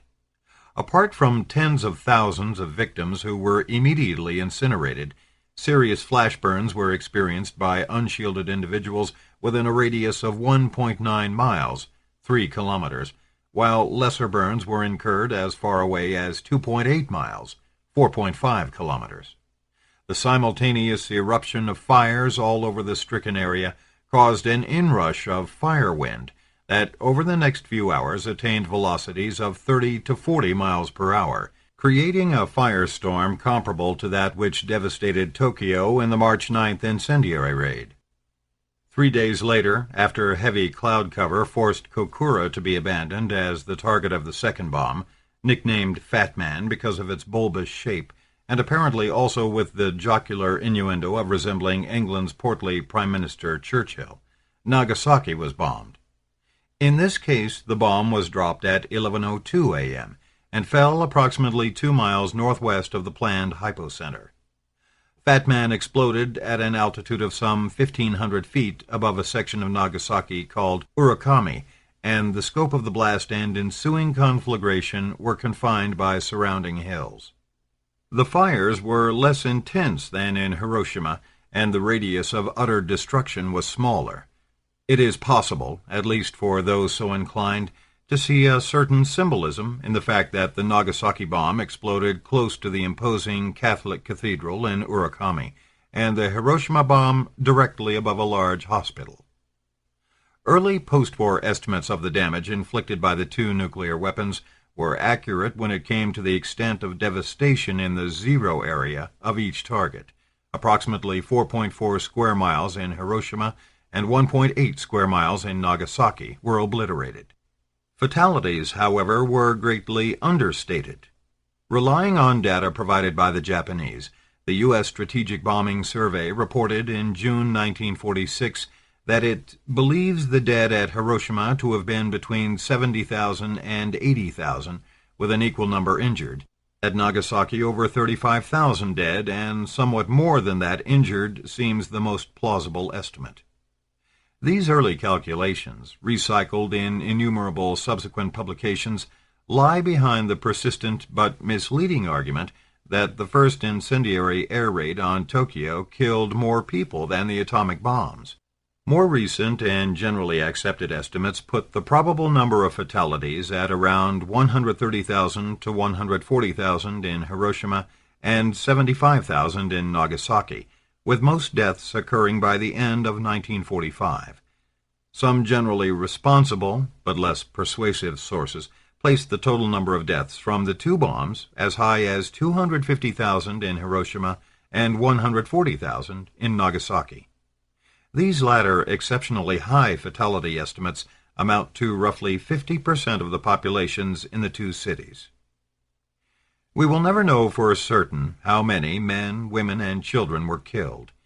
Given the turmoil of the times, with people evacuating cities and troops moving into or passing through them, the population actually resident in the 2 targets in early August is unclear. Entire neighborhoods and residential areas were totally destroyed, including the paper records that might enable survivors to reconstruct who might have once lived there. To prevent spread of disease, corpses had to be disposed of quickly. Some survivors cremated their dead spouses, children, neighbors, and co-workers on their own. School children gathered a few days after the explosions to see dead classmates consumed in this eerie rekindling of fires.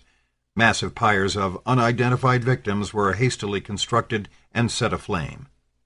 Years later, some survivors remained haunted by the sight of this second round of deliberate fires, where in Hiroshima in particular, the devastated nighttime landscape seen from a distance was pinpricked with the orange-red glow of cremations everywhere. Afterwards, people continued to die without necessarily being identified as bomb victims. For some survivors, and some kin of those who perished, to have been singled out for such a horrendous fate was a stigma to be concealed. Most fatalities were caused by flash burns from the nuclear explosions, secondary blast effects including falling debris, and burns suffered in the ensuing fires. In the clinical language of the Strategic Bombing Survey, many of these people undoubtedly died several times over, theoretically, since each was subjected to several injuries, any one of which would have been fatal. The majority of deaths occurred immediately or within a few hours, but many victims lingered in agony for days, weeks, and months before perishing. There was virtually no medical care, or even ointments, medicines, or painkillers initially. Most doctors and nurses had been killed, and most medical facilities destroyed, and woefully inadequate care in the prolonged aftermath of the bombings. Deaths from atomic bomb-related injuries and diseases continued to occur over the course of ensuing years and even decades. Apart from flash burns, the most unique cause of death came from exposure to gamma rays emitted by the fission process. Among survivors of the initial blast who had been near the centers of the explosions, the onset of radiation sickness usually occurred within 2 or 3 days. Individuals who had been exposed at greater distances and who often initially appeared to have survived unscathed, did not show severe symptoms until 1 to 4 weeks later. In addition to fever, nausea, diarrhea, vomiting blood, discharging blood from the bowels, and bloody urine, these symptoms included, in the Strategic Bombing Survey's summation, loss of hair, inflammation and gangrene of the gums, inflammation of the mouth and pharynx, ulceration of the lower gastrointestinal tract, small livid spots resulting from escape of blood into the tissues of the skin or mucous membrane, and larger hemorrhages of gums, nose, and skin. Autopsies showed remarkable changes in the blood picture, almost complete absence of white blood cells, and deterioration of bone marrow. Mucous membranes of the throat, lungs, stomach, and the intestines showed acute inflammation. Years afterwards, a man who survived the Hiroshima bombing drew a picture of the pillowed face of his younger brother on his deathbed, dying from the mysterious plague that was only identified as radiation sickness much later. Blood spilled from his nose and mouth, and a bowl filled with blood lay by the pillow. Text written on the picture explained that the brother had been demolishing buildings for fire breaks when the bomb was dropped, and was then recruited to help respond to the catastrophe.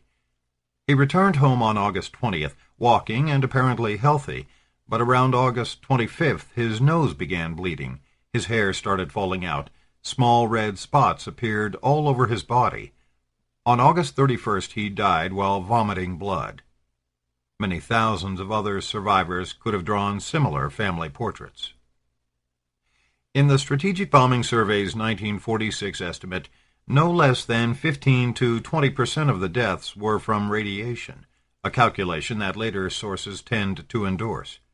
At the same time, the American researchers also speculated that if the effects of blast and fire had been entirely absent from the bombing, the number of deaths among people within a radius of 1/2 mile from ground zero would have been almost as great as the actual figures, and the deaths among those within 1 mile would have been only slightly less. The principal difference would have been in the time of the deaths. Instead of being killed outright, as were most of these victims, they would have survived for a few days or even 3 or 4 weeks, only to die eventually of radiation sickness. The effects of residual radiation are difficult to evaluate, but it is possible that some individuals who entered the stricken cities within 100 hours after the bombings were exposed to this. Although the weather was clear in Hiroshima and overcast in Nagasaki when the bombs were dropped, The explosions altered the atmosphere, causing moisture that condensed on the rising ash and dust to return as radioactive black rain in both cities. In the years that followed, the so-called late effects of radiation poisoning and other atomic bomb-related injuries took the form of statistically abnormal incidences of cataracts, blood cancers such as leukemia and multiple myeloma, and malignant tumors, including thyroid cancer, breast cancer, lung cancer, stomach cancer, salivary gland cancer, and malignant lymphoma. Burn victims often found their wounds healing in the form of particularly unsightly protuberant scars known as keloids. Radiation, compounded by other atomic bomb effects, also affected reproduction among survivors. Shortly after the bombings, sperm counts among males within 5,000 feet of the epicenter of the Hiroshima explosion showed severe reduction. More starkly visible was the harm to pregnant women and their unborn. The survey summarized this as follows. Of women in various stages of pregnancy who were within 3,000 feet of ground zero, all known cases have had miscarriages. Even up to 6,500 feet, they've had miscarriages or premature infants who died shortly after birth. In the group between 6,500 and 10,000 feet, about one-third have given birth to apparently normal children. 2 months after the explosion, the city's total incidence of miscarriages, abortions, and premature births was 27%, as compared to a normal rate of 6%. Scores of women who had been in the first 18 weeks of pregnancy when exposed to the radioactive thermal blasts gave birth to congenitally malformed offspring. Microcephaly, a condition characterized by abnormally small head size and sometimes accompanied by mental retardation, was observed in some 60 children who had been in utero at the time of the bombings. In later years, as these infants grew into adolescents and adults, they became one of many sad symbols of the enduring legacy of the bombs. Until more than a decade had passed, the general public in as well as outside Japan rarely asked or cared to see or hear what it was like to be permanently maimed, scarred, or otherwise disfigured, or to live wondering if one's blood had been poisoned by radiation, or, where such poisoning was assumed, if this would be passed on to children and generations yet unborn. The psychological trauma and social stigma of victimization by the atomic bombs, sometimes referred to in the newborn Japanese lexicon of nuclear affliction as leukemia of the spirit and keloids of the heart, were unquantifiable. Many survivors suffered lasting guilt that they had lived while so many around them, including loved ones, perished without their being able to help them. For many, life after August 1945 entailed what the psychiatrist Robert J. Lifton later characterized as a permanent encounter with death. Anticipating zero. Described in this clinical manner, the human effects of the atomic bombs seem almost preternaturally malevolent. They could have been imagined beforehand, and in certain almost strangely detached ways they were. The 509th Composite Group that was established in September 1944 to train the air crews selected for the nuclear missions, for example, focused on precision bombing from an exceptionally high altitude, as high as 30,000 feet, or between 5 to 6 miles. According to one account, dropped 155 Little Boy and Fat Man non-nuclear test units in the desert, and devoted countless hours to perfecting banking sharply after release of a bomb to ensure not being taken down by the anticipated atomic blast. The projected danger area was within 5 miles of the explosion, and the targeted distance away for the B-29 was double this. As early as mid-May, 2 months before the new bomb was ready for testing, J. Robert Oppenheimer, the scientific director of the Manhattan Project that secretly developed the weapon under Army auspices, addressed the unique destructiveness of the weapon in terms of peril to the bombing crew from a different direction. The minutes of his presentation to military planners on the radiological effects of the gadget summarized its basic recommendations as follows. 1. For radiological reasons, no aircraft should be closer than 2.5 miles to the point of detonation. For blast reasons, the distance should be greater. And 2, aircraft must avoid the cloud of radioactive materials. Gadget was the widely used code word for the prototype bomb. On a later occasion, Oppenheimer informed the interim committee that radioactivity in all likelihood would be dangerous to a radius of at least 2/3 of a mile. These scrupulous precautions concerning the safety of the bombers themselves extended to the mid-July Trinity test in the desert of New Mexico, where around 150 military officers and scientists viewed the explosion from slit trenches 3 feet deep, 7 feet wide, and 25 feet long at a base camp located 9 miles from zero. The observation points, including the control center, were some 10,000 yards, 5.7 miles, from where the bomb was sighted on a 100-foot steel tower, and involved shelters reinforced with cement and buried under thick layers of earth. Even observers positioned as far as 20 miles away were instructed that when a siren signaled 2 minutes to zero, they were to lie prone on the ground immediately, the face and eyes directed toward the ground and with the head away from zero. They were given dark welder's glass through which to view the spectacle following the blinding initial flash, and told to remain prone for 2 minutes to avoid harm from flying debris. They also were instructed to make sure car windows were open to avoid being shattered by the blast. Every living creature within a radius of a mile from the Trinity Hypocenter, every reptile, animal, and insect, was exterminated, and the dazzling light from the explosion in the night sky was powerful enough to cause temporary blindness. When the crews selected to bomb Hiroshima and Nagasaki were briefed about their actual mission for the first time on Tinian Island, they were given special polarized goggles and the alarming warning, as one airman recorded, that a soldier stationed 20 miles away sitting in a tent was blinded by the flash during the test of the bomb. The elite cadre of American, British, and European émigré scientists who planned and carried out the development and use of the bombs and ushered in a new age of mass destruction in the process, thus did so with eyes protected but wide open, except when it came to imagining precisely whom they were killing and how casually, and how great the slaughter would actually be. On the latter score, Oppenheimer ventured the modest guess of perhaps 20,000 Japanese fatalities from one bomb. At the same time, however, American and British leaders, including the scientists, immediately recognized the new weapon's potential for world-transforming catastrophe.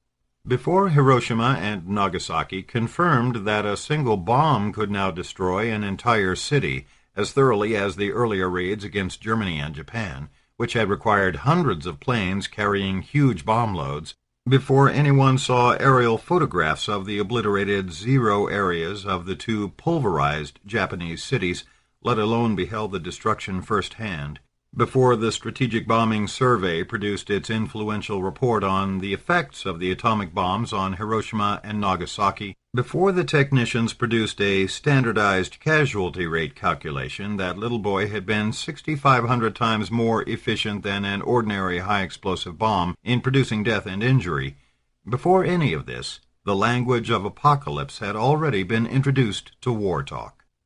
In an eyewitness report on the July 16th test, for example, Brigadier General Thomas Farrell immediately turned to thoughts of divinity, transgression, and doom. The strong, sustained, awesome roar, he wrote, warned of doomsday and made us feel that we puny things were blasphemous to dare tamper with the forces hitherto reserved to the Almighty.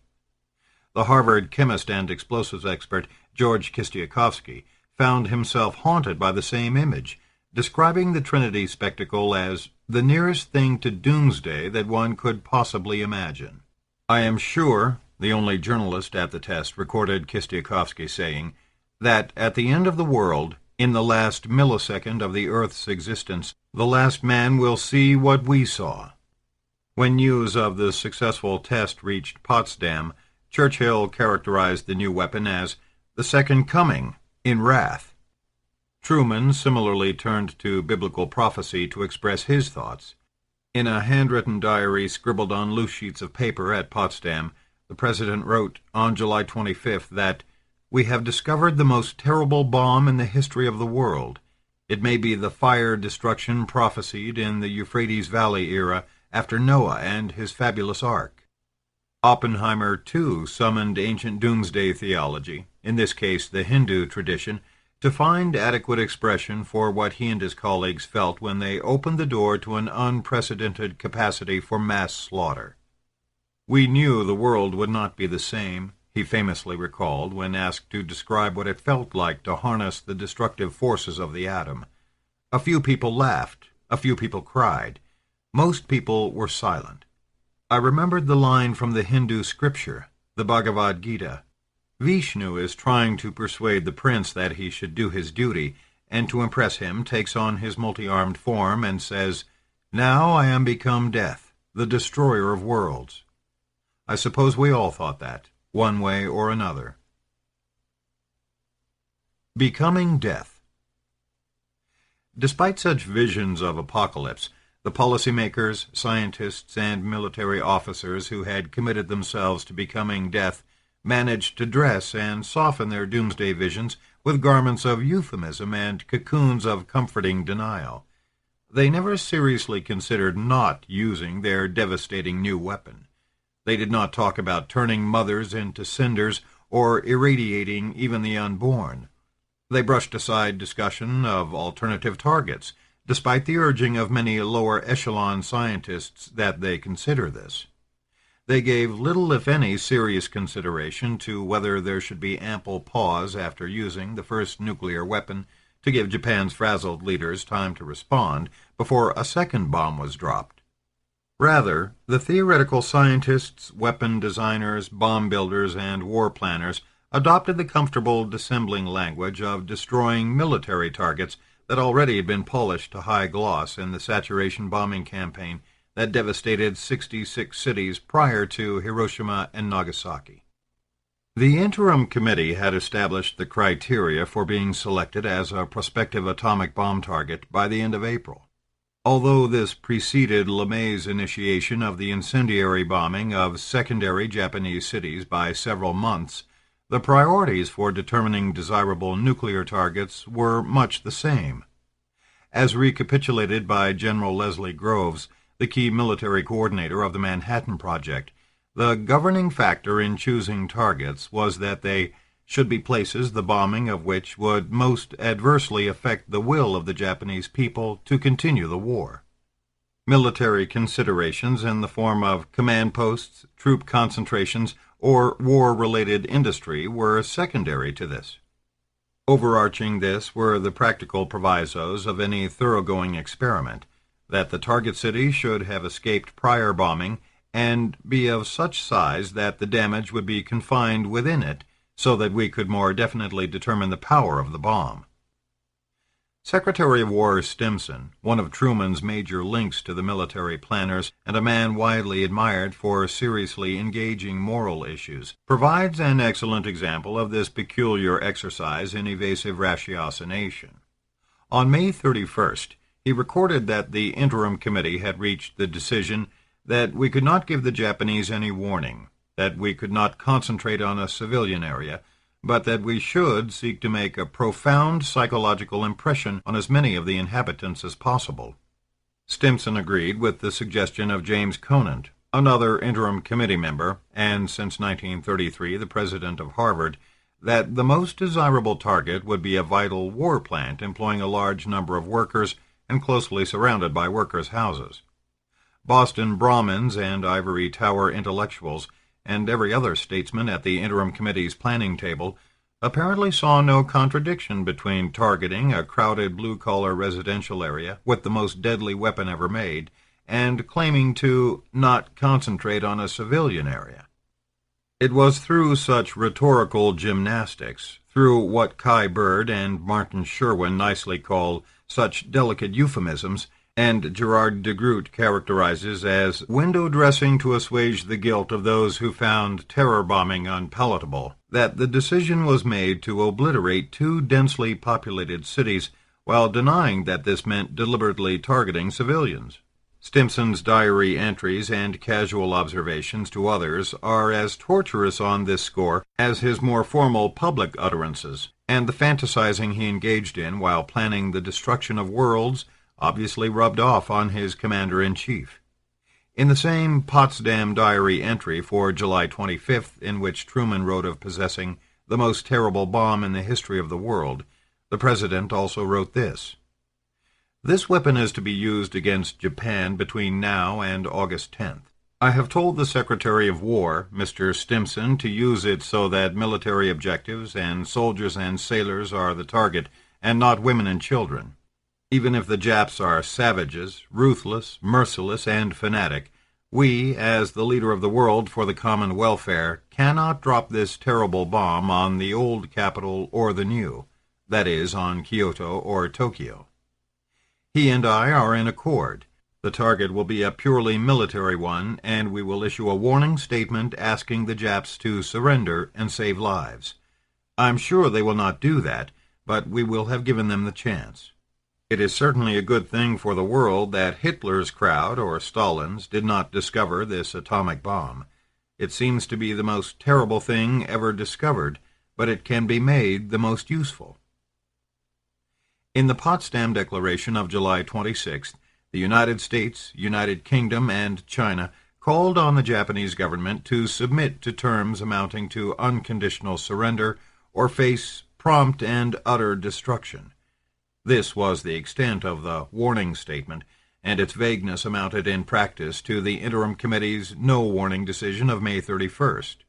More striking, however, is the President's characterization of the nuclear targets as purely military and excluding women and children.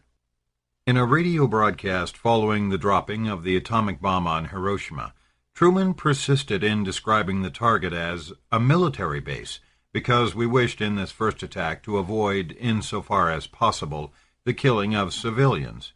And in his memoirs he characterized Hiroshima similarly as a war production center of prime military importance.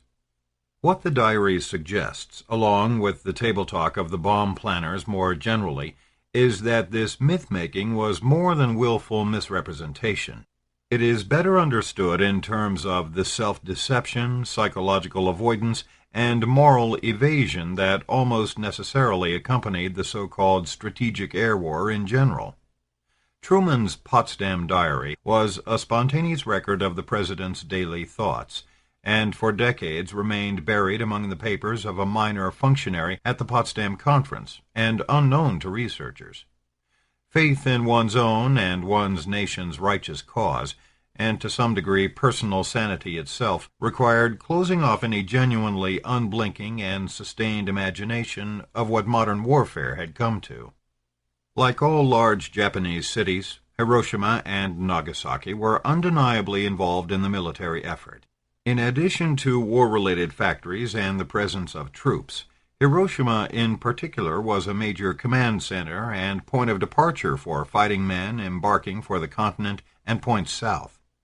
By August 1945, however, with the Japanese Navy and Merchant Marine at the bottom of the ocean, Okinawa in Allied hands, the nation cut off from outside resources, 6 major cities and 60 secondary cities and towns already pulverized by incendiary bombing, and the Japanese leadership known to be groping for an exit strategy, it was meaningless to speak of these 2 targets as military objectives in any conventional sense.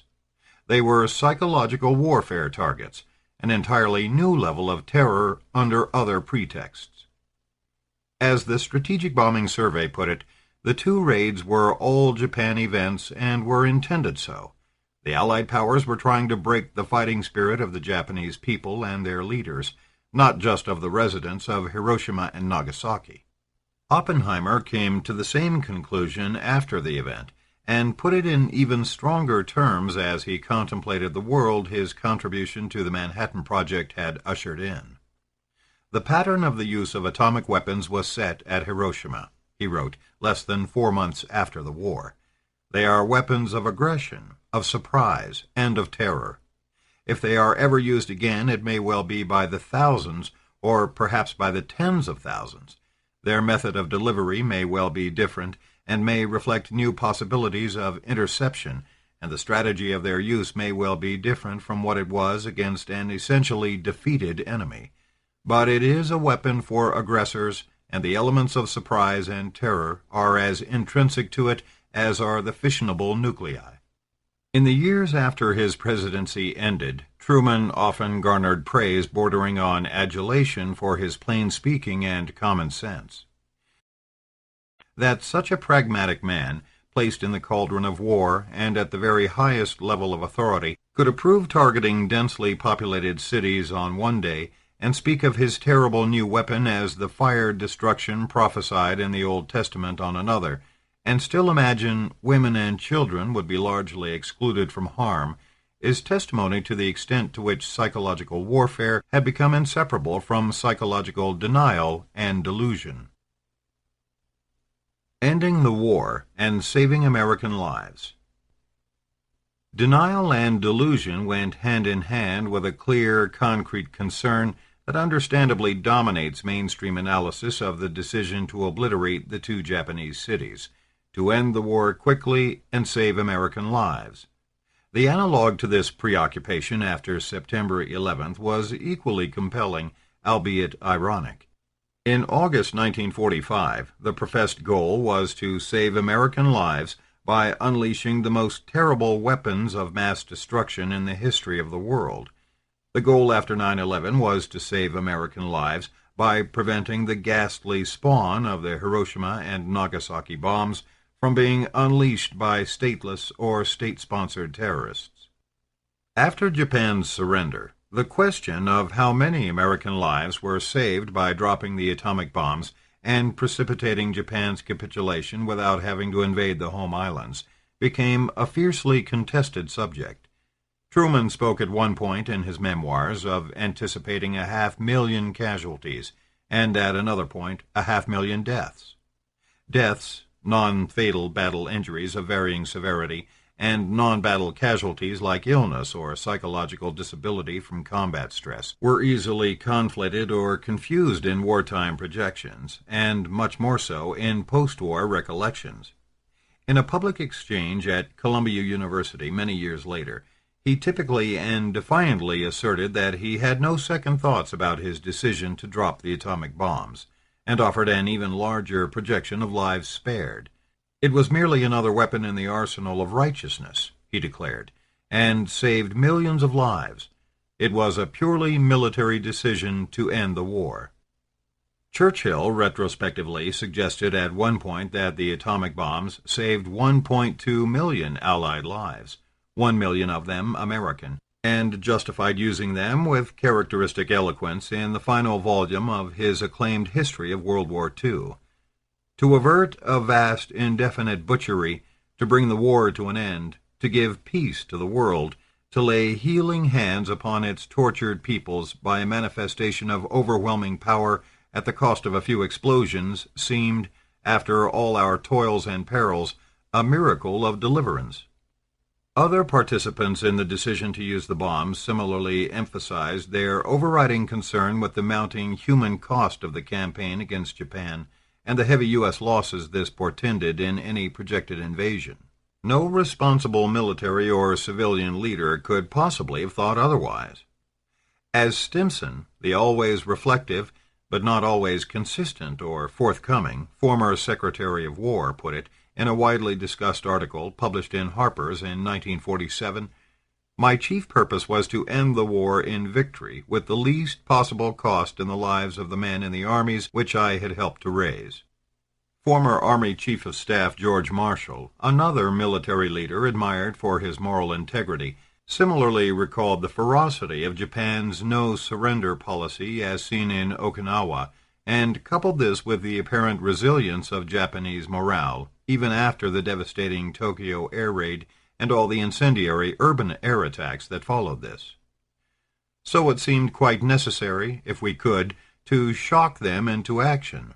by using the atomic bombs, he recalled.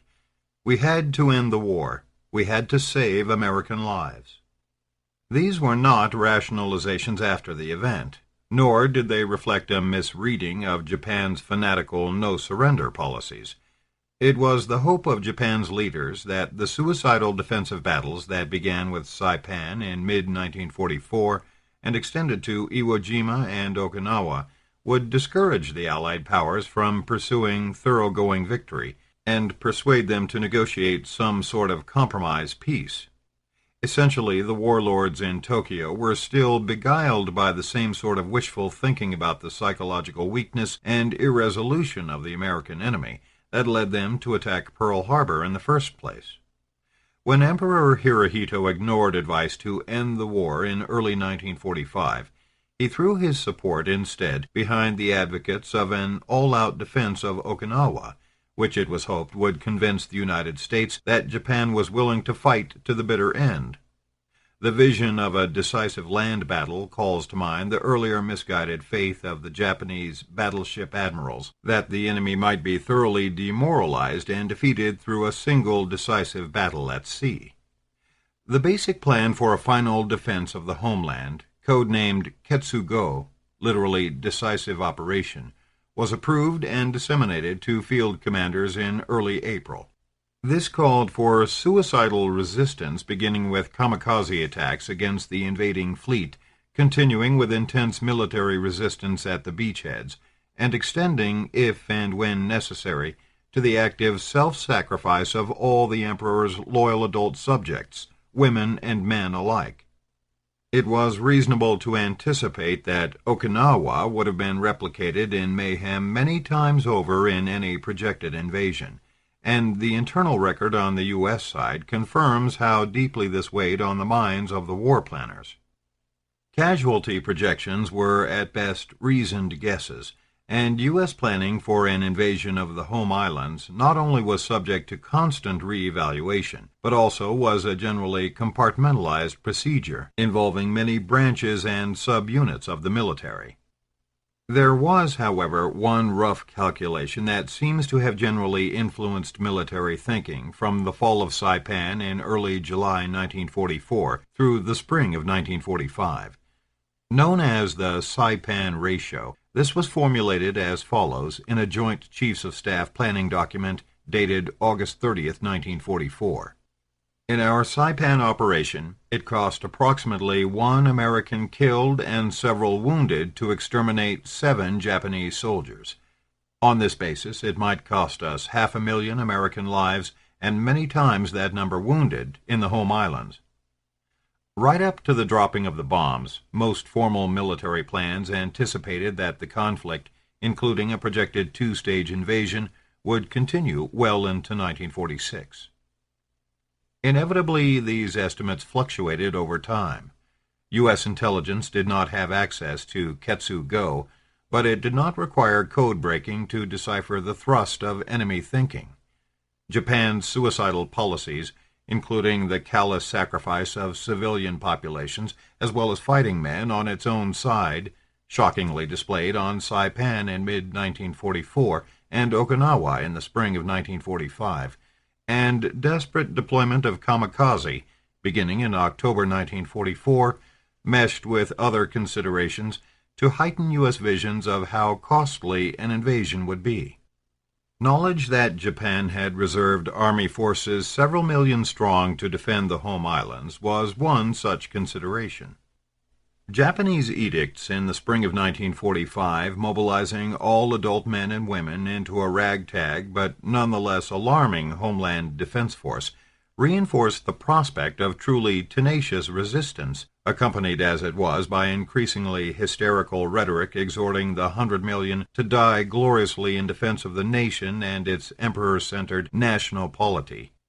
The high human costs of the Allied endgame against Germany also influenced U.S. planners, who, among other considerations, were well aware that Soviet forces had taken the brunt of these casualties, whereas any invasion of Japan would fall almost entirely on U.S. forces. It was with the war against Japan in mind that the U.S. Selective Service upped its monthly draft quotas in early 1945. This was the atmosphere in which, in May 1945, former President Herbert Hoover submitted an alarming estimate of projected casualties to Stimson and Truman, suggesting that if peace could be arranged with Japan, America will save 500,000 to 1 million lives, which would extrapolate to a total number of casualties of between 2 and 4 million. On June 4th, the War Department, with General Marshall concurring, dismissed these estimates as entirely too high. General MacArthur, who would have commanded the projected invasion, also projected confusing but drastically lower casualty estimates for the first 90 days. By mid-June, the Saipan ratio had been supplanted by other models, such as casualties in the Leyte and Luzon campaigns, as well as Iwo Jima and Okinawa, and projections of initial American fatalities lowered to the tens of thousands. Still, the dire grand figures retained their mesmerizing, almost emblematic attraction. After the war, General Dwight D. Eisenhower recalled meeting with Stimson during a break in the Potsdam Conference in late July 1945, and finding the Secretary of War still under the influence of a statement from military sources who figured it would cost 1 million men to invade Japan successfully. While military planners reworked their projections of invasion fatalities and revised them downwards, in some cases to as little as a tenth or 20th of what the alarmists were predicting, what remained unchanged was the overriding vision of unacceptable potential losses. The 1.2 million, half million numbers amounted to a kind of numerological shorthand for huge, rather like the exaggerated evocation of the 100 million that the Japanese used when referring to the emperor's loyal subjects, and not entirely different from wildly inflated references to 1 million and possibly 2 million fatalities in bombed-out Tokyo that the New York Times so casually reported on May 30th, 1945, based on what the military was telling it.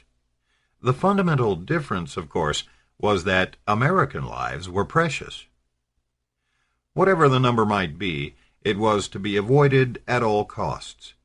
On June 16th, for example, the top-level science panel that advised the interim committee endorsed immediate use of nuclear weapons on the grounds that we recognize our obligation to our nation to use the weapons to help save American lives in the Japanese War. At a key meeting at the White House 2 days later, on June 18th, 3 days before it was announced that the fighting on Okinawa had finally come to an end, General Marshall expressed the common view that an invasion would be much more difficult than it had been in Germany. Truman took the occasion to state his hope that there was a possibility of preventing an Okinawa from one end of Japan to the other. At the Trinity test 1 month later, General Farrell's first words to General Groves were, "The war is over," to which Groves recalled replying, "Yes, after we dropped 2 bombs on Japan." When Colonel Paul Tibbets, the pilot of the Enola Gay, the B-29 that dropped the atomic bomb on Hiroshima, briefed his crew prior to takeoff, he spoke of the honor of being chosen to conduct the raid, and predicted it might shorten the war by 6 months or more. And you got the feeling, one of his crew recorded in his diary, that he really thought this bomb would end the war, period. In a report on the Potsdam Conference broadcast on August 9th, Truman concluded with reference to the tragic significance of the atomic bomb dropped on Hiroshima, and eschewed the exaggerated slaughterhouse projections that later came to dominate post-war rationalizations, including his own, for using it. He stated that the bomb had been used in order to shorten the agony of war, in order to save the lives of thousands and thousands of young Americans. In a message to Congress on atomic energy on October 3rd, he spoke similarly about how the bomb had saved the lives of untold thousands of American and Allied soldiers who would otherwise have been killed in battle. Thousands and thousands. Untold thousands. This in itself was indicative rhetoric, synonymous with far too many.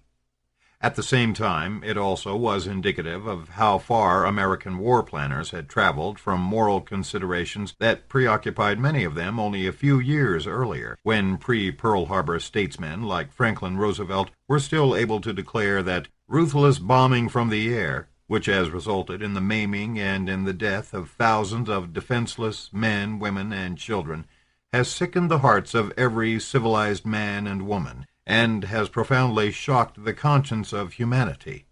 And when, in the earliest years of the ensuing air war, American advocates of precision bombing still spoke seriously about the moral imperative of avoiding, as much as possible, untold thousands of casualties among enemy non-combatants. Those days were gone forever. In their passing, and in their stead, a model had been established for future exercises in psychological warfare, terror, reliance on deployment of maximum and virtually indiscriminate force, and the obsessive development of weapons of ever more massive destructive capability. This is the end of the CD. The audiobook continues on the next CD. Chapter 10. The Irresistible Logic of Mass Destruction. Brute Force.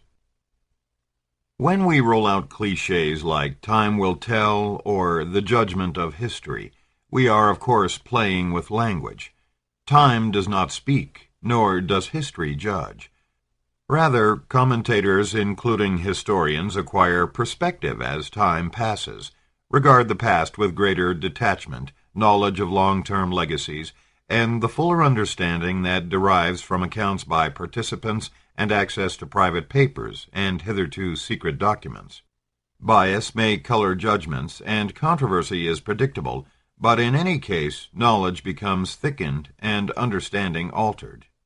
In the triumphal narrative of Hiroshima and Nagasaki, the bombs mark the end of a horrendous war. In narratives that place tragedy alongside triumph, neither the horror of the war, nor the fight-to-the-bitter-end fanaticism of the Japanese, nor the desire to end the conflict quickly and save lives are ignored. At the same time, however, the war that culminated in Hiroshima and Nagasaki also was recognized as the onset of an epoch in which slaughter from the air became routine. More non-combatants were killed in America's subsequent wars in Korea and Indochina than in the Allied bombing in World War II. Nuclear weapons spread to other nations and were stockpiled in the tens of thousands in the United States and Soviet Union at the peak of the Cold War, awaiting only the cloud once again over congested cities. In our oblique, coded manner, we often fall back on place names and localized references to symbolize the violence that threads through modern times to the present day.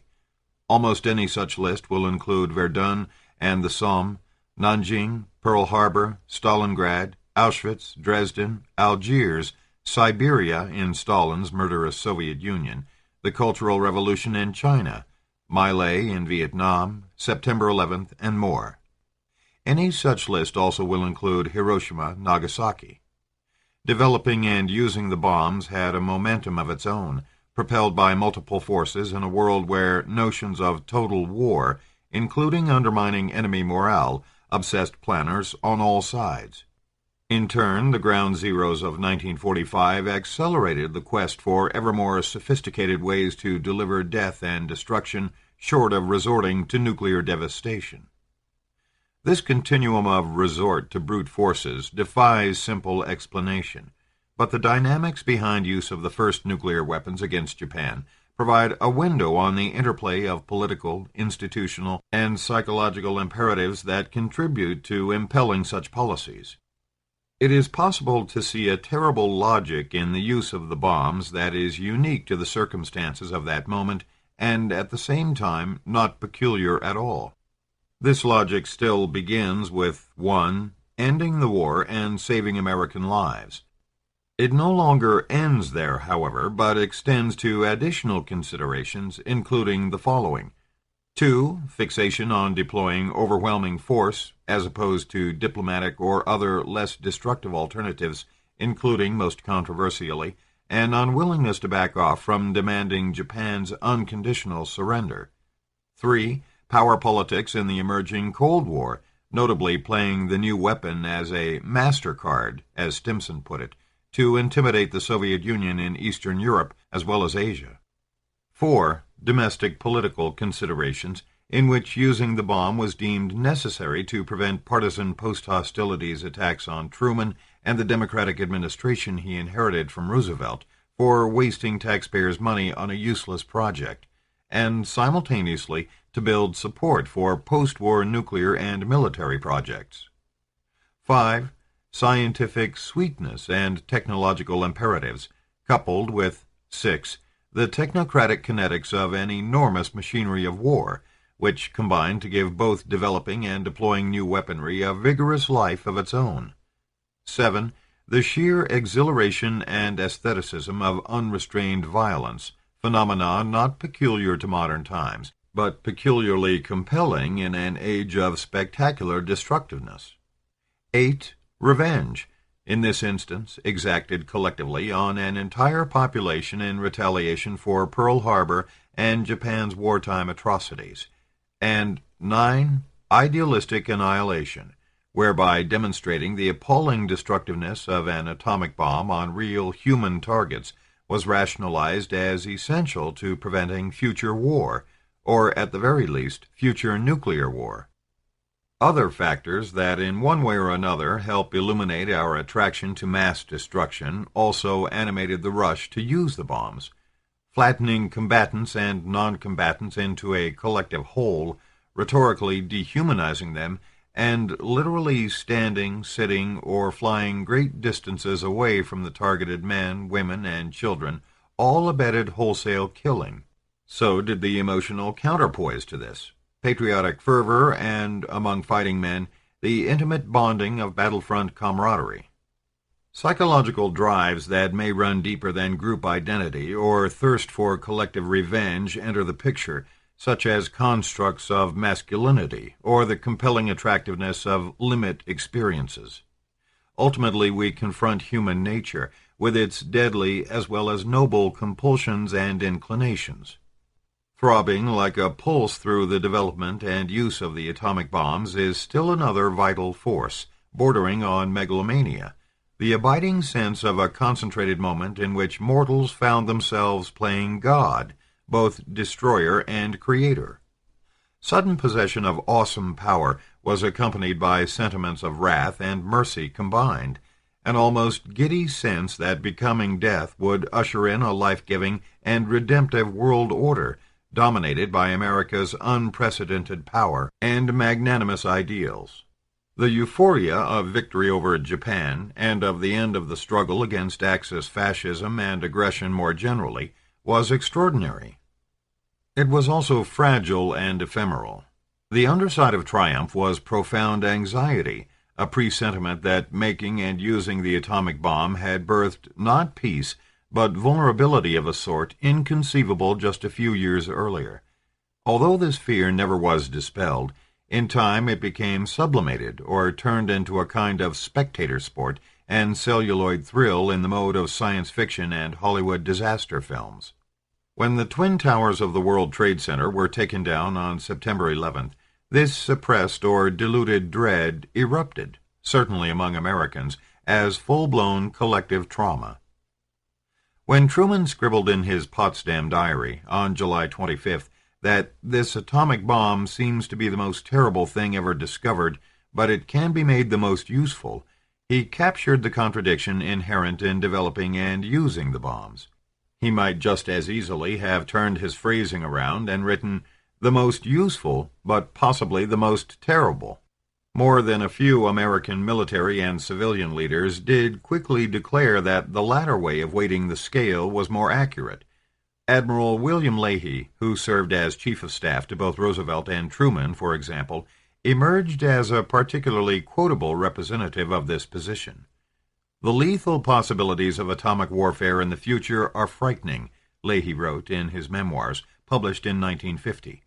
My own feeling was that in being the first to use it, we had adopted an ethical standard common to the barbarians of the Dark Ages. I was not taught to make war in that fashion, and wars cannot be won by destroying women and children. The distinguished physicist and Manhattan Project participant I. Robbie, reflecting on the Trinity test in New Mexico, put the sense of foreboding in more prophetic terms. Suddenly the day of judgment was the next day, and has been ever since. These multiple considerations and impulses are not necessarily of equal weight, nor are they watertight. Some spill over into others. Altogether, in any case, they tell us something about how pressures and fixations multiply in the cauldron of enmity and war, how reason, emotion, and delusion commingle, how blood debts can become blood lust, and moral passion can bleed into the practice of wanton terror, into what Leahy regarded as regression to barbarism, and Oppenheimer, in his inimitable way, came to speak of as intimate knowledge of sin. August 1945 and the Rejected Alternatives. Neither Colonel Tibbets and his crew, nor scientists in the Manhattan Project, up to and including Oppenheimer, nor outside commentators on probable casualties in an invasion like former President Herbert Hoover, were privy to the military's actual long-term planning for invading Japan. When these plans became known after the war, they complicated the argument about saving lives by revealing that no invasion of the home islands was contemplated in August or September or even October. The plans called for an initial assault on the southernmost island of Kyushu, commencing around November 1st, codenamed Olympic, to be followed by a major assault on the Kanto area where Tokyo and Yokohama are located, beginning around March 1st, 1946, codenamed Coronet. The overall U.S. invasion plan carried the code name Downfall, and revelation of its timetable inevitably raised new questions about the atomic bombs. Why the extreme haste in using them, given this breathing space before untold thousands of American lives would be in jeopardy? As MacArthur had observed in mid-June, when projected invasion casualty figures were being scrutinized and revised downwards, the several preceding months will involve practically no losses in ground troops. A partial, but only partial, answer lies in the simple fact that, by this stage in the war, reliance on overwhelming force was both gospel and second nature. This was the essence of the incendiary air war against Japan, where the primary criteria for selecting cities to bomb had already devolved into their congestion and combustibility, rather than military or industrial significance. When the possibility of not using the new weapon in a surprise attack on a crowded city was addressed, almost in passing, at an extended meeting of the Interim Committee on May 31st, the persuasive counter-argument, as recalled by one participant, appears to have been that the number of people that would be killed by the bomb would not be greater in general magnitude than the number already killed in fire raids on Tokyo. May 31st, as it happened, was the day the New York Times carried its widely exaggerated report about 1 million and possibly as many as twice that number of Japanese killed in the air raids on Tokyo. In addition to the delayed and staggered timetable for the projected invasion, other post-war revelations also prompted reconsideration of the necessity of using the bombs. Prominent among these disclosures was that, as long urged by the United States and Britain, the Soviet Union had promised to join the war against Japan within 3 months of Germany's defeat, which put its projected date of entry in early August. Germany signed unconditional surrender terms on May 7th, and the United States and European allies declared May 8th Victory in Europe Day. Stalin had confirmed this at the Yalta Conference in February 1945 and again at Potsdam, where he informed Truman that Soviet forces were deploying and would require an extra week beyond the 3-month promise. Truman recorded this dramatically in his diary on July 17th. He'll be in the Jap war on August 15th. Finny Japs when that comes about. Beginning soon after Pearl Harbor, U.S. and British planners repeatedly emphasized the shattering impact a Soviet declaration of war would have on Japan's leaders, forcing them to open a new front in Northeast Asia, threatening the very heart of their empire on the Asian continent and confronting them with the most alarming bogey of all, the Red Peril. Why then were the bombs rushed into use before the shock of a Soviet declaration of war could be tested? The question was compounded when it was learned that, in the months and weeks preceding Hiroshima and Nagasaki, U.S. policymakers had addressed the possibility of trying to persuade Japan's leaders to capitulate by offering an essentially diplomatic inducement. In this scenario, the major impediment to ending the war, short of invasion, was the unconditional surrender policy Roosevelt and Churchill had endorsed ever since January 1943. A policy steadfastly adhered to in Germany's capitulation. From the Japanese perspective, unconditional surrender placed the very essence or national polity, kokutai, of the nation, the imperial system, and sacred and inviolable emperor, in dire peril. U.S. and British intelligence were keenly attuned to Japanese dread in this regard. It was, analysts agreed, the single greatest consideration behind Japan's fanatical commitment to fight to the bitter end. The possibility of a conditional Japanese surrender entered public debate after the war, when several concrete developments in the final months of the conflict were disclosed. Beginning in late May 1945, Joseph Grew, the former ambassador to Japan, then serving as Under-Secretary of State, had strongly and repeatedly recommended that the surrender terms be revised to guarantee the continued existence of the imperial dynasty. In mid-July, intercepted and decoded diplomatic cables from Tokyo to the Japanese embassy in Moscow indicated that it is His Majesty's heart's desire to see the swift termination of the war, but